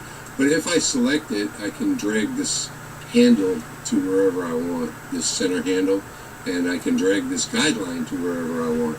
So if you zoom in real close, you can get it to snap to a line there. So that would be 10, 20, 30, 40 millimeters down. And I can also come to this side and see it snap over, turn into that bullseye, and drag one out this way and say I wanted it to be 40 millimeters off from the side. And now I have my second guideline, and I'll just bring this up here closer to there. That way I can see where that center line is. So now I can work in this area and create my design. But what if I need another one? Well, I'll just come back up here. I can put another one over here. I can come back over here and I can put another one over here. And this could be my work area. I may want to be this far off the top, this far off the left, and I want it to be this wide. Really, really neat feature. And I'm sure a lot of people have been wanting something like this that are drawing lines with the line tool, you know. You don't have to do that anymore. Now you can just pull down anything that you want. You can just grab another one. She might have to go to the bathroom. Here, and you can set up as much Where's of this Violet? as you need to have set up to work. Shut the door. I'm going to get rid of that for now. What? And we're going to move on to look at these the next ones. one. Hey! And the next one is going to be... Come here! What? Hurry, fuck up. You're letting the hot air out. What if there was another world out there? No, really take a look at it. Look at the difference between this one and that. What's the difference? What if taking time out puts you more in the moment? What if your journey starts here? That's sick. These are cool, Dad. Of the Eurospace program. 189 days into That's your cool, solo Dad. journey.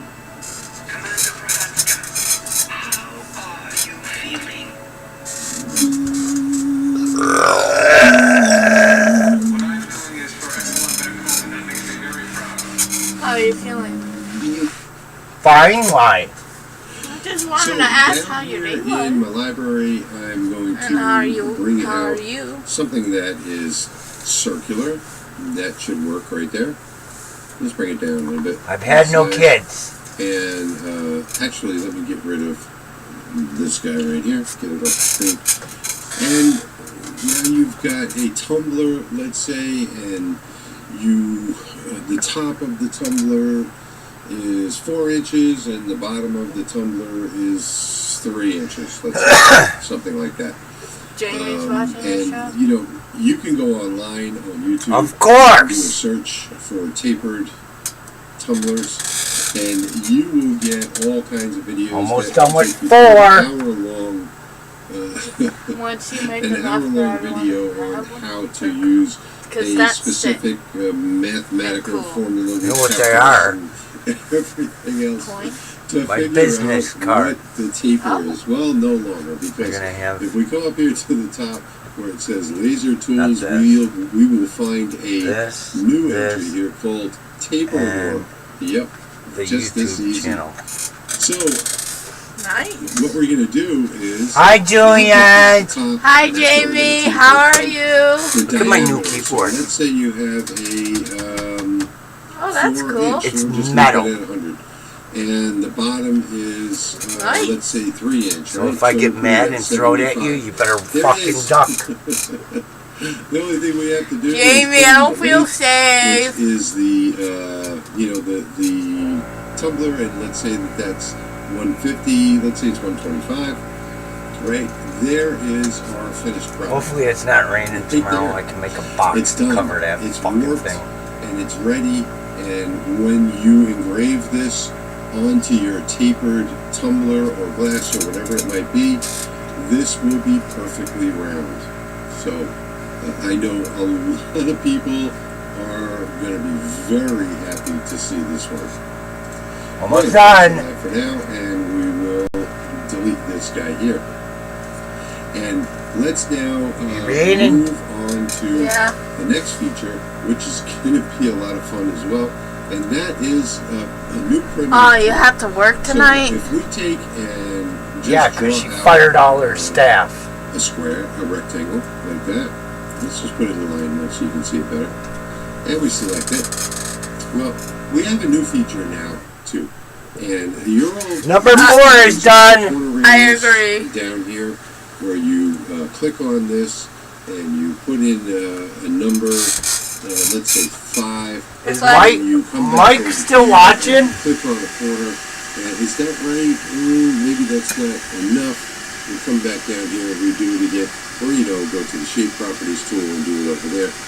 You can do it either way. Well, there is a new feature in version 1.5 where you see the blue dot right there. You just have to drag this blue dot over, and it automatically shapes it for you like that. But here's an interesting thing: is you can also drag it in a negative coordinate as well. So let's say you wanted to make a country and western song for a bar. This one, something like that. If you drag it in the I'm negative going to coordinate, include there's that the country and western inside song. circle. And you can make it, It didn't as come any out size good. that you need.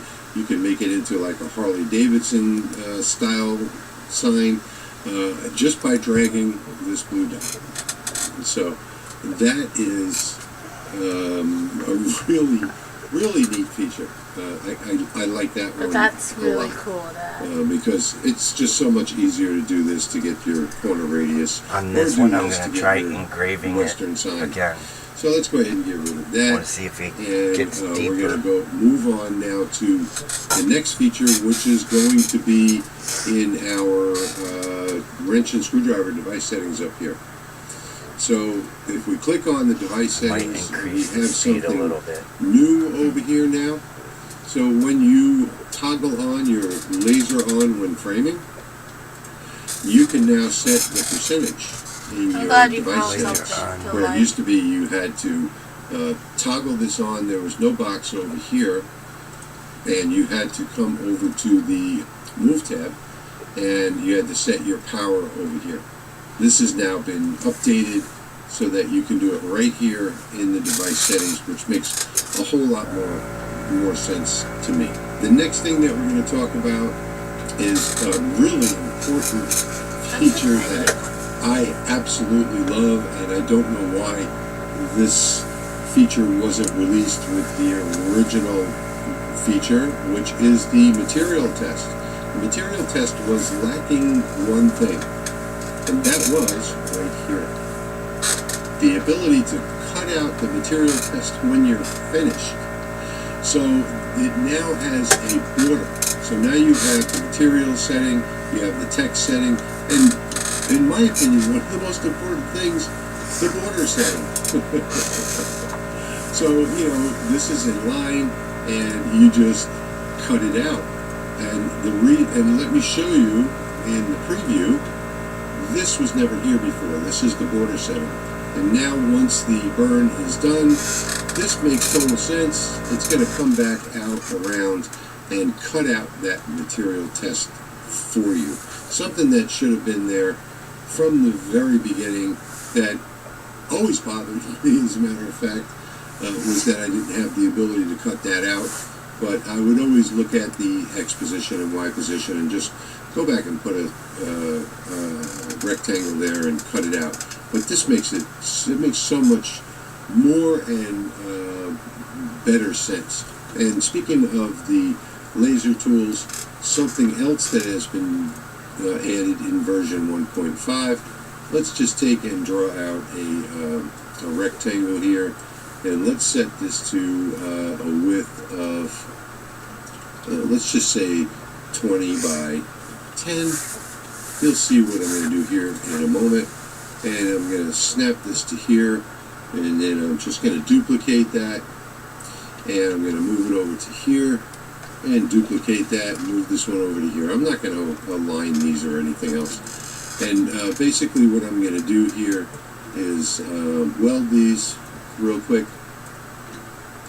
so that we have tabs. This works with both slots and tabs, and now I'm just going to take a measurement of the tab, and that is a 5mm there and 20mm on the top. So if we come over here to Tools, we come down here to Resize Slots in Selection, and we change this. Remember we said this was 5mm, so we're going to enter 5 over here, and you'll see that that now gives us the preview. And we can do slot width, we can do tab height, like that. And that's the way that I want it to go. I want the tab instead. And the new material thickness, let's put at 8 instead. We can now apply it without closing the window. So this is something that we can continue to work.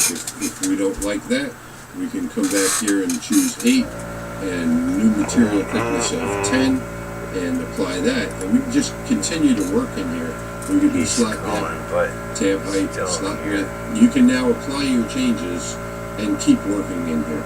So another great feature. You don't have to say okay every time. And so Mike, when are you going to get one? That's not right. So I have to go back to Tools, Laser Tools. Nice, really nice feature. And if you're still in your trial version, the new version 1.5 will give you the ability to extend your trial. There is also a new console history, which I can't show you here because I'm not connected to a laser, but if I were, I'd have an up and down button. Hey Mike, when are you gonna get an engraver? One of the other great features that is coming, it's still a work in progress, is going to be the ability on the camera tab. Can you teach me how to do it by hand? IP camera. IP camera support is coming.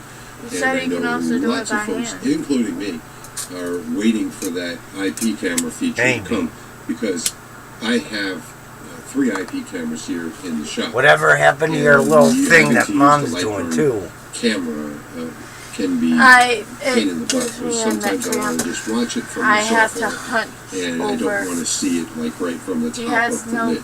That's another great thing. Something else too in the radio feature. So let's take a look at that real quick. Let's draw a circle and select that. And let's do like a quick clock face, I guess. So, you know, something like a clock. Okay. And let's just take that one and this one, get it lined up, and let's say this is our clock face. So I want to if I eat, I'm going to get tired. And if we come down to the radio feature to do our clock, and let's say we wanted, how many are there? There's 60, that is cool. Right? This would be the minutes. So let's say we wanted to do 1, 2, 3, 4, 10, right? Would that be right? Yeah. If we do 10, that would be every 5 minutes. And now we can check this box over here to group the results. This is a new feature. Group. Say OK, and now these are grouped. And let me tell you, I make a bunch of clocks. I make a lot of clocks. And having to come back and get this box just right like that so that, you know, I can group them, sometimes is a pain in the butt, because not only do you have these big 5 numbers here, you also have all of the ones, you know, so it can be a pain in the butt, and sometimes you miss just one. Another new feature, I'm not connected to a laser right now that I can't show you, but will be continuous framing. So when you hit frame, you will be able to continually frame. Yeah, go let the dogs back in the house. People like, including me, that some lasers have when you use their... Let them back in the house! Where it just keeps framing until you stop it. And I guess you would like that if you're going to, you know, go and move your workpiece and get it just in the right place. You don't have to go about setting up a layer at, you know, 1% power and 15 passes or something like that. That continuous framing will be available for both G-code and DSP systems. So if you have a CO2 or a diode laser, will be available for both. Is that enough for today? No. There's a ton more features, like for the galvo lasers, and just a whole ton more features if you have a fiber laser that are coming as well. But I'm not going to get into that today. I'm just really just covering the diode and CO2 for today. But you'll see soon enough, you galvo and fiber users, you're absolutely going to love some of the new features that are coming there as well. So I hope you enjoyed this video today. I enjoyed making it for you, that's for sure. These are a lot of the new features coming in Lightburn. Please don't ask me in the comments when is 1.5 going to be released. It'll be released when all of the features are ready for your use. And there are some features yet that are a work in progress that have not been added to the software yet. So once those features are added, once all of the devs have done the testing, once all of the beta testers are not running into any bugs, that's when they'll release it. There is no firm date. I can't tell you when it's going to be. I won't answer those questions in the comments. It would just be a waste of time. I've just answered it right here. So if you've watched till the end, you'll know that nobody knows when the release date's going to be. But when it comes, man, I can tell you, you're going to be happy. You know, I'm happy already as a beta tester. So with that said, I want to thank you for watching. I hope you enjoyed this preview of Lightburn version 1.5, and I'll see you in the next one.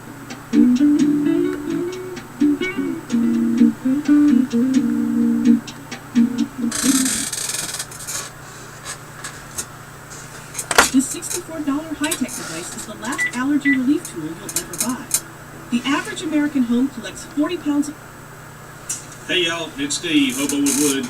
This video, I'm going to show you how to design from scratch this 6-layer project. It's available on hobowithwood.com, but I'm going to show you how to do this yourself from scratch, start to finish. Stay tuned.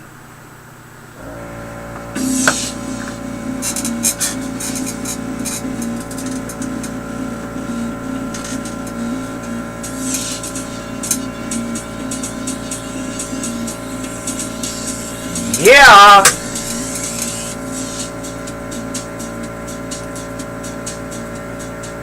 So Jamie, where do you get these ideas? Jamie, some of them come from Jamie, me, Jamie, which is scary, and some of them are inspired by other places I've seen similar files.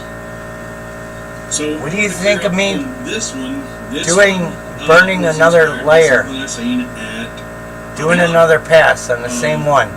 There are folks that are going to claim that, well, I copied their file. I think it'll go deeper. But this was of my own design from photos of items I took. I want to try it. At Hobby Lobby. In fact, I went to Hobby Lobby on Valentine's Day, Friday, before the last live stream. And let's jump in here and take a look at some of these photos. In fact, somebody once told me, said, there's no such thing as an original idea anymore. Every idea's already been had.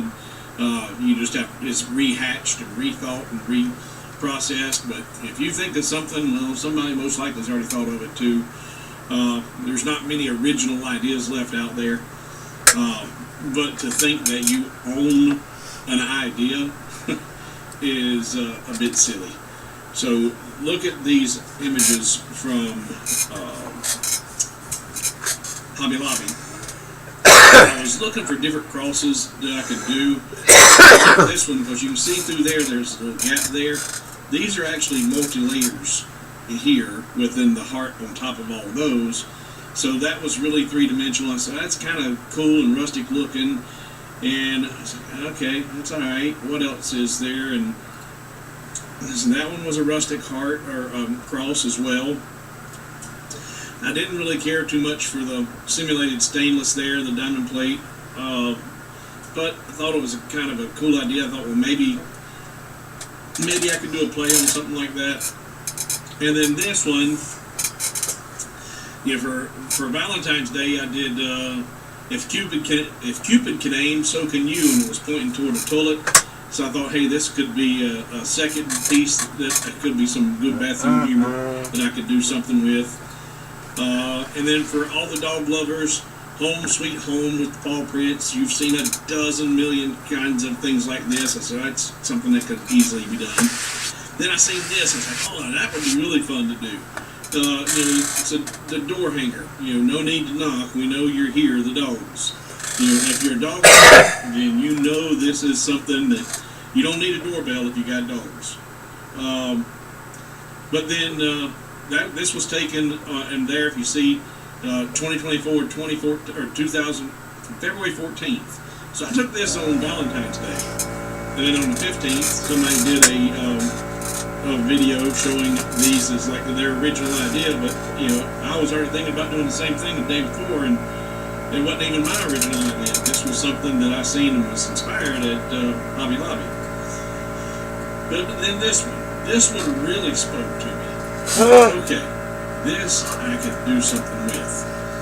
I didn't care for the leaves and the wreaths looking here at the bottom, but this part of it, these characteristics of the offsets stepping down inside there, I said, I really like that, and I think I would like it if it was all the way around it instead of just right there at the base, because they don't do it up here.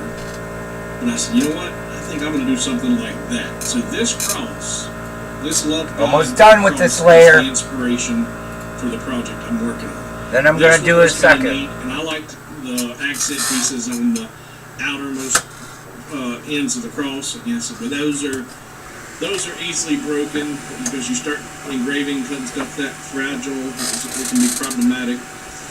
But that was my inspiration for this. It wasn't anybody else's design that I've seen laser crafting in Etsy or YouTube, Facebook.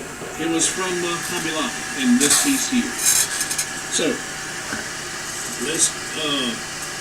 let's look at this in how it's laid out. Okay. It's actually 6 layers. We're gonna do the experiment. The original piece. We're gonna go for another pass. This on HoboWithWood.com, I think around Valentine's Day. I designed this on the 15th, I think. The 15th or 16th. But this was the original version. And you see it's got no back on it. And I actually like it open. But some folks said, hey, for hanging it, it's a little bit. And I said, well, you got a great big piece right here you can put a hanger on. And now your wall color shows through. And, I kind of like it. But I listened and I said, okay, well, I'll add a back. So I added a back layer to it. But then while I was in the process of working, let's see here, I was putting together multiple layers. In fact, I was playing with different types of engravings that might go, behind the cross that would fill that center void up. I was playing with different things, and in doing so, I realized, so let me get these, that I had made another gaff when I was putting it together, or when I was designing it. Still don't have that right. Let's see here. Get these in the right order. There we go. So there, putting that like that, I was like, okay, well that was kind of okay with that little engraving in there. That gives it another dimension, making it look like it possibly goes back even further. So that was kind of a neat illusion. And if you did it with the offset fill like I did, you can even create more of a step down look to it. But I noticed something. After I did that engraving, I did not include the offsets in the D, and I should have. I wanted the O open.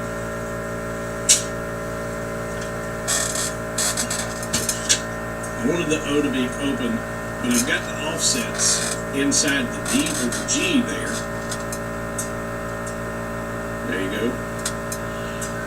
But I didn't include any offsets in the D, and that is not balanced. And so I said, well, you either need to take the offsets out of the G or add them to the D. And then I got looking and said, well, I got them in the E and everywhere else. So I just need to add them in here. So that's what we did. There you got the offsets in the G and the offsets in the D and the back on it. And I put my brand on it. So that's a really nice finished piece, and that's 6 layers thick. So we're going to jump into Lightburn.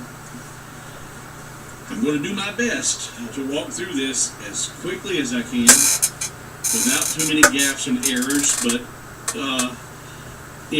creating this from scratch, inevitably I'm going to mess up and have to go back and fix things, but hey, that's part of the learning curve and the creative process. I've done this design 2 or 3 times, so we'll probably get through it pretty quick. But once you see the amount of work that goes into creating a piece like this, it might be something you go, yeah, I can do that, but for $4.99 and I can go over to HoboWithWood.com and just download it, I think I'll just go download it. But if you watch this, you'll be able to learn the techniques that went into putting this together, and then maybe you don't want to create this file, but with the techniques you learn, you can create something that's unique for yourself. So this is going to be a good watch. Lots of good information in it. If you jump around, you're going to miss out on something, I promise. So you're going to want to watch this, and including the squirrels. It looks definitely darker. Because they're going to be important. All right, so let's get everything ready and get switched over here to Lightburn. So this is the file as it is right now. If you go to HoboWithWood.com and download the file, this is how you'll get it. If you have already gone to HoboWithWood.com and purchased this file, all you need to do is log back into your account and go download it again, and you'll get Love God V2. Now, it's V2 because it's the second version I've saved. Disarm. Website, but this is probably about the 5th or 6th version of this, but I feel good that this is the final one. So how do I create all these layers to get this look? Well, in order to show you, we gotta do one thing. Start from scratch. Now, when I'm designing this cross, I wanted to do it within my 300mm material. So lock my aspect ratio, tell this is a 300mm piece. Put the center of the page. There is my work area. Now, my crosses are 4x3. What do I mean by that? Well, 4 squares by 3 squares. And if I've got 300mm wood to cut out, and I want to have a little bit of margin of error, so I'm going to say an overall height of 290mm. So if I draw out a square, holding my shift key, draw out a square.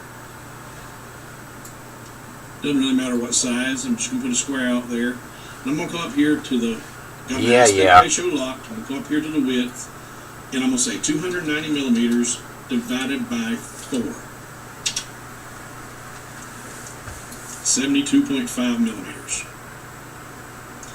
Now, if I do a quick array and do 4 rows with no Y spacing, I'm not going to group my results, but and I don't even need to select the results and say OK, because I need to duplicate that. Control D, duplicate it, bring that down here, and I'm going to grab this corner and dock it right up there. Control D one more time and put it right there. So there is 4 by 3. And I'm going to weld these all together. Select 2, weld it, select that one, weld it. Just keep selecting them. You can do 2 at a time. 2 objects at a time. Alright, now, there is my base cross. But I wanted to give this one, if we go back and look at, let's see here, my photograph, it had some little bit of curve to it, and this one's worn, jagged. Now I didn't want to do the angles on the sides, but I did like to have, I like the idea of having a little bit of curvature to the cross, the side pieces.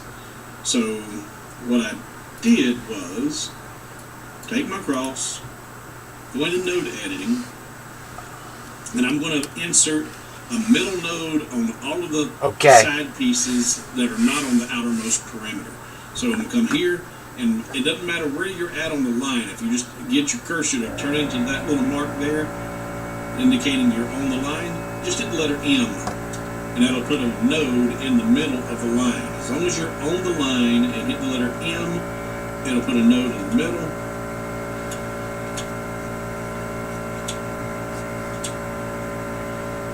And now I've got a middle node on all of those pieces. Now we'll check my settings. Alright, my arrow movement, my shape movement increments for the arrow I've got set to 10mm. So I say OK. I'm going to select all of those 4, leaving the corners alone. Use my arrow to come in. One movement, 10mm. Select those 4, come in. Select these 4 and come down. Select these 4 and go up. Now, that's starting to look like I don't want to have the angles. So I'm going to hover over each of these middle nodes and hit the letter S for smooth. S. S.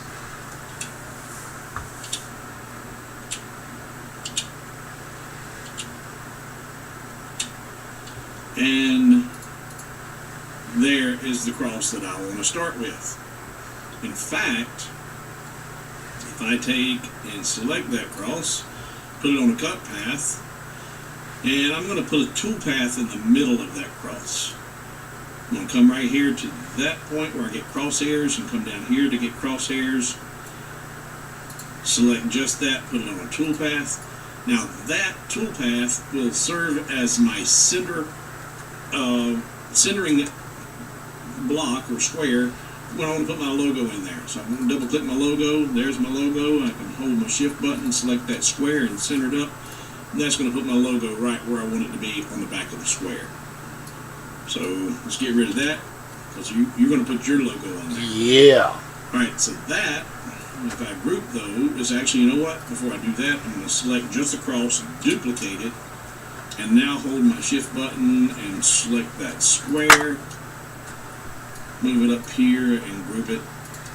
There is the back. That's layer 1 or layer 6, depending on how you count them. It's the first layer as you're putting it together. Now I need 4 more layers. And I actually, you know what, when you're designing this, you're like, well, I don't know how many layers I'm going to need, because I don't know how many I'm going to get. But I want this to be the largest piece. So now I want to create some offsets, not getting any larger than this, so I've got to create offsets coming inward. And that's going to, you can only come in so far until they start overlapping or become a problem, and that's how many you can create. So that's how we're going to learn that. So if I select just this piece, I'm going to come in 5mm offsets. So I'm 5mm in, inward offset with corners, outer shapes only, select the resulting objects, do not delete the original objects, and optimize or simplify results, and say OK. And since I've got this select resulting objects turned on, it's I wonder where a night train is. Offset that gets created. So I say OK. And now all I gotta do is come right back to offsets, say OK. Come right back to offsets, say OK. Come right back to offsets and say OK. Now, if I try to do one more offset, you don't get a complete offset. It's broke up. So that is not going to work. So I'm going to say cancel. So now you know how many you can create. And so how many was that? Well, if we look at each of these as an individual, there is the back. That's layer 1 or layer 6, depending on how you count them. It's the first layer as you're putting it together. Now I need 4 more layers. And I actually, you know what, when you're designing this, you're like, well, I don't know how many layers I'm going to need, because I don't know how many I'm going to get. But I want this to be the largest piece. So now I want to create some offsets, not getting any larger than this, so I've got to create offsets coming inward. And that's going to, you can only come in so far until they start overlapping or become a problem, and that's how many you can create. And so that's how we're going to learn that. So if I select just this piece, I'm going to come in 5mm offsets. So I'm 5mm in, inward offset with corners, outer shapes only, select the resulting objects, do not delete the original objects, and optimize or simplify results, and say OK. And since I've got this select resulting objects turned on, it's going to select the offset that gets created. So I say OK. And now all I got to do is come right back to offsets, say OK. Come right back to offsets, say OK. Come right back to offsets and say OK. Now, if I try to do one more offset, you don't get a complete offset. It's broke up. So that is not going to work. So I'm going to say cancel. So now you know how many you can create. And so how many was that? Well, if we look at each of these as an individual piece, each pair, there's one pair. That's 1, 2, 3, 4. There's 4 of them. But there's only one of each of these. So in order to create these offsets, I need to create duplications of this outermost piece that can be grouped with these others so that they have 4 individual pieces. So if I need 4 of them, I've got 1, I need to duplicate this 3 times. So Control D 3 times. 1, 2, 3. Now, grab, with that already selected, I can grab 1 right here to group it. Then go back and grab one of the outer ones that, well, that's going to grab them both. We'll just drag it out of the way. There's 1. select one of the outer ones, hold shift, and select that one, group it, move it out of the way. Select an outer one, hold my shift button, select that one, group it, move it out of the way, and then group these two. And now there are 5 layers. And if I was to take and group all of them, or not group them, but center them all, there you have your 5-layer piece. Now we need to do the text. Now the text is a little bit of work. It's not difficult, but you have to know what to look for and how to do it. All right, here's the experiment. So let's undo that grouping or that centering. All right. I'm going to select those, leaving the back off of it. Bullseye all those and put them all back in the center of the page. And now I'm going to put my text on here. And I'm going to do my horizontal text first, which is God. Very dark. Oh, and that's something I need to point out to you. It did go deeper. I'm using is Celtic MD. Celtic MD. In fact, I'll show you where to get it if you don't have it. If you go to thefont.com, you may have to create an account, but it's free. But I don't think so because I'm not logged in here. And if you go over to the search bar and you search for Celtic, C-E-L-T-I-C, Celtic, there it is right there, Celtic MD. You can download it, install it, and it will be available for you to use in Lightroom once you've installed it on your computer. So, back to Lightroom. The one thing about that font, turn my cap locks off, your capital letters and your lowercase letters are different. Your capitals have the Celtic knots in them, and the lowercase are just your Celtic looking font. I can live with that. Okay? Well, we want those knots in all of them. So I'm going to turn cap locks on, and we've got God. Alright. Now the back. Who are really spatially aware with your design work, you can see immediately that we have a problem with those letters. They are not I hope this works. Symmetrical. They're not the same size. And that's going to be a problem when you go to center it in your artwork. Because if we send this to the center of the page, well, we'll put the center of the page, and that's another thing we got to do. Let's put this back over here for a second. We need to create some toolpaths. So go to the selector tool, deselect everything, then grab the square. And I'm going to go from corner to corner, horizontal piece, get crosshairs there, come down to these, get crosshairs. And now I need to do it vertically as well. So I'm going to get those crosshairs, come down to these crosshairs, and there. Now I have two toolpaths. Open.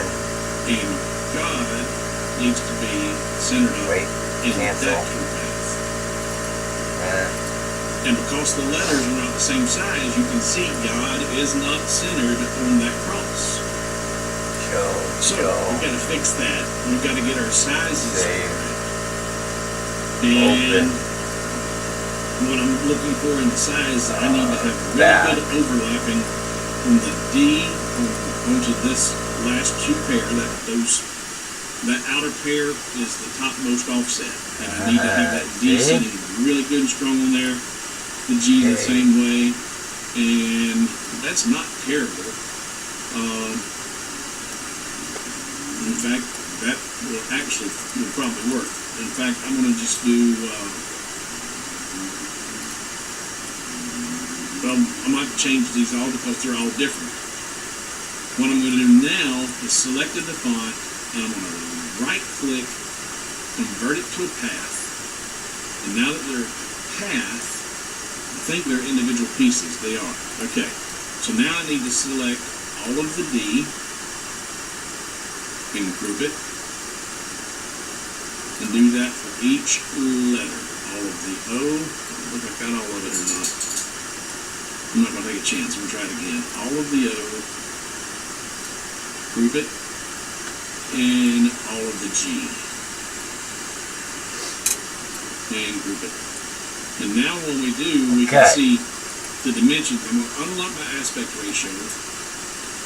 This one is 42 by 44, 55 by 43, and 54 by 43 and change. I'm going to use this one, and we're going to say make it 54 by 44. 54 by 44. You've hardly seen that one move at all. This one, 54 by 44. And lastly, the G, 54 by 44. Now that's going to be way too close, so I'm going to scoot it over too far. There we go. That's not bad. But what I'm going to do, I'm going to draw another toolpath. And oh my God. To do square. Undo. And I will come from this crosshair down to this crosshair.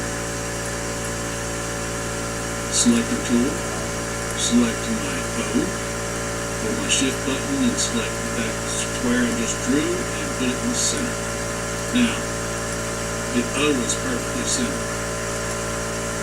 Now what I can do is take my D, select it, and let's see what happens if I try to dock it with no padding. Turn my padding to 0, and I'm going to try and dock it, or send it to the left.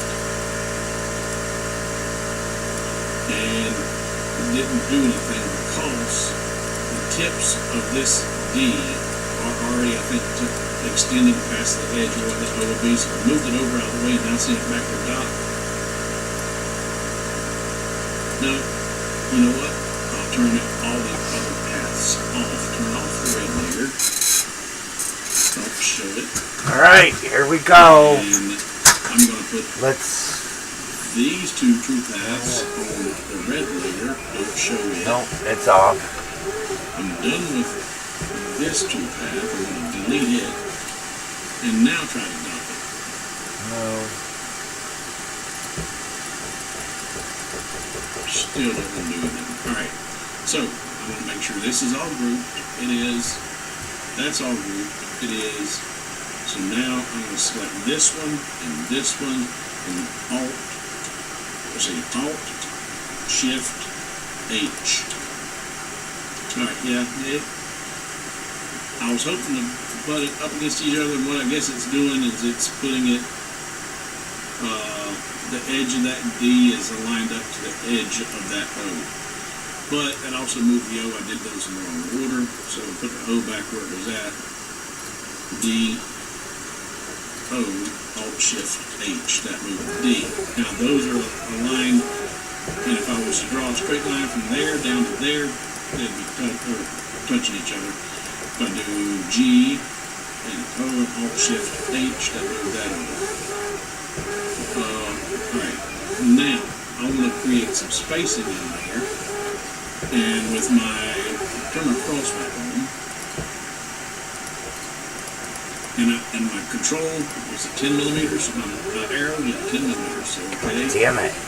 I hold my, select my D and just move over 10, get my G and move over 10, and that actually might be a little bit much. So let's make that 5. I'm going to change that to 5 millimeters. Say OK. And now I can just come back 5. Yeah, I like that better. Alright. That's a good overlap there, and there. That looks good. Alright. So I'm happy with the positioning of those letters. Now I need to do love. So I'm going to do individual letters because I'm going to have to resize them all anyway and position them. So I'm just going to do L, say text, capital L. Turn that back on once. There we go. Add it on the wrong path. Let's put that on the blue tool path. Then I'll come down here, put in the L, now we have V, and an E. Alright. Now those are all different shapes or heights and widths and not of the right size. But we're going to make these work. And so first thing I'm going to do is I'm going to select just the L and the O and line it on the top. No, not to the top. I needed to undo that. The option's not working, but you know what? I'm just going to align it to center for right now. There we go. And it's centered over the O. And now I'll start bringing it down. Hold my control arrow and bring it down nice and slow. And then once I've got it about right there, I'll use my control, or use my arrow button to arrow up once. And that's going to arrow it up 5 millimeters. So now I've got a 5 millimeter gap around the L, the G, and the D around the O. The V.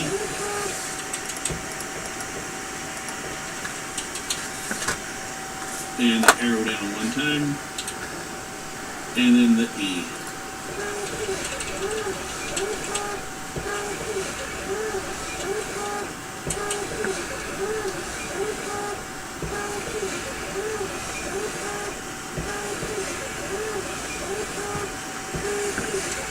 Okay, I think we're ready. Alright, there we go.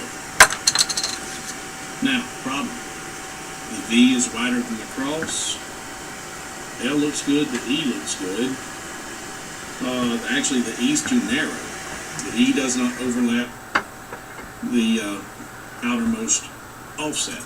Neither does the L. So I actually got to rework all these. I've got the position correct. Line. So, the L, I need to make it wider.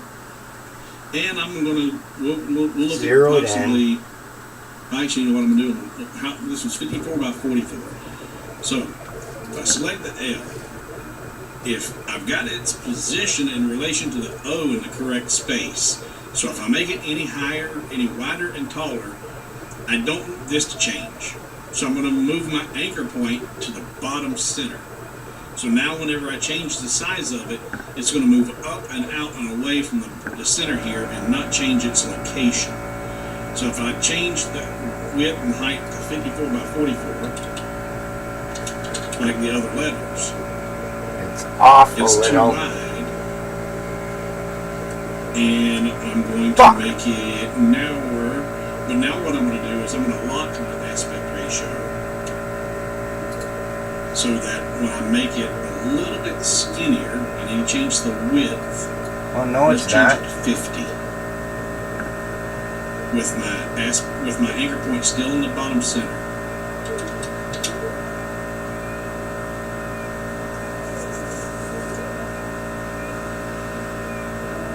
Sweet! I don't know if I like that or not. I think I'm going to unlock aspect ratio and put the height back to 44. Yeah, that's better. Because there's 44, that's 44, and just 50. Yeah, alright, so now I've got the dimensions of 50 and 44 on the letters. So if I change this V, when I move it, I don't want to change its location, so I need to change my anchor point.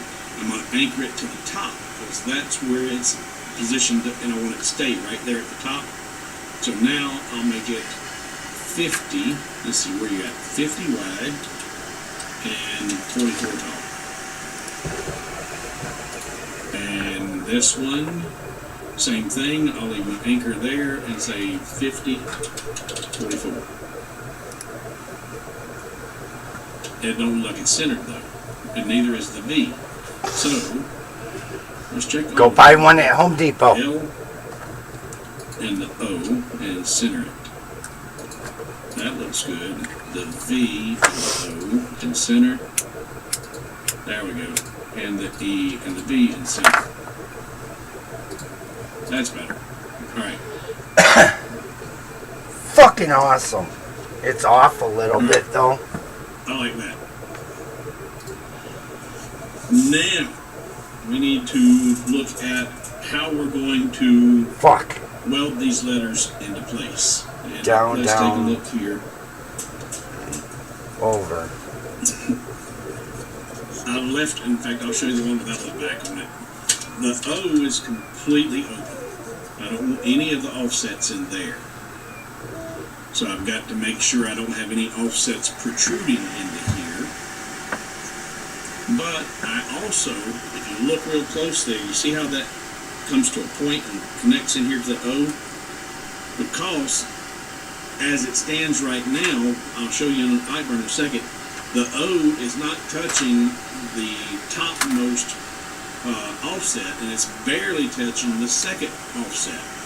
So Touching is touching, but it's just barely touching. And if you look at all the offsets, they all have been turned on the O, they all kind of point into the center of the O. So I've got to make that modification to all of the offsets, and then we can weld the letters in there. So let's get back over here to the light burn. And here you can see what I'm talking about. Here's the O, the outermost part of the O, and this see if that does it. that corner and that corner, they're not touching. So the O would not be part of the outermost offset, and that would not work very well. And then here, these, I don't want inside the O. Those need to go away. They need to go apart, which that can be done with the Boolean tool. But these edits can't be done with anything other than node editing. So what I'm going to need to do is, I'm not sure how that toolpath got on there, but I don't want it. We're going to delete it. Delete it. There we go. I'm going to look at my grid setup. My grid array. Let's make my grid array every 5 millimeters. And we're going to make it a medium contrast. We might need to make it a darker, but we'll see. Alright. Now what I'm going to do is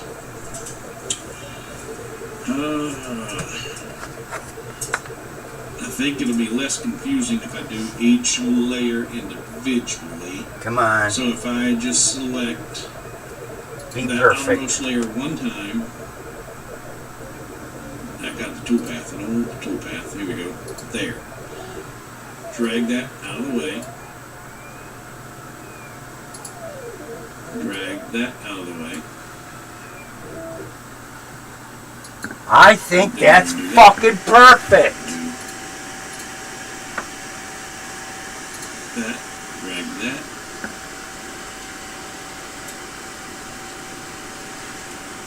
And I don't think I need these toolpaths right now, so I'm going to delete those. It is. It's So now fucking you can see perfect. there's the outermost offset and the letters that Save. will be sitting on the very top of the cross. But we want those letters to be through the entire cross. It adds some structure to it, has a place to glue up your letters, glue the crosses together. It serves a purpose. But you can see the O is not attached. It's not going to work. So for right now, I'm going to, I'll even delete that, get rid of it. I'm going to group all of this. And I'm going to drag this corner right over to the corner of that grid. There we go. Fuck, it's moving. And I was hoping they'd all be on a corner, but they're not. That's at 2.5. That one's... Alright, so I need to change my grid ratio to 2.5 millimeters. So if I go to settings, change this to 2.5, and OK. There we go. Now each corner is close to it being in a corner. Close enough One for more. what to do here. So what I'm going to do is I'm going to drag each one of these corners inside the O. But I don't want to just, right now they're grouped. I ungroup this, grab just this one piece here. It's not grab the innermost offset. And if I go to node editing, and I just grab this node and pull it down here to where it's coming in 5 millimeters, it'll be inside. Like that. And I think that'd actually be okay on this particular one. It's not going to be a problem. But it will be a problem on the future ones. So let's see, this one is going to come in to here.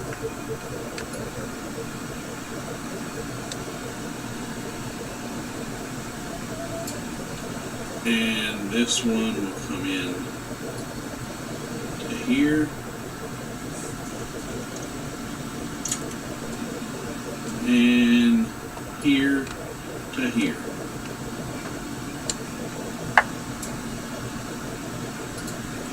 Alright, so now those are inside there, and whenever I go to weld the letters up, it will be welded to the O, and everything's going to work out fine. Now, the problem is the next layer. I'm going to regroup these two layers, and I'm going to put it on the red toolpath. And I'm going to grab the next, which is this one, and send it in here. And I don't know if I got, nope, it didn't actually get centered.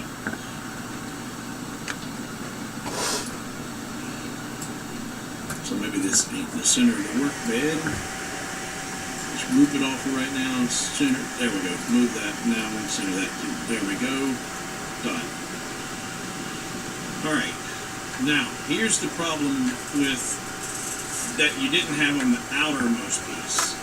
So if I select just this here, and I ungroup it to where I can go into node editing, and if I fucking grab awesome this innermost piece, and I want to bring it in 5 millimeters,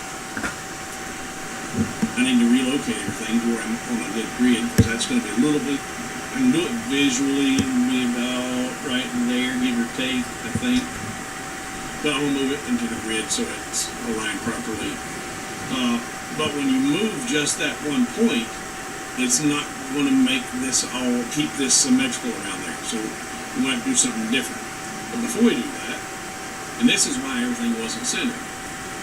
Select everything, and then I'm going to bring this fucking awesome there. And that will approximately put everything on the corner, give or take, real close. But now, when I ungroup it all, and we go back to node editing, and we go to this one, there we go. I should. That would be cool. Drag this down to here.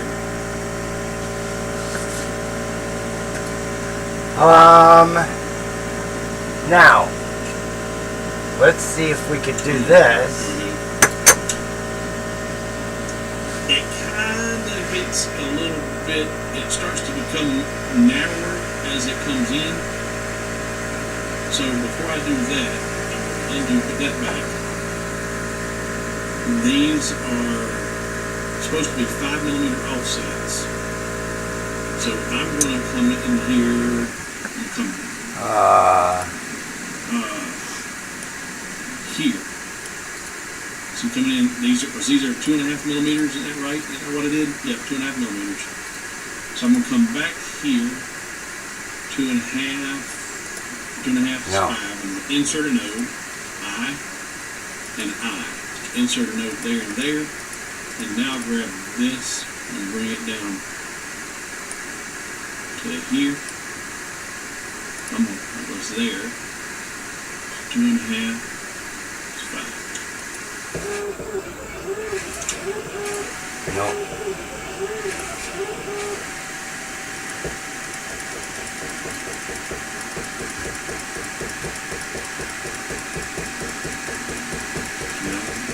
I actually think that's going to look better.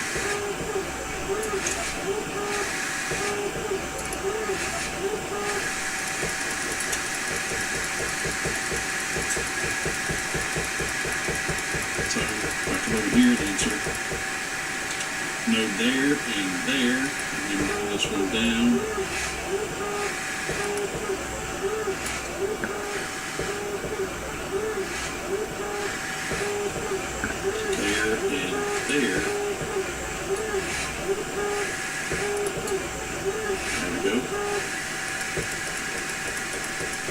insert, insert.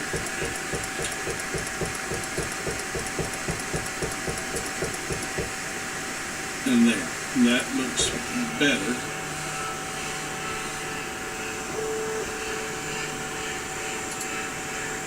Now I need to group that with a outer. Okay. Group those Let's back. try this. So there's that. And that'll get welded to an O. Should go quick. It's the print now side. The third layer. Cut send layer. That to the center of this. We want to cut. And 35 times. Just to keep it looking uniform. Start. It's inside. That's fine. Start. But I want to change this to where it has a little Well, bit of first one's going to be down engraved to it. twice. So I'm just going to come see here.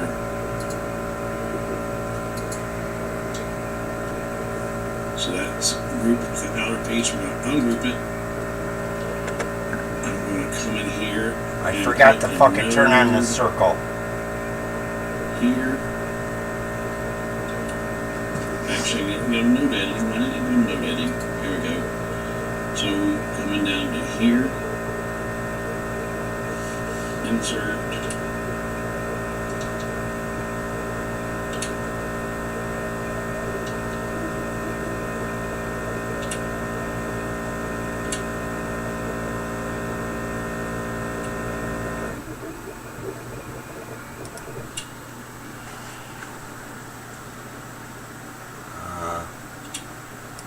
This.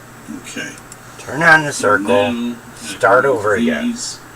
And this one actually would be No. come inside. Fuck. To about there. Same thing here. And here. And here.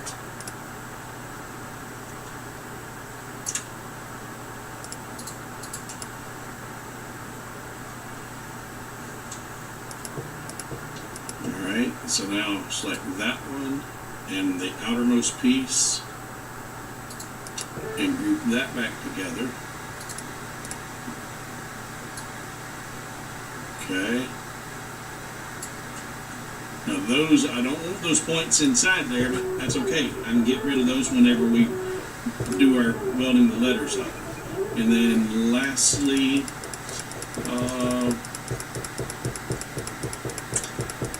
this one's not going to be quite as noticeable, but we're going to go ahead and do it. Hold that, shift, and center it up. And now what I'm going to do is select just that outer piece, ungroup it. Select it again, go to node editing, and then I'm going to look for where those angles begin, which is about out here. Those all line up pretty much. We'll come in here, insert there, there, there, there. Okay, I think that's where it was. There and there. This one might be fucked. And here and here. Now I'll bring that down. Yep. First one's gonna be fucked.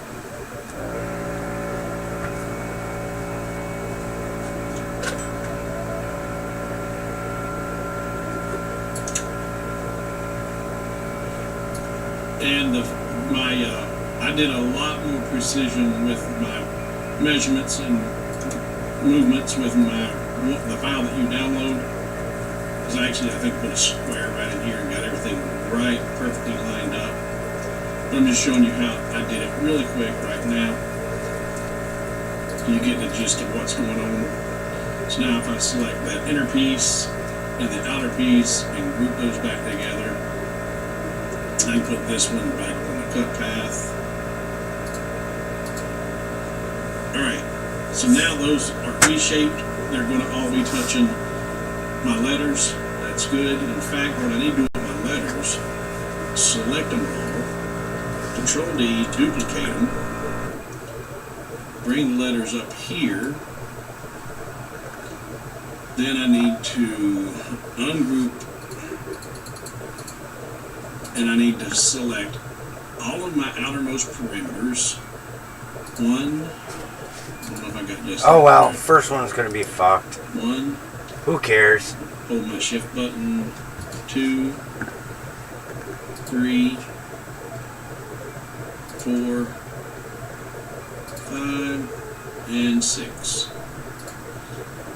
And and now I need to get the inner pieces. The O and the inner piece of the D. And I'm going to group those. Yeah, it's a thought. With Control D and put them on the cut path. Oh, everything wasn't ungrouped. Of course not. So let's undo. So this is going to cut the circle too. Move them out. So it might take a while. Now let's ungroup everything until we got it all ungrouped. 35 passes Nope, ungroup. to cut the circle. Now, try that again. Outer. We'll get the outer and the inner. Oh, I gotta jog the camera over. Outer and the inner. And or zoom out a little bit. Outer. Now we'll group those. Control D. Put them on a cut path. Why is... Oh, you know why? Because I never converted the LVE to a path. I forgot to do that. Alright, undo. Not group. Alright, undo. I'm going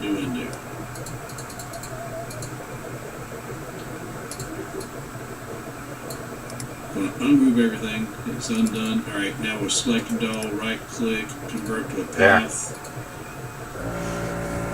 Now let's try it again. Told you I'm going to mess up. 1, 2, 3, and I messed up. The D. You think this is worth $4.99, ladies and gentlemen? Here and here. Now Control D, duplicate it, group it, and put it on the cut path. There we go. Now we're clicking where grids go. Alright, put that over there for a second. We're going to grab all of this and we're going to group it all and put it on the grave layer. 5, 6. And now I can put that back on top of that. And that is the topmost piece for engraving and cutting. So now I can use this as a true tool path. And what I'm going to need are the inner and outermost pieces. So like I had, well, like I've got up here with the red. So let's ungroup that for a second. Turn the black layer off. I've already got it right there, so I'm going to grab that. I'm going to say Control D, duplicate it, and bring that down here. Turn the red or the black layer back on, and group that back together. Okay. So now I can group all of that and put it over the text. Not that. I wonder. Let's try this.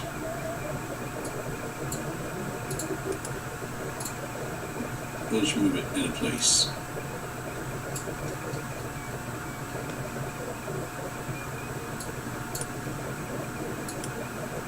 There.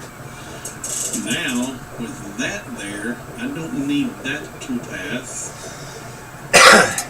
So, I'm going to select my toolpath, deselect this one, and now I'll just move this out of the way for right now, just in case I need it. But that's in its proper place.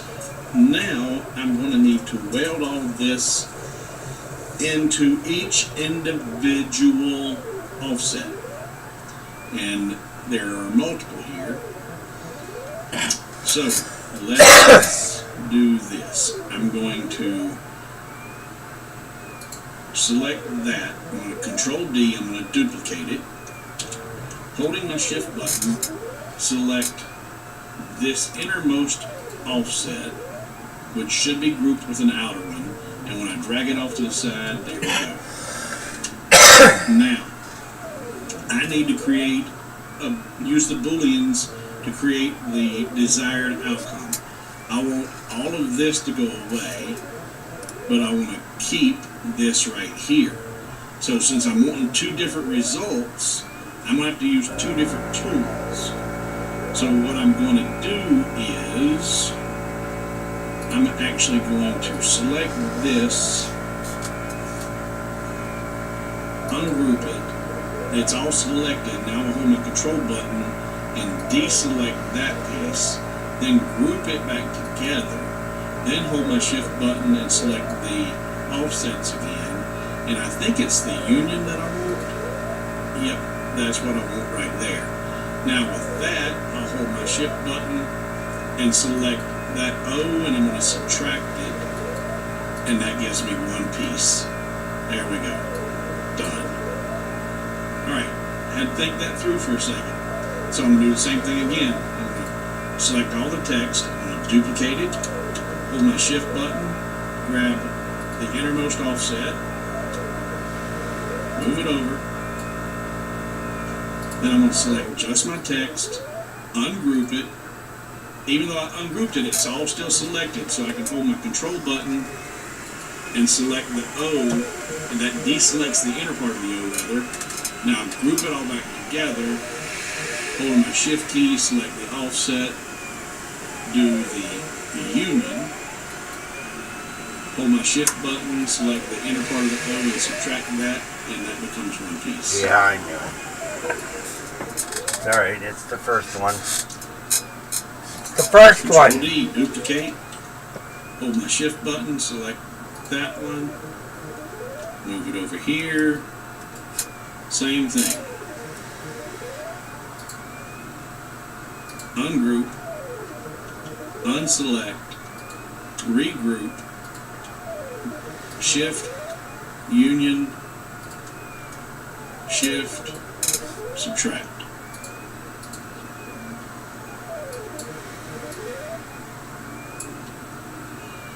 Now the last one.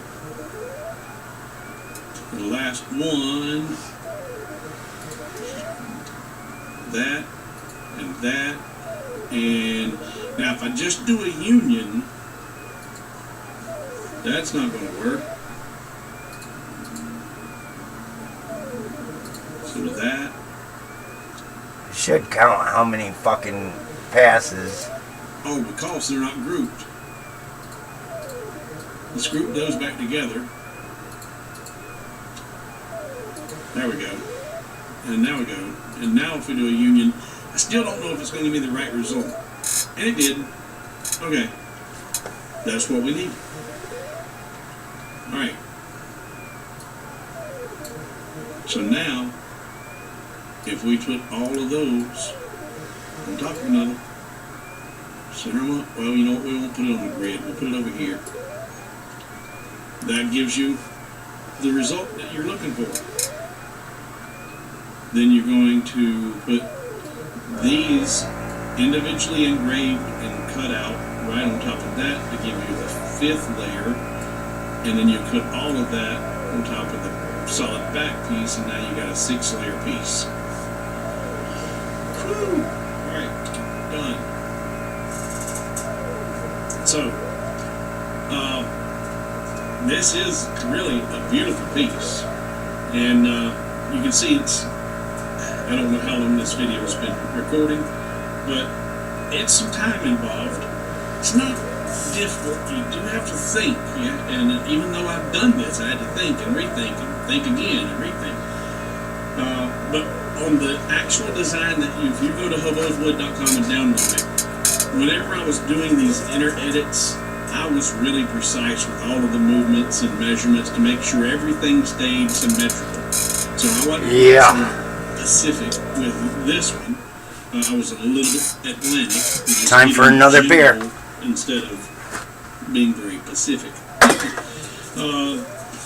So, this is available on HoboWithWood.com. You can see it's worth the $4.99 if you do not want to go make the file yourself. It's set up. In fact, let's go back over here. We're going to delete everything we just did. All that work is gone. We want to save it? No, we don't. I'm going to import from my desktop my e-commerce, and we go to the Love God folder, Love God Cross, and now we Love God version 2 open.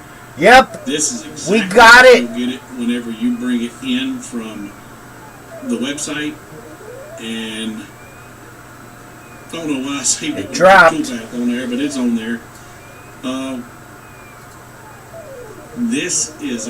It was a lot of work. It was a lot of fun to create. I learned some stuff doing this. I learn every time I make a file, and I enjoy doing it. I encourage you to try and do this yourself, just so you can get familiar with the tools in Lightburn. But if you don't want to make this specific cross, but you'd like to have it, HoboWithWood.com. Jump over there and grab it. It's $4.99. If you've already bought the file, I'll keep it at 35. Go in, log into your account, download it again, and you will see it as the V2, Love God V2. And you should have the new improved version with the back and the improved offsets. My patrons get the files at a discount. Bronze gets it for 60% off. Silver gets them at 80% off, and Gold gets the files for free. Son of a bitch. The best deal going right now is to become a Patreon. Fucking circles are off. Patreon.com/HoboWithWood. Become a gold patron. You have access to all of my files for free. I am doing my best to put up at least one, if not 2 files a week. You cannot, you would probably be hard pressed to make all of the files that I put out in the month's time. You get more than your $20 worth, I promise you. Yes, it is beer. That's how I keep the lights. You cocksucker, look. It's fucking beer. All this material to design these products to give away to my patrons for free. This right here, that's the waste that I generated just trying to put these crosses together. What, you can't read? I've got several more pieces over there, and like I said, multiple failures. And, I put a lot of time and work and energy into creating these files for you guys, and hope that you learned something from the videos showing you how to do it. But jump over there, buy as many files as you can, consider becoming a patron on Patreon. Your support would be greatly appreciated. And now for some really exciting news for those who have hung around this long. You are my true supporters. If you're still here, thank you. Father's Day this year, Father's Day 2024, will be my 2-year.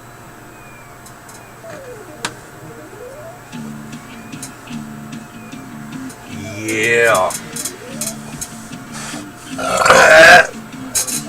Oh, that pisses me off. Fucking circles are off. They don't look off on here. Peach and take on show-stopping transformations. I must have fucking moved it. Hey, it's Rich, the Louisiana hobby guy. I got some Post-it notes, and I don't want to just throw them around on my desk. So what should we do with it? I'm thinking that I want to make a box for it. I must have moved it when I... let's do that today. Stay right there. We're about to get started. I must have moved it when I put that fucking hinge on.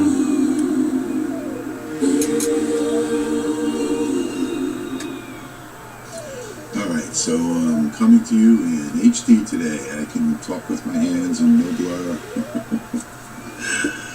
But anyway, so the question is, what do I do with these guys right here? The Post-it notes. Do I just throw them on the desk, or do I make something nice and neat, like a little box for it? How about that? And believe it or not, this is easier than you think it might be. I've had a lot of people ask me about making boxes and, you know, making heart-shaped boxes and all kinds of stuff like that. So today, what we're going to do is I'm going to show you exactly how easy it is. Now, here in Lightburn, where do we get started? Well, we don't. Typically, it's like, let's jump into Lightburn and get started. But today we're going to start in a slightly different place. We're going to start at this website here, boxes.py. And it's not really boxes.py, it's festi.info/boxes.py/something else. But I'll put a link down below in the description where you can just click on it. If you type boxes.py in your browser, you'll find it. So let's get started. Let's just do this quickly. Let's come over here to, now you see there's all types, and when you pass your mouse over a category, down below on the right, you'll see it light up with a photo. So we have flex boxes, we have trays and drawers, we have shelves, we have slat wall, we have hole patterns, parts and samples. Why didn't the hole pattern show up? I don't know why. Miscellaneous and unstable. I've never looked at that one. I looked at all the rest of them, but never the unstable. Today we're going to go to boxes, and we're going to click on the down arrow right here. So now with the boxes, I'm going to look through here, and I'm pretty sure I saw one already. Here it is, notes holder, right here. Box for holding a stack of paper. So if you click on the name over here, not over here, but over here on the name, that'll bring you to the script that will write the SVG for you. And it just so happens that all of this is correct. A sticky note is 78 by 78. 35, let's see, I guess that would hold 2 stacks. I think I want to make that 40 so that it can hold 3 and a little bit extra. And over here are your options. You can do finger joints on opposing sides. You can do edge parallel. I want to do stackable. And the reason I want to do stackable is in case I want to, you know, stack another one on top. And the opening at 40 is good just the way it is. The thickness of the material, I'm going to be using 3mm plywood, so that's perfect. If you have questions on any of these settings here, over here on the right, you'll see there's a little eye icon for information. Yeah, 9 hours killing it. Bring you right here to what you're looking and for. And FYI, it's soda. Clicked on, and it'll tell you everything right here. So all of these things have the little eye icon next to it. So I wanted SVG. You can also get soda. DXF. You can get straight G-code. You can get a Lightburn file if you like. And actually, let's do the Lightburn file.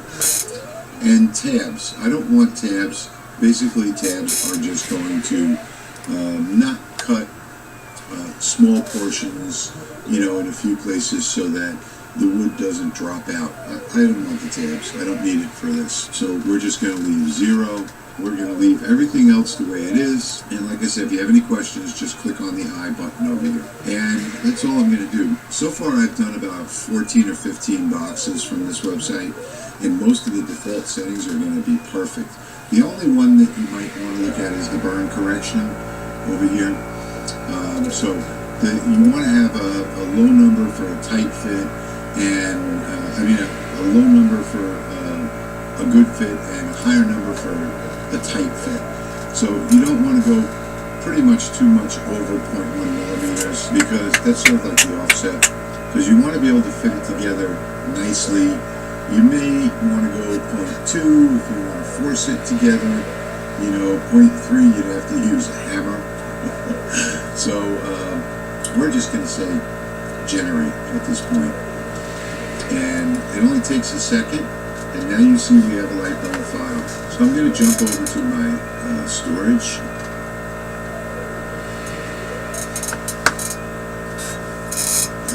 Inner height. Clicked on, and it'll tell you everything right here. So all of these things have the little icon next to it. So I wanted SVG. You can also get an AI or DXF. You can get straight G-code. You can get a light burn file if you like. And actually, let's do the light burn file. And tabs. I don't want tabs. Basically, tabs are just going to not cut small portions, in a few places so that the wood doesn't drop out. I don't want the tabs. I don't need it for this. So we're just going to leave 0. We're going to leave everything else the way it is. And like I said, if you have any questions, just click on the I button over there. And that's all I'm going to do. So far, I've done about 14 or 15 boxes from this website. And most of the default settings are going to be perfect. The only one that you might want to look at is the burn correction over here. You want to have a low number for a tight fit, and a low number for a good fit, and a higher number for a tight fit. So you don't want to go pretty much too much over 0.1 millimeters, because that's sort of like the offset. Because you want to be able to fit it together nicely. You may want to go 0.2 if you want to force it together. 0.3 you'd have to use a hammer. So we're just going to say generate at this point. And it only takes a second. And now you see we have a light burn file. So I'm going to jump over to my storage hard drive. I'm going to come down here to light burn, and I'm going to go to light burn templates. And it says notes holder.lbrn2, so I'll hit save. And that's it. We're done. I mean, it's saved right there. So let's get rid of this window because we're done with it already. And we'll come up here to the open folder up here in the top. And we'll click open. We're going to go to the same thing, light burn templates. We're going to come down here to notes folder, double click it. Here's the message that you get. I'm going to say OK. And there we go. Here is our project. Nice, ready to go.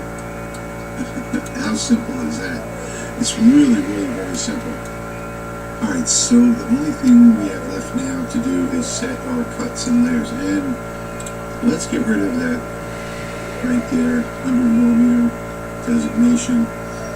And let's just check the size real quick just to make sure, and that is perfect.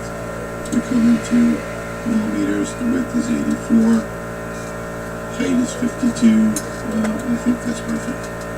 The only thing we have to do is set our cuts and layers, and you'll see that there are 2 different layers here. So let's select everything, and let's put everything onto a cut layer. I like to use red. It can be any layer you want. And then what I'm going to do is, I'm not connected to the laser right now, so the laser I'm going to use is in the shop next door. So I'm just going to create this, and then I'm going to save it to my network, and then I'll go next door and load it over there and run the job. So to do that now, I need to load the library for that particular laser, which is going to be the Atom Stack M50 module. So now with that loaded,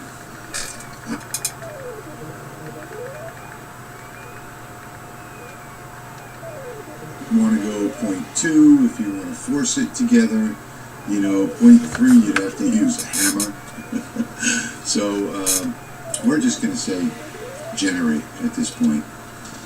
And wait, go back, because that's sort of like the offset, because you want to be done about 14 or 15 boxes from this website, and most of the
Okay.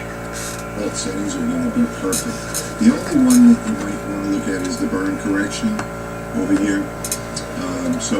You want to have a low number for a tight fit, and a low number for a good fit, and a higher number for a tight fit. So you don't want to go pretty much too much over 0.1 millimeters, because that's sort of like the offset. Because you want to be able to fit it together nicely. You may want to go 0.2 if you want to force it together. 0.3 you'd have to use a hammer. So we're just going to say generate at this point. And it only takes a second, and now you see we have a Lightburn file. So I'm going to jump over to my storage hard drive. I'm going to come down here to Lightburn, and I'm going to go to Lightburn templates, and it says notesholder.lbrm2, so I'll hit save. And that's it, we're done. I mean, it's saved right there. So, let's get rid of this window because we're done with it already. And we'll come up here to the open folder up here in the top, and we'll click open.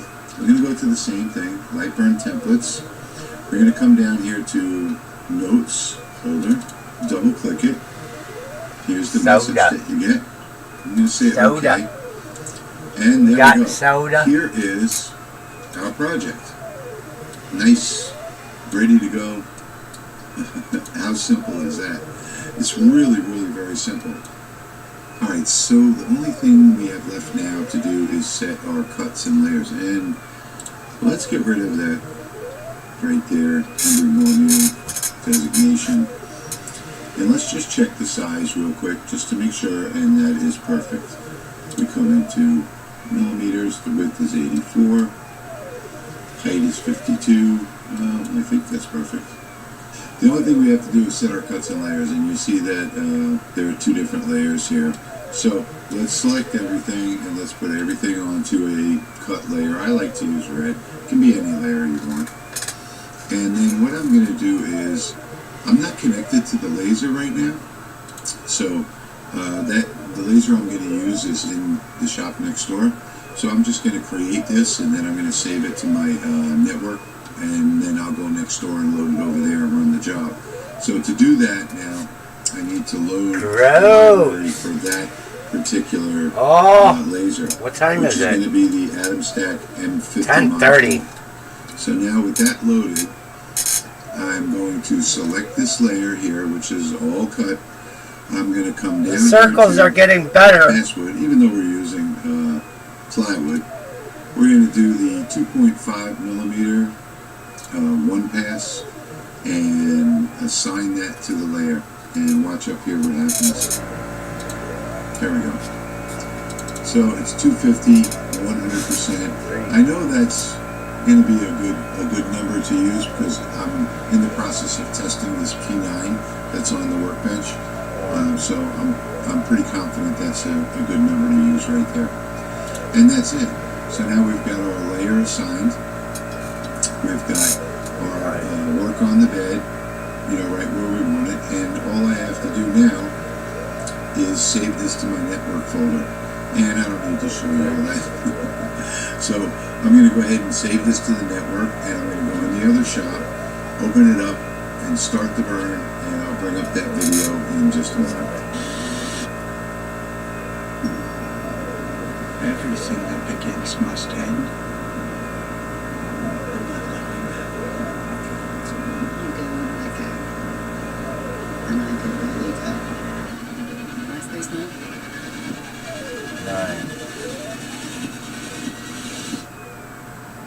I just want to come home.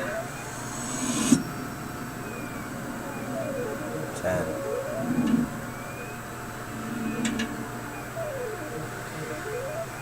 At Amica Insurance, we know this isn't a car. It's more than that.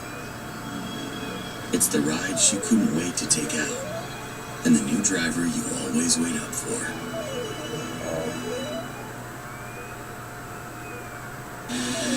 Okay, so this is the Atom Stack P9. It's a new laser that I'm testing here in the wood shop.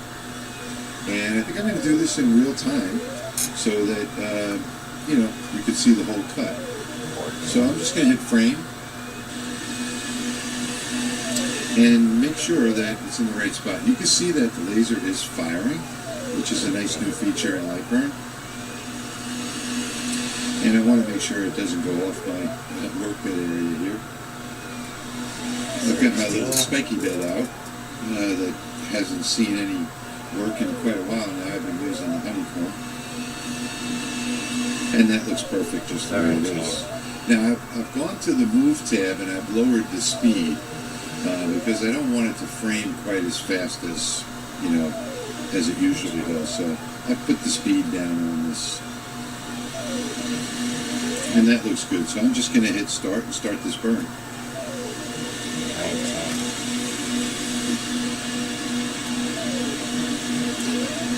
Now you can see by the reflection at the bottom of the spiky bed that it's cutting it cleanly at this speed. This is a really, really powerful little laser here.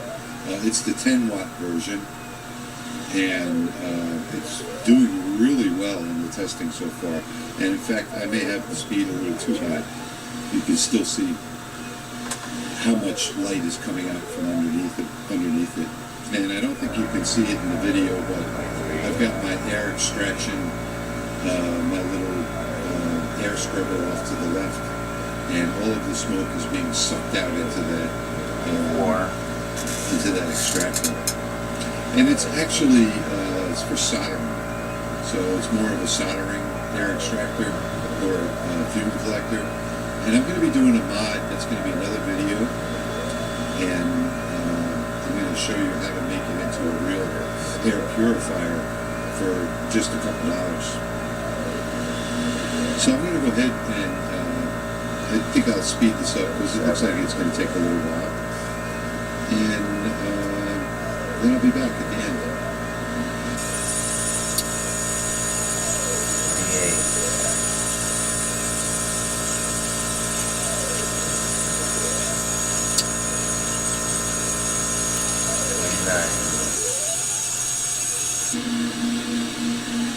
I don't know if you can see it or not, but there is a steady stream of smoke being sucked into that air extractor right there.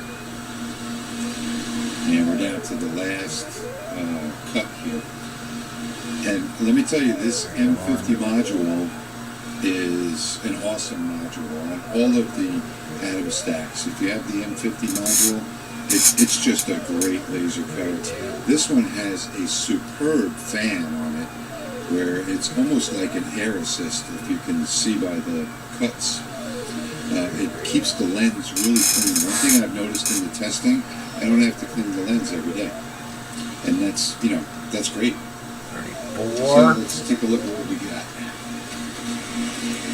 Now, I really don't like the short focus lasers because they're just too close to the workbench. But let me see if I can zoom this out just a little bit. There we go. This is what we wind up with right here. Now these little pieces are cut. Sorry, these little pieces are cut all the way through. They just haven't dropped out. So we'll just take. Let's see. We'll take something like this, and we can just poke these out like that. The thicker the wood, the more they get stuck. But this is a super, super clean cut, as you can see. Super clean on both sides.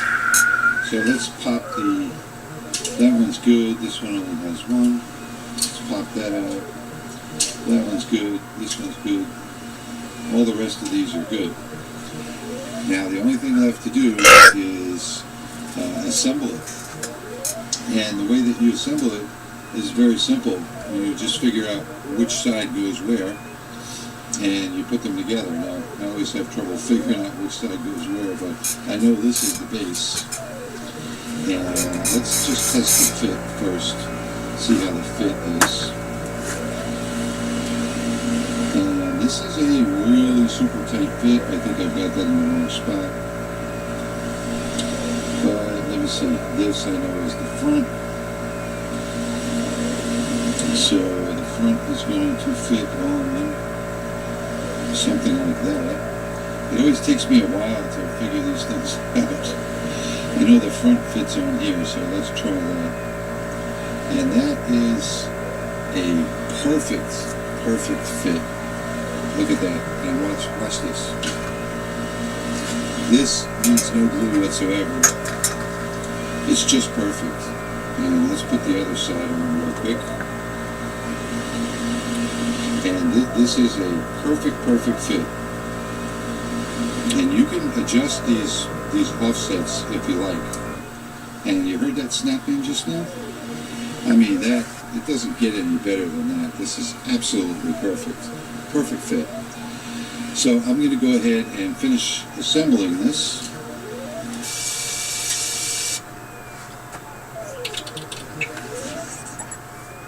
This year, Bunny Slope will undergo a complete rebranding so that we can become... Done.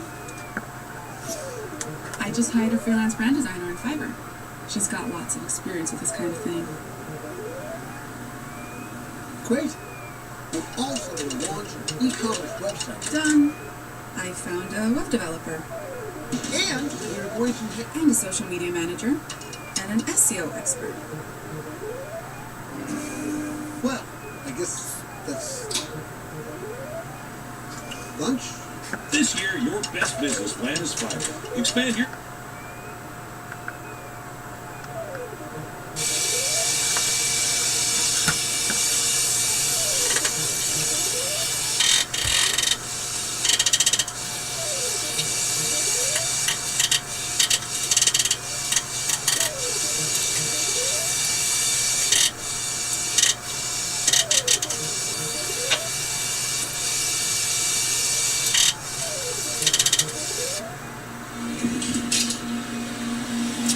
And there we go. Now, it does take a little finagling to get this just right. You do have to get them in the right spot and give it a couple of good whacks, and hopefully you don't break anything. But there is the final product, the sticky note holder. And how easy was that? That was just so simple. I'm sitting here. I'm burning my table. Handiwork. Now, these do fit really tightly together. They need no glue, and it does take a little, maneuvering to get them just right. But here is the final product with my sticky notes inside. So now all I have to do is reach in and grab a sticky note, peel it off, and I have enough for 2 or 3 pads right there. And what a beautiful, simple product to make. It just came out really, really nice, really gorgeous. And a lot of people don't like the burnt ends like that. And the reason I'm doing this on the diode laser today is because I do like these burnt ends. I think they give a nice contrast to the actual piece itself. And if you don't like these burnt ends and you only have a diode laser, what you can do is you can sand this. And when you sand it, it'll look exactly the same color as this, and it looks just perfect. So there you have it. This is a really nice project. It looks really nice on your desk. You should try, if you use sticky notes like me. I mean, I live on sticky notes. Even though Windows 10 and 11 have a sticky note feature, I don't like having them on my desktop. I'd rather have them stuck over on my computer over here. So, yeah, there's the project. Now, they're all, and I'm going to put this right here on my desk, get started using it. This is a great 30-minute project. So it doesn't take a whole lot of time. It's very easy to do.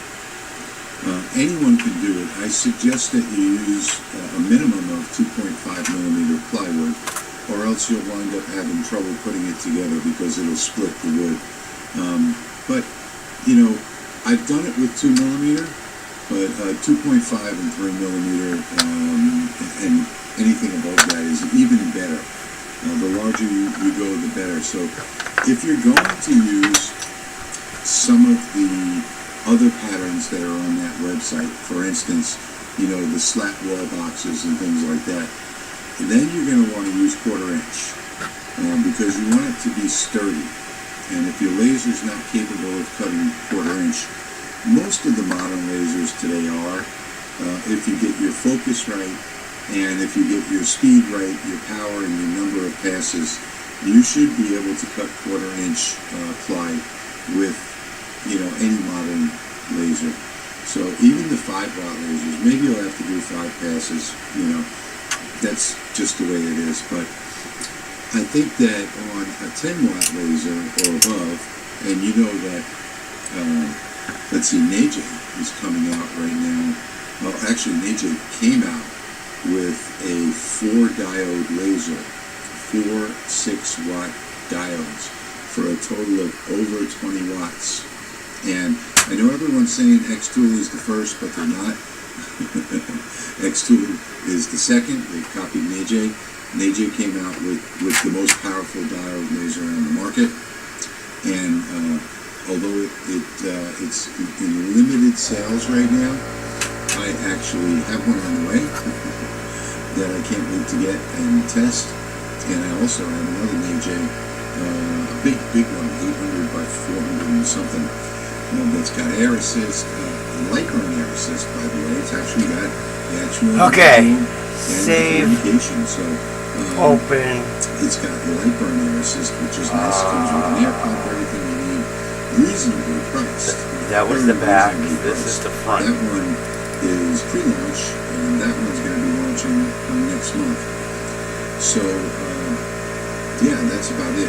I mean, making these boxes is a lot of fun, especially when, you know, holidays roll around, and especially the live hinge boxes, like the hearts and, you know, the boxes that fold around. I mean, they're so beautiful when they're done. I've done 3 or 4 of them so far, and every one of them's come out just gorgeous. So there's lots of things that you can do with these boxes that will just make this hobby so much more fun for you. So let me know what you think down in the comments. Are you going to try it? I hope so. Come on. Because they're fun to make and really fun to organize your shop with. If you have a lot of screws, for instance, you can do these stackables and put different size screws in the different boxes, you know, make them shorter. There's so much that you can do with them to get organized that I think that Boxes.pi is a great website. I should have done this video a long time ago when I first discovered it, but it's just like everything else on my long list, my list that's probably 10 feet long by now, if I printed it out, of videos that I need to do. So I hope you enjoyed the video as much as I enjoyed bringing it to you today. And as always, I thank you for watching, and I'll see you in the next one.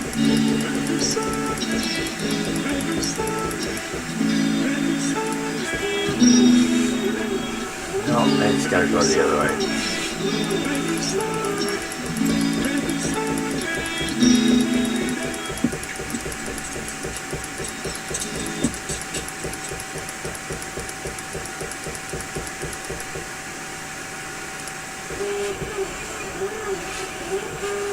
Almost.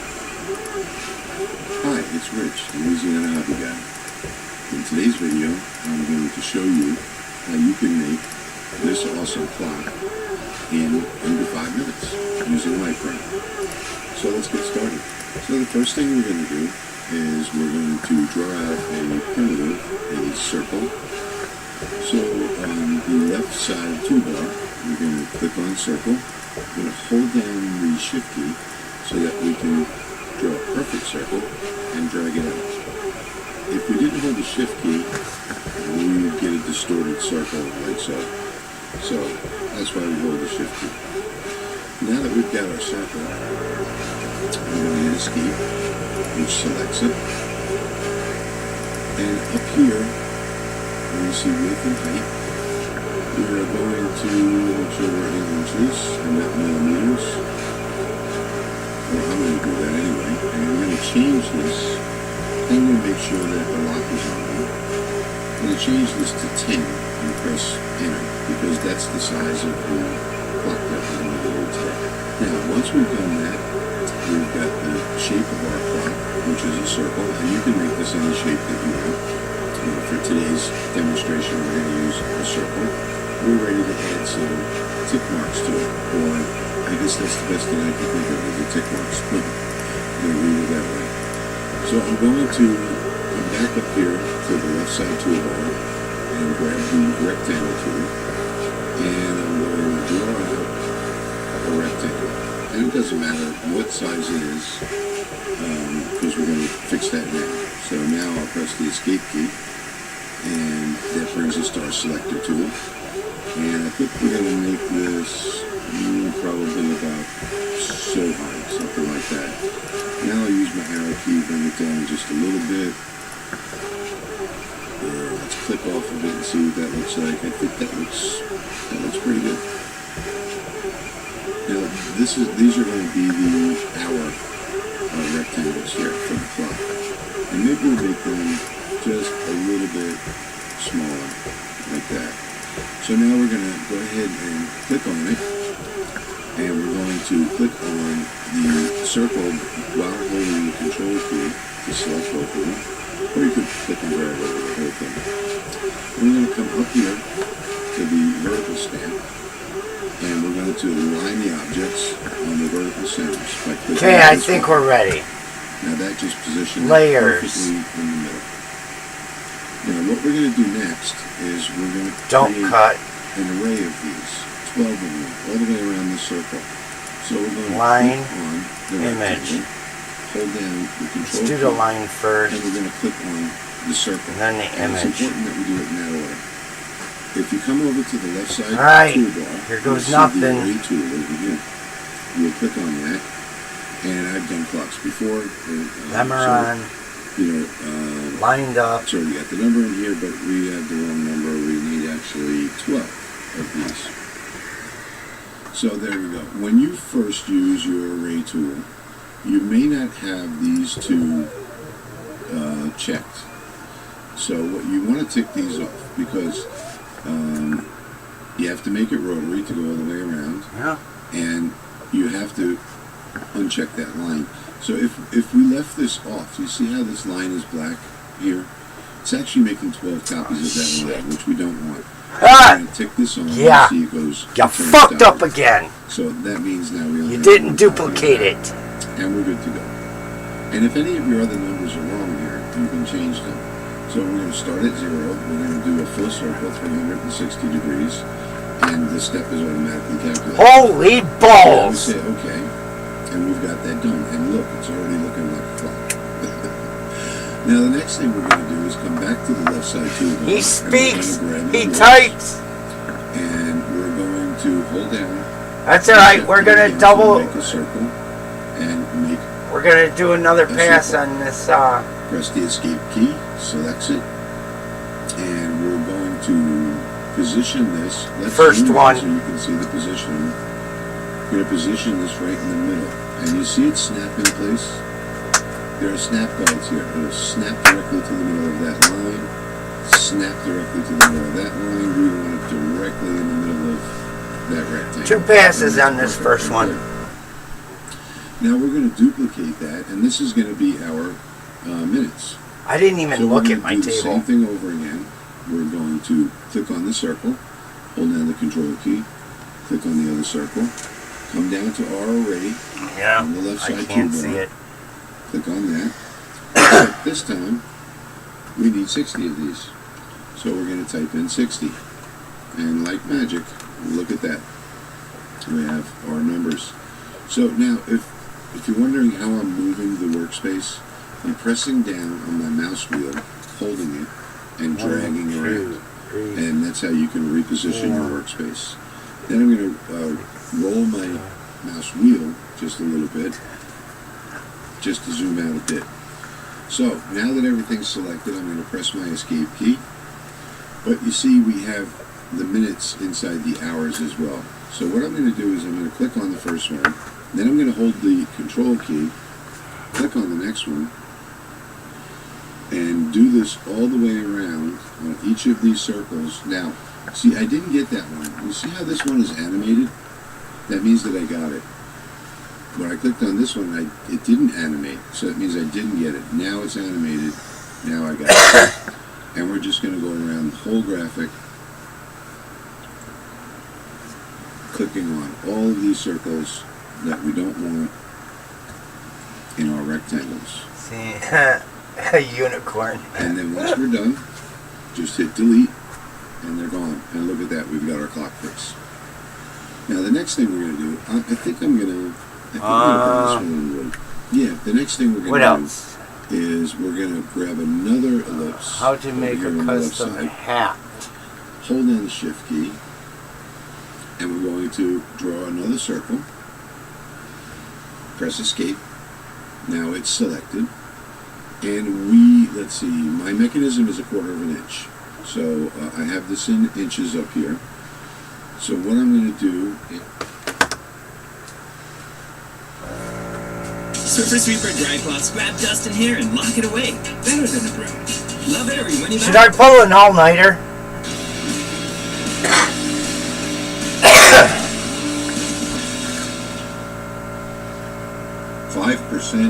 all the way to 95% on the engraving. So that's just fantastic. Michael, did you subscribe? And there are big ridges here. Subscribe and hit that like it's almost out the other side button. On 190, 95, 90, all the way down. The ridges are all the way down to 65%. So I know right off the bat that I've got to change this. And instead of 2,000 millimeters per minute, I'm going to change this, run it again at 4,000 millimeters per minute. And the cuts, well, the cuts went all the way down to 1 millimeter, perfectly cut through, circle and square. And the reason that I do that, and the reason that I do the parabolic cuts, and the reason I do the flex cuts, is also that I can get an idea of what the minimum is, the minimum requirement to cut through a particular piece of material. Now, this is 1.5 millimeter basswood. Then I would do another one if I used regularly 3 millimeter, or if I used 2 millimeter regularly, or if I were using plywood. And for each different one, I would do a different test. And you keep these cards so that you know I'm getting out my 1.5 millimeter basswood. You're not going to remember that, and actually you create libraries from this. So you create your own library that has all the different materials that you need, your own cut library, by running these test cards.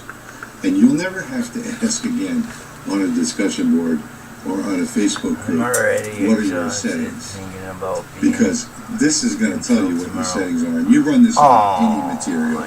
You can run it on glass, you can run it on acrylic, you can run it on everything. Alright? So, I'm going to take this test card for the Michael, get your fucking wife under control. Alright? And I'm going to pull out just this. You know what? I think the text came out pretty good. I think these lines up here came out pretty good. You know, it's just... You're just mad because I'm right 99.9% of the time. That went all the way through. I only want about half of these cuts to go through to get an accurate reading. So I know exactly, you know, where it needs to be and what size cuts I can do, how fine I can make them at what speed. So I don't want them all to go through so easily, in other words. It's kind of hard to explain. Can't believe I but didn't. I'm going to rerun these two tests. And I'm going to take it from there. It's all grouped. So, back over in Lightroom. 3, so now 4, 5, I've done this 6. full card test. Okay. So what I'm going to do is I'm just going to grab this test and I'm going to pull it off to the side. Even though I need to run, I don't know, maybe 1 or 2 more at least. But what I'm interested in now is this image over here. So I'm going to bring this image test in over here. I'm going to put it maybe I'll put it like right about there. And I've got my raffle laser from March, the long array 5. You can see it here. I've got that set up in the workshop next door. Interesting tidbit, in case you're curious, is that there's no wire. Look, Jamie. Let me bring this window in and show you. This is the long array 5, and you can see I'm connected by a network connection here. And I just think, you know, this is really fabulous because you can do everything over the network. And I'll give you an example. So let's jump over to settings. And look at this. am too. Not only do you have all of your Gerbil settings in here, but you have a definition. I lost count how many times I heard. So yeah, you you're have the right. parameter in the description. So You're all right. of your settings are in here. And I think this is really a very neat feature of this particular laser. You have the SD file, which is got so pissed off you said I'm not saying it. I'm not saying it. This tells you I'm not saying upload it. files to it, and a bunch of other stuff. And we'll just. I'm not saying it. No, I refuse. But there is like one or two things that are in Chinglish. Open light over here. That's pretty cute. Open light. No, she doesn't. Fire the laser. Close light means to stop firing the laser. This is the speed that it moves at, and the distance that it moves. So, I have it set for 50 millimeters for each time I press this button. Just to give you an example, let me bring that camera out because this is in the shop next door in the wood shop, and let me make this a little bit bigger. And right over here, let me see if I can bring this up really large. These are a quarter. Right over here is where the network cable plugs in. You notice it's not plugged in. So there's no network cable plugged into this. We're just doing this purely on. Sucks they don't tell you what size they are. So if I bring this back up, let me show you. And this laser has no homing switches, by the way. So let's go ahead and move it. Now you see it moving to the right. And let's move it up. And you see that it's instantaneous. I can do everything from inside this window on the network, which is really cool. I can even send it home. And, you know, a lot of people have been talking about limit switches lately, and I guess that's Hey, Jamie, are you watching the screen? Are you watching the stream? Are coming without Jamie. For instance, Jamie, right here. The Atom Stack. Look. And the X-Tool D1 and so on. And limit switches are totally unnecessary. You know, it's just a fluff feature that a lot of lasers have. Before you turn on this laser, all you do by hand is you move the laser head to the front left corner. It's home. Turn it on, and you're ready to work, and you can work in coordinates. Now you see where I have this right here. So let me bring this back out again, and I'll show you. Yeah. I have to actually save this now. So what I'm going to do is come over here to the laser, and I'm going to click over here where it says Save G-Code. So I'm going to click Save G-Code. I'm going to click Continue. And this is where I keep it. And I'm going to call this Test 2. This is on my local hard drive. And now I'm going to come back over to this window, being that we have no wires attached. And I'm going to click on Upload here. And I'm going to find Test 2 G-Code. Say Open. And we'll just wait for that to load. And there we go. So now it's loaded. So now I can pull that camera back out and show you what I was about to do a minute ago. I'm sorry, I make these videos long for no reason. Okay, so here we go. So now we're going to come down here and we're going to hit frame. And it's reading the file. And I'm ready to hit send. So I'll hit send. And now you'll see that it's going to come up. It's turned the laser on. And it's going to frame that particular job. You can see the laser is on. I need to get something. And it's framing it.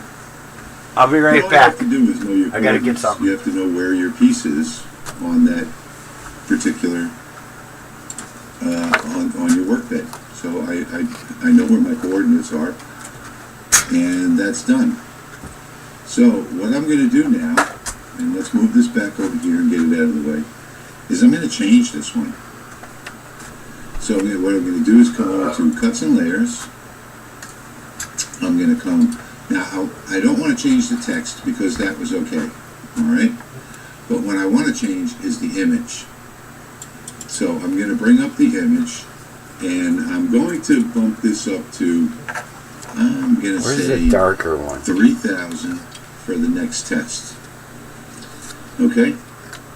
And actually, I'm going to probably do 280 dpi, just below 0.1 line interval, which is good. I think that's good. So we're going to do that. And now I have to save this job again. And I think one more thing I'm going to do is I'm going to make this smaller so that it runs a little more quickly. So now I have to save this file again. And I'm going to call this one test22 and hit save. Alright, and then coming back to the web browser, I'm going to upload a file, test22, and there it is, test22. And I am going to just hit, well, let me pull this out so that you can watch it as we go. On behalf of the Eurospace program, 189 days into your solo journey. Commander Prohatska, how are you feeling? What I'm doing is for everyone back home, and that makes me very proud. And your wife Lenka, of course. I'm sure she's looking forward to having you home safe and sound. He's not doing well. He misses his wife. And he shouldn't have left.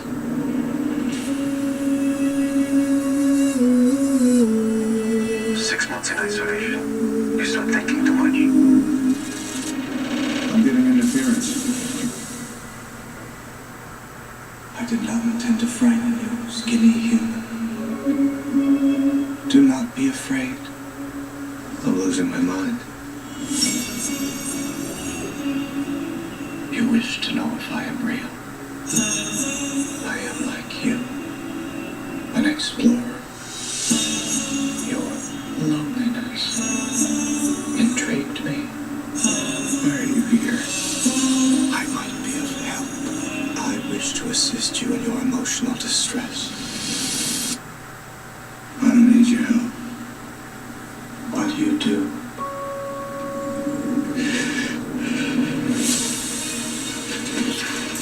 You go where I go, and I go where you go, right, Spaceman? These are your thoughts. I am simply finding them with you.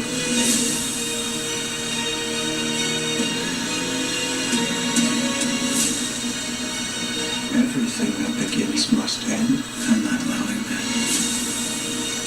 You go where I go, and I go where you go.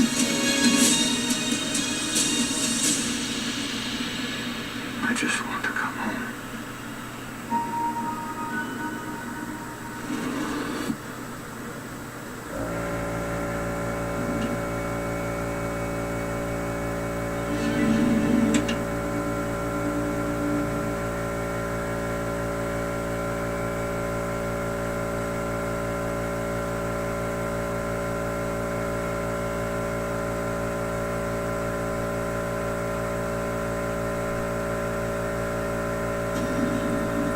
What if my type 2 diabetes takes over? What if all I do isn't enough? Or what if I can do diabetes differently? Now you can with once weekly Mounjaro. Mounjaro helps your body regulate blood sugar. And Mounjaro can help decrease how much food you eat. 3 out of 4 people reached an A1C of less. Mounjaro is not for people with type 1 diabetes or children. Don't take Mounjaro if you're allergic to it. You or your family have medullary thyroid cancer or multiple endocrine neoplasia syndrome type 2. Stop Mounjaro and call your doctor right away if you have an allergic reaction, a lump or swelling in your neck, severe stomach pain, vision changes, or diabetic retinopathy. Serious side effects may include pancreatitis and gallbladder problems. Taking Mounjaro with sulfonylurea or insulin raises low blood sugar risk. Tell your doctor if you are nursing, pregnant, or plan to be. Side effects include nausea, vomiting, and diarrhea, which can cause dehydration and may worsen kidney problems. I can do diabetes differently with Mounjaro. Ask your doctor about once-weekly Mounjaro. Let me make this bigger. And I'm going to hit start over here. Now you can see it's gone straight to work in the spot that I have it on my work plane. And I do have my my air scrubber over here, my portable air scrubber that you've probably seen in a couple videos before. I've had this for about a year, and I'm going to be making some custom modifications, putting a HEPA filter and two charcoal filters. It works really well right now. It scrubs all of the smoke out of the air, but it doesn't necessarily get all of the smell. So I think the HEPA filter and the custom case for it is going to make it just perfect. You know, I don't have smoke extraction in the wood shop, and I don't want to run it through my my vacuum system. So that's why I use this portable air scrubber here. So this is how you determine what your speed and power is supposed to be for different things, is by running a couple of basic tests. Then when you get it to the point where you say, hey, this is the test that I like, came out nice for this particular material, that's the one that you save. And, you know, put it in a Ziploc gallon bag or something like that, and just keep adding to that baggie with all of your different materials that you use. You put in a piece of acrylic that you've run the tests on that you're happy with, and this takes a little time and a little investment to get everything down and correct, but it's not a big deal if you do it a little bit at a time. And as you're doing it, you build your library as well, your cut library. So in the future, all you have to do, you say, oh, I have a piece of 1.5 millimeter basswood, I want to do a light engraving on it. You go over to your cut library, because you've saved everything from these different test cards that you've done in your library, and you just click on that and assign it to the layer, and you're done. That's the beauty of the test card. And even though to some people it seems complicated, but it's really not. It's just a matter of changing your settings every time you run it. So now this is, you know, going to take a little while to run through. So I'm going to take a break here, and I'll come back with the final results, and we'll pick up right here where we left off. Okay, so I finished the test. I did forget one thing. I forgot to put a cutout around the outside of the circle to cut the piece out. So after that job finished, I did go ahead and put a circle around it and ran that at 140 speed and 100 power, and it still did a really fine job. So I'm going to have to test that again. But I haven't gotten to the cut test yet, so that, you know, that was just to cut this piece out to show you. So this is the result of the little tiny grayscale that I did. And you can see here that from 25% power up to 95% power. I don't know if you can see it that well on the screen here, but there's a really fine, nice gradient between 25 and 95. So what does that tell me? And I did mark the back with the speed, 3,100. So what that tells me is that the 2,100 came out too dark. The 3,100, I didn't get the gradient that I wanted all the way down to 5%. And I want to get all the way down to 5%. I want to be able to get from 5% to 90 to 95%. And that I will know I'll have my proper speed, my proper setting for this particular wood to engrave, and to engrave really well. I'll get the whitest of whites and every shade in between. And don't forget, there are like, Lightburn can understand 16 shades of gray, and more like 256 shades. So if you have a picture, a photograph, and you really want to get a great photograph, let's say you're doing the Norton white tile method, and you want to have the blacks really black and every shade in between to be shaded properly so that it looks like a photograph. Well, you're going to have to do something like this to dial in your laser. You see the people online, they get such beautiful results, and you say, gee, if I copied the settings, why didn't I get the same results? Well, because you don't have the same laser. And it doesn't matter if it's the same model, same power. Every laser is different. Every piece of wood is different. The wood in my shop has a different moisture density than the wood in your shop. I can promise you that. So, there are so many different variables involved in this. If you don't do your own universal test card, your own image test, your own cutting test, you're not going to be successful at this and, be really successful in the least amount of time. So now I know 3,000 is too fast because I didn't get down on the bottom of the scale as far as I wanted. Well, you've got some at 15, some at 20. 25 is where it starts to fill in. So I really wanted to get at least 10, 15 up from there. So what I'm going to do is, instead of 3,000, I'm going to run it again. Now I've done 2,000, I've done 3,000. I'm going to go somewhere in the middle, 2,500. And I'll run the same little mini one again. And that's the reason why I have all the pieces off to the side. So let's go back to Lightburn. And over here, you'll see that. Let me zoom out a little bit. So now we start with the big card, and that gives us a good baseline to work from. Then we focus in on the image next. We create our image, and here you see I put that extra line around to cut it out. We create our image, and in this case, we had to increase the speed because this one was too dark. So we'll run this maybe 2 or 3 times until we get the perfect setting for this particular material. Then the next thing we'll do is we'll take this one off the workbed and we'll find something else. And the next thing I would want to do is the cut over here. So I would bring this over here like that, and I would redo this cut. Now, I know that I changed the numbers on my little test card, and 140 did just fine. 140, 100%. So what I'll do is I'll come over here, and we know the black is good. So we're not going to fool with the black. 2075 looks really nice for the vector letters. So the only thing we want to concentrate on is this green right here. So I'm going to double click on the green. And I know I already changed it to 140 for the cut. That's not good enough. So I'm going to change this to 160 this time. And I'm going to say OK. So now I'm going to cut this piece out at 160. So let me save this real quick. I'm going to click Save G Code.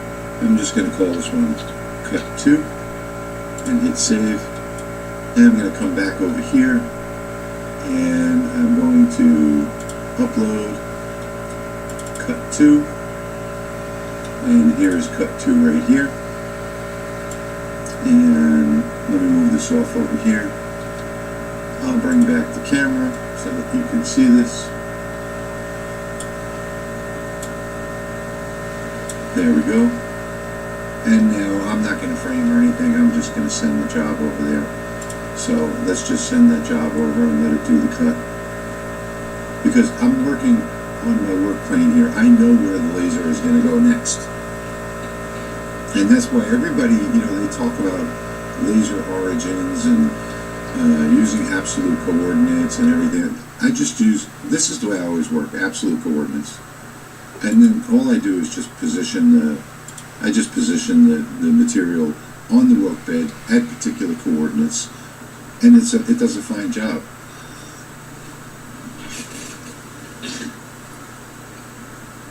So here we go, and I guess I'm just going to let this one run while we talk. And you know, all of these are designed so that you can get this done quickly. And yeah, your first big test card, you don't have to do a big 5x7 test card.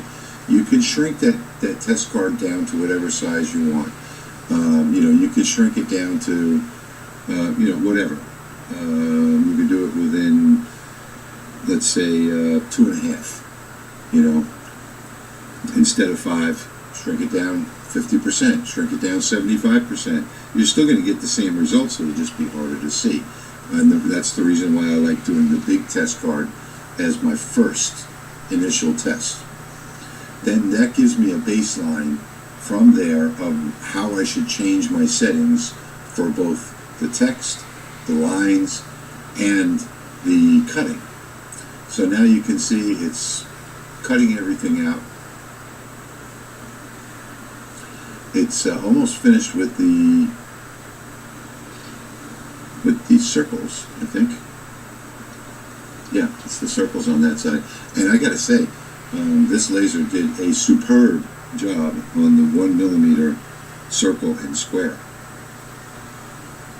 And the reason why I do circles and squares and parabolic cuts and the flex cuts is because I want to get an understanding of how the laser works in every XY position.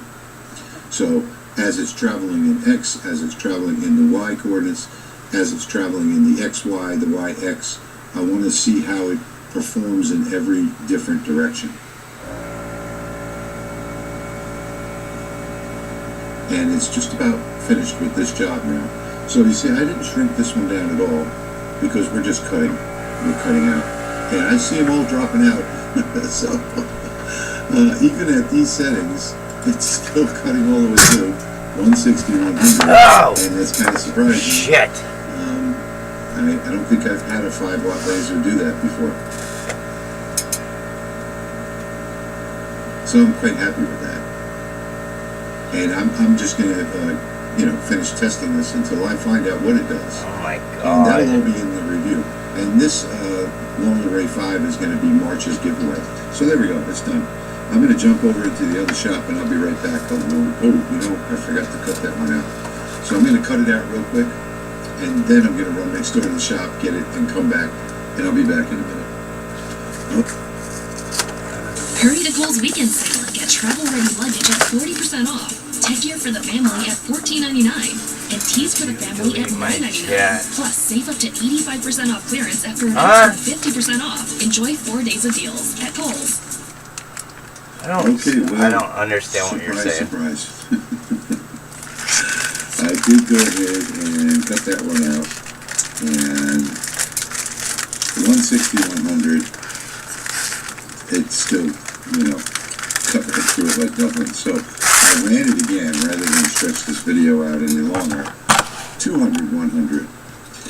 And even at 200, 100, it ran it perfectly. And let me show you them side by side, the exact same cuts.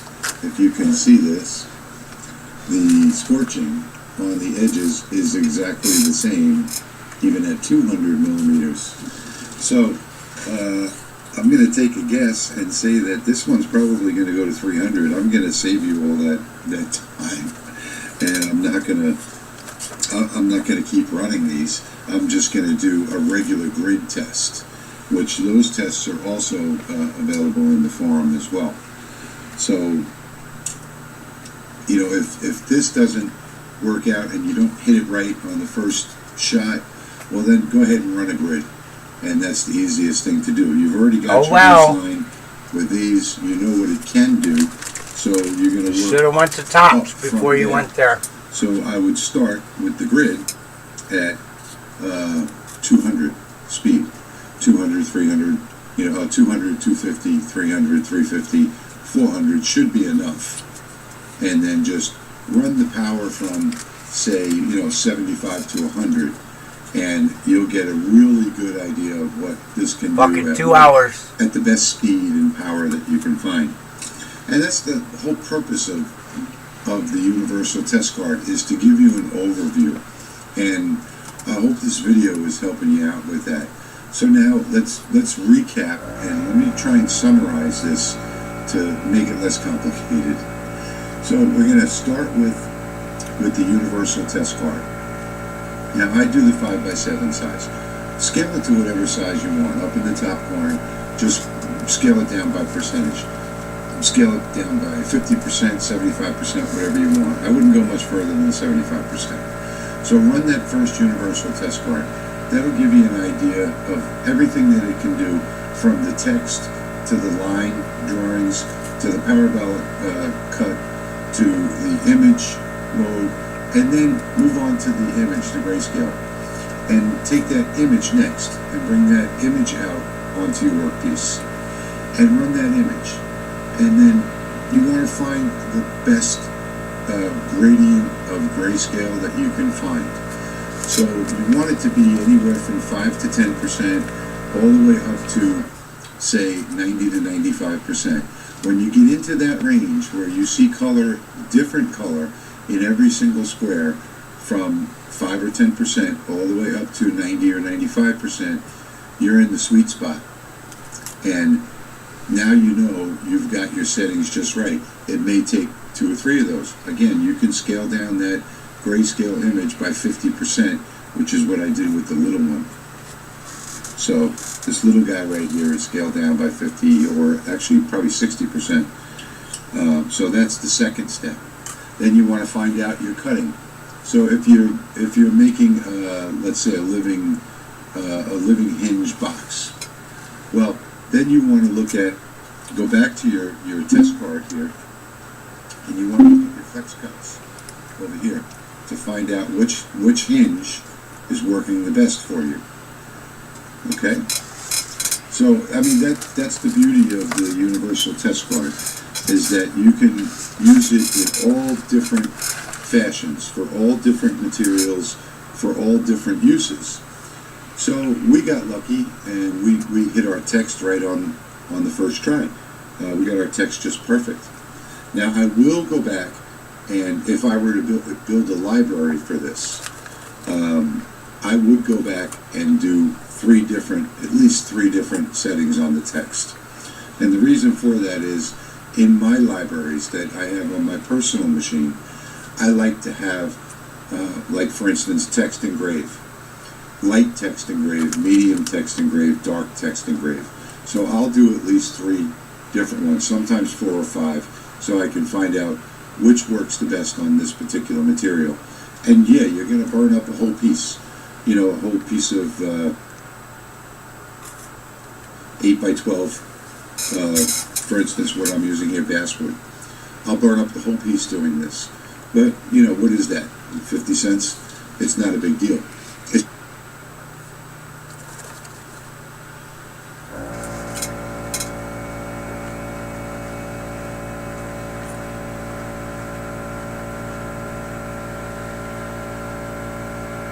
Your client's laughing at it. Me Undies makes the most comfortable premium underwear and lounge basics on the planet. Say hello to undies, bralettes, and more that make you feel great. Your client's laughing at it.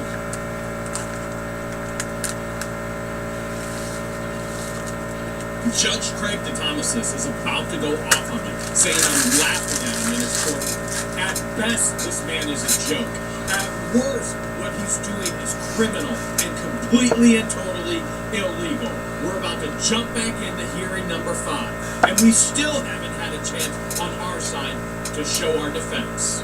We seem to have a ruling saying, you know what, I required him stringently to provide proof of the reason for the continuance, and you orally that day ordered her, no compliance. In fact, I have a pending motion to compel discovery that you still haven't ruled on because she failed to appear in December for the depositions that you told her I might bring fees against you.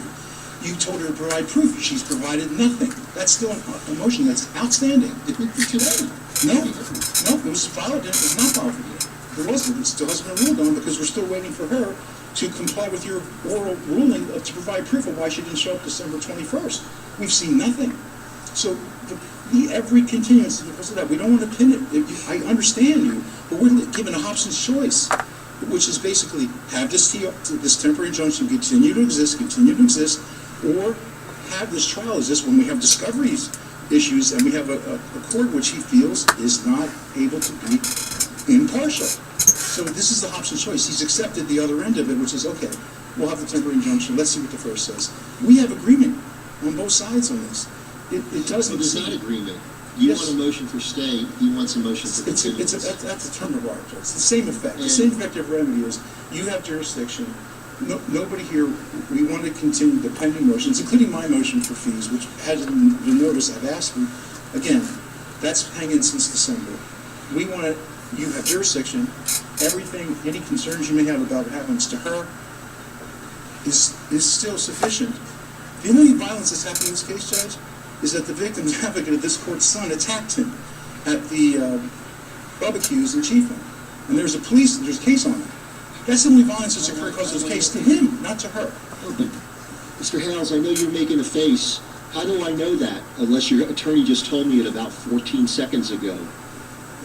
What's Judge Grudge's plan now? Take away my ability and right and freedom to make a face? I can't have a face anymore? He's taken away my freedom of speech. He's taken away to defend myself, my Second Amendment right. He's taken away my right to due process in a court, speedy trial, access to all of my property, the right to drive on a public road.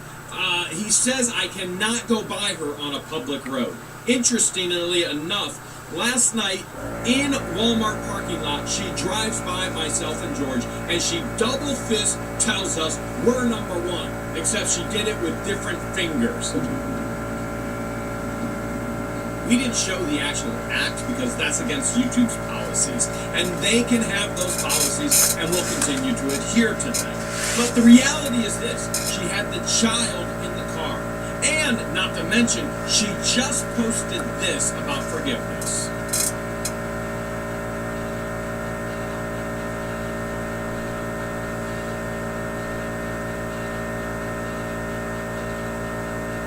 This woman tries to portray herself as some incredible individual online. But we all know the skeletons come out of the closet.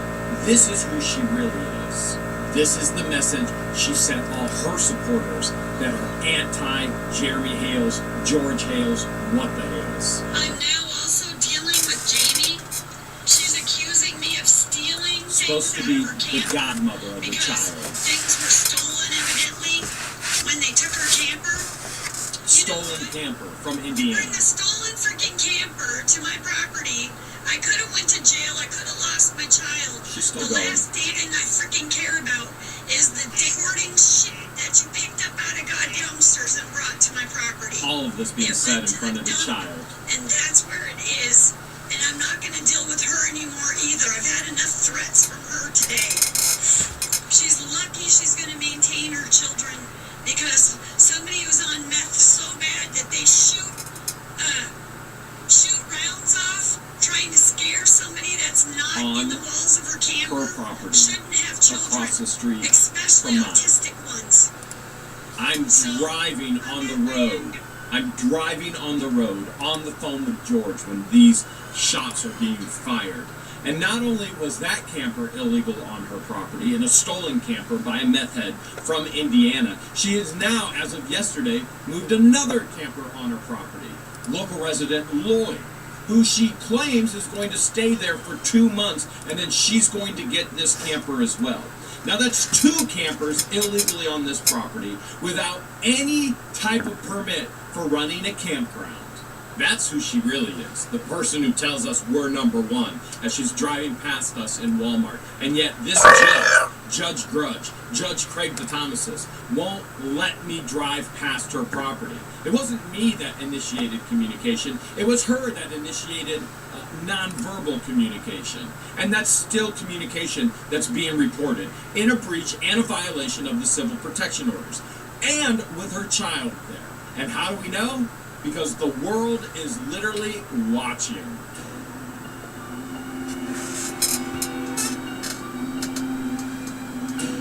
Few things to notice here. Number one, no mask on her, no mask on the child. Remember, the child has a life-threatening disease. She can't go out anywhere. And yet, this was March 1st in the evening after everybody got their food stamps or their welfare checks or their Metro. And all of a sudden, she's in a packed Walmart with everyone around her. No mask, no protection. Need for a mask? Debunked, without a doubt. Number 2, she states that she is disabled. She can't pick up anything, can't do anything, can't even pick up a gallon of milk. And yet, it's in the car. Debunked again. Number 3, states she's paralyzed to her property. She's so scared, can't go anywhere, can't do anything. And she's with the world at Walmart. Debunked. You don't have to answer that, but I'm just, how do I know that? Is it pled in this case? Should it be? Probably not. There's a criminal investigation. A separate criminal proceeding for which this court, has pending, how many thousands of cases in this jurisdiction? Stop stuffing sopping wet bags of ice into your cooler. I've got a brand new fridge on wheels that keeps your food ice cold without ever needing ice. Understood. So, all right, so tell me about that. I'm giving you an opportunity. Your client's laughing at it. I'm asking you to explain to the court what the premise is that should be relevant. Never laughed. I pointed at myself saying, I'm the one that's being assaulted. I'm the one that's being attacked. I'm the one that needs protected in this town, this county. Well, there's 6 allegations of violations of this court's order. You're saying there's also something more important. Another, maybe not more important wasn't your words, but an act of violence perpetrated upon someone. Yes. But how am I to know about that? Maybe because he's watching What the Hales. He's one of our biggest fans, and so are all the employees in the Levy County Courthouse who tell him every single day what was posted before, and his good buddy Silverman is going to let him know everything about it as well. I don't know. I'm telling you now. That's what happened. I didn't know if you knew, but okay, it's Miss Martin who works in this building. It's her son that assaulted and battered him. There's a case. It's an ongoing case that happened 10 days ago or 8 days ago. I was looking for an opportunity. I didn't need to go into this. I can't any discussion is completely irrelevant to this case. I have no idea what that's all about. This allegation of somebody named Martin.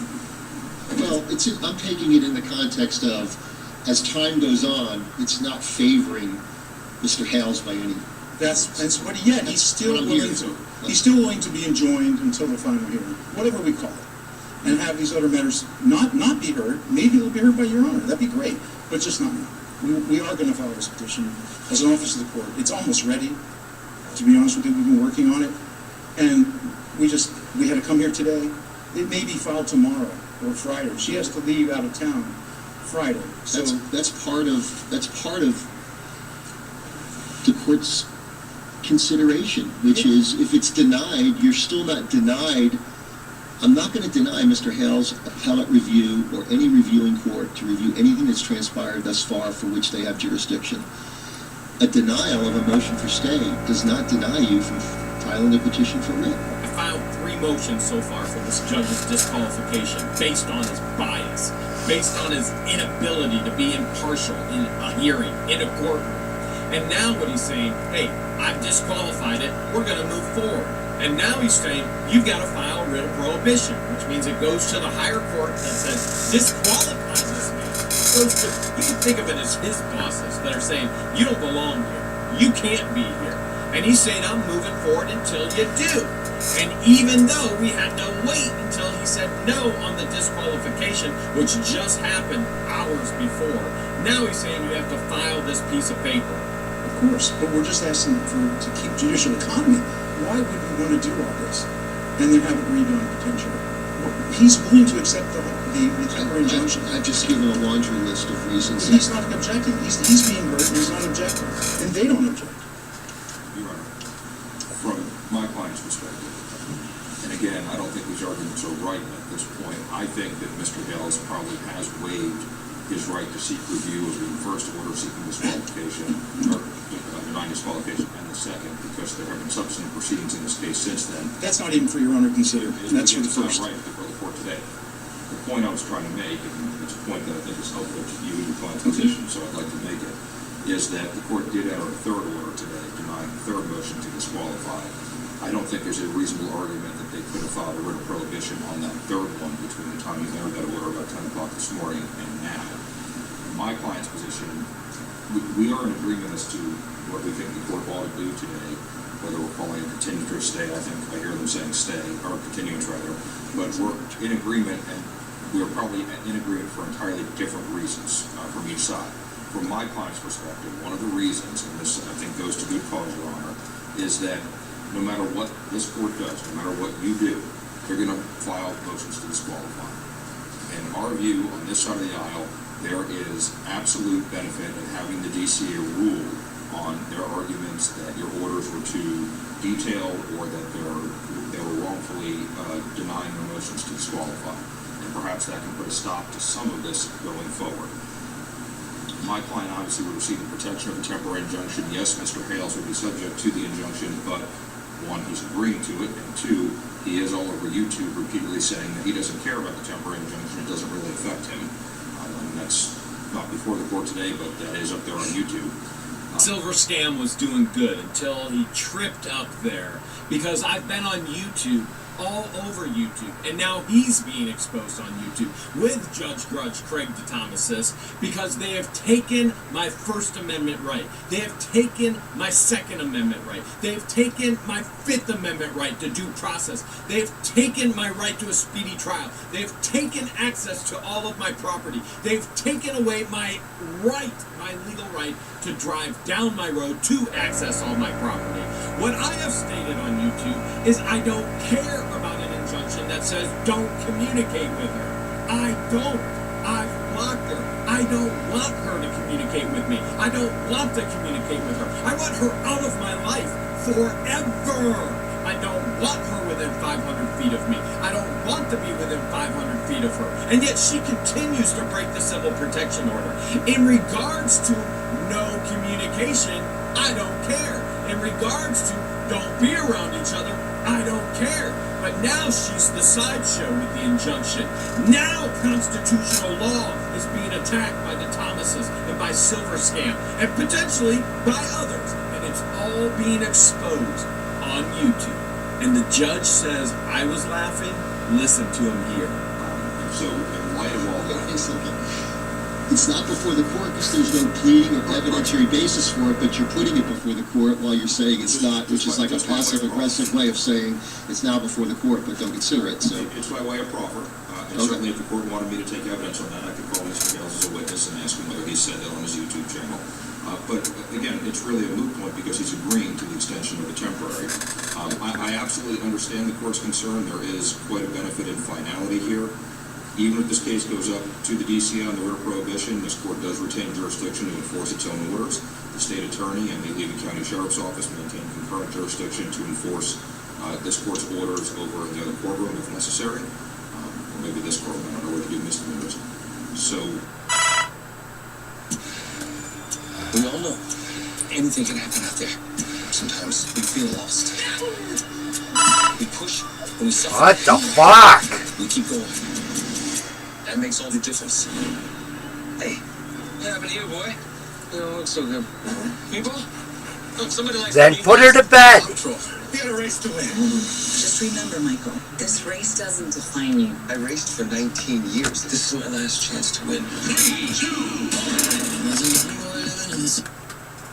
So, for a variety of reasons, but because my client believes that it would be best for the DCA to weigh in one way or the other at this point, and because there is a third order denying motion to disqualify that was just entered today, that arguably they have not had sufficient time to bring a writ of prohibition on, petition for a prohibition. That's why my client's not opposing the request to continuance. Just like everybody has reached out to me in regards to Lynette and Crook, even their family members, everybody has reached out to me in regards to Joshua Silver Scam and how he scammed them out of money, how he scammed them in the court process. Everybody's reached out to me in regards to Amanda Martin, Judge DeThomasis. It just keeps going on and on and on. And I don't know how deep this corruption is. I don't know how deep this dark hole goes, but it's not going to end anytime soon. So here's the thing. Mr. Hales has not been prohibited from doing certain things on YouTube. I cannot believe this judge's pathetic lie. He puts a temporary injunction on me. He writes additional stuff. Says I can't use Lynette's name. I can't use her image. I can't film her anywhere. Nobody associated with me can use her name, take a picture, even though they legally can do it anyway. He's fundamentally attacked First Amendment rights. He's fundamentally attacked the Constitution. He has been prohibited from doing other things consistent with the Second District Court of Appeals opinion that was issued on December 29th. Literally adopted their reasoning and put it into this court's order because that's the current status of the law, because there was no other District Court of Appeals opinion since October 21's legislative change in the statute. That's as far as that goes. Except you have that little thing called the Constitution that's been here from the onset of our country. Who cares about opinions? It's freedom of speech. It's protected speech. It's the very First Amendment. It's not down the line. It's at the top. And he attacks it. And another phrase that you just used, which is we're in agreement as to the result, but maybe from different perspectives. I don't think the court is that far off from your all's perspective, but the way we get there, I differ from, because this court believes, number one, the stay is problematic. A continuance without good cause is improper.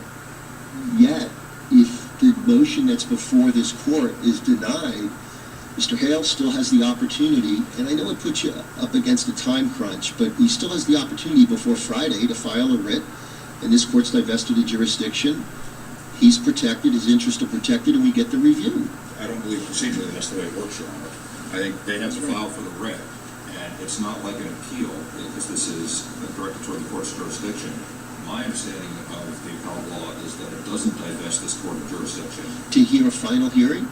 That'll have to be redone? That's right, Judge. Because it's an original proceeding. It's not an appeal. Pretty sad when the judge is having to be taught by the actual lawyers. And I've said this in the past, and I'll continue to say this.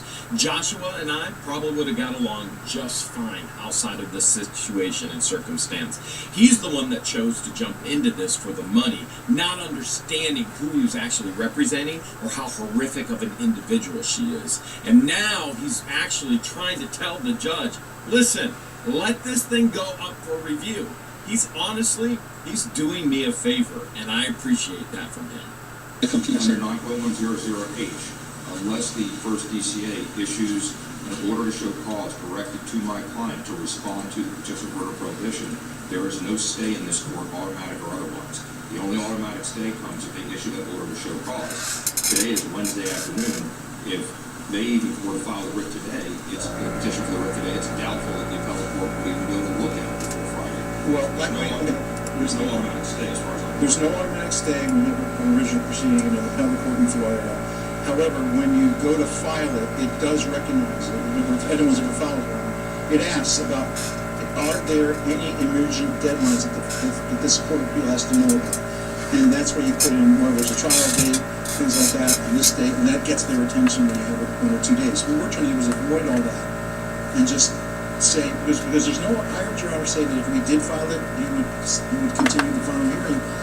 Well, it's going because I agree with counsel that I don't want to put either litigant or counsel for that matter through proceedings that could potentially have to be rehashed with another successor judge. Yeah. There's no sense in anybody going through that process, especially given the injunctive relief that's in place and restrictions. And again, it's another balance, but you, on behalf of your client, are saying you're willing to accept that. Well, we may get it done by Friday. It depends what time you have to leave tomorrow. But the point is that it's imminent. And so the court wants to be convinced of that. Okay. And so what the court can do,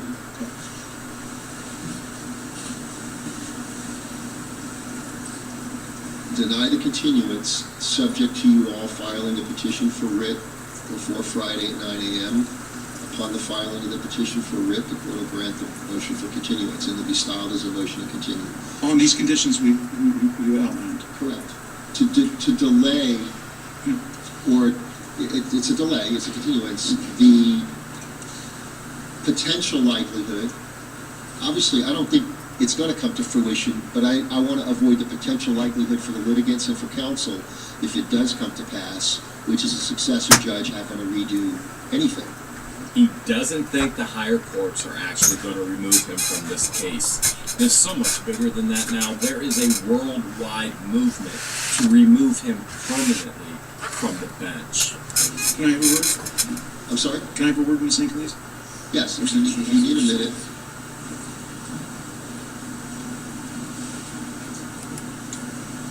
Okay, we'll be done for Friday night. Can I have a word, Mr. Chocolate, please? Sure. If you guys need. Okay.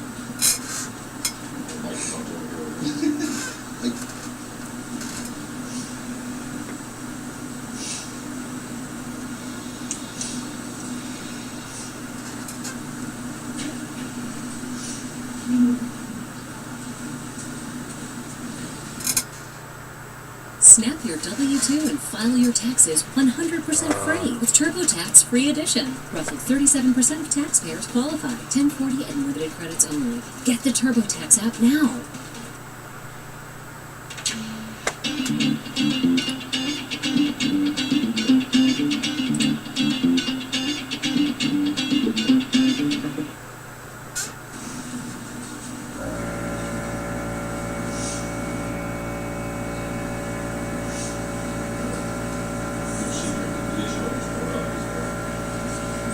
Hang on, give Mr. Shockley a chance to. Okay.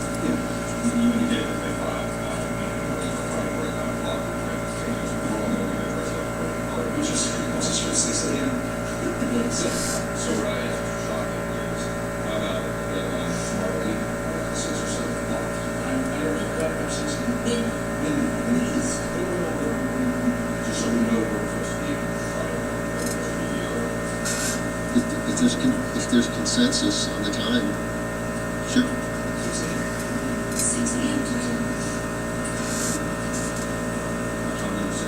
a.m.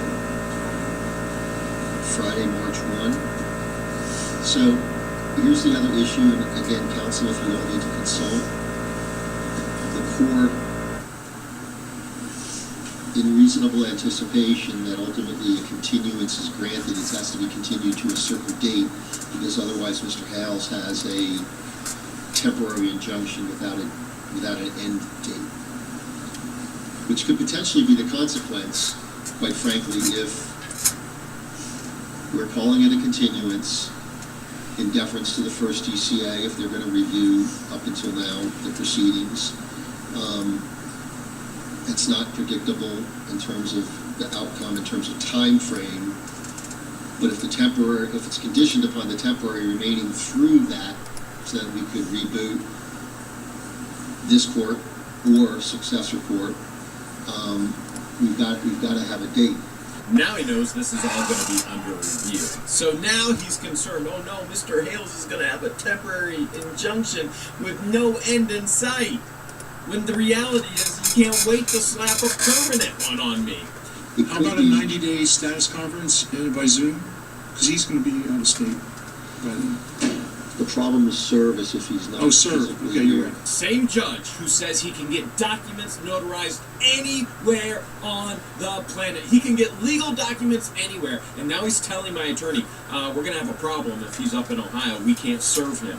Which he spent over 2 months trying to get me served in Ohio as it was. But then he's mad. He says, my goodness, how dare you fly up to Ohio, get your legal paperwork notarized, and take Lynette back to contempt of court.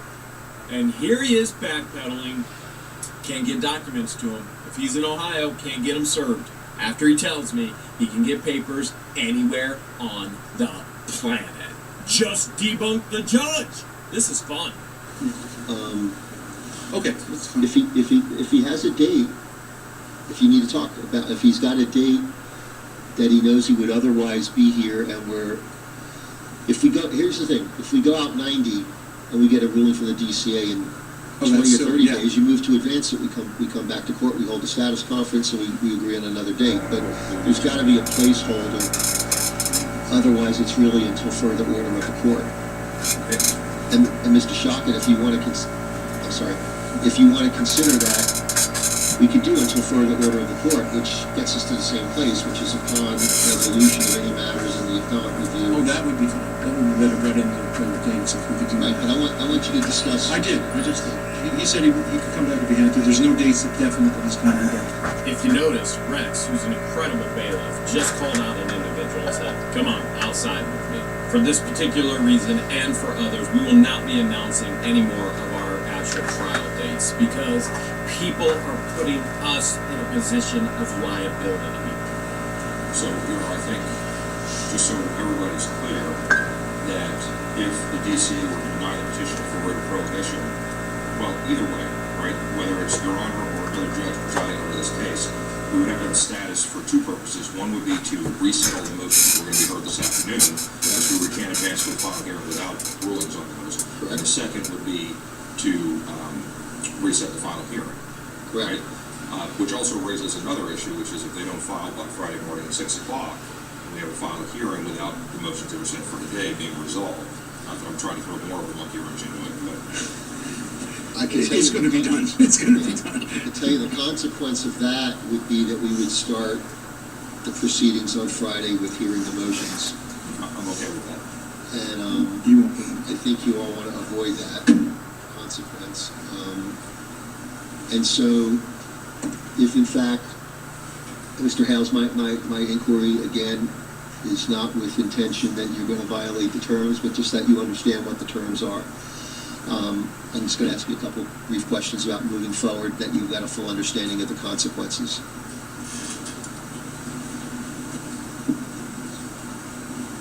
All right, you solemnly swear or affirm the testimony to provide to the court will be the truth, whole truth, and nothing but the truth? I do. Okay, Mr. Hales, you've been present, I know, for the proceedings. You've been hearing what's going on. Yes. And you understand what's going on. Yes. With regards to whether we're calling it continuance or stay, effectively the case is going to be continued. It's premised upon, by 6 o'clock Friday, March 1st, that morning, a petition seeking review in the appellate court of prior rulings of this court will be filed. Upon that filing, the final hearing for Friday that's already scheduled will be continued to a later date, that date to be determined. You understand that? Yes. I've expressed concern about the continuances, whether it's on you and with good cause, or on petitioner with good cause. The court has found good cause for each of those continuances. I've expressed my reluctance here today. I'm granting it based on the representations and to not deny you opportunity for review of the appellate court through the petition for writ process. We have to await that outcome. My intention would be, or my inclination would be, to await the outcome. Your attorney or the other attorney could always bring it back. It's the order of continuance and the condition, like the temporary injunction with the conditions that are currently in place, will remain until further order of the court. The expectation is, once that court rules, we'll have a status conference. We'll regroup. We'll agree on a final date. Me Undies makes the most comfortable premium underwear and lounge basics on the planet. Say hello to undies, bralettes, and more that make you feel great. Our premium tensile fabric feels 3 times softer than cotton, twice as breathable, and is sustainably sourced.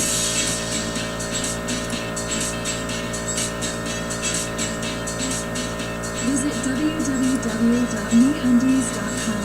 Feeling is perfect. Choose MeUndies. Choose comfort. When things go sideways, will you be prepared?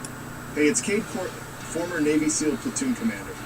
I want to introduce you to the Patriot Power Generator 2000X. Use the endless free power of the sun to power lights, your TV, medical equipment, even run your fridge. And that's without gas, fumes, or noise. Go to 4patriots.com. You'll get a solar panel included free. This is about peace of mind. Get your solar generator and free panel at 4patriots.com.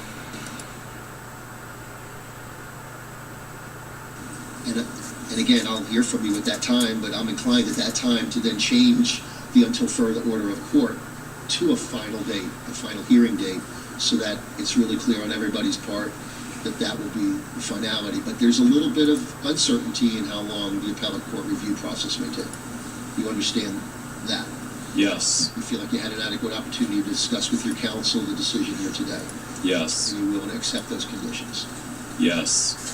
Your Honor, I would ask the court to inquire specifically about the condition on my client's agreement to a continuance or delay in the proceedings, specifically that if there is a successor judge appointed in this case, if the writ of prohibition were to be issued, that Mr. Hales is waiving his right to have that successor judge readdress the issue of the temporary, and the temporary will remain in effect until the final hearing in this case.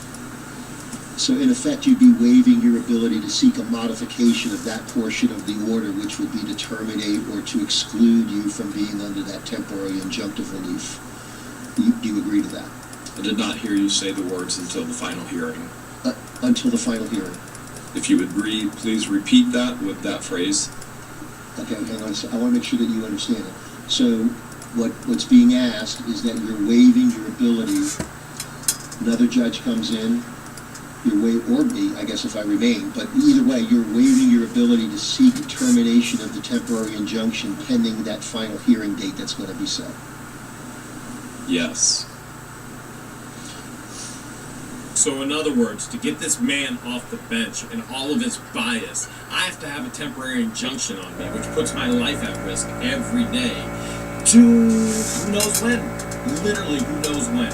By legal definition, temporaries are 15 days. Now, a judge can extend that to the next hearing, but there is no hearing date. In other words, it's just like having a permanent injunction. But in Florida, it seems like nobody cares about those anyway, because John and Lynette, the crook and the liar, continue to violate them on a daily basis. And what happens? Absolutely nothing. I think that resolves things here for today.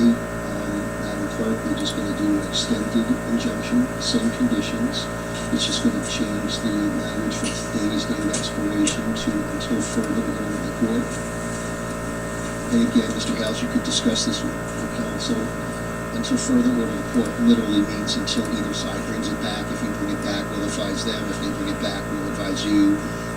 Chances are the condition precedent that's going to bring us all back to court is the district court, if that's your intent, ruling one way or the other. And then if it's up to me, we would have an expedited status conference. I have no problem having that conference in anticipation that you may not be here, of doing it sooner than later and doing it by Zoom video if it needs to be, simply to set that next date. And then we can modify the temporary injunction to a final date of that final hearing to accommodate what really is intended to avoid what could possibly be, even though the court has a different view, but I understand there's a different view from counsel, that there won't be a need to revisit and reconsider any rulings of this court, but to avoid that possibility, it's this court's finding that would be good and sufficient cause for the remedy that we're imposing here today, which is continuing this matter subject to those conditions.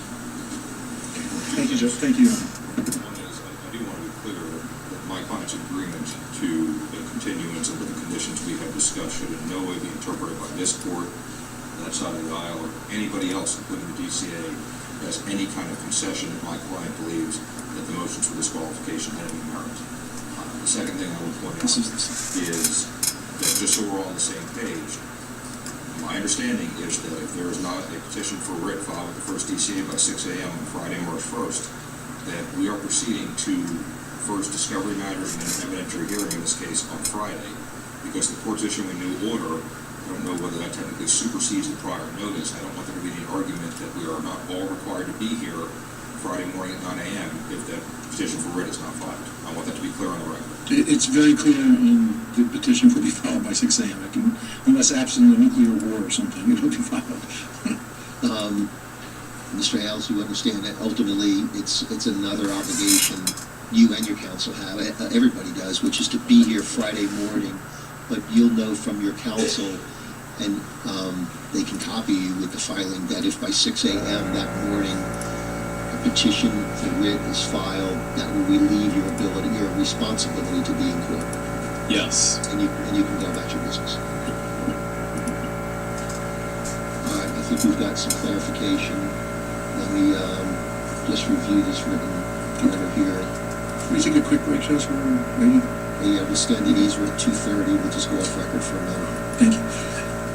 Finally, an hour later, everybody's in agreement that this judge is going to be under review, and we're going to find out if the higher courts remove him or if he stays on this case. This could take 3 months, it could take 6 months, it could take a year. And right now, Lynette is thinking, oh yeah, finally, woo, it's all ending. No, not at all. She has no idea the hailstorm. She stepped in. Courts will continue to go on. Depositions will continue to go on. Everything will continue to go on in her life. She stalked me. She threatened me. She defamed me. And the list goes on and on. This is one tiny issue of many, many more that are coming for her. All right, we're back on record. It's 2:34. Let me just bring your attention addendum section, since the addendum was not part of the form and previously included language that was typed out but then wrote in the date in January. Let me read it to you. It previously read above conditions to remain through 3/1/24 in anticipation of Friday being the final hearing. I've just delineated in there by handwriting and then signed it. Second amended until further order of the court consistent with extension.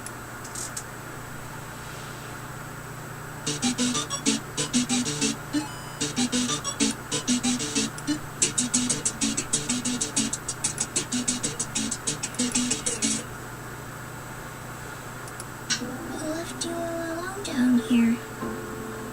I'm playing a new game with Chauncey. He says you're not allowed to play with us because you left him. Just my imagination.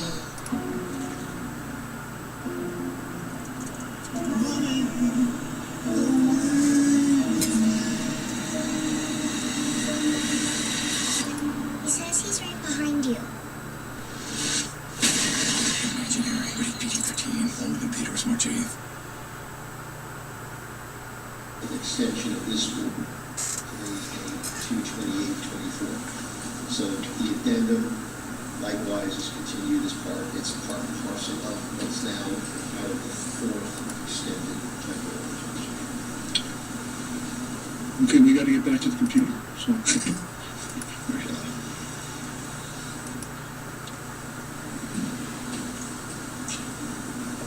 All right, so other than providing each party with a copy, is there anything further on behalf of the respondent? No. On behalf of the petitioner? Yep. I'm going to just repeat the request I had off the record, which is I'm going to ask develop to deputy escort my client to the car, which is going to be runs by surrounding allegations by both sides of potential violations that are around the courthouse, and this one to be publicly clear, so nothing unusual going on. So, are we able to accommodate that? For the first time out of 5 hearings, they finally don't break the civil protection order. Even though a week before, they broke it for an hour and a half at town hall meeting. We all agree there will be a writ of prohibition filed by 6 a.m. on March 1st. And it was. It was actually filed at 5:55 a.m. And the higher up courts have accepted it. And therefore, that March 1st hearing is gone. But there are more hearings to follow. As a matter of fact, we already have the defamation case in the courts. Lynette and Crook will be served within the days of this video's release. Court and debunking will continue to go on in Otter Creek.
Hello, everybody. Hey, Patrick. Hey, Rich. How's it going today? Going well. How you doing? What is that shirt that you're wearing? That doesn't look like one of your regular shirts. No, this is a special shirt that I received from Terrell Fixes All. If you haven't saw their YouTube channel, check it out. Best small engine repair channel you will find. And fun to watch. It's a good comedy channel. Yeah, very fun to watch. They're very creative dudes. And they sent this to me as a little care package, thanking me for the signs that I made for them. Cool. I saw that video. Those are some cool signs, too. Yeah, I enjoyed it. So, hello, everybody. Thank you all for being here. This is a scheduled pop-up. A few days ago, Patrick and I said, what are we going to do? Let's hang around on Saturday night. And I said, okay. And we normally do this ourselves without being live. So I said, well, if we're going to hang around Saturday night, why don't we go live? And Patrick said, sure. And then Jeremy, our friend from HTL Customs, said, well, I can make that too. So Jeremy's here with us. Hey, Jeremy. Hey, guys. How you doing? Good. And, Good to see you. Then Jerry from 3DHP said, well, I can make it too. So, hey, Jerry. Hey, guys. How we doing, everybody? So we've got everybody here tonight. What is normally just Patrick and I shooting the breeze. We figured that we would do this with you, and these guys down here decided that they wanted to come as well. Appreciate it. So glad to have you here, Jerry. Hello to the chat.